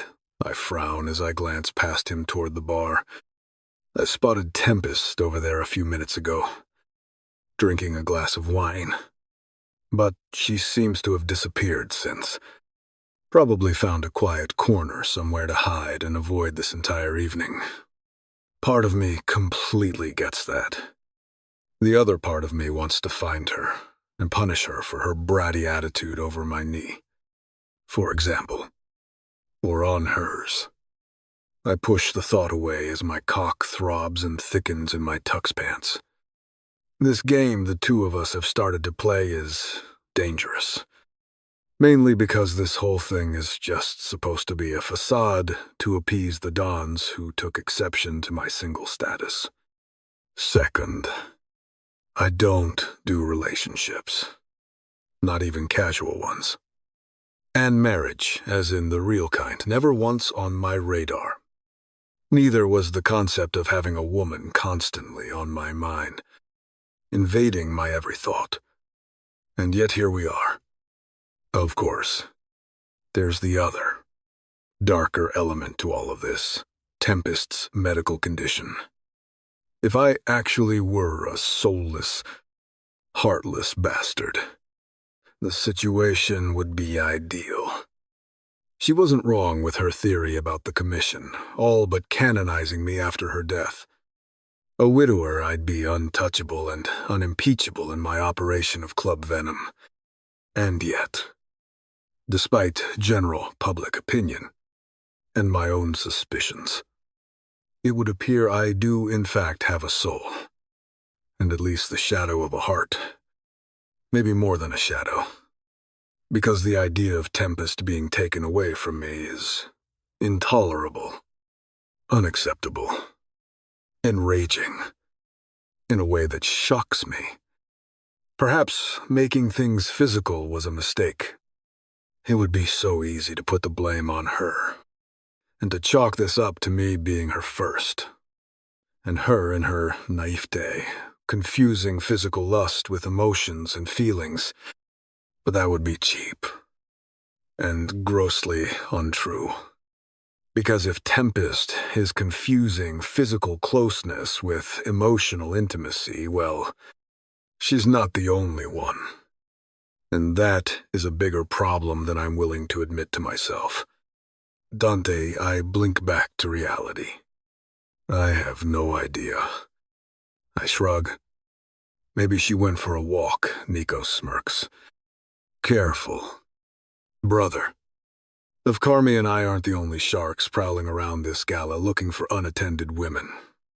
Something hot and vicious flashes within me like oil splashed into a searing hot pan. But just then, Drazen joins our little circle. My hackles raise at the dark look on his face when he turns to me. "Where's your wife?" I sigh. "The three of you do realize that we're at MoMA, complete with a mayoral security detail, and not Mogadishu after dark. Yes, what the hell is the deal about Tempest not being glued to my goddamn side? Silvio Bonpensiero is here." Something cold and sharp drags up my spine. My face hardens as I turn to scan the crowd. I don't see Tempest. I don't see Silvio. Either. And I don't like that one fucking bit. "I'll check the front." Carmine growls, all the goofy playfulness of his earlier tone gone in an instant. "I'll take the upstairs galleries. I know a few of the guys on security tonight." Nico adds, also now completely serious. This is one of the reasons I love these two. They might act like absolute muppets at times. But when shit gets real, there's no one else I'd rather have in my corner. I have two men here with me tonight. Drazen Mutas, pulling out his phone. "We'll secure the main floor." I nod my thanks before I storm over to the bar and instantly catch the bartender's attention. I flash him a picture of Tempest on my phone and ask if he saw her. And he nods. Yes. Sir. She and another dark-haired girl were talking. He coughs delicately. I think they may have gone to smoke a joint together. He nods toward the back of the gala. God damn it. Tempest. At the far end of the main function room, I glance down a hallway and spot a guard standing at the end. The fact that he yanks out a cell phone and starts texting someone madly the second he sees me tips me off.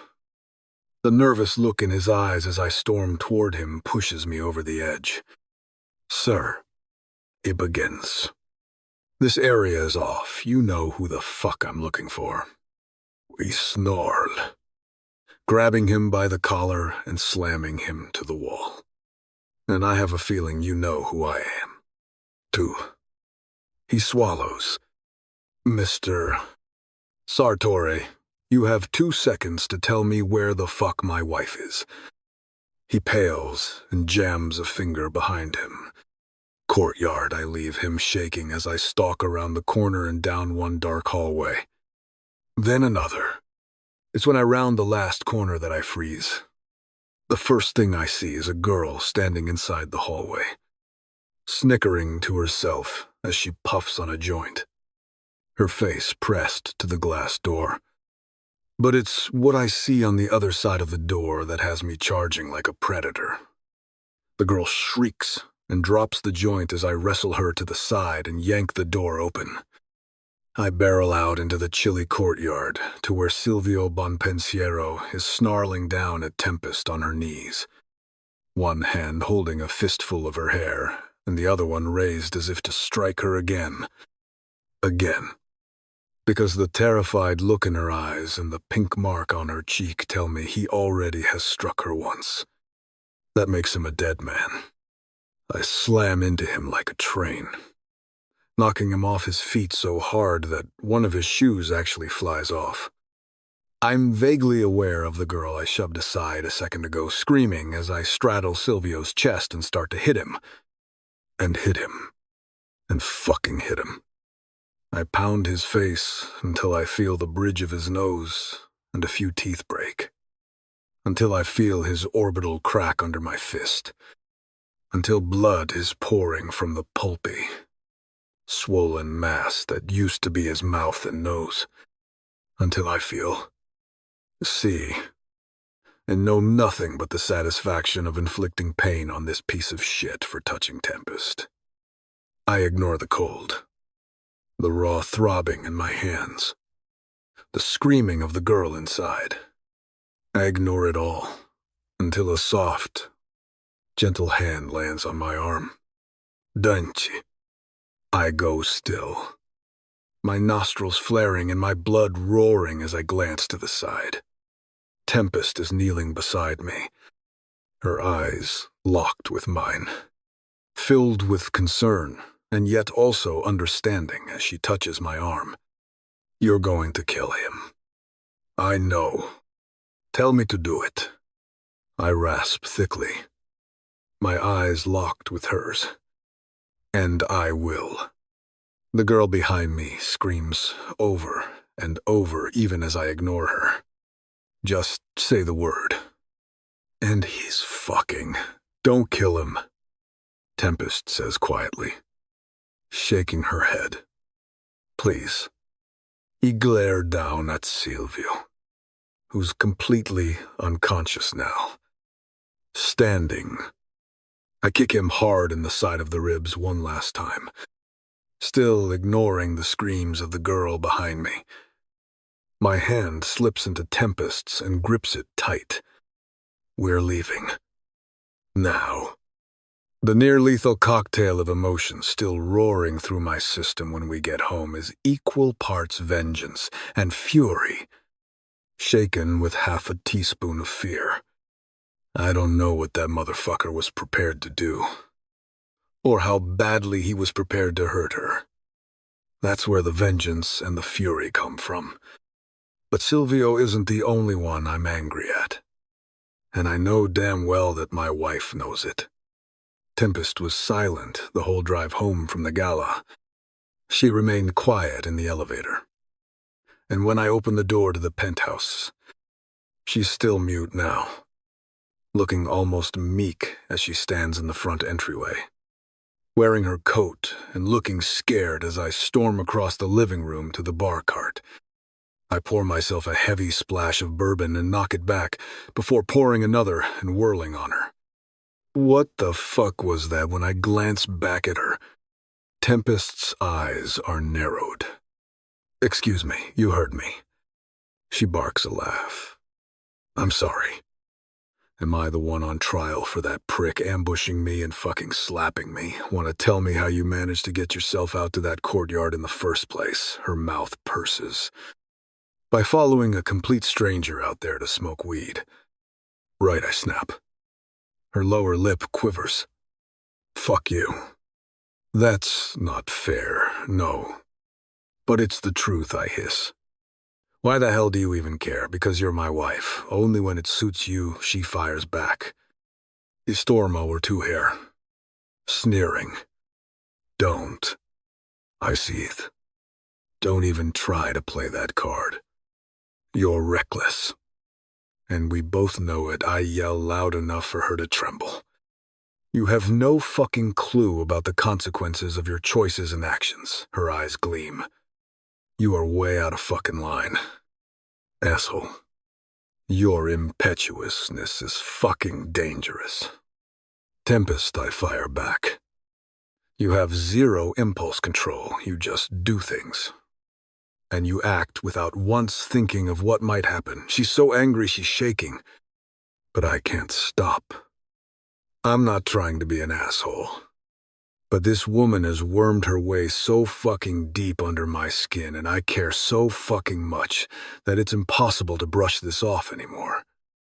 Are we talking about that psycho bitch at the party pretending to be my friend so she could lead me to Silvio's little ambush? She snaps.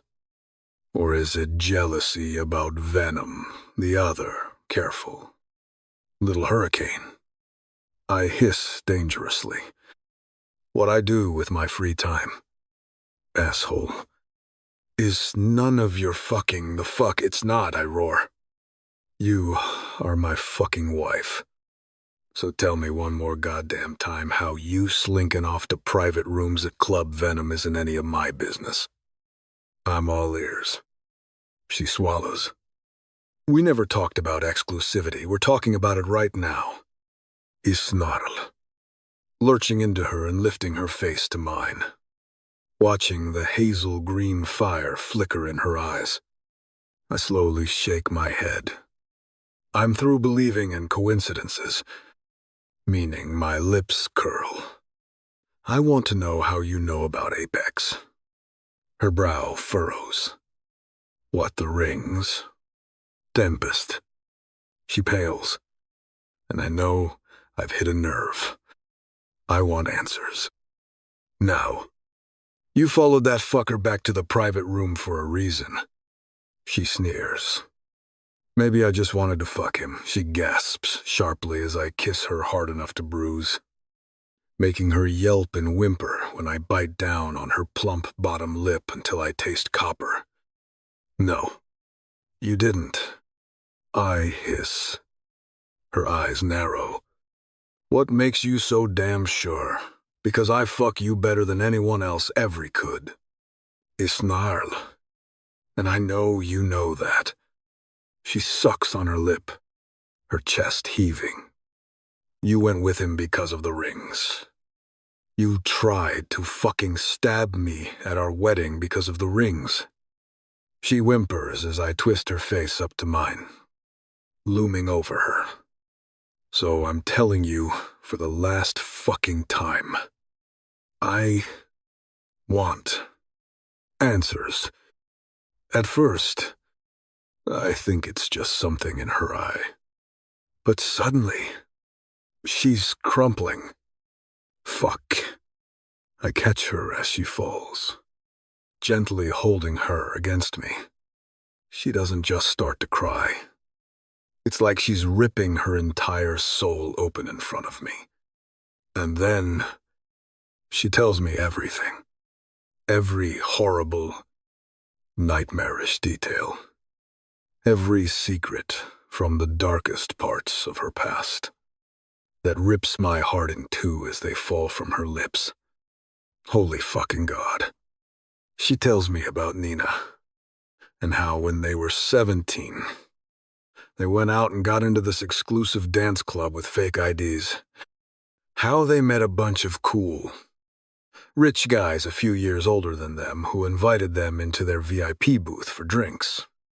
How her memory goes fuzzy right after that. Tempest tells me about being vaguely aware of being brought to some fancy apartment. How she remembers saying no when one of those motherfuckers brought her into a bedroom, and two of them pulled in her friend Nina. How her first time was nothing but pain and shame as that piece of excrement hurt her while she couldn't even move from whatever they'd given her. How she could only watch powerlessly as the two fucks raped her best friend right next to her, choking Nina until the light went out of her eyes. And how all three of them wore golden lion's head rings, just like the fucks who killed Claudia. After she's done sobbing every awful detail of that horrible night into my chest, and we're sitting on the floor at my place, she raises her red-rimmed eyes to mine. and the pain on her face is enough to break my heart, or make me want to kill, to slay her demons, to burn the fucking world for her. Dante, she reaches up and grabs my collar, and before I can say or do a thing, she's pulling me down and crushing her mouth to mine. I kiss her back, groaning, my blood turning to fire as she whimpers and slowly starts to crawl into my lap. Her hand snakes down between us, and I growl deeply when her small fingers find my swelling bulge. Tempest, it's not that I don't want her, and it's not that I don't want to rip her dress off and feast on her until she sees God. It's that this woman has just ripped out her soul to me and shown me the worst of her scars and her trauma. Please. She whimpers, yanking off my shirt. Her mouth falls to my neck, and I groan as she starts to kiss her way up it to my ear. Please fuck me, Jesus. Tempest. I groan as my hands slide over her torso, gripping her thin waist as I pull her against the throb in my pants. I'm not asking you to fall in love with me. She chokes. I'm not even asking you to care. All I know is, when you and I had sex that first time, I finally stopped hating myself. Hating the very whole of sex and intimacy. She pulls, and I can see the tears roll down her cheeks. Her eyes locked on mine. I stop jumping at every shadow. I can't go back to feeling those things again. So I need you to fuck me. My jaw clenches. Please, she whispers, stroking my face, her eyes pleading. I just want to feel something else. I want darkness. I want to be fucked. Dunt. Not made love to. Not coddled. Not pitied. I need to be fucked. Until I forget every she moans as I slam my mouth to hers. I won't hold back. Little hurricane. Don't. She whimpers. And I'm not going to stop. I don't want you to. She whimpers into my lips as I scoop her into my arms, her legs wrapping around my waist. I'm going to push you past every single boundary you have until you're mine. I already am. 26 Tempest. There are moments in life that feel like you're teetering on the edge of a cliff. One little breeze, one touch, one gasp will have you falling into the abyss. And when you do fall, it's like your mind focuses on individual senses. The sound of the air whooshing past your ears. The taste of the dust from the cliff wall behind you collecting on your tongue. The scent of your own fear as the adrenaline takes hold. I might not literally be falling from a cliff when Dante scoops me into his arms and strides into the bedroom as he devours my lips. But try telling that to my senses, as my reality splits into pieces. The feel of his hands on my ass as my legs wrap around his hips. The thudding sound of my own pulse in my ears. Mixed with the low baritone of his groans. The taste of his mouth. The scent of his body. There's no sight. At first, because the bedroom is dark. Then, before my vision can adjust. It's because he's slipping something silky over my eyes. Blindfolding me. For a moment, my adrenaline spikes. My heart misses a beat, and the desire pooling between my thighs evaporates as a vicious darkness takes hold. You're not there. Little hurricane. Dante growls in my ear, his weight shifting on the four-poster bed behind me as I perch on the edge. His hands tighten the blindfold a little more, sending my heart rate through the roof. You are not. There, he rasps against my neck, The mix of muscle memory panic swirling with the intense physical desire even smelling this man evokes in me is both breathtaking and unnerving at the same time. Hot and cold. Yin and yang. Order and chaos. You're here. With me. He growls quietly. I flinch, whimpering as his teeth nip at my earlobe. His hands take fistfuls of my dress, and I shiver as I feel him pull it up over my hips, my ass raising as the garment slips up my spine. He lifts my arms in slow, sensual, unhurried motions, slipping the dress off me. I hear it being tossed aside. Feel his hands slide slowly back down my raised arms. Do you trust me? Each word brushes against my ear like a painter flicking paint, like a whispered prayer, or an incantation. I can still feel the fear rippling inside of me, threatening to flay me alive. But the nearness of him and the rasp of his voice right in my ear keep me from flying away on the wind. Yes. I choke through panted breaths. I told you I was going to push you. Tempest. He growls quietly.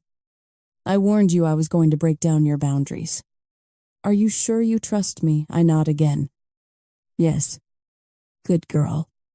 He lifts one of my arms, his hand sensually teasing up and down the inside of my forearm and wrist, so gently that I can feel the tension leaving my body as my eyes close under the blindfold. And then something metallic clamps around that wrist with a sharp click.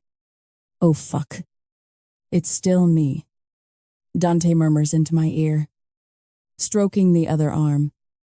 It's just me. And it's just you. And you know you trust me. He lifts the other arm. And even though I'm expecting it this time, I still jerk when I feel it clamp around my wrist. Stay with me.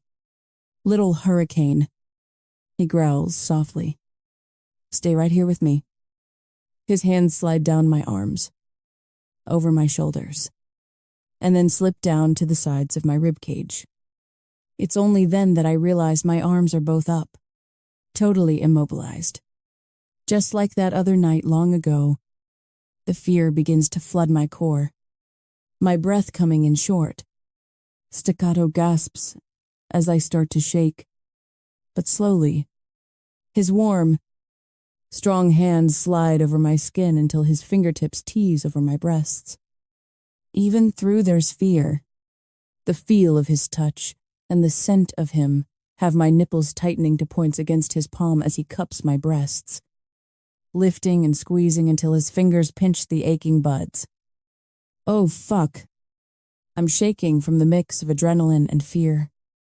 But this is different than the night I was helpless to say no, or to fight back. And it's not just that I know I can speak up this time and end this whole thing. It's that this time, it's Dante, whom I trust. I'm not bringing you back to that place in your mind to scare or hurt you. He growls. I gasp as his fingers tease and roll my nipples, sending electric sparks zipping through my core. I'm bringing you back there so I can destroy that place in your head. When you feel the pull of being restrained, or find yourself in the darkness, or sense that you're being pushed to the bleeding edges of your boundaries, you won't feel afraid anymore. Little hurricane. His hand slips slowly down my stomach, sending rippling sparks spiraling out like waves from his touch. His fingertips slip under the lace edge of my panties, and when they slide wetly through my lips and roll over my clit, my eyes roll back and my jaw falls open in ecstasy. Because you'll feel me. Two thick fingers sink deep into my pussy. I moan, shuddering against the cuffs holding my arms up and trembling when I feel the heat of his body envelop mine. His fingers slide back out, rubbing my clit in slow circles before they sink back in. Deep. I cry out, my back arching and my arms straining against the bonds on my wrists. Dante strokes his fingers in and out of my soaking pussy, his palm grinding against my clit until I'm gasping. which is exactly when he pulls away.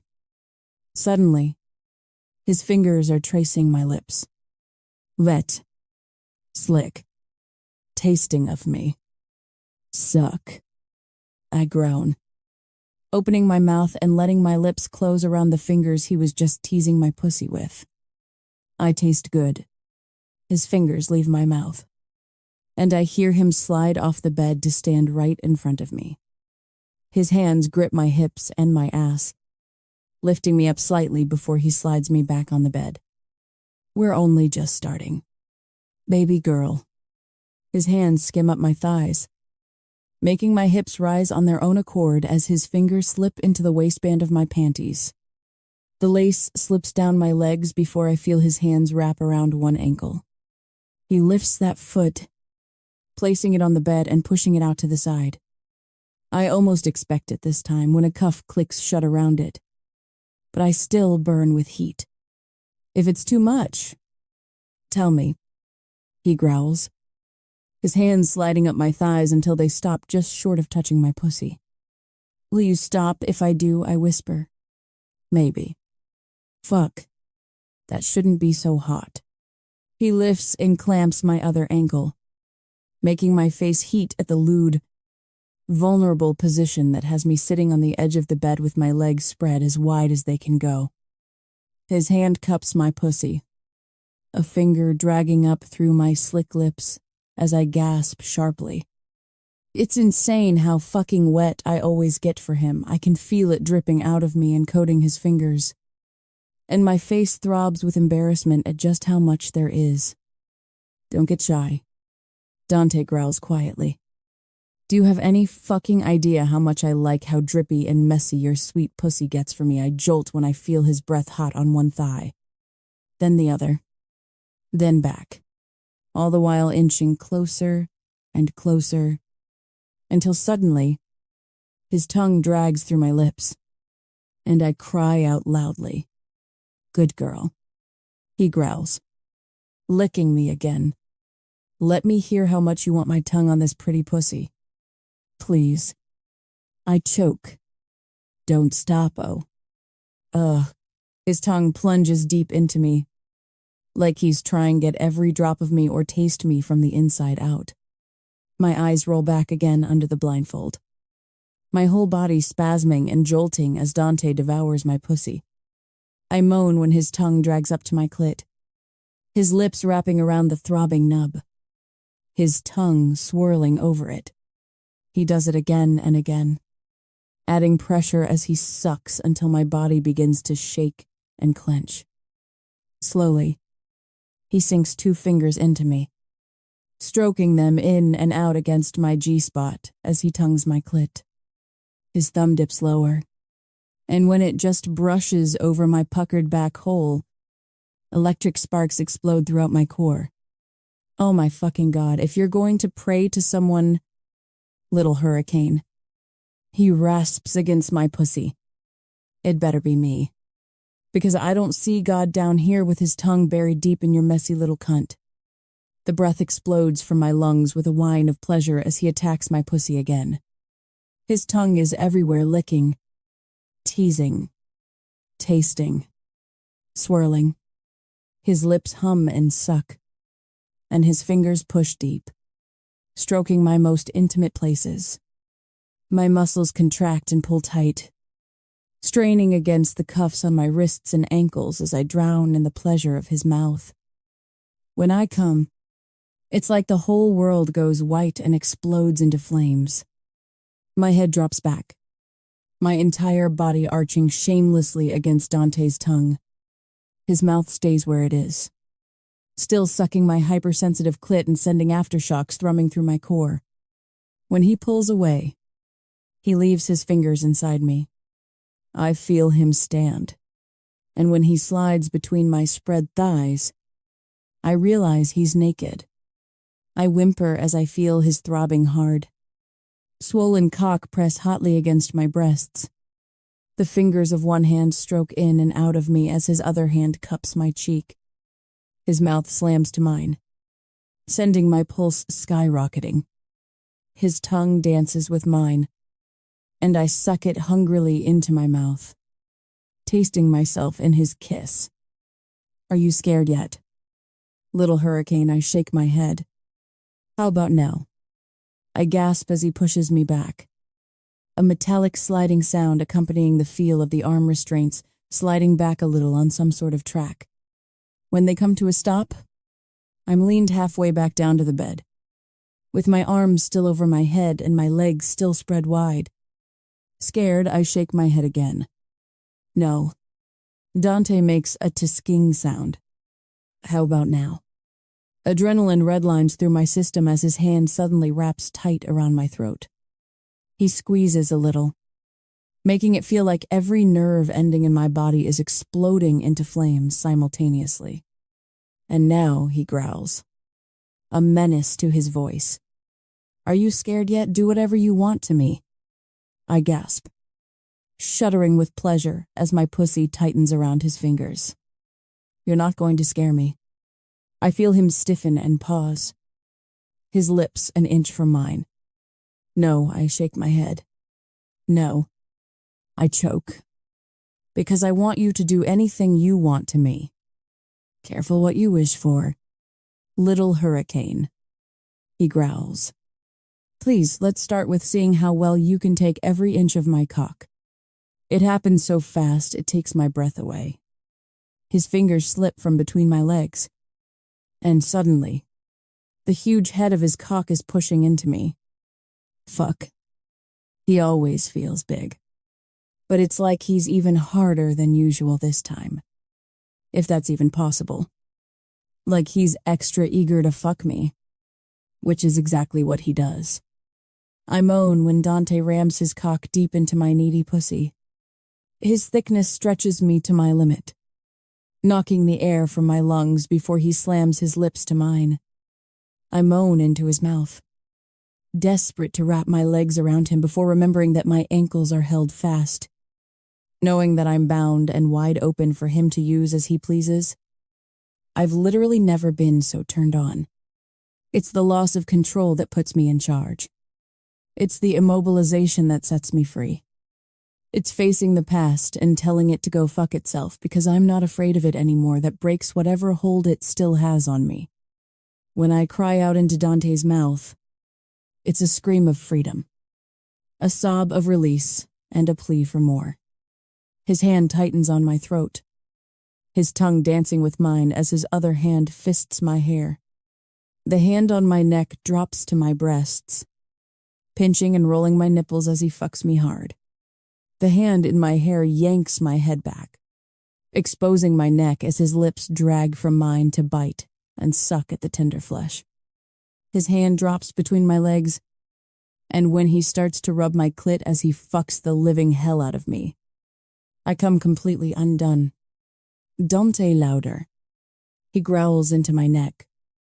I want you to scream it. Dante louder. I want the neighbors a goddamn block away to know who's fucking you. And taking you. And owning you. Don't, I cry out, choking on my breath as my entire body spasms and tightens into a white-hot ball. Fu cook me. I came harder than I've ever come before earlier on his tongue. This orgasm is even stronger. It's like the molecules of my mind and body break apart and shatter into the cosmos. My entire soul swells to 10 times its size, exploding from my pores and mouth and fingertips. My pussy ripples and clenches around his cock over and over as he keeps fucking me from one orgasm into another, until it feels like I might black out. With a groan, Dante pulls out, his breath ragged. I moan as the hot spray of his cum splatters in thick ropes over my stomach, my breasts, and my neck. It drips sticky and hot from my nipples as more sprays against my pussy and my thighs, covering me in his cum before he plunges back into me. I'm shaking as we come to a stop, literally, like my entire body is about to give out. I'm only dimly aware of him undoing my ankles, still between my legs with his cock still hard inside me. My arms are next. and he pauses after undoing the first cuff to hook it around his neck before removing the second.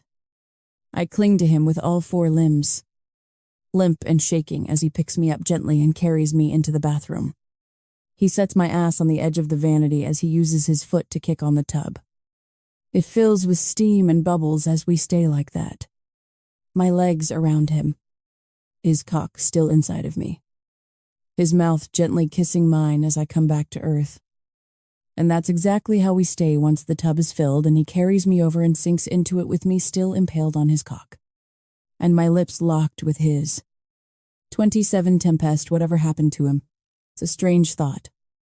Given that I'm lying naked in Dante's bed with my cheek against his chest and his arms around me, my entire body is still tingling and buzzing, as if my fingertips are touching live wires. My wrists and ankles are sore, actually. A lot of me is sore. But it's a delicious, too curling, pulse-quickening kind of sore. It's an ache that makes me feel free of the demons and the darkness of my past. And yet, this one intrusive thought keeps wriggling its way inside. Who Dante murmurs. I look up into his face, debating even saying it. Tempest, the man from Venom. Dante's face darkens. Is he dead? No answer. Dante. Yes, he finally says quietly. His eyes lock with mine.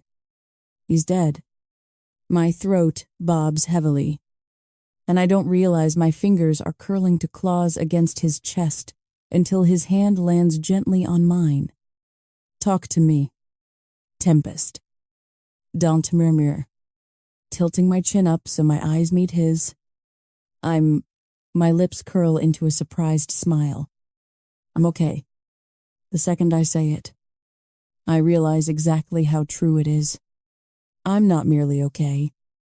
I'm free of that nightmare of a night. Free of the past still clawing at my heels. What happened still happened. But now, the monsters are all gone. Dante's just slain the last of them for me. Dante's brow furrows a little, and I already know the question hovering on his lips. It still blows my mind that I told him about what happened to me. I've never told anyone about that night. Aside from my brothers and Taylor. I never imagined I would tell anyone else. Shame. Fear of being judged. Fear of reliving it by talking about it. But with Dante, it just sort of fell out.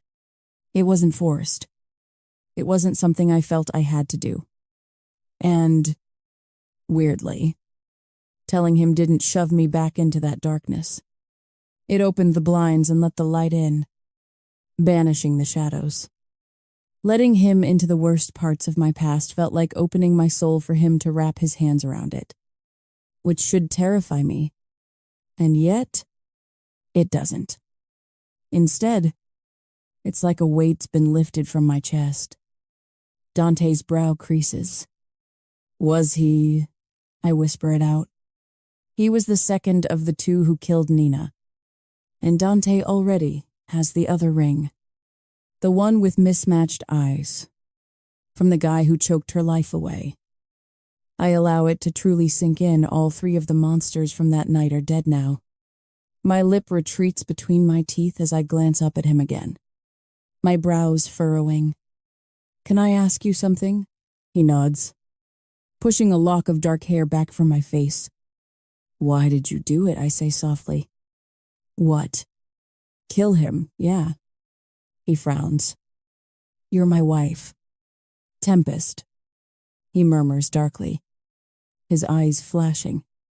Heat sizzles in my core. Well, yeah. But I look away. Sumo. Dante. I'm a temporary prop. He pulls me up, clasping my face in his hands, his eyes burning hotly into my own. Is that what you still think this is? Before I can answer, I'm moaning softly as his lips bruise mine. Do you really think I'd just kill for anyone? Little hurricane, he growls. For a prop, I smile against his lips. shaking my head before I start to kiss him again. When I pull away, a second question hangs on my lips. What is it Dante murmurs, clearly seeing through my silence? How do you know them? I run my lip over my teeth. The men with the lion rings. He's silent for a few seconds that drag on too long as he turns to look away with a sad, faraway expression. They took my sister Claudia from me. My face falls. Jesus. Dante, the authorities. He spits acidly. Said she was just a statistic. Wrong place. Wrong dress. Wrong guy. He grits his teeth. But I dug deeper. Because that's what I do. And that's how I found them. You called them Apex. Before he nods. Yeah. Apex Club. As in Apex Predators.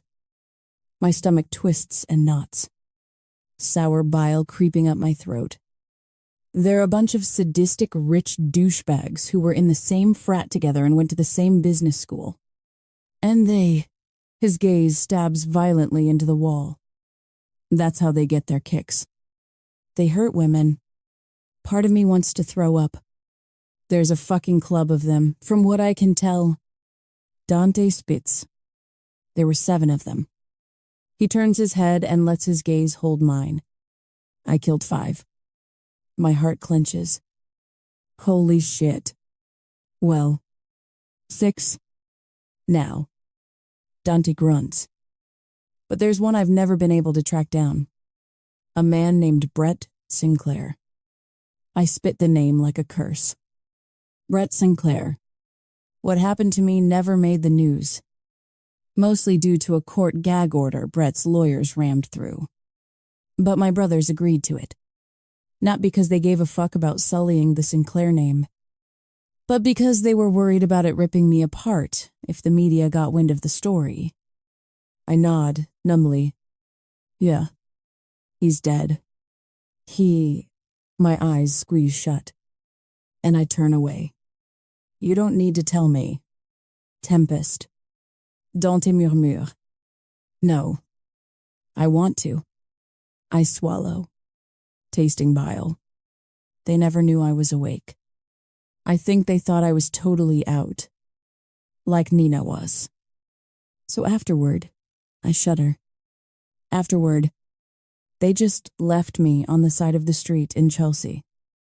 Dante lets out a deep, lethal growl and whirls. And I gasp when he grabs the bedside table lamp, yanks it out of the plug, and viciously hurls it at the wall. Everything goes silent except for the thud of my pulse in my ears. I'm sorry. Tempest. He finally says quietly, Don't be. I whisper, kissing his chest again. I still couldn't really move when they dropped me off, but I was able to scrape my nails down his forearm before they dumped me on the side of the road. So when the paramedics took me to the hospital, they were able to get a DNA sample. I can still remember the disbelief on the faces of my brothers and Taylor when the word came back that the man who'd done that to me was Brett Sinclair, of the Sinclair family. He posted bail. Obviously. I spit. But then he was caught trying to leave the country and got thrown in lockup. I grimace. He hanged himself in his cell using the string from his hoodie. Good. Dante grunts through tightly clenched teeth. His rage palpable as his body clenches against me.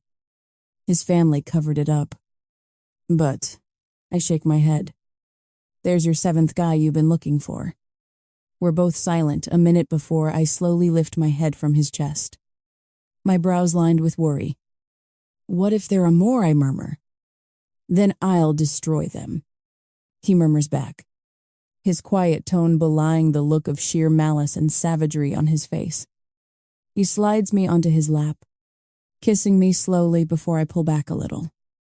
Why? His brow furrows. Why? Why destroy them? I mean, why risk anything? Especially your empire. To go hunting for my shadows and ghosts because you're my wife. Dante spits viciously. He's so matter-of-fact about it that it forces a ripple of heat down my spine. His hands tighten on my waist, pinning me to his lap as his eyes lock with mine. My lips curl slightly as I chew on them. "Don't," I whisper, shaking my head. "Don't," he grunts. "Don't say anything more." I croak, my face twisting sadly. "This ends. Don't. Remember that." He smiles, a wry, bitter smile. "So, no falling in love with you?" My face heats as my lips curl. "No," I whisper softly. "How about crushes?" I grin, my cheeks turning pink. "Stop it." Dante just grins back as he kisses me slowly and deeply. "Until this ends," he says quietly. "You're my wife. Tempest, you're mine." His eyes lock boldly with my own, and I'll kill for what's mine. 28. Dante, have a seat. Vito looks tired as I sink into the couch facing the one he's sitting in. It's funny how the more things change, the more they stay the same. When I was a kid, Vito used to bring Carmi, Nico, and I up here to visit him at work. Back then, the office was above lickety-splits. Quite possibly the most fantastically named strip club ever. These days, the first 2 floors are no longer all mirrored VIP champagne rooms and stripper poles. Now, the ground floor is a 2 Michelin-star French restaurant. And there's a tech startup above it. But Vito's office on the 3rd floor still looks exactly the same. Same desk. Same ancient leather Chesterfield sofas. Same tobacco-laced air from when he still smoked. And the same neon lickety-split sign up on the wall. Can I assume you've got an idea of why I called you in here today? You're a smart kid. Don't you? I doubt I'm going to be surprised. I'm almost definitely in here to talk with Vito about Silvio, and to be reminded that his mother's uncle is Don Luciano Amato, who sits on the commission alongside Vito. You put the kid in a fucking coma. Don't you? Yeah. Currently, Silvio's in a hospital room hooked up to about a half-dozen machines, including one that's breathing for him. He's having a hard time doing that for himself. My eyes narrow coldly. He assaulted my wife. Vito. I'm not exactly sure how else I was expected to fucking react. Vito's mouth twists. Look, I can appreciate your passion. Don't. Of course I can. But Jesus fucking Christ. Kid, you know, things have been tense at the commission table recently. Especially with Massimo now running things. Christ. This daytime soap opera drama. The quick version is, while the commission exists to keep the peace between the most powerful Italian families, not everything is rainbows and unicorns under the shiny surface. Don Amato has been wondering aloud why the commission is even necessary for years. And since Massimo relieved his father as head of the Carvalli family, allegedly relieved, he's been singing the same tune. In short, putting Silvio in the hospital is somewhat akin to walking up to the dividing line between 2 tense armies and pissing over that line onto their boots. Luciano is calling for blood. Don't. There's even rumors he's going to use this to push for a vote to remove you from Venom. That little shit Silvio attacked my fucking wife, I roar, lurching toward Vito and slamming my fists down onto the coffee table. I won't ever apologize for responding accordingly. Not to you. Not to Don Amato. And sure as fuck not to Silvio. The office goes quiet. Vito strokes his jaw, leaning back as he eyes me coolly. The commission pushed for this. Vito. They wanted me to marry, to keep your club, which I'm doing, I snap. And now I'm following through with the rest of it, except that's not all. And I fucking know it. Everything changed the second I fell for Tempest. The second I knew I'd kill for her. Yes. This whole marriage thing has gone further than I ever intended. And I fucking hate that I am going to lose her. Far too soon. So, until then, there's nothing fake about this to me. Not anymore. I'm about to say as much to Vito when I see his mouth curl into a grin. His brow arches as he starts to chuckle quietly to himself. I suppose this means you won't be needing that Gumar after all. Some of the steam rumbling under the surface of my skin lets up. I exhale slowly, shaking my head. No, I won't. He leans over the coffee table to pat my knee before he leans back again. You and your in-laws. Vito sighs. Your relationship is prickly, to say the least. He scowl. Alistair and Gabriel aren't exactly my biggest fans. No. Well, Vito sighs. We both know why. And we also both know you could clear that up with a simple conversation, not him as well. That isn't happening. I hiss quietly with finality. Tempest's brothers are one thing. He presses. Her grandfather is another story. My brow furrows. I don't follow. He sighs. Look, I don't like Charles Black any more than you do. He's no Don, even though he acts like one. He's just a glad-handing, self-serving prick. But the balance is shifting. Sometimes Vito forgets that I make knowing everyone else's business my business. You mean that he's getting very cozy doing business with Luciano and Massimo. Vito nods. Exactly. I don't usually pay much attention to the workings of the commission. But even I can see that Massimo is a walking hand grenade that's missing a pin. Luciano is far more level-headed. The guy's been in this game for 40-plus years, but he's power-hungry. And it's never enough. Dante.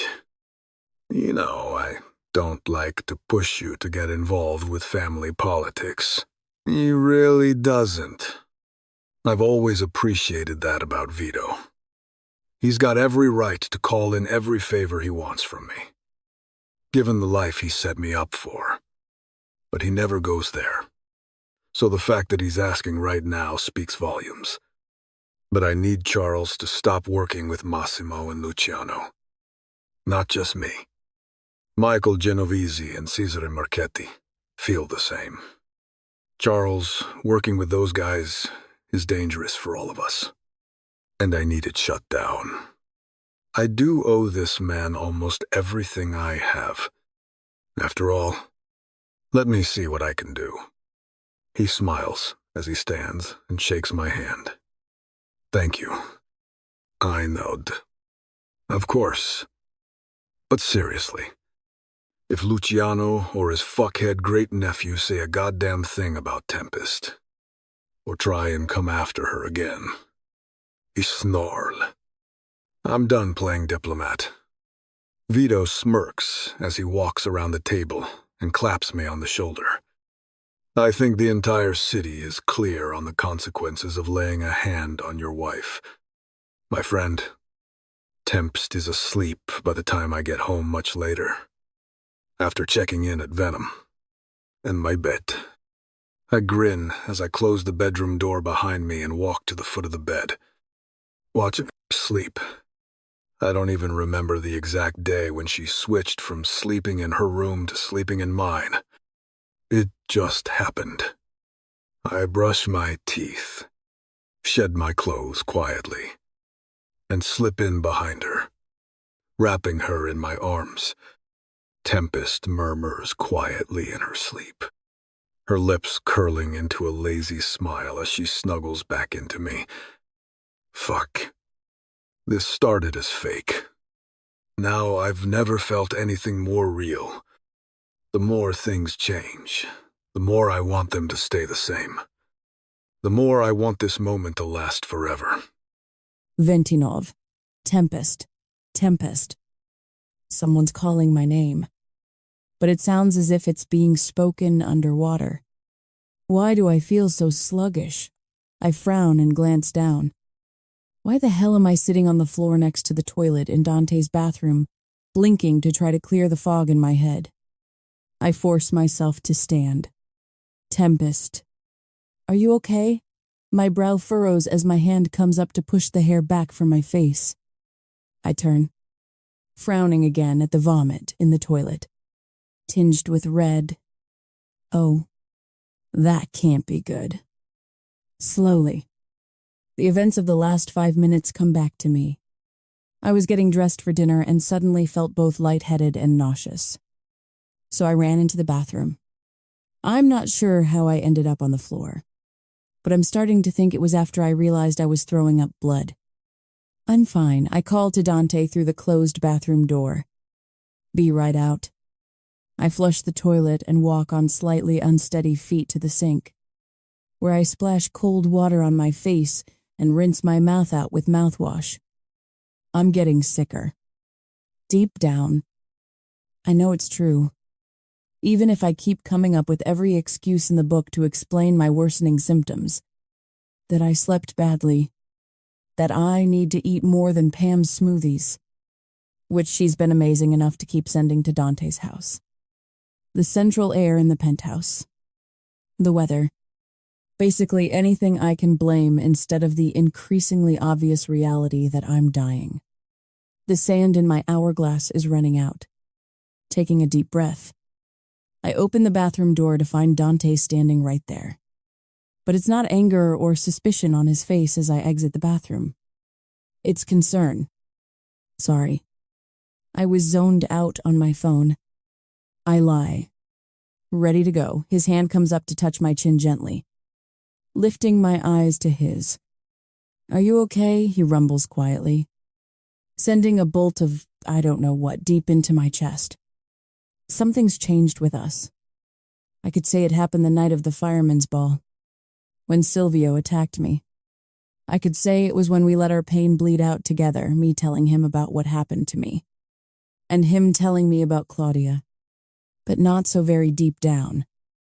I know it started much earlier than that. Even if I can't pinpoint exactly when. I don't even think there was a moment when things flipped like a switch. It's like reading a good book and getting so lost in it that when you finally look up, day has turned to night. It's changed. We've changed. Just in time for the tragic ending. Yeah. I lean my cheek into his palm as my eyes get lost in his. I inhale his familiar scent and feel the way his closeness makes my core tighten, my skin tingle, and my heart race a little faster. I'm great. No falling in love. No falling in love. Except I've already broken that rule. 30, Dante Gabriel's living room is silent. No background music. No conversation. Just the occasional cleared throat and the distant sounds of Pam cooking in the kitchen down the hall. To say that this dinner with Tempest, her brothers, Charles, and Maeve is going to be frosty is the understatement of the fucking millennium. Charles isn't even here. Not that I really expected him to come. But that's fine. The main reason for this dinner was, yes, to be Vito's ambassador and to make sure Charles doesn't do business anymore with Massimo Carvelli or Luciano Amato. But I had other motives as well. I don't know if the Cold War between Alistair and Gabriel and me will ever end. But if it could be put on hold for a while, that would be nice. Tempest's brothers matter to her. A lot. They're her entire family. I know there's a way to put this animosity to bed, but I just can't go there. Because of a promise made to a friend to whom I owe my life. I fucked up, didn't I? Dante, fuck. Alistair and Gabriel are going to be so fucking angry. And Tempest. What will she think of me? I'll take Layla's secret to my grave. But that doesn't mean I can't try to put a band-aid on my relationship with Tempest's brothers, even if it's only temporary. Originally, I'd invited the Black family out to my Hamptons home for dinner. When that got a flat no, I changed the venue to my penthouse in the city. Gabriel eventually agreed on the condition that he host, as if, what? I've got secret ninjas waiting to jump out of my goddamn ceiling to assassinate my in-laws, but whatever. In any case, here we all are at Gabriel's house.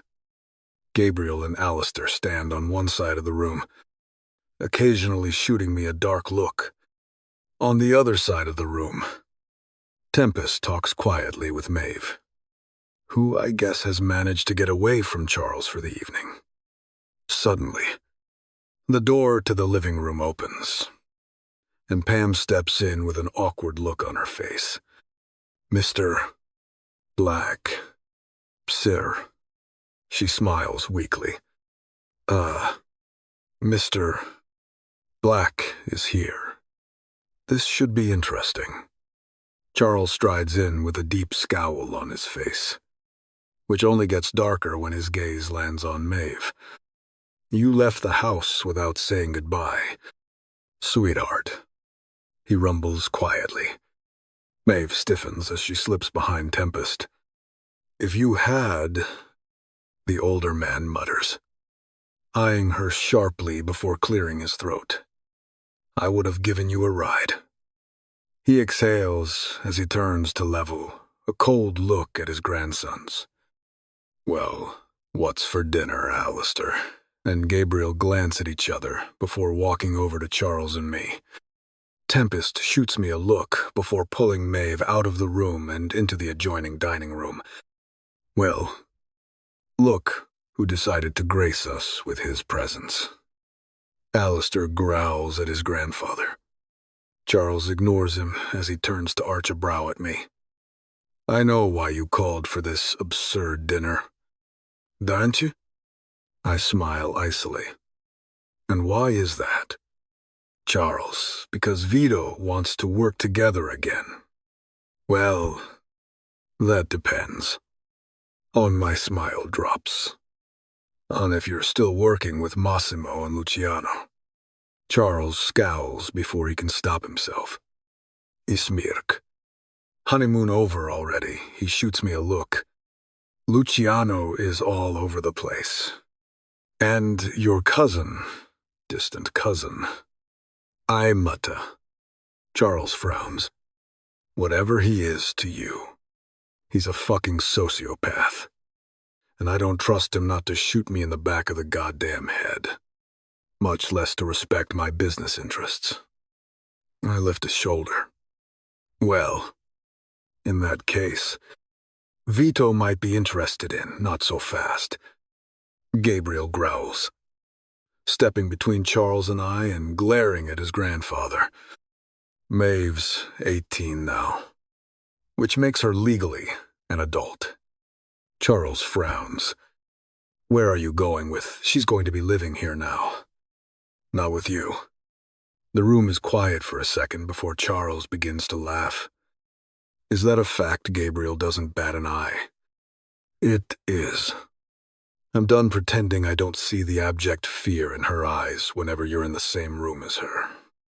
And to say that you and your gold-digger wife are a bad influence on her is a gross understatement. It ends now. Maeve moves here to finish high school. After that, she's welcome to continue living here if she goes to school in New York. If not, she can live wherever she chooses. Rage clouds Charles's eyes. That is not happening. You might still have a seat at the Crown and Black boardroom table, Alistair hisses. A large seat, Charles snaps. But don't think for a second we don't know that your empire is burning at the edges. Alistair continue. You're not a young man anymore. Charles, you've lost friends and alliances. Burned bridges. Oh, goody. I'm not the only one who's been paying attention. So, you want to hitch your boat to Vito Barone because your little kingdom is in trouble. Fine. Gabriel mutters. He shoots me a very meaningful, heavy look before turning back to his grandfather. But if you want to do that, Maeve moves in here. And here I thought dinner might get boring.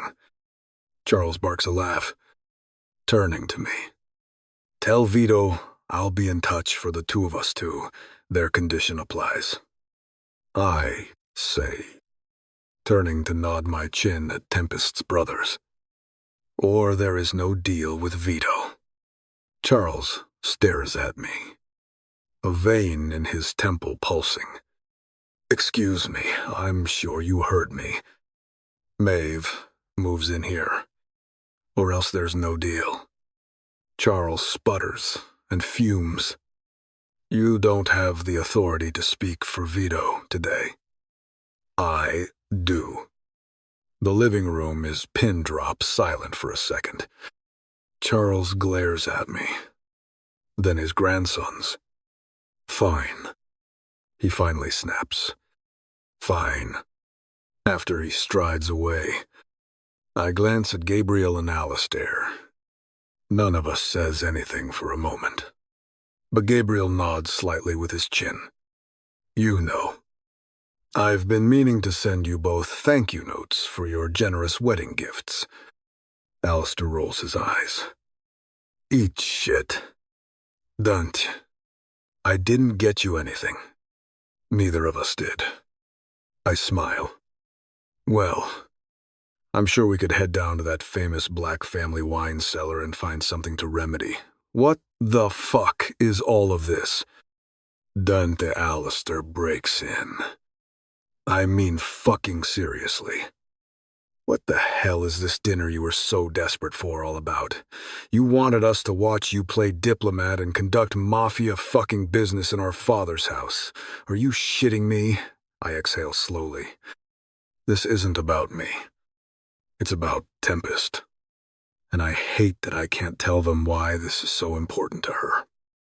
That I want to give her at least some semblance of a family with their differences and their clashing pasts put to rest. Look, we're family now. Gabriel glares at me, and Alistair laughs coldly. Don't remind me. And it would mean a lot to your sister if the three of us put the weapons down. Don't talk about Tempest as if you fucking know her. Alistair snarls. She's my wife. Alistair. Careful. Dunch. He snarls, his teeth bared. There's already enough evidence with one of my sisters that I could put you in a hole in the ground. Touch the other one and I'll, speaking of evidence, Ibarlon. And despite the fact that I did not receive a wedding present from either you, I'd like to gift both of you something. Simone, ask me what it is. Silence. What? Gabriel finally spits. What is it? Dante, well, I turn to smile at Alistair. The DeBella case you're working on, it's a fairly high-profile case. Jimmy DeBella, one of the best hitmen for the Impastato family, a tributary family to the Marchettis, is on trial for, well, being a hitman. I have a golden bullet that shreds your star witness testimony. Alistair's jaw clenches as he gives me a hard look. Fuck off. Don't. That'd be a brutal case to lose. It'd destroy that near-perfect record of yours. And I can't imagine Cesare Marchetti would be jumping to put you in charge of more of his billable legal needs if Jimmy goes to prison with you as his defender. They glance at each other as I bite back a smug smile.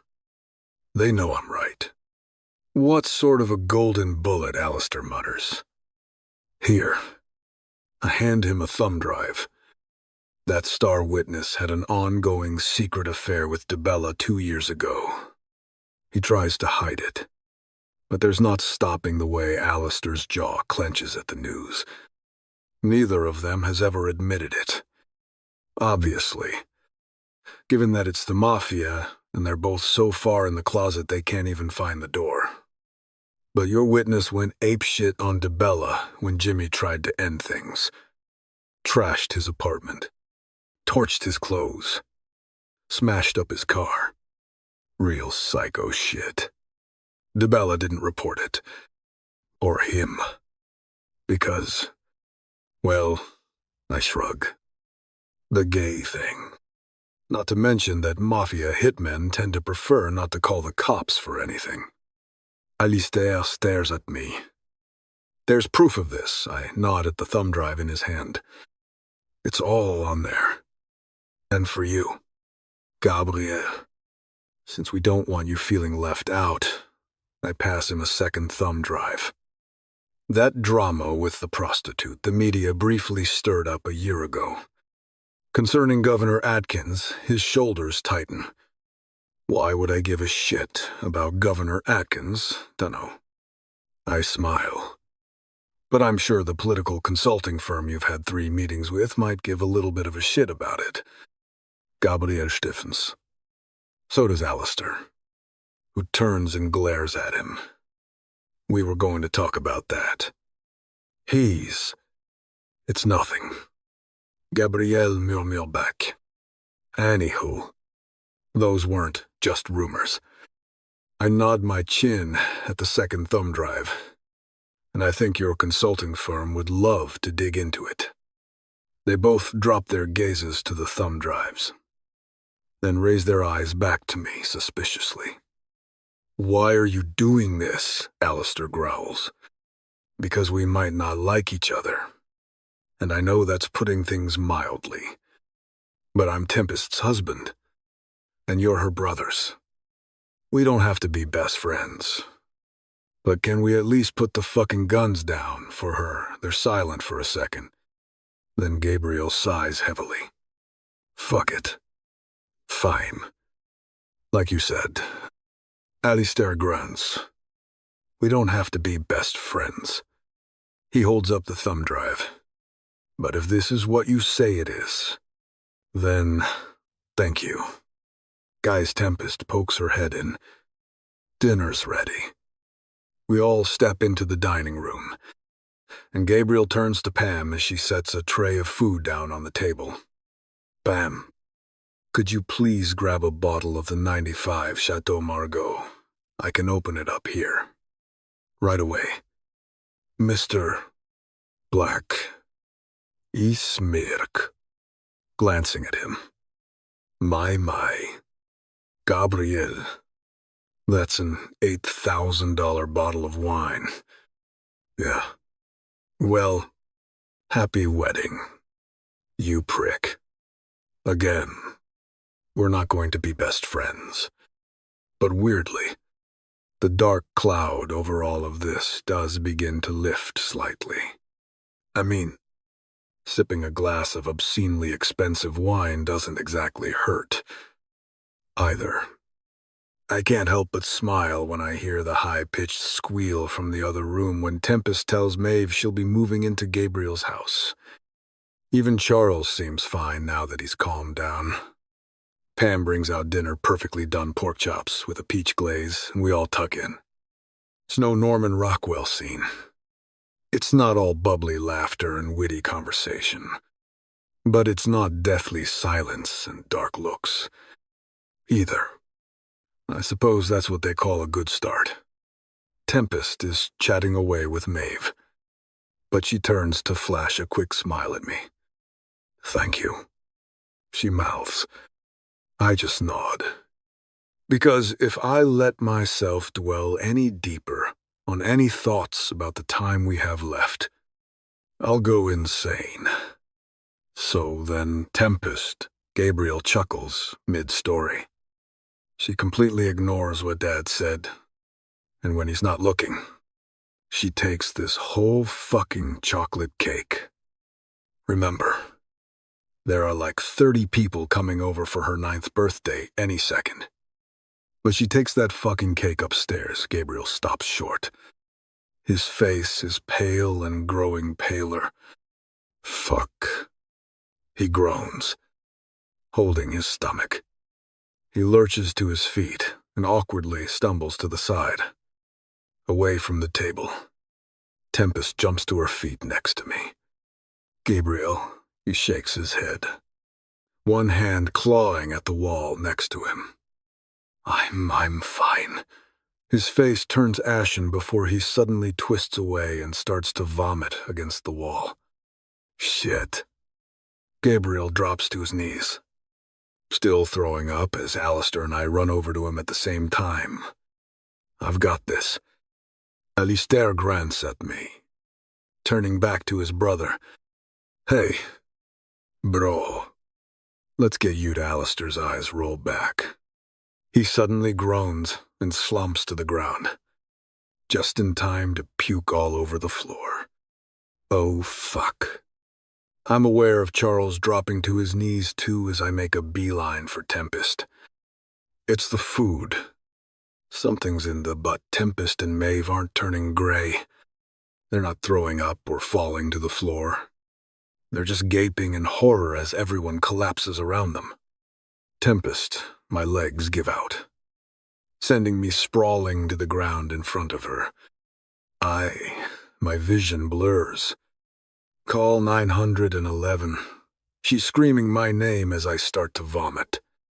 Then my world goes black. 31 Dante stay.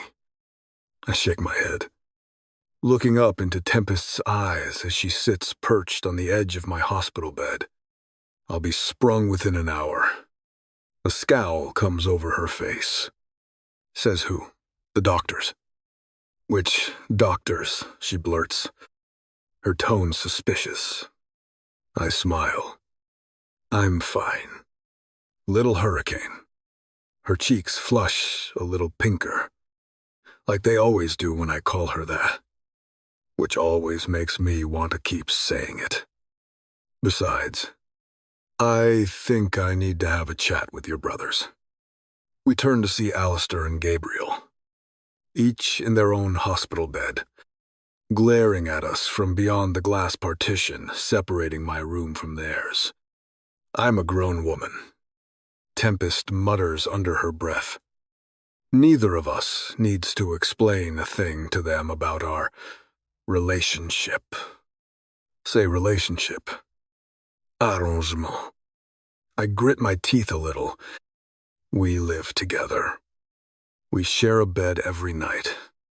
We fuck in that bed and several other places on a very, very regular basis. We're married, for Christ's sake.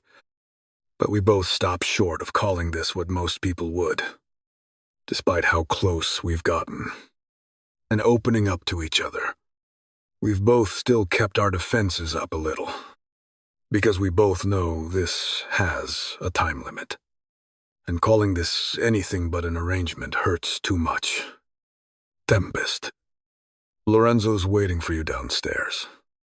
Take Maeve with you and head back to my place. I'll meet you there as soon as I get out of here. She frowns uncertainly.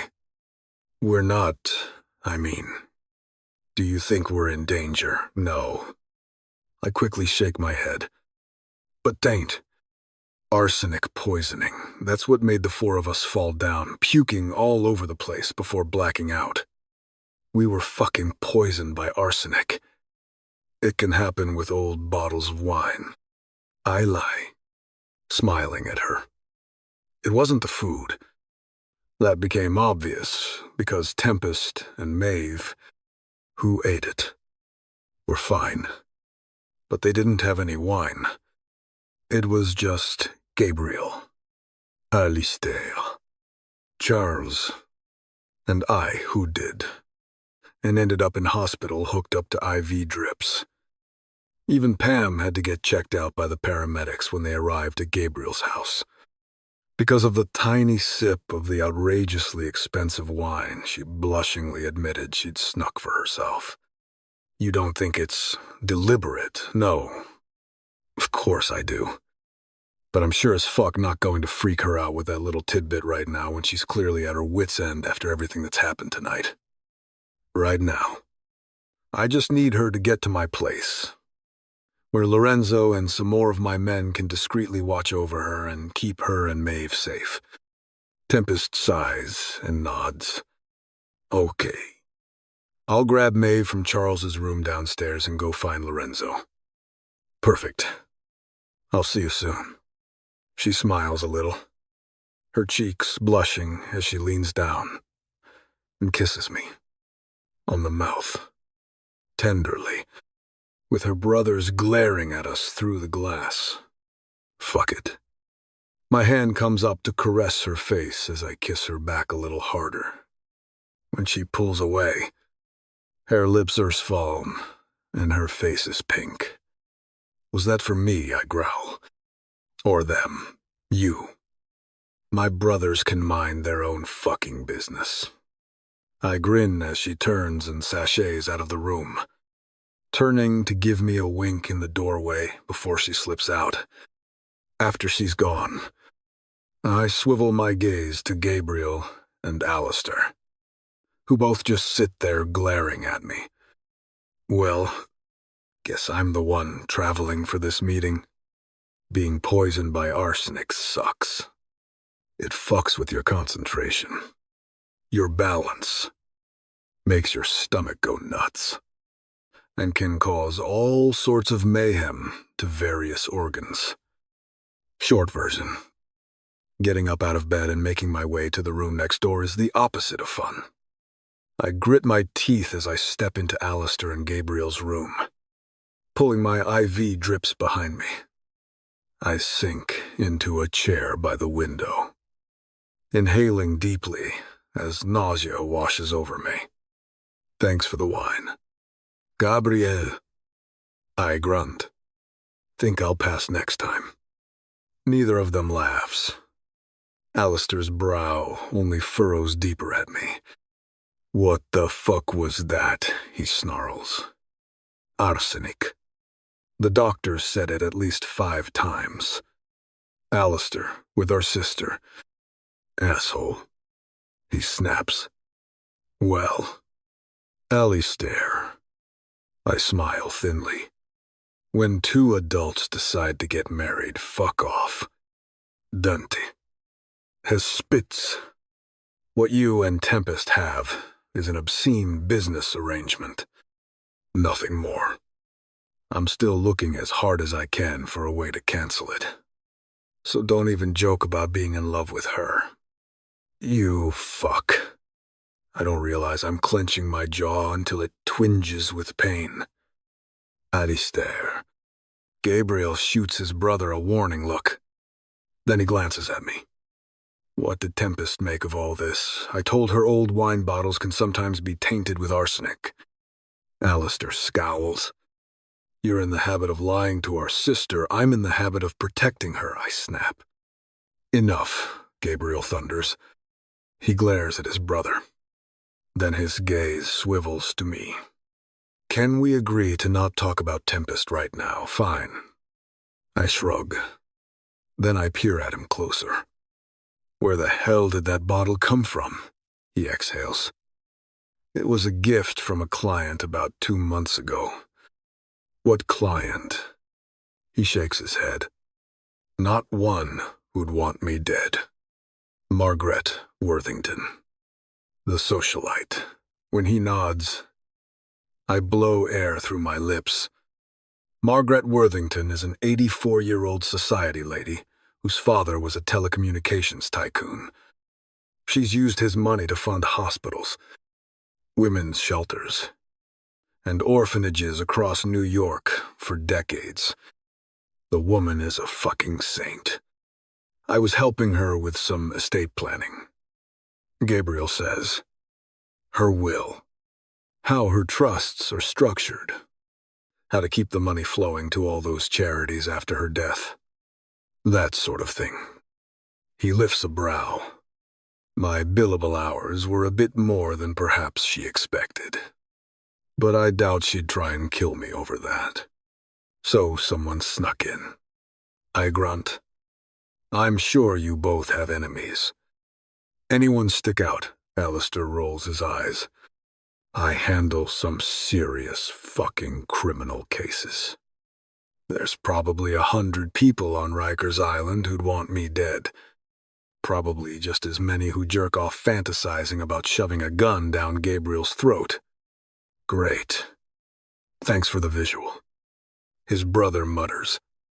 Alistair shrugs. I'm just saying. The list isn't exactly short. And if we factor in you being there, he points at me, not to mention Charles. We may as well accuse half the fucking city. Shit. I've been assuming this had to do with them. It very well could have been that I was the target. Or all three of us. A crazy idea comes to me. Do you know anything about Apex Club?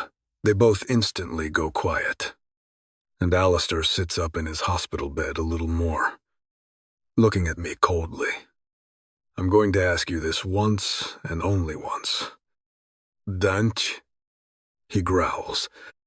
What the fuck do you know about Apex? I know you were going to prosecute one of them after what he and some of his buddies did to Tempest and her friend Nina, before he hung himself in a holding cell. Gabriel starts to struggle out of bed, his teeth bared. You had no fucking right to dig into that I didn't dig.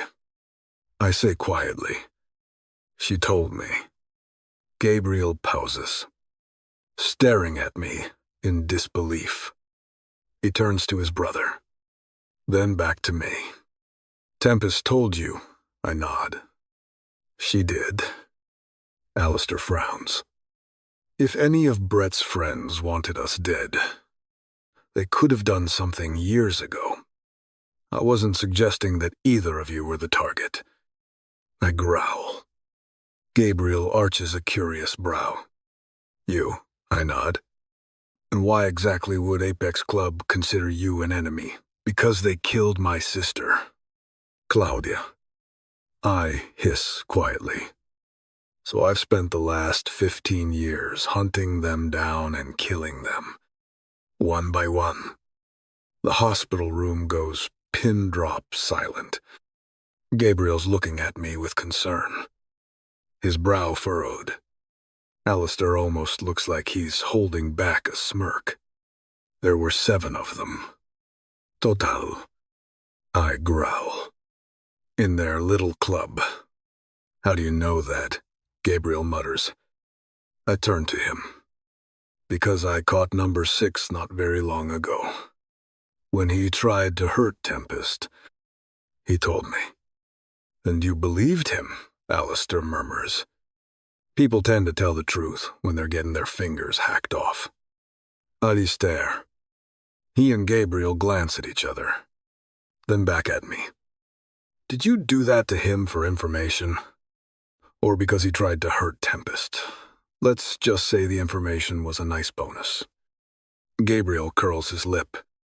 So, was he right?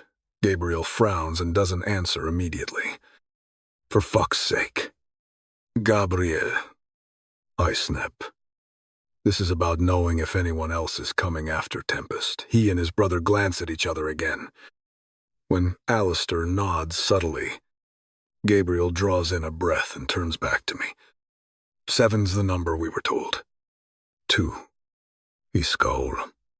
From the little fuck who hanged himself, Alistair nods. Yep. Brett Sinclair.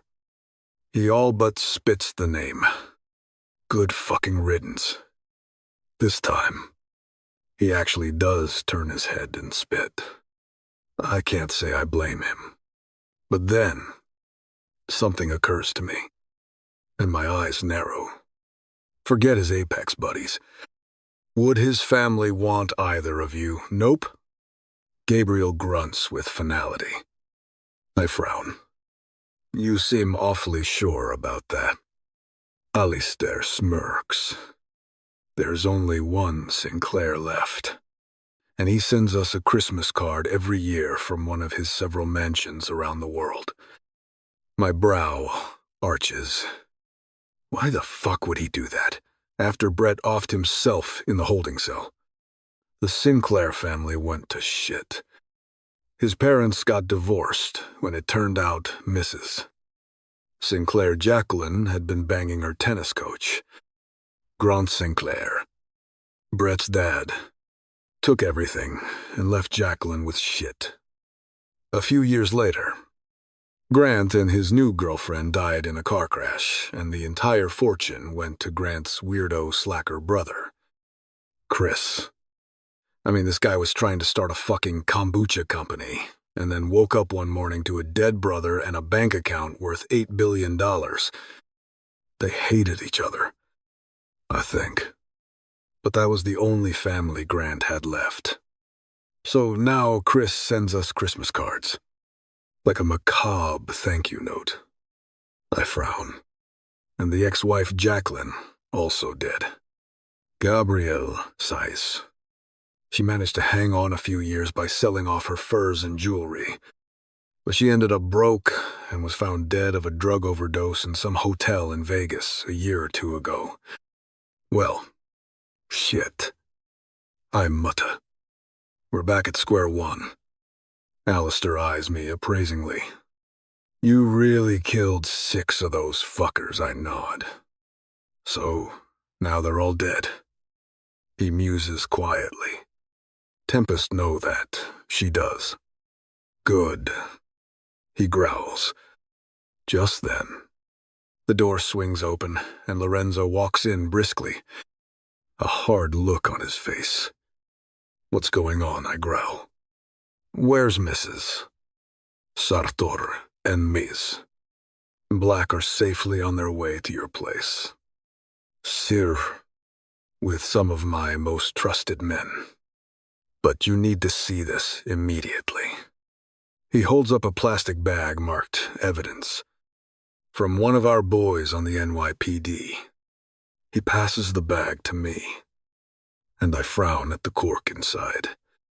From your house, Lorenzo says to Gabriel. It's from the bottle. Did they test it for I stop cold when I flipped the bag over? My eyes locking on the words written by hand. In ink. On the side of the cork.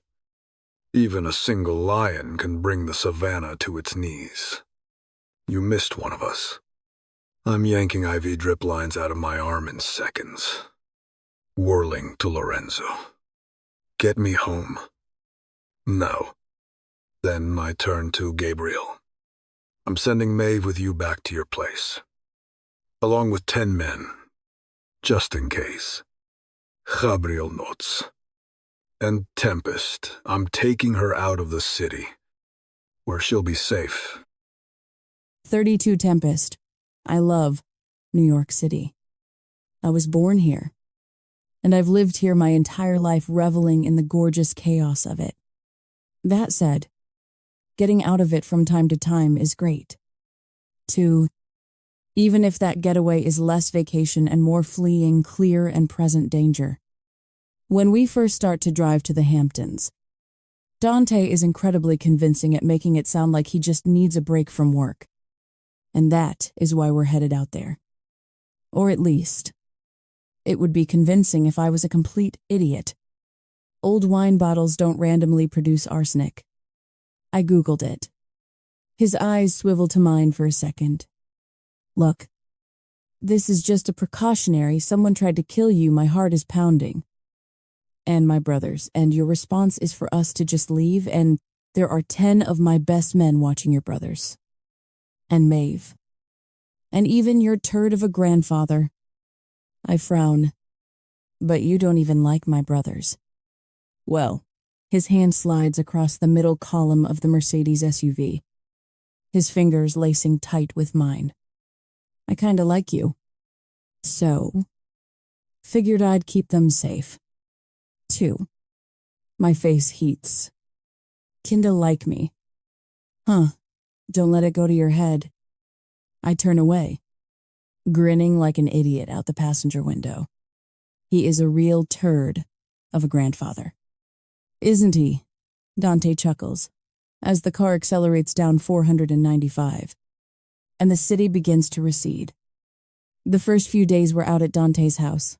I call my brothers, and Maeve, and Bianca almost daily to check in on them, which is comforting and keeps me from freaking out. Pam, bless her heart, arranges for a courier to cart a giant cooler full of my frozen smoothies out to the Hamptons. She might not be the warm and fuzzy type, but it's sweet of her to do, especially since she's also dealing with the after effects of mild arsenic poisoning. After sneaking a little of the wine, Gabriel opened up. I think she was also convinced she was going to be fired for that, until my brother assured her he was more concerned about her being okay than about a few sips of wine. I don't just up and forget that someone tried to poison me and those closest to me. But as the days tick by, being out here starts to feel more and more like a vacation. Dante and I cook dinner every night. We take walks along the beach, shadowed, of course, by at least 3 of his men. We watch old movies, lounge around reading, and spend a ridiculous amount of time fucking each other's brains out. Jesus, I could get used to this. But a week into living at Dante's sprawling shore house, I'm starting to go a little stir-crazy. It's gorgeous out here. But at the same time, there's only so many walks on the beach you can take. The weather is crappy on the day I decide to go exploring. Dante's on some work calls in his office. So I start to poke around the several thousand square feet of this house I haven't seen yet. I meander through the library, the pool house, the massive basement wine cellar. I check out guest rooms, sitting rooms, the massive ballroom where he threw our engagement party.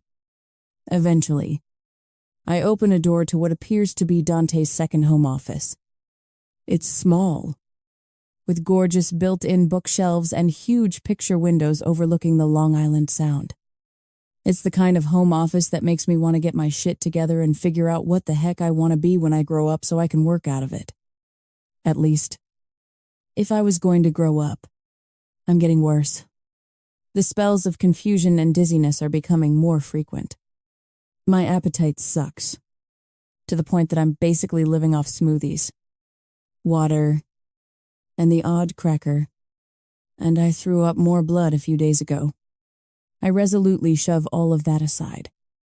Dying sucks, but that doesn't mean I have to spend whatever time I have left being miserable. Here I am, living in a mansion, spending my days and nights lounging around like I'm on vacation, and having the most mind-blowing sex any woman has ever had with a bona fide sex god. There are seriously worse ways to spend the last grains of sand in your hourglass. I slump down into the comfy leather office chair at the desk.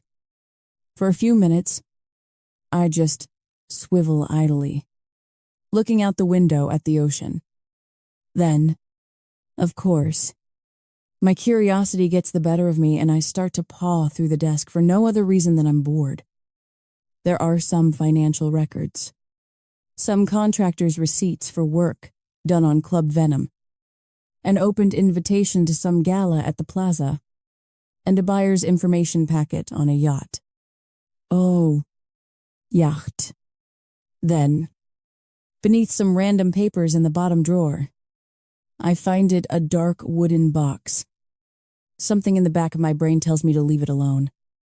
It's not mine, and it's certainly none of my business. And I shouldn't be snooping like this. So, obviously, I pull it out, set it on the desk in front of me, and slowly open the lid. Instantly, my breath sucks in sharply, a chill zipping down my spine, like I've just seen a ghost. Layla's smiling face beams up at me from the Polaroid photo, her green eyes shining, her smile wide and welcoming. and her hand raised with her fingers making a peace sign. I wince as my heart clenches sharply. God. She was so beautiful. And fun. And bubbly. She was the life of every party. Without being an attention seeker or making it all about her. Everyone just gravitated toward Layla, including for reasons I still don't know and that I've been afraid to think about for the last month, Dante. Dante, who wasn't friends with her, yet brought her to the hospital that day. Dante, who married her in her final minutes and then completely shut out our entire family. I swallow thickly as I lift the photo from the box. Beneath it is another Polaroid Layla again.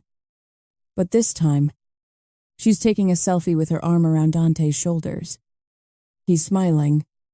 What the fuck? There's a handwritten letter from Layla to Dante, addressed to him in Sicily. In it, she talks about being home for the winter holidays from Knight's Blood, and about our brothers, and me, and says she hopes Dante is having a good Christmas with the Barone family. I pull out more Polaroids from the box, pictures of Layla lounging in her dorm room at Knight's Blood. One of Dante striking a silly pose in a winter coat, standing on a rock next to the ocean. One of the two of them, huddled close together. I feel something stab in my chest. They don't look like strangers who didn't know each other. They look like best friends. The stabbing sensation twists sharply. Not best friends. Closer than that. I shouldn't have opened this. I hate that I'm shaking. And I hate that I'm jealous. But I really hate that it looks like Dante and my own sister were a hell of a lot more than strangers. Angrily. My stomach churning. I start to collect everything hurriedly to shove it back in the box.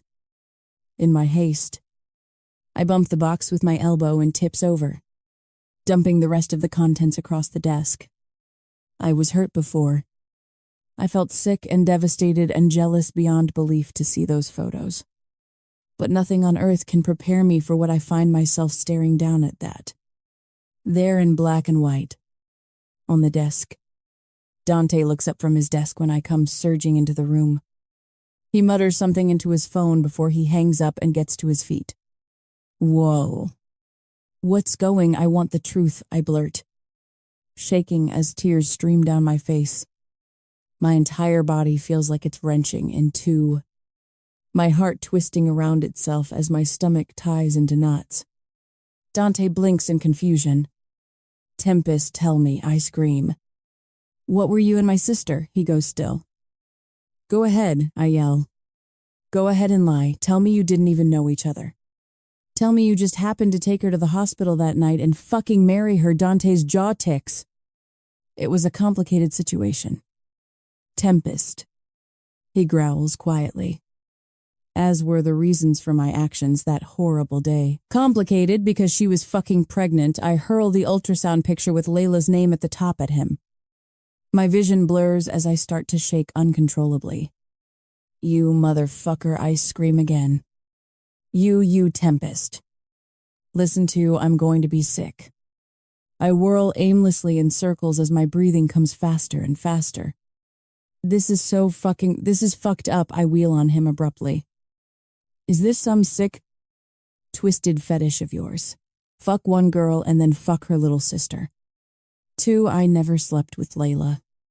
Dante chokes through clenched teeth. She was fucking pregnant. You son of not. By me. His voice booms through the room, momentarily stunning me and knocking the air from my lungs.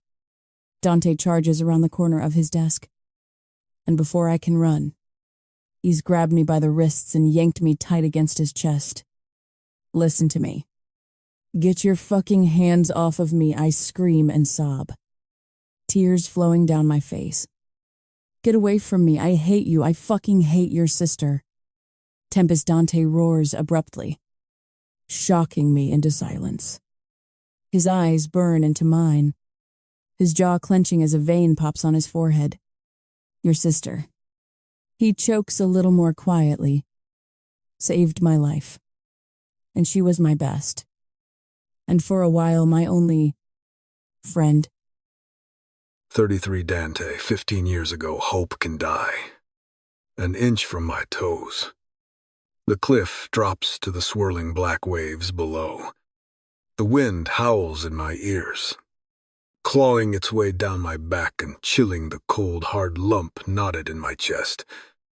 They said it would get better. Eventually. Somehow. Someday. I'm supposed to get over Claudia's death. No. Some wounds don't heal.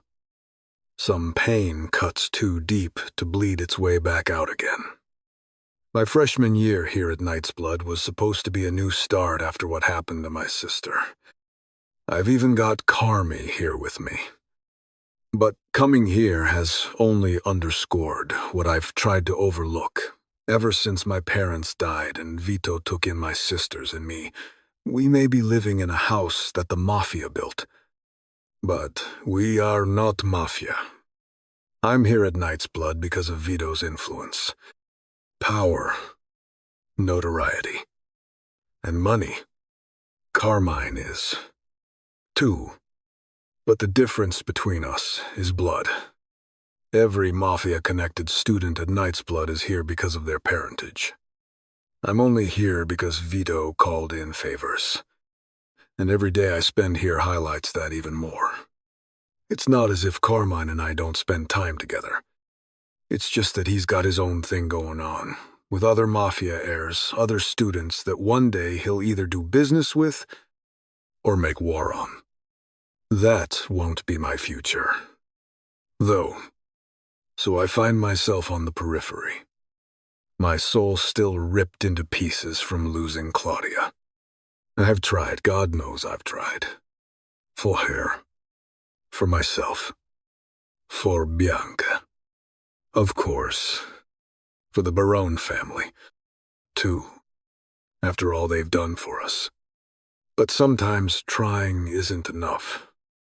Sometimes, the harder you fight to keep your head above water, the quicker you tire and start to drown. Interesting choice of words. I glanced down at the ocean beneath me and the cinder block tied to my ankle. Arrangements have already been made. Bianca will get everything I have, including the letter I wrote to her last night. It's not that I want to leave her alone. In fact, that's the hardest part about going through with this. It's just that I can't fight anymore. I don't want to fight anymore. I'm tired of it. Tired of the endless pain in my heart whenever I think about Claudia and the horrible way she died. Besides, what am I going to do with my life? Work for Carmine when he takes over as Don? I exhale slowly and tap my toe against the cinder block. Dude, what are you doing? My head whips around at the soft, feminine voice. The girl is my age. Maybe a year older. With big hazel green eyes. Dark hair. And an elfin chin. Her gaze drops to the cinder block. And the rope. And the cliff behind me. I don't answer for a few seconds. I just stand there, studying this curious girl I've never met, but who is probably a fellow student, given the hoodie she's wearing with the university emblem on it. Terrible way to do it. Incidentally. Excuse me, I growl. It's low tide right now, so the water's maybe 8 feet deep. I just glare at her. If you went without the cinder block, the waves would probably slam you against the cliffs hard enough to knock you out or straight up smash your brains in, or carry you out further where you could drown properly. I lift a brow, still silent. This girl is fucking weird. But if you go with the stone, it's going to anchor you. And you're what? 6 feet, 6'2". I mutter. There you go. You'll be tethered by the ankle, and that rope is like 1.5 feet long. Maybe. so you won't even be underwater. You'll just be stuck there until the tide goes out a little more, and then comes back in. So it'll be slow, and really cold. Also, decent chance of breaking your leg on the way down, for what that's worth. I'm just saying, I can't stop staring at her. You're kinda weird. She arches a brow. Dude, I'm not the one trying to commit suicide by cliff jumping like some tragic Jane Austen character. The corners of my mouth curl up slightly. What is it she prods? Grades. You get dumped when I don't answer. She shrugs. Whatever it is, trust me, it's not that bad. You survived. You're here. And you're alive. What's so great about that, I grunt. Not being dead, I smile slightly wider. Weird, but also fun. And interesting. In a curious way. I'm Layla. By the way, Layla Black. Dante. I growl quietly. Sarturre. I look away over the ocean. The call of the abyss getting fainter. I wasn't really going to jump. Layla smirks. No. Just taking my pet cinder block for a walk. The smirk turns into a grin. Good. I feel like he could use it. He's looking chonky. Bastard just can't say no to cookies. She grins again, pulling a pack of American Spirit cigarettes, the light blue kind, from her hoodie pocket. Want one? No way. Those things—'ll kill you. She glances significantly at the rock tied to my ankle. Touche. Thanks.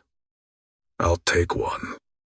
We sit in silence, about a foot away from the edge of the cliff, quietly smoking and looking out over the black waves. When we're done our cigarettes, I realize the rock is untied from my ankle, and I don't even remember which of us did it. We stand, and she shakes my hand as if she's just sold me a used car. Well, nice to meet you. Dante Sartori. Likewise. Layla Black. She grins. Have fun walking your rock. Thanks. She turns and starts to walk away. When she's maybe 20 feet from me, she turns and nods her chin. Hey, Dante, yeah, she shrugs. Don't go over the edge. Okay, there's a whole world out there.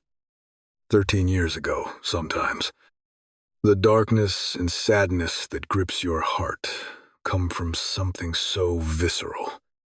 It's like a slap in the face. It's impossible to ignore.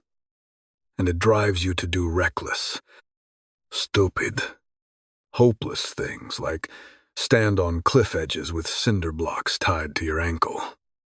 Other times, like in Layla's case, that darkness just sort of happens.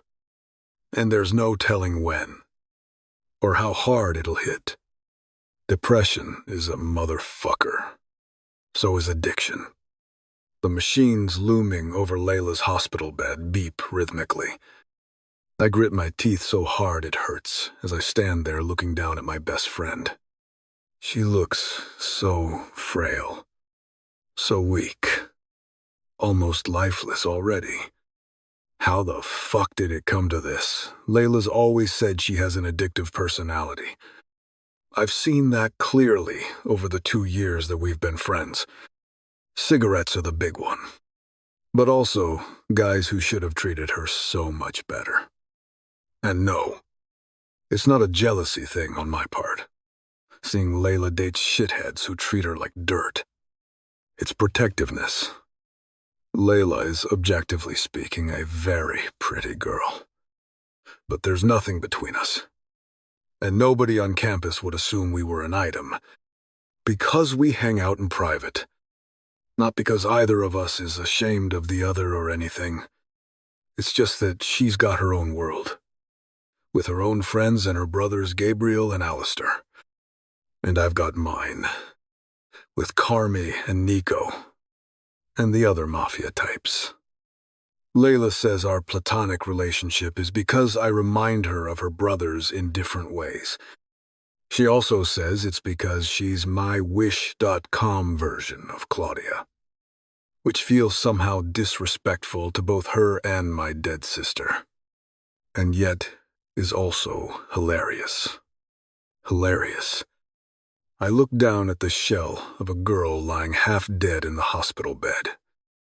No one's laughing anymore, because Layla's addictive personality finally found its match. After getting bored with cigarettes and terrible boyfriends, a year ago, Layla found heroin. I will forever hate the day she did. It's not the first time she's taken too much. I shot her full of adrenaline and drove her to a walk-in clinic when I found her in pretty bad shape once. I've put her into rehab twice. I've almost told her brothers 100 times, but I haven't, because she's begged me over and over not to. Layla's never wanted her family to know about her demons. I've wrestled with that ever since I found out about her addiction, telling them and potentially getting her more help, at the cost of losing her friendship. It's a trade I'd be willing to make, for her sake. But she's also not above bringing up that night we met at the cliff, and the way she saved my life. So I've always kept silent. Today, I fucking hate myself for it. Things don't look good. Her heart is shot, the surface has become infected. The doctor told me half an hour ago that it would take a miracle for her to see tomorrow, and suggested I start saying my goodbyes. Layla's eyelids slowly flutter open, and she makes a dry, choking sound. I quickly grab the water from the bedside table and bring the straw to her parched lips.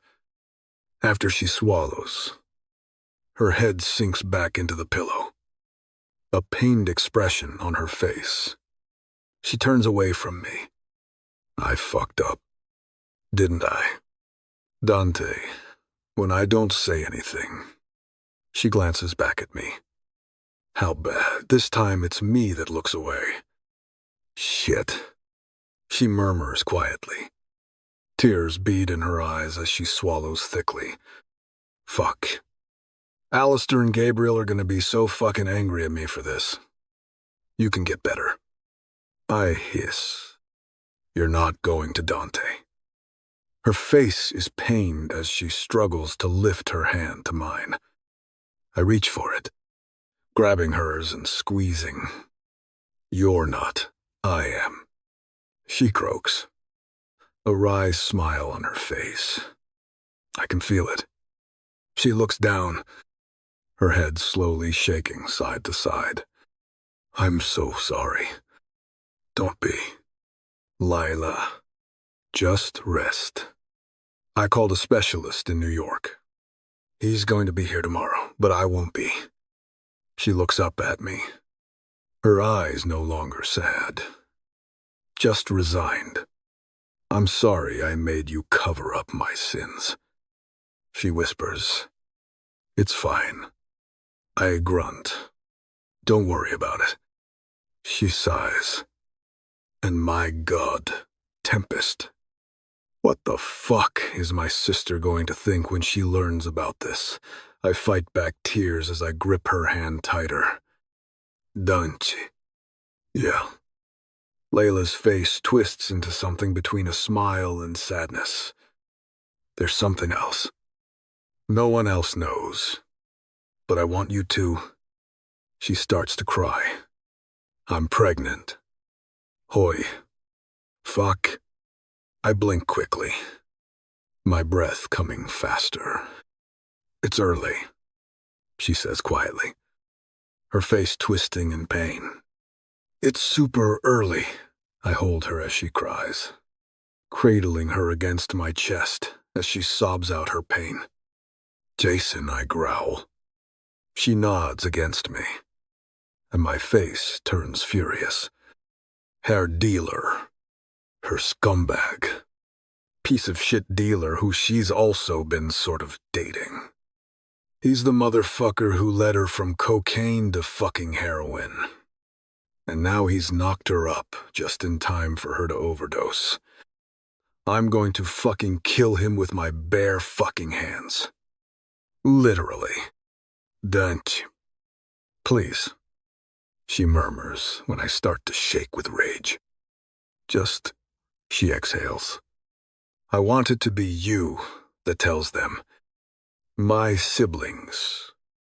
I mean, wait until I'm gone. Because I'm way too much of a coward to face them about this myself. But when I'm what if they never knew. She looks up at me. About any of it. She chews on her chapped lower lip. Her face gaunt and gray. I mean Alistair and Gabriel are my closest family. They'll be told the second they walk in. What if you had other, closer family? She frowns. I don't get what if you married me? The room is quiet, but for the beeping of the machines keeping her alive. She says dryly. Deathbed jokes. You never cease to surprise me, I'm not joking. I lean closer. If we were married, I could legally seal off your medical records, even from your siblings. She smiles wryly. Heroin use is a felony. Don't, she says quietly, her voice shaking. I'm already in the system. The hospital was required to report it when I came in. Pregnancy isn't... I grit my teeth. If you want. I can hide that part. She stares at me, her throat bobbing as her chest with the tubes coming out of it rises and falls. Why would you do that? She croaks. I hold her hand tighter. Because you fucking saved me. And I can't save you. I choke out the last words. Fure. Rage. And sadness burning hot in my chest. If they ever do find out, they'll all think it was you that knocked me up. Yeah. But they won't find out. But if they do, she's fading out again. Her eyes are losing focus, and her pulse is getting weaker. We're doing this right now. They'll hate you, she whispers. Then they'll hate me. Just say yes. Lila. And I'll call the hospital chaplain and in-house lawyer right now. A tear trickles down her cheek as she grips my hand as tightly as she can, which isn't very tightly at all. Yes. She chokes out quietly. Then she nods, her eyes closing a little. Better get that preacher. Danch, she murmurs. I don't know how much longer you'll have a bride with a pulse. I'm at the door when she calls my name again.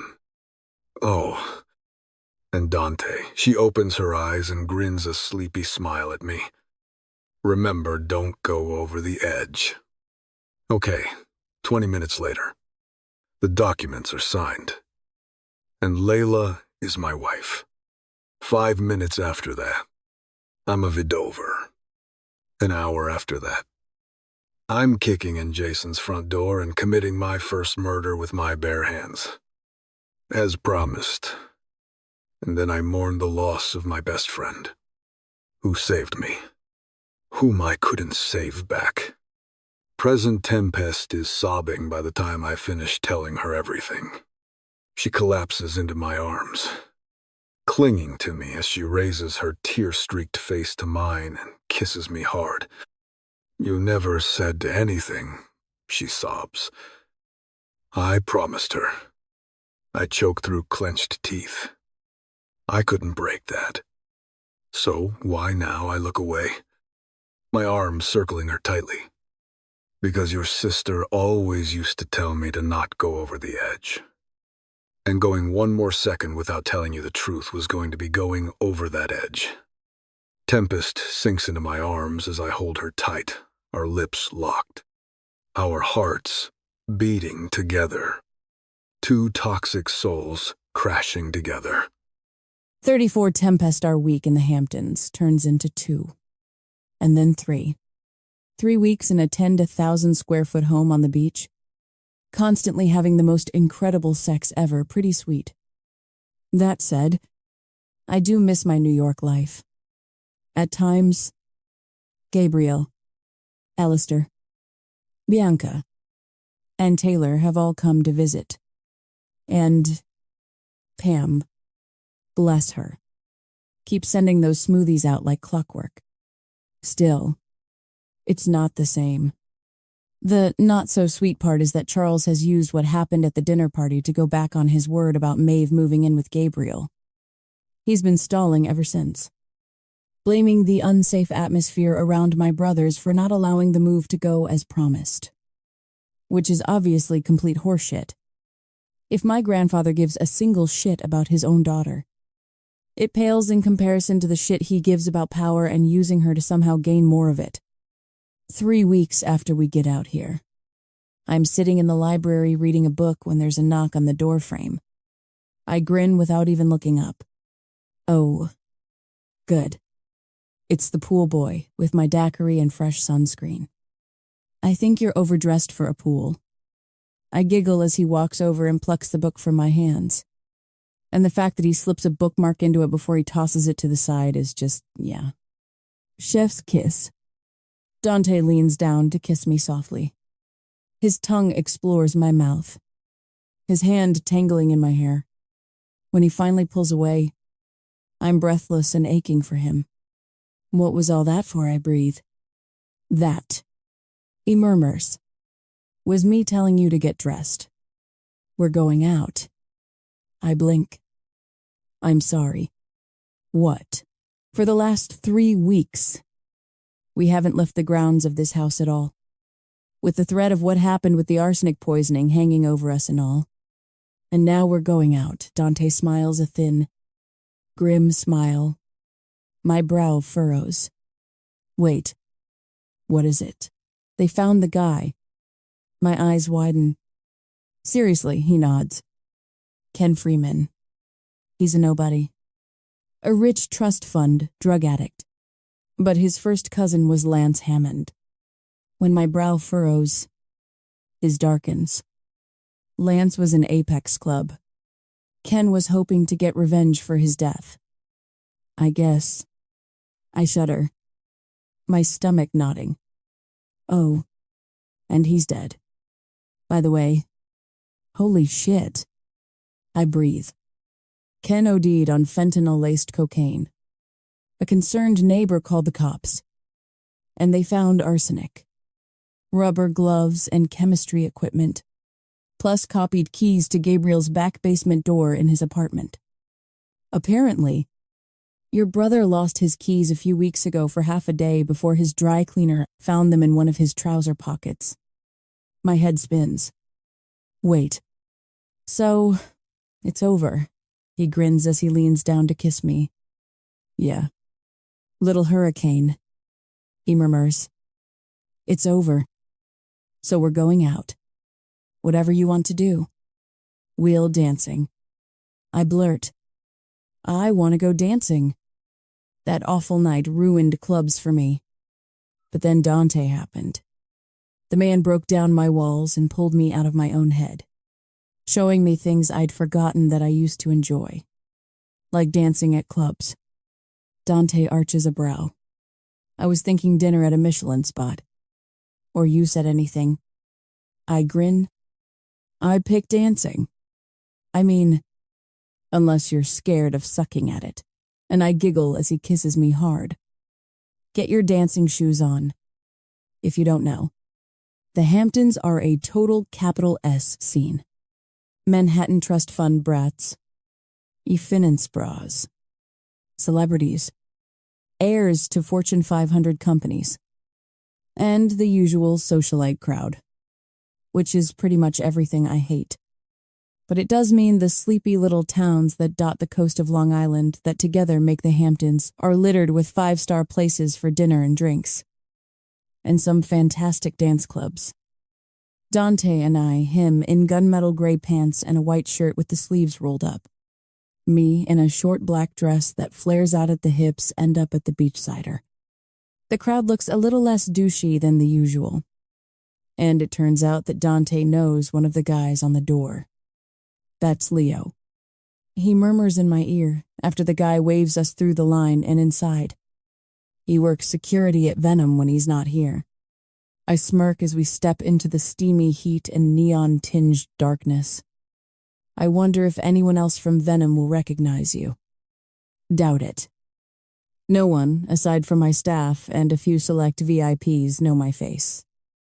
When I'm on the floor at Venom, my mask is always on. Just like everyone else. I turn to eye him. Do you do that a lot? Browse the scene out on the main floor. His lips curl into a smirk and his hand lands on my ass, yanking me close. Was that your subtle way of asking again? I might add, if I participate in public sex at my own club, you know I don't. My breath catches as I sink against his chest. What if it was me? A growl rumbles in his throat. What do you mean? I mean, what if it was you and me out on the floor of Venom with masks on, but nothing else? Would you participate then? Just you and me, I nod. And if I could gouge the eyes out afterward of every single man who saw you like that, I grin. Sure. Dante's brow arches. I'm joking. Are you? Something dangerous flickers in his eyes. Maybe. If you wanted that, I'm not saying I. If it was, he growls. I want you to always be able to explore what you want to explore about yourself. Oh, good, I grin. So, when we get back to New York, I'd love to explore having 3 strangers totally bang. I gasp as his hand clamps onto my jaw, tilting my face up to his. His eyes burn hotly as they blaze into mine, sending a heated throb through my core. Careful. Little hurricane. He growls. I tremble. Of you. Of getting those 3 strangers put into the uncomfortable position of having their legs and dicks cut off so that they can watch helplessly as I fuck you over the pool of their blood. Jesus fucking Christ. Why is that so fucked up and scary? And why does it make me so wet? There's a chance I have issues. Dante grunts, his lips curling slightly. There's also a chance that was super hot. I murmur quietly, gazing up at him. Let's dance. Dante leads me onto the floor and into the swirl of undulating, gyrating bodies. We grind together, hot and sweaty in no time from the music, and the crowd, and the fact that his hands are all over me. I'm going to grab a drink, I yell, over the music. Want anything, whiskey? He growls into my ear, pulling me against the thick bulge in his pants so I can feel it throbbing against my lower stomach. Neat. So, just in a glass, or off your skin. I grin as our eyes lock. Then I slip away and meander my way through the crowd to the bar. I grab Dante's whiskey and an easy vodka soda for myself. I'm turning to go find Dante again when a figure steps in front of me. How we doing tonight? The man is tall, with broad shoulders, and yet he looks soft, pampered, weak, and way too primped and pretty. Like he spent more time than anyone else in the club in front of the mirror earlier. We're doing fine, I smile uncertainly at him. Buy you a drink. I lift the 2 in my hands. I'm good, but thank you. Enjoy your hang on. I stiffen when his hand lands on my hip as I try and move past him. We just met. How about we talk for a second at least? Let go of me. The man chuckles. I like your attitude. He grins. Feisty. Let go of me or you're going to find out how feisty. Buddy. He laughs. Suddenly, I jolt, tensing everywhere when he yanks me against his soft body. It's loud as fuck in here. Gorgeous. Let's go find someplace quiet. I'm not interested. Now let go of. He pounces in an instant with a drunken lurch. His hand slides to grab my ass as he drops his face, like he's going to kiss me, which is exactly when something shoves him away with the force of a freight train try. Dante snarls and sends the man flying away from me, tripping over his own feet and landing on the ground. The crowd parts around him as Dante storms over and kicks him hard in the stomach, then drops to his knees astride the man's chest and starts to hit him in the face, over and over. There might be something very wrong with me that I find the visual of my husband defending my honor against a handsy asshole with his hands bloodied, insanely hot. A big man dressed in black comes rushing over.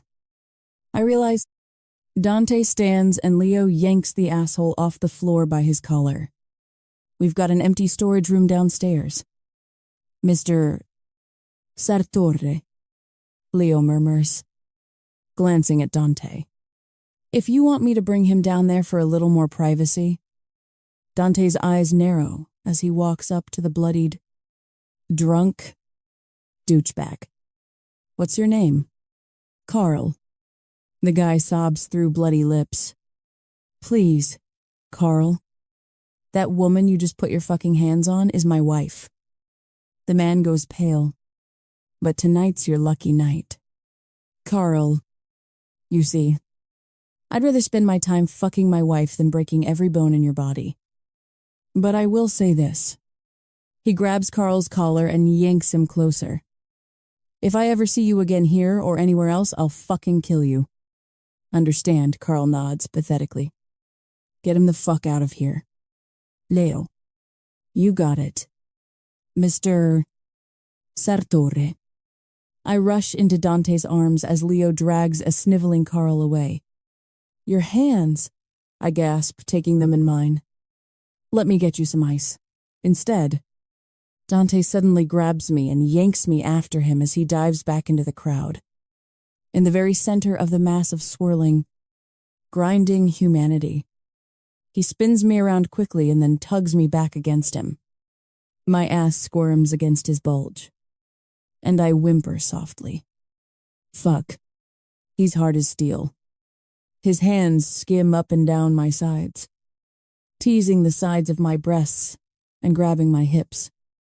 His cock throbs against my ass, and suddenly, his hand slips under the front hem of my dress.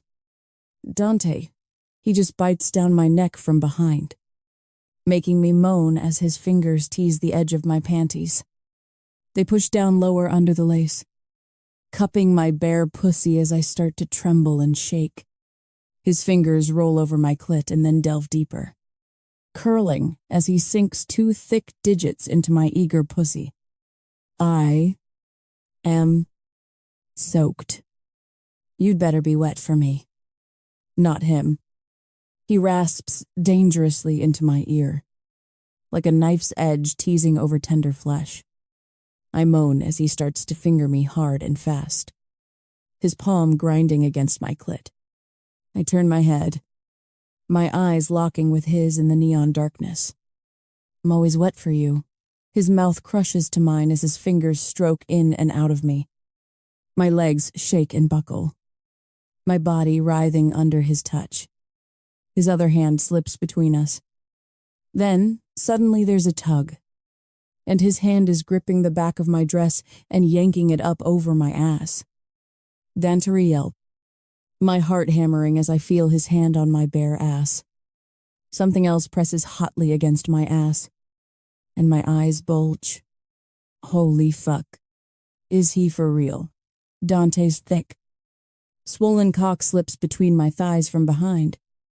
I can feel him bend his knees, angling his cock up as his hand pulls my panties to the side. Holy shit. Holy shit. Holy shit. Never forget whose you are. He sinks into me with one powerful thrust. I almost scream before I clamp a hand over my own mouth. Dante's fat cock driving into me from behind. It's almost too much sensation. Too much danger. Too much risk and adrenaline. But as he keeps fucking me in time to the music, with his hands on my hips and my dress mostly covering us, it just looks like we're dancing extra dirty with each other. Not a single person who saw us right now would imagine that every inch of this man's cock is rammed deep in my dripping wet pussy. The beat picks up, and so does his pace. He pounds into me savagely and aggressively, his hands roaming all over my body as I arch my back and push my ass back against him. He cups one of my breasts, pinching the nipple roughly through my dress, just as his gorgeous cock sinks balls deep.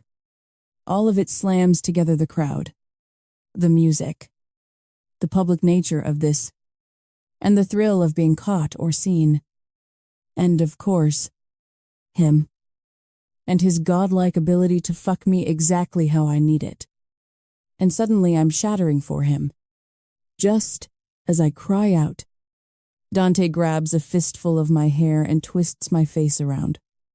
His mouth slams to mine, swallowing my moans and cries of pleasure as he fucks into me over and over. I'm still coming when I feel his thick cock swell even more. He sinks deep, and I moan into his mouth when I feel the hot, thick spurts of cum spill into me. We stay like that, swaying and dancing to the music lip to lip, bodies pressed together, his dick still buried inside of me. Then we do it all over again. 35 Tempest, you could say that what I'm about to do is underhanded, sneaky, and wrong. But I'm choosing to view it through a different lens. This isn't stabbing Dante in the back or meddling with his life. It's fixing a problem he only has because of me. I've been thinking about Layla a lot since the truth came out back in the Hamptons. And even more since we got back to New York. The last thing Dante did for her was bury a secret she never wanted any of us to discover. In doing so, he made our whole family hate him and think the worst of him. Maybe he'll hate me for what I'm about to do. But that's fine. I won't be here to feel shitty about it for long.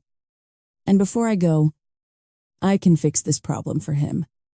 Dante generally keeps a tight lid on all things Club Venom. And definitely on all things Mafia. But the door to his office was open the other night while he was on the phone to someone that I eventually gathered was Vito Barone. Through the open door, I heard Dante's side of a conversation about Luciano Amato wanting to shut down Venom, or at least remove Dante as owner, over the situation with Silvio Bonpensiero. And that got me thinking about the firemen's gala we went to, where Renata Bonpensiero was a huge bitch to me. I remembered Dante threatening her back with information he had on her husband working against the interests of his boss, Don Amato. Dante's conversation with Vito also clued me in that, while he had information on Frank Bonpensiero, he wasn't sure about using it quite yet. I beg to differ. So the other night, I acquired that information, by which I mean I might have slunk naked into Dante's office, dropped to my knees and took his cock down my throat, and I might have watched him type in his computer password to wake it up again after he'd finished fucking me across his desk. Again, it's maybe wrong for me to be doing this without even talking to Dante, but this is one thing I can do for him after all he's done for me. Not to mention for Layla. I can stop certain people from calling for his removal from Venom. I take a deep breath as I step out of the Uber in front of the Amato brothers' funeral parlor in the Gowanus neighborhood of Brooklyn. I never thought I'd be a Mafia deal negotiator. But, well, here we are. There's a big guy in a black suit smoking a cigarette by the front door. He eyes me curiously as I walk up to him. The Angelino service isn't until tomorrow. Miss. Oh, I'm not here for that. He smiles politely. Well, business inquiries are by appointment only. The website has a way to make I'm here to see Don Amato. The man goes quiet, arching a brow at me. Then he eyes me up and down. pulling his jacket open just enough for me to see the gun holstered under his arm. I think you need to. I'm not going anywhere until I see Don Amato. I smile. Trust me. He'll want to meet with me. You can tell him it's Mrs. Sartorre. The guard quickly sucks down the rest of his cigarette. Then he tosses it aside and stamps it out. Wait here. He slips inside. A minute later, he's back, looking at me with curious interest. Come on in. My, Mrs. Sartor. Luciano Amato is a large man, both vertically and horizontally. He's also very well dressed and is somehow not just pulling off a pinstripe suit. He's seriously rocking it. He stands as I'm ushered into his office above the funeral home, which, from what I've heard from my brothers, is notorious for occasionally putting more than one body in a casket before burying it. If you get my drift. Please, have a seat. Don Amato rumbles, gesturing at the chair in front of his desk. Would you like a drink? No. Thank you. Don Amato. Thank you for seeing me. Of course. I assume you're here to apologize. I smile benignly as I settle in my chair. For he frowns. For fucking up my niece's boy's face. And for your prick of a husband putting him in a goddamn coma. That's what... I clear my throat. I hear Silvio is awake now. Luciano grunts. He is. So, where's this apology? Oh. I smile. There is no apology. Your niece's son is a giant piece of shit. And if I had it my way, he'd be back in that coma. Luciano's brows shoot up. He looks half amused, half pissed off as he steeples his hands and studies me from across the desk. You got balls, Mrs. Sartorre. I'll give you that. He mutters eventually. So why don't you tell me why the fuck are you here? Then I'd like to bury the hatchet, so to speak. I reach into my bag, which the guard at the door already examined, and pull out a stack of printouts from Dante's computer phone call transcriptions. Text message, screenshots, bank statements, and photographs of Frank Bonpensiero meeting with Kratos Dracos. I drop the packet on the desk. You should see this.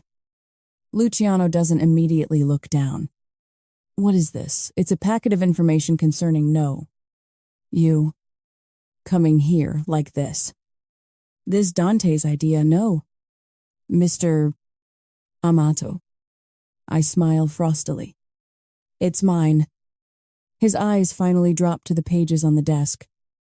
His brow furrows as he pushes aside the top few sheets to land on a printout of a photo of Frank Bonpensiero shaking hands with Kratos Dracos as the large and good-looking Greek guy is literally handing Frank a wad of cash. Luciano starts to look angrier and angrier as he skims the printouts, until his teeth are flashing and his eyes are drawn to slits.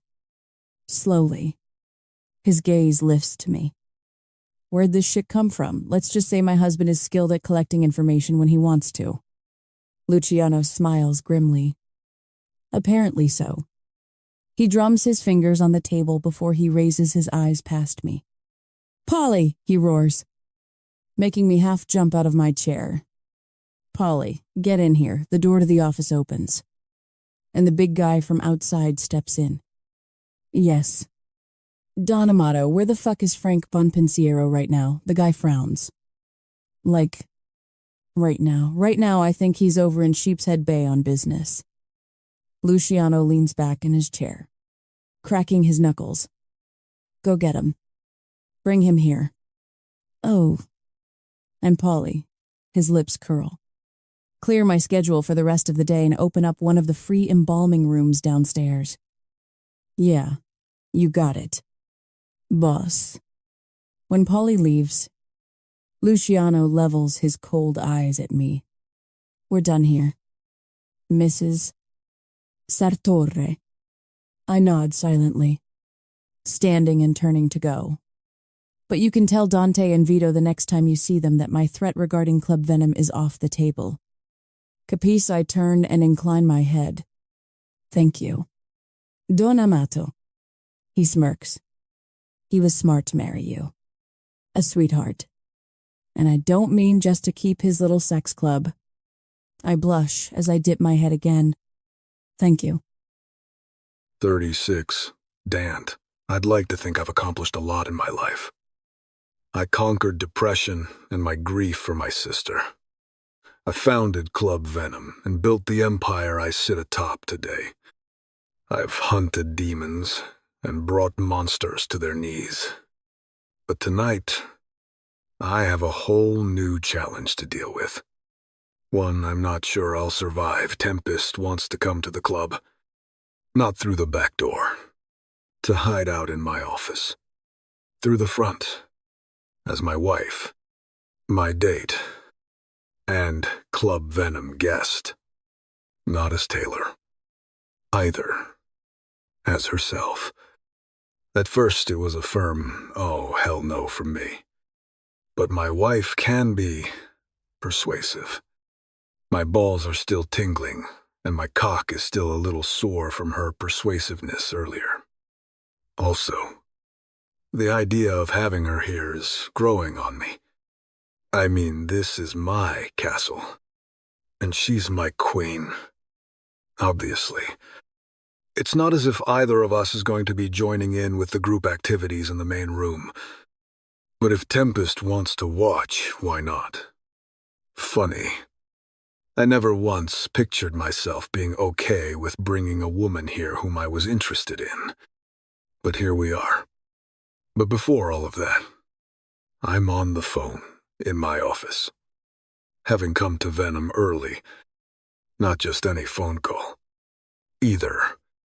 This might be the most important phone call I've ever had. You're sure, I blurt. When the guy on the other end answers, in the affirmative, I can feel my pulse soar as adrenaline and dopamine flood my system. Holy shit. Yeah. Set it up. I grin into the phone. Make it happen. And thank you. I murmur quietly. Thank you. Doctor. Hun. I'm buzzing as I pour myself a drink and wait for Tempest, who should be here any minute now.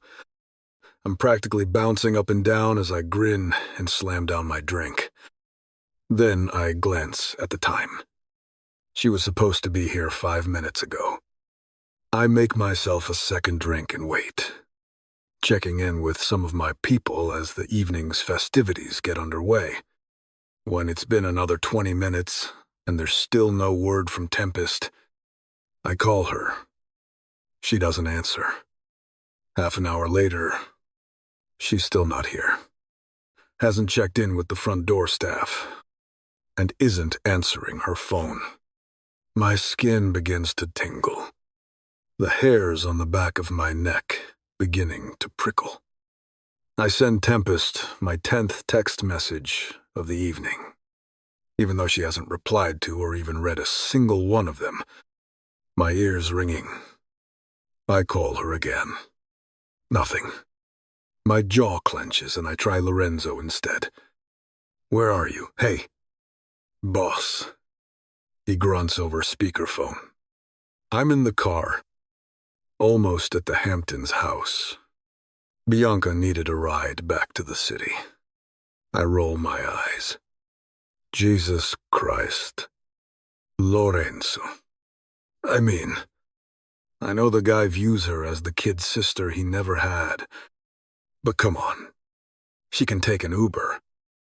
He chuckles quietly. I know. But soon she'll be off touring the world as some prima ballerina, and I won't be able to spoil her anymore. I sigh. Okay. Just let me know when you're back. Everything okay. Mister.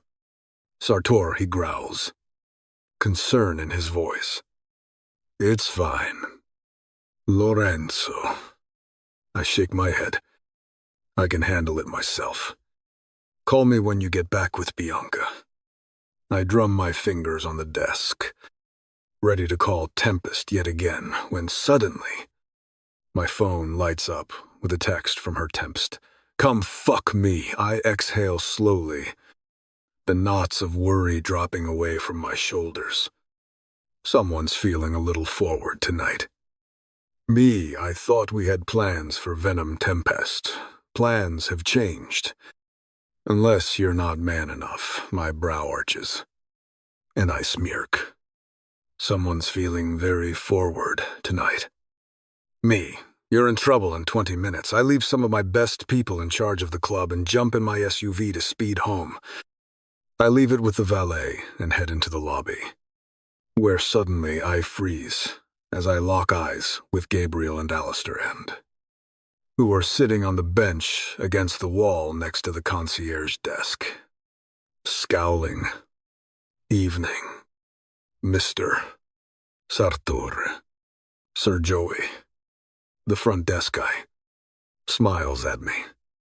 These gentlemen are here to see you. We were here 10 fucking minutes ago. Alistair grunts. To see our sister, who also lives here. Joey shoots me a sheepish look. I apologize. Mr. Sartore. But you know, it's building policy that only guests of listed residents be let in. Obviously. I know Mrs. Sartore is your wife, but we never updated the register with her listed on the penthouse. It's fine. Joey. I smile, shaking my head and turning to frown at the Black brothers. I walk over to them as they stand. What are you doing here? Gabriel frowns.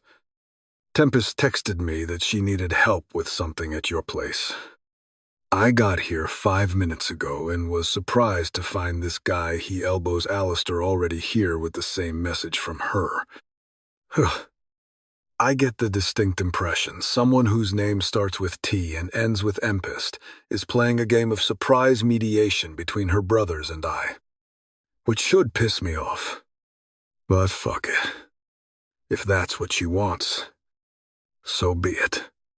Christ, has this woman gotten under my skin? What is this? A fucking intervention, Alistair growls. It would seem so. I reply, yeah. Well, thanks but no thanks. Alistair mutters. He elbows his brother to go. Gabriel stays where he is, and Alistair just shrugs. Fine. Have fun. He turns, and he's starting to walk away when I just spit it out. Fuck it. I made a promise. But my future is with Tempest, and that future demands honesty. Besides, Layla always did tell me to not go over the edge. And if I don't tell them the truth and let them keep hating me, that'll be it. That will be the edge I fall over. She didn't want you to know. Lila. Alistair freezes mid-step. Gabriel's face turns to stone. What the hell did you just say? Alistair hisses. I turn to Joey. Joey, would you mind? He nods. Of course. Mr.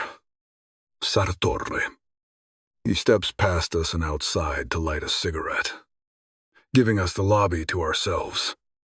When I was a freshman at Knight's Blood, I murmur quietly. I was in a dark place. I dark. Claudia had just died. I had the loss of my parents' deaths to think about. Plus worrying about Bianca having a future or the proper kind of supervision now that I was away at school. I frown and shake my head. Not telling you about everything that was happening or had happened with Layla wasn't meant to hurt you. Bullshit. Alistair snarls. You stonewalled us just to fuck with you, I snap back. It wasn't ever about you. Either of you. It was about respecting Layla's last wishes. Gabriel's eyes narrow. Why the fuck would you give a single shit about because she was my best fucking friend, I roar. When I was at my lowest, she brought me out of it. Look, it was never anything more than platonic. We used to joke that she was like Claudia to me, a surrogate big sister. Well, she was our real sister. Alistair snarls. And she never once used heroin wrong. She went to rehab for it twice. The night she died was her 4th overdose. They both go silent, looking like they're not sure if they should break down or break my face. She never wanted you to know because she never wanted you to be disappointed in her. She knew she had her demons. I growl, and she wanted so badly to beat them before either of you noticed. Alistair whirls to press his fists to the marble-tiled walls of the lobby as he drops his head back and roars a curse. Why the marriage, Gabriel says quietly. It wasn't to hide the drug use. That went on the record the second she was checked in and tested for narcotics. When I say nothing, his eyes narrow and he steps toward me. Just fucking tell me. His. I bow my head. Layla was pregnant. There's a beat before Alistair suddenly rushes at me. Gabriel grabs him, yanking him back in a tight embrace. Easy, he snaps at his brother. I'll fucking kill you, Alistair roars at me. I shake my head. It wasn't mine. I've already told you. Lila was like a sister to me. Touching her that way never once crossed my mind. My jaw clenches. It was her dealer. Alistair's eyes blaze. I lock mine with his. He's dead. I growl quietly, my words heavy with meaning. And for what it's worth, he didn't go well. Or quickly. Gabriel arches a brow before slowly dipping his chin to me. Which is probably the closest I'm going to get to a thank you. But I'll take it. He nod back. Another second or two ticks by before Alistair finally sighs, slowly, eyeing me. We're not remotely done with this conversation. But should we go up and see what the fuck Tempest wants? I smile to myself as I turn and press the elevator button. Definitely. I'm supposed to be at the club right now. But Lorenzo couldn't swing by to check in because he's on his way to get Bianca. Gabriel frowns as the elevator door opens. From my place, my head snaps around violently as my eyes narrow on him. Excuse me, his brow cocks with some confusion. Bianca's at my house. I was just there. And why the fuck is my sister at your house? Easy. Don't. She's hanging out with Maeve. They're friends now. What? I snap. Why the fuck haven't I heard this? Alistair snorts. Probably because Bianca knew you'd throw a shit fit precisely like this if you did. I grunt, saying nothing as the elevator doors close and we starts to ascend. We're just getting off at my floor when my phone rings. Lorenzo. I sigh as I answer. I don't know if it's miscommunication or Bianca fucking with you. But they got the wrong guy. Mr. Sartor. I frown. Denzing. What? Sorry. Yeah. I just got in touch with Bianca. She has no idea how that text about her being at your Hampton's house got sent from her phone. But that's not why I'm calling. He clears his throat. I just got off the phone with my guy at the NYPD. That guy they fingered is the one who put arsenic in your wine. Yeah, I growl warily. They're thinking it's a setup. My blood turns cold. What Alistair and Gabriel glance at me with, frozen. Concerned expressions. The guy has a rock-solid alibi for the dates he could have been sneaking into Mr. Black's wine cellar. He was checked into a detox center you can't leave for a week on either side of the night you all got poisoned. Shit. I hiss. Oh. And there's signs of forced entry on one of his windows. I think it's safe to say someone set the poor bastard up to take a fall. Might even been the same people, or person, who gave him the coke with fentanyl in it. God damn it. It gets weirder. Boss. They finally got the handwriting analysis back from the cork. It's a woman's handwriting. Mr. Sartori. Actually, it matches someone on record, who 98% match with Jacqueline Sinclair. It suddenly feels as if the world is moving in slow motion as I turn to stare at a confused-looking Alistair and Gabriel. The Jacqueline Sinclair, Brett Sinclair's mom, wait. What Gabriel hisses. That's the one. Mr. Sartori. Lorenzo says. But she's dead. That's impossible, Dante. I whirl toward Alistair's cold, warning murmur, and my blood turns to ice when I see where he's pointing. My penthouse door is open, a crack. Lorenzo. I hiss quietly, my adrenaline suddenly pumping hard. Get to my place as fast as you fucking can. I hang up and put the phone in my pocket before I reach into my jacket and pull out my gun. My finger raises to my lips, and I use my toe to ease open the door to my penthouse. I slip inside, with Tempest's brothers right behind me. Instantly, I stop cold when my eyes land on a cooler with the lid open right inside the door, filled with those damned smoothies.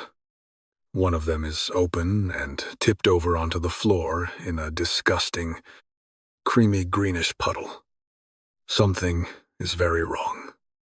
I draw the hammer back on my Glock and move toward the living room, hugging the wall. Suddenly, I stop. Oh, fuck. Tempest is sitting in a chair on the patio off my living room, bound and gagged. Tempest. I lurch toward the patio door, when suddenly, I hear a metallic click. That's far enough.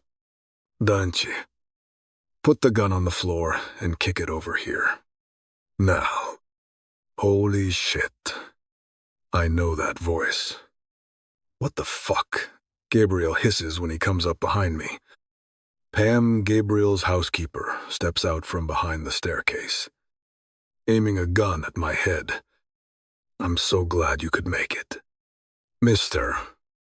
Sartori. Jacqueline Sinclair purrs, her lips curling. I want you to be here to see me exact my revenge. 37 Tempest, I'm screaming into the gag as Pam or Jacqueline Sinclair. As I found out half an hour ago when she came over with smoothies for me and then pulled a fucking gun on me, shoves Dante and my brothers out onto the patio at gunpoint. For a second, blinded by panic and fear, I lurch to my feet. Instantly, her weapon swivels toward me, her eyes narrowing. Please. She hisses. Give me a reason to pull the trigger. You little cunt. My eyes dart to Dante. His jaw is clenched, his gaze locked on mine with an intensity that both scares me and fills me with strength. Sit down. Little hurricane, he mouths. I swallow as I sink back onto the chair, watching as the woman I knew as Pam hustles them all toward 3 chairs across the patio from me. This isn't the quiet, somewhat frosty housekeeper who makes me amazing smoothies. This is the mother of the monster that almost destroyed me. Part of me is dumbfounded that I never saw who Pam was. Even though Jacqueline and I obviously never met, she's Jacqueline Sinclair. She was a huge name in the New York City socialite scene for years, and her pictures were splashed all over the society news. But Pam looks nothing like that glamorous. Cosmetically perfect blonde woman. I remember Gabriel once telling me that after Brett killed himself and his parents divorced, Jacqueline had fallen into drugs and poverty and passed away herself. Apparently, that last part was slightly exaggerated. But now that I know who she is, you can see glimmers of the old glamorous Jacqueline behind the grade. Harried, old before her time face of Pam. You, she snaps at Alistair. Tee him up. She nods her chin at Gabriel. And don't jerk me around. I'm going to be checking when you're done.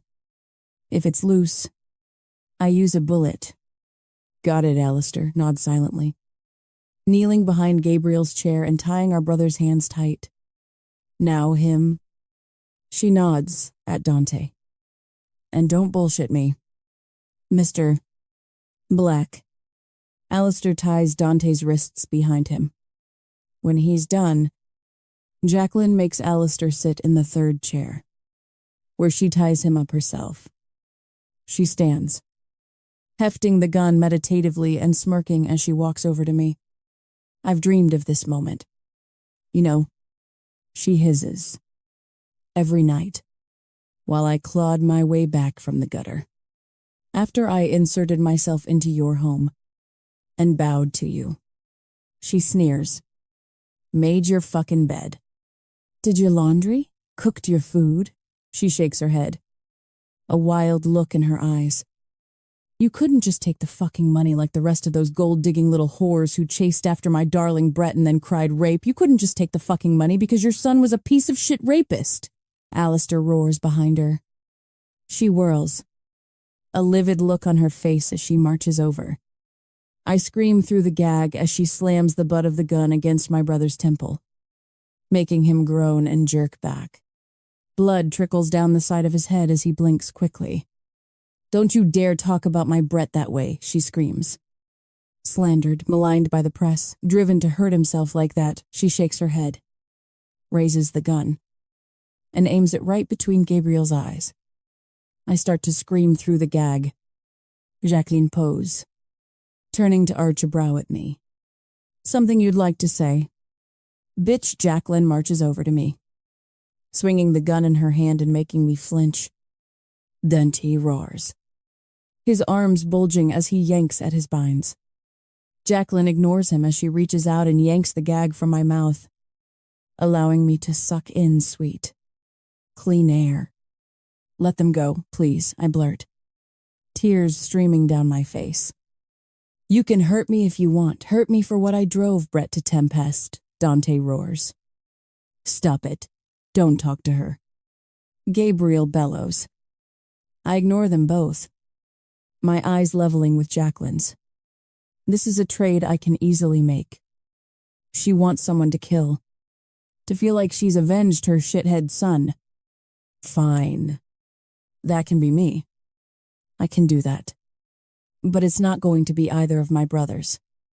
And it's not going to be the man I love.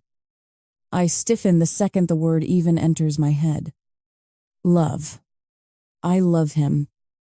You want to hurt someone, I blurt. You want to kill for your son, then kill me, please. Jacqueline's brows raise and slowly. The corners of her lips curl up. Oh, but Tempest. She grins wickedly. I already have been. For months. What do you like your smoothies? Hun, she sneers. Oh my God. They taste just a teensy bit different when you make them yourself. Holy fuck. I could have just hit you with a car, Jacqueline says coldly, her eyes burning hatred into me. Or shot you. Or hired someone to beat your face in. She smiles thinly. But I wanted to make them suffer, too. For wanting to take my poor boy to court and ruining his life. I wanted to make them watch you fade away slowly. Her lips curl even more, until her face is a mask of evil. Your precious doctor. Han would never have tested for it.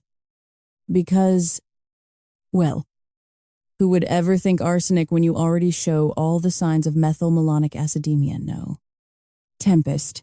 Alistair yells. His eyes wild. What the fuck is she's been dying for the last few months? You idiots. Jacqueline sneers, spinning toward my brothers. She just hasn't bothered to tell you. They both yank their gazes past her to me. Their faces white. Tempest, Gabriel chokes, shaking his head side to side. No, that's not the best part. Tempest. Jacqueline continues, is I've already killed you. I could let you go right now, and there's nothing they'd be able to do to save you. Your organs are starting to shut down. Thrown up any blood recently, a single tear starts to trickle down my cheek. Jacqueline spots it and laughs coldly. That's what I'll do. You can sit there and watch me take away everything you love in this world, your brothers, and your little fake husband. And then I'll let you go, so you can wander aimlessly, like me, so that you can fall into the gutter and scream to nobody who will listen about the injustice that was done to you. And then, Tempest, she hisses, leering close to me. Then you can fucking die. She whirls, marching over to Dante and my brothers and bringing the gun up. Now, which one do you love the most, please? I choke. Is it Gabriel? She grins as she presses the gun barrel to his forehead. No, she laughs. Or maybe the adopted one, stop it, I scream when she presses the gun to Alistair's temple. Or maybe, she muses, walking back to Dante, nearest the edge of the rooftop patio. Maybe it's get away from him. The whole scene goes still for a moment. Jacqueline turns her head toward me, smiling coldly. I think we have a winner. No, this isn't happening. Not like this. I watch, nauseated and horrified, as Jacqueline raises the gun and rests the barrel against Dante's forehead. Then it hits me. I'm already dead. There's no saving me, but I can save him. I'm not even aware I'm on my feet until I'm running. My hands are tied in front of me, but Jacqueline never bothered with my legs, since she had a gun on me. That's going to cost her. She whirls at the last second when she hears my footsteps, but just as her face pales, and she tries to swing the gun toward me, I slam into her as hard as I can. We both scream and go toppling backward, and hit the patio railing at waist height. I hear Dante roaring my name. I feel the lift as I shove Jacqueline backward into midair. Then the pull of gravity as I follow her over the railing, 40-odd stories above the streets of New York. It's okay. My bill has already been paid. My ticket already punched. And I've always thought the worst part about this whole dying business was that I was going to die slowly. Looks like it's going to be much faster now. And besides, I had the time I shared with Dante. I got to feel love. And that's a life well lived. My body follows Jacqueline's over the edge, momentum yanking me down until we both slip over into the abyss. 38, Dant. It all happens so fucking fast. It's like watching a bullet leave a gun. But I'm fast arrayed. The split-second Tempest and Jacqueline hit the railing. The ropes at my back finally snap under the strain I've been putting on them. I'm pretty sure I've just dislocated my shoulder. But fuck that. I'm on my feet a nanosecond later. The rope is still tangled in the chair. So I grab that too as I bolt toward the two women teetering on the edge. You are not going to die like this. Tempest. I can save her. I'm going to save her. Just as they start to slip, I wrap the end of the rope around my wrist and hurl the chair at the planters dotting the side of the patio. Hey, don't go over the edge. Okay, there's a whole world out there. I never did go over the edge again, but I'm going to now. For Tempest. I leap over the side of the patio, gravity yanking me down after them. My hand closes around Tempest's ankle, so tight I might rip her goddamn foot off. But I don't let go, even though I'm falling too. And then, two things happen. First, the chair catches the planters. The rope goes taut.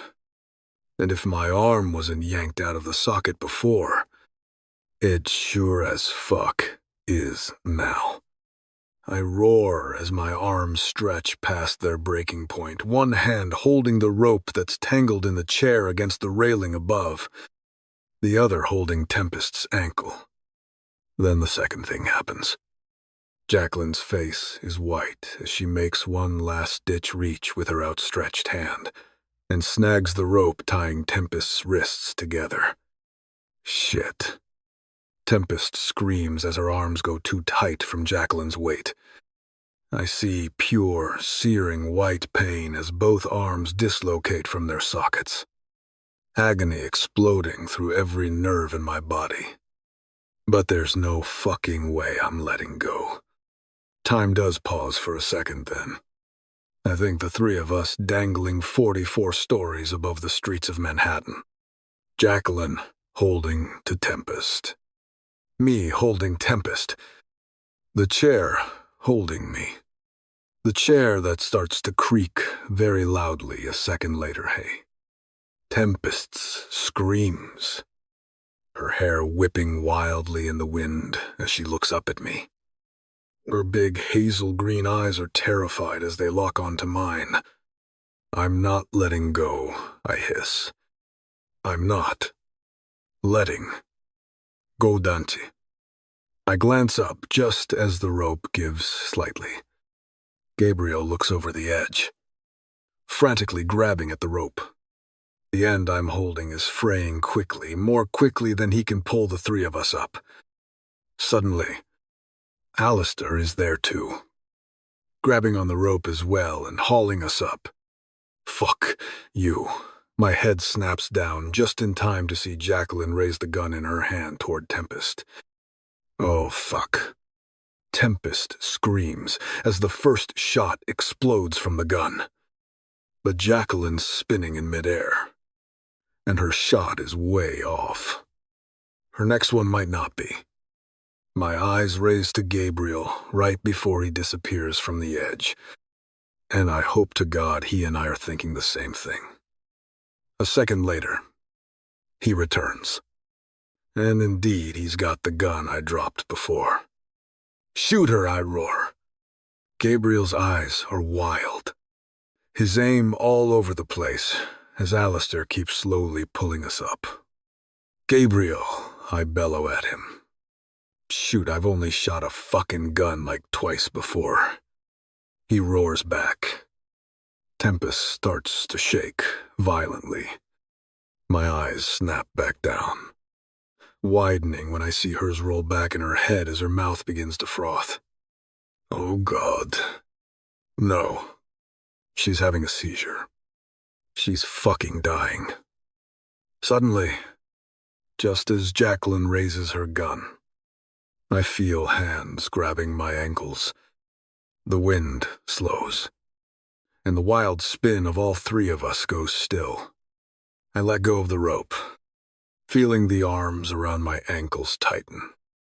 I raise my hand as I look back up at Gabriel. Drop the gun. He stares at me. What drop it to me? Time slows to a crawl. I watch as Gabriel lets go, following the gun, with my eyes as it slips from his fingers and plummets toward me. The gun hits my hand. My fingers curl around it and I bring it up. My finger squeezes, and the bullet explodes from the barrel. Jacqueline's head snaps back. A black and red hole right in the middle of her forehead. Her hand slips from the rope, binding Tempest's wrists. And I watch as she drops into space, hurtling away from us. Tempest is still convulsing. Pull us up. Arms tug us back up over the railing until we go tumbling to the patio floor. I lurch over Tempest, ignoring the ripping pain in my shoulders as I cradle her head. What the fuck is happening to her? Alistair roars as I yank my phone out and unlock it. Her kidneys are shutting down. They both stare at me blankly in horror. She's having a fucking seizure because she's dying. I scream at them both. My phone, I jerk my chin at it as I lift Tempest into my arms. There's a doctor. Han in my contacts. Call him. Tell him I say we're doing this right fucking now, and that we'll be there as fast as we can. He'll understand. Gabriel grabs my phone as I lock eyes with Alistair. What can I do? He chokes. Drive. Fast. Now. 39 Tempest. The first thing I see when I open my eyes is my brothers hovering over me. I frown, blinking away the darkness as I focus on them. Not so close. Do you both need glasses? I wrinkle my nose. Gabriel. Seriously. I can smell the fucking French fries on your breath. The two of them grin widely and exhale. How do you feel, Dante? I start to jerk to an upright position, but instantly choke on the pain that explodes throughout my abdomen. Whoa. Hang on there. This Tate. Alistair grunts, grabbing my shoulders and easing me back down. You've just had major surgery. My pulse skips. Wait. What? Where's Dante? Just breathe. Tempest. Gabriel murmure. Where is he? He's fine. Alistair interjects. He's here at the hospital. 2. Gabriel smiles and takes my hand as he peers into my eyes. Yeah, he's fine. How much do you remember I try to force my brain to replay everything that happened on Dante's patio? All I can really remember is falling, and then blacking out. Shit. I had a seizure. I close my eyes, exhaling slowly before I open them again. I need to tell you both something. Tempest. It can wait. We need to talk to you about. Shut up. Alistair. I mutter. Look, I have something, and it's bad. Okay. It's called severe late-onset methylmalonic acidemia. No, you don't. Gabriel smiles quietly at me. I scold. Just shut up and let me get this off my chest. Okay, I didn't tell either of you, and I feel like shit about it. But I Tempest. You don't have methyl acide whatever. I glare at Alistair. Methylmalonic acidemia. Okay. Sure. You don't have it. I blink. Sorry. What? Do you remember the patio? I shake my head. Only bits and pieces. I say quietly as my brain tries to process what they just said. I'm sorry. Did you just say I don't have methylmalonic acidemia? Correct. But you are working through some serious long-term arsenic poisoning. Holy shit. Then, suddenly, I remember. Pam, also known as Jacqueline Sinclair. Gabriel growls viciously. Tempest. I'm so fucking sorry. That crazy bitch slipped right under my radar. I mean, she was in my fucking house with you. He looks away, his face pained. Slowly, I inch my hand to his and squeeze it. You did think she was dead. And Pam looks nothing like the Jacqueline we always saw in the tabloids. He nods, still looking away. Alistair clears his throat. She was slowly poisoning your food. And when you started to lose your appetite, she started feeding you those smoothies. The hospital ran a lab test on them. By the way, he scowls. That cunt was putting anti-nausea meds in them. 2. to make you think they were the only thing you could stomach. I nod, slowly. Anti-nausea meds. That's probably why the smoothies tasted different when I tried to replicate them. Then my eyes drop to the hospital gown I'm wearing, and I yank it up over my abdomen. My face pales when I see the bandages on my side. What the fuck? Breathe. Sis, Alistair growls, glancing at Gabriel. You've had surgery. Think you missed that when we told you earlier. For what? The effects of long-term arsenic poisoning are reversible. Mostly. You're going to be on a bunch of meds and vitamins for a month or so to get you back to normal and to kickstart your immune system after the havoc that's been wreaked on it. Alistair frowns. What isn't reversible? And what was adding to the acidosis of your blood and giving you those confusion spells? Was that your kidneys were toxifying?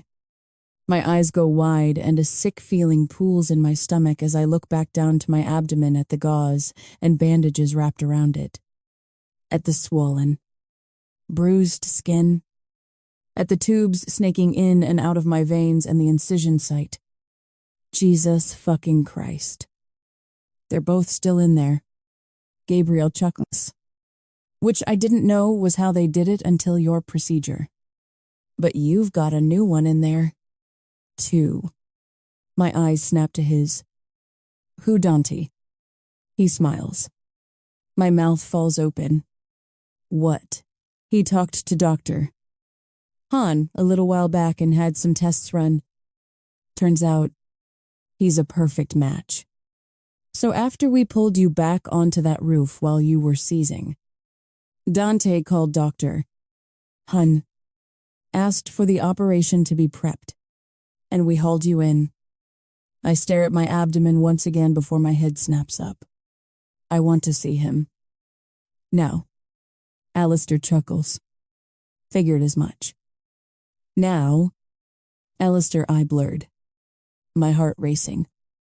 Remember the part where you just had organ transplant surgery, Alistair grunts. But he and Gabriel unlock the wheels of my bed and start to push me and the rack of machines and IVs toward the door.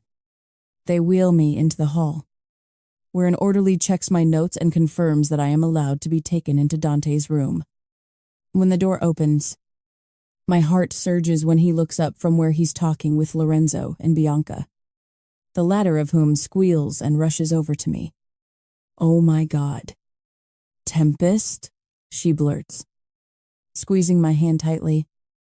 I grin at her, but then my eyes swivel right back to Dante. I'm almost bouncing out of my bed as they wheel it next to his. The second we stop moving, I go to claw my way into his bed, but they all stop me with shouts. Easy. Tempest Gabriel snaps. For fuck's sake. You're going to kill yours. I need to be there. I blurt, pointing at Dante's bed. He looks up and grins as our eyes lock. I thought I felt the winds pick up. He turns to my brothers and Lorenzo. Help her, this is such a shit idea. Alistair grunts. But he, Gabriel, and Lorenzo lift me gingerly from my bed and into Dante's. Hey, little hurricane, he murmurs quietly. I turn my head to gaze at him. You seriously gave me a fucking kidney. It's just a loan. I need it back when you're done with it. I giggle, leaning in to kiss him as best as I can. That might not be for a while. Apparently, I'm not dying. Well, then I guess you just hang on to it. He grins, leaning in to kiss me again. Just then, the door flies open, and Maeve comes charging in. You're okay, she sobs, shoving past Alistair and Gabriel to hug me tightly, making me wince. She pulls back to grin at me, wiping a tear away. I frown as my eyes lock onto the bruising around her left one. Jesus. Maeve, I blurt. What the fuck happened to your eye? She glances down. It's nothing. I fell. Gabriel's face hardens to a stony mask as he turns her toward him and peers at her black eye. Maeve, he growls. It's really nothing. Thank God you're okay. Tempest. We all turn as Charles comes blustering into the room. Instantly. A chill settles over everything as we all look at Maeve's face. Then at him. What happened to her eye? Charles. Alistair says quietly. His voice ice. Our grandfather's face darkens for a second before he clears his throat. What? Nothing. She fell. Didn't you? Sweetheart, fuck this. Gabriel snarls. No more stalling. No more bullshit. Maeve, you're moving into my place. Today, she has a home. Gabriel, Charles mutters. But my brother just shakes his head. Not with you anymore, she doesn't. You scum-sucking piece of shit. Charles' nostrils flare as he glares at Gabriel. Careful. Gabriel. Or what? Charles Alistair snaps. You'll cause a big scene at a fucking board meeting, Alistair scoffs. We can't remove you from the board. Charles, Gabriel says pointedly. But Maeve's moving out of your house. Today. This delay tactic of yours, well, I'm sure you've been shopping her out as a bride for cash, is fucking done. If you put up a stink about it, I will fucking bury you in legal motions and criminal complaints. Whether Maeve testifies or not. Our grandfather's face is furious. You can't take my fucking daughter away from Mr. Black. Dante's voice is tired, but it still thunders through the room. It's time for you to leave. Charles glares death at him, his hands close to fists. But then, with a snarl, he whirls and storms out of the door. Maeve bites her lip, looking at each of us in turn before her gaze settles on Gabriel. I can really move in with you, definitely. Everyone stays for another 10 minutes or so, then slowly says their goodbyes, promising to check in soon. Dr. Han pokes his nose in, squeezing my hand and telling me my new kidney is doing just fine, and that I'm going to be just fine. Finally, Dante and I are alone, squeezed into the tiny hospital bed. He turns his head to kiss me slowly, and I grin as I kiss him back. I still can't believe you gave me a kidney, I murmur as I lean my head on his shoulder. Well, you already have my heart. Little hurricane, he says quietly. Why not a kidney? Two, we both let that gem of a line hang there for a second before I snort and start laughing. Even though it hurts. That was a terrible joke. He chuckles as he kisses me again. Sorry. I'll work on it. I'll always love you even if you don't.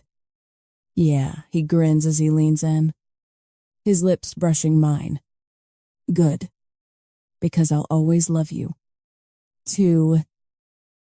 Epilogue temps 2 months later, my heart is racing as I stand and reach across the desk to shake Dean Keller's hand. Thank you so much for seeing me today. Ma'am. She waves off the formality with a grin. You know, being that I changed one of your diapers once, I think we can stick with Maureen. What do you think? I laugh as my face heats. I think I'm really excited to start. Good, because we're really looking forward to seeing you next semester. Tempest. Back when she was changing one of my diapers.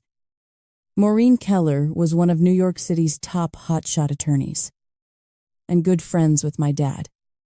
Now, after leaving private law, she's the dean of admissions for Columbia Law School, where she and my dad were students together, where I'll be following in his footsteps. Finally, life becomes a bit less single-minded when you realize you're not dying tomorrow. Well, okay, we all might die tomorrow. As macabre of a thought, that is. But when you're literally ticking days off a calendar until your final breath, it's just one dark tunnel vision. And then one day, someone shows you a light at the end of that tunnel. Actually, in my case, you get told that there is no tunnel. And suddenly, the world opens up. I'm doing things again I never thought I would. Like I've taken up running for reasons I'm not sure I could even explain. Because I actually used to hate running. I've also started learning to cook. To mixed results. Even if Dante puts on an Oscar-worthy performance at whatever I put in front of him. Edible or otherwise. Either way, I'm putting on weight again. Which feels fucking great. But another thing I'm doing now that I actually have a future is going back to school. When what happened to me happened, and when Nina died, I went into recluse mode. I finished high school remotely, and then went on to do most of my undergrad from the comfort of my bedroom behind a laptop screen. My brothers pushed hard for me to apply to the law program at Columbia, which I sort of begrudgingly did, but then tossed aside when my diagnosis came in. Alistair sauntered in for me, and then pulled some strings to get me on a sort of deferred acceptance list. I spent months feeling guilty that there was probably some other budding young lawyer out there not getting a chance because a dead girl was taking up their spot. But now, I'm finally taking that shot myself. Starting next semester. After leaving Dean Keller's office on the Columbia campus, I shoot downtown for my appointment with Dr. Han. But first, I make a pit stop into Magnolia Bakery for a red velvet cupcake, which I know he loves. Doctor. Han was horrified when he found out my acidosis was actually arsenic poisoning. Apparently, the man even drafted a letter to the New York Medical Board to ask that his license be revoked for missing it. Mercifully, his wife stopped him before he could jump on the grenade like that. The misdiagnosis is not his fault. I even threatened Alistair with violence if he didn't back off from pushing me for a malpractice lawsuit. I mean, the symptoms between what they thought I had and what was actually going on are identical. And who the hell would think that they're being poisoned with freaking arsenic outside of 1900's London? It'd be like getting diagnosed with acute stabbing ailment from Jack the Ripper. So, the cupcakes every time I go in for a post-transplant checkup are my way of telling him we're good. I still have nightmares from time to time. I still occasionally find myself slipping into the dark places. And I've had some issues with trusting new people recently. After the whole Pam-Jacqueline ordeal, I mean, the woman was never my best friend. But she spent almost a year smiling into my face as she watched me drink poison.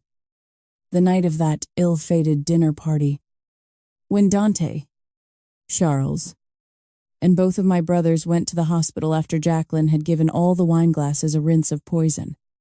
She even covered her tracks by giving herself a small dose and claiming to have drunk some of the wine. 2. The message on the cork she scrawled during the chaos when everyone but Maeve and I were falling sick. So, yeah, that can throw you off when it comes to opening up to new people. But therapy is awesome. And Alessia, my therapist, is fantastic. The important thing to remember is, no one is ever fine. No one has it all together without a single crack, or a darkness lurking in their shadows, or a fear dogging their step. The important thing is, you wake up each day and you make the most of it. And if you find someone who makes you stronger, you hang on to them tight. And that someone is my next and final stop after my late check-in with Dr. Han. Lorenzo raises the partition of the Escalade before I even unzip the garment bag, closing me off in the back. You sure you don't want to head home first to change? Mrs. Sartore, he asks through the intercom. Nah, I don't want to be late. I grunt as I kick off my boots and start shimmying out of my black jeans. You know how the tyrant gets. Lorenzo chuckles from his side of the partition as I shrug off my cardigan. And, Lorenzo, for real? When are we going to switch to just Tempest, Mrs.? Sartor works just fine for me. Ma'am. I roll my eyes as I peel the rest of my clothes off, blushing at being nude in the back of a moving car. even if the partition is up and the windows are movie star tinted. Ma'am, fucking seriously, I yank open the garment bag and grin as heat teases up my neck. My husband has fantastic taste in fashion. I have to say, the dress is gold and slinky, with barely a single thread looping around the back of the neck to keep the whole thing from sliding off. Which wouldn't make that much difference, if we're being honest, given that the whole dress is half see-through. Which, I suppose, is why it's hanging alongside a pair of very racy black lace lingerie meant to be worn under it. The bag also contains a pair of knee-high, lace-up black boots. He knows me so well. How about by summer? Lorenzo, can we shoot for that for going to a first-name basis? Afraid not. Mrs. Sartori. I roll my eyes, sighing as I slip the lingerie on and the slinky gown. It would be a great Christmas present. There's a pause from the front seat. That's a maybe, I crow, howling with laughter. I lace up both heeled boots and then reach into the depths of the garment bag for the final touch. Just as the car stops. We're here, Lorenzo coughs brusquely. Miss... Hey, it's a start.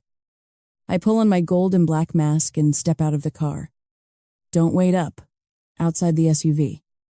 I feel my pulse quicken and my core tighten as I look up at the unassuming building with the unassuming dark wood door. The doorbell is silent out here, along with the rest of the quiet, unassuming side street I'm standing on as a fine mist begins to rain down. The door opens, and as I step into the dim interior, I shiver as a tall, built man with broad shoulders filling out a shut-up-and-fuck-me tuxedo steps in front of me. His piercing blue eyes eviscerate me, like he's stripping the lace from my body. His chiseled jaw grinds, like he's determining my fate here and now.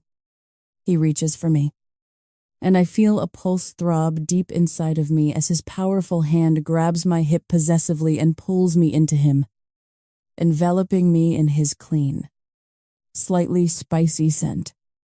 You know my husband would kill a man for touching me like this. Would he? The man growls, his teeth flashing as he leans in close to me. Well, I like him already. I'm pretty sweet on him myself. Dante grins as he dips his mouth and sears his lips to mine. Ready to go inside, ready. Well then, he turns, and 2 guards open the next set of doors into the depths of sin, darkness, and desire. Welcome to Club Venom.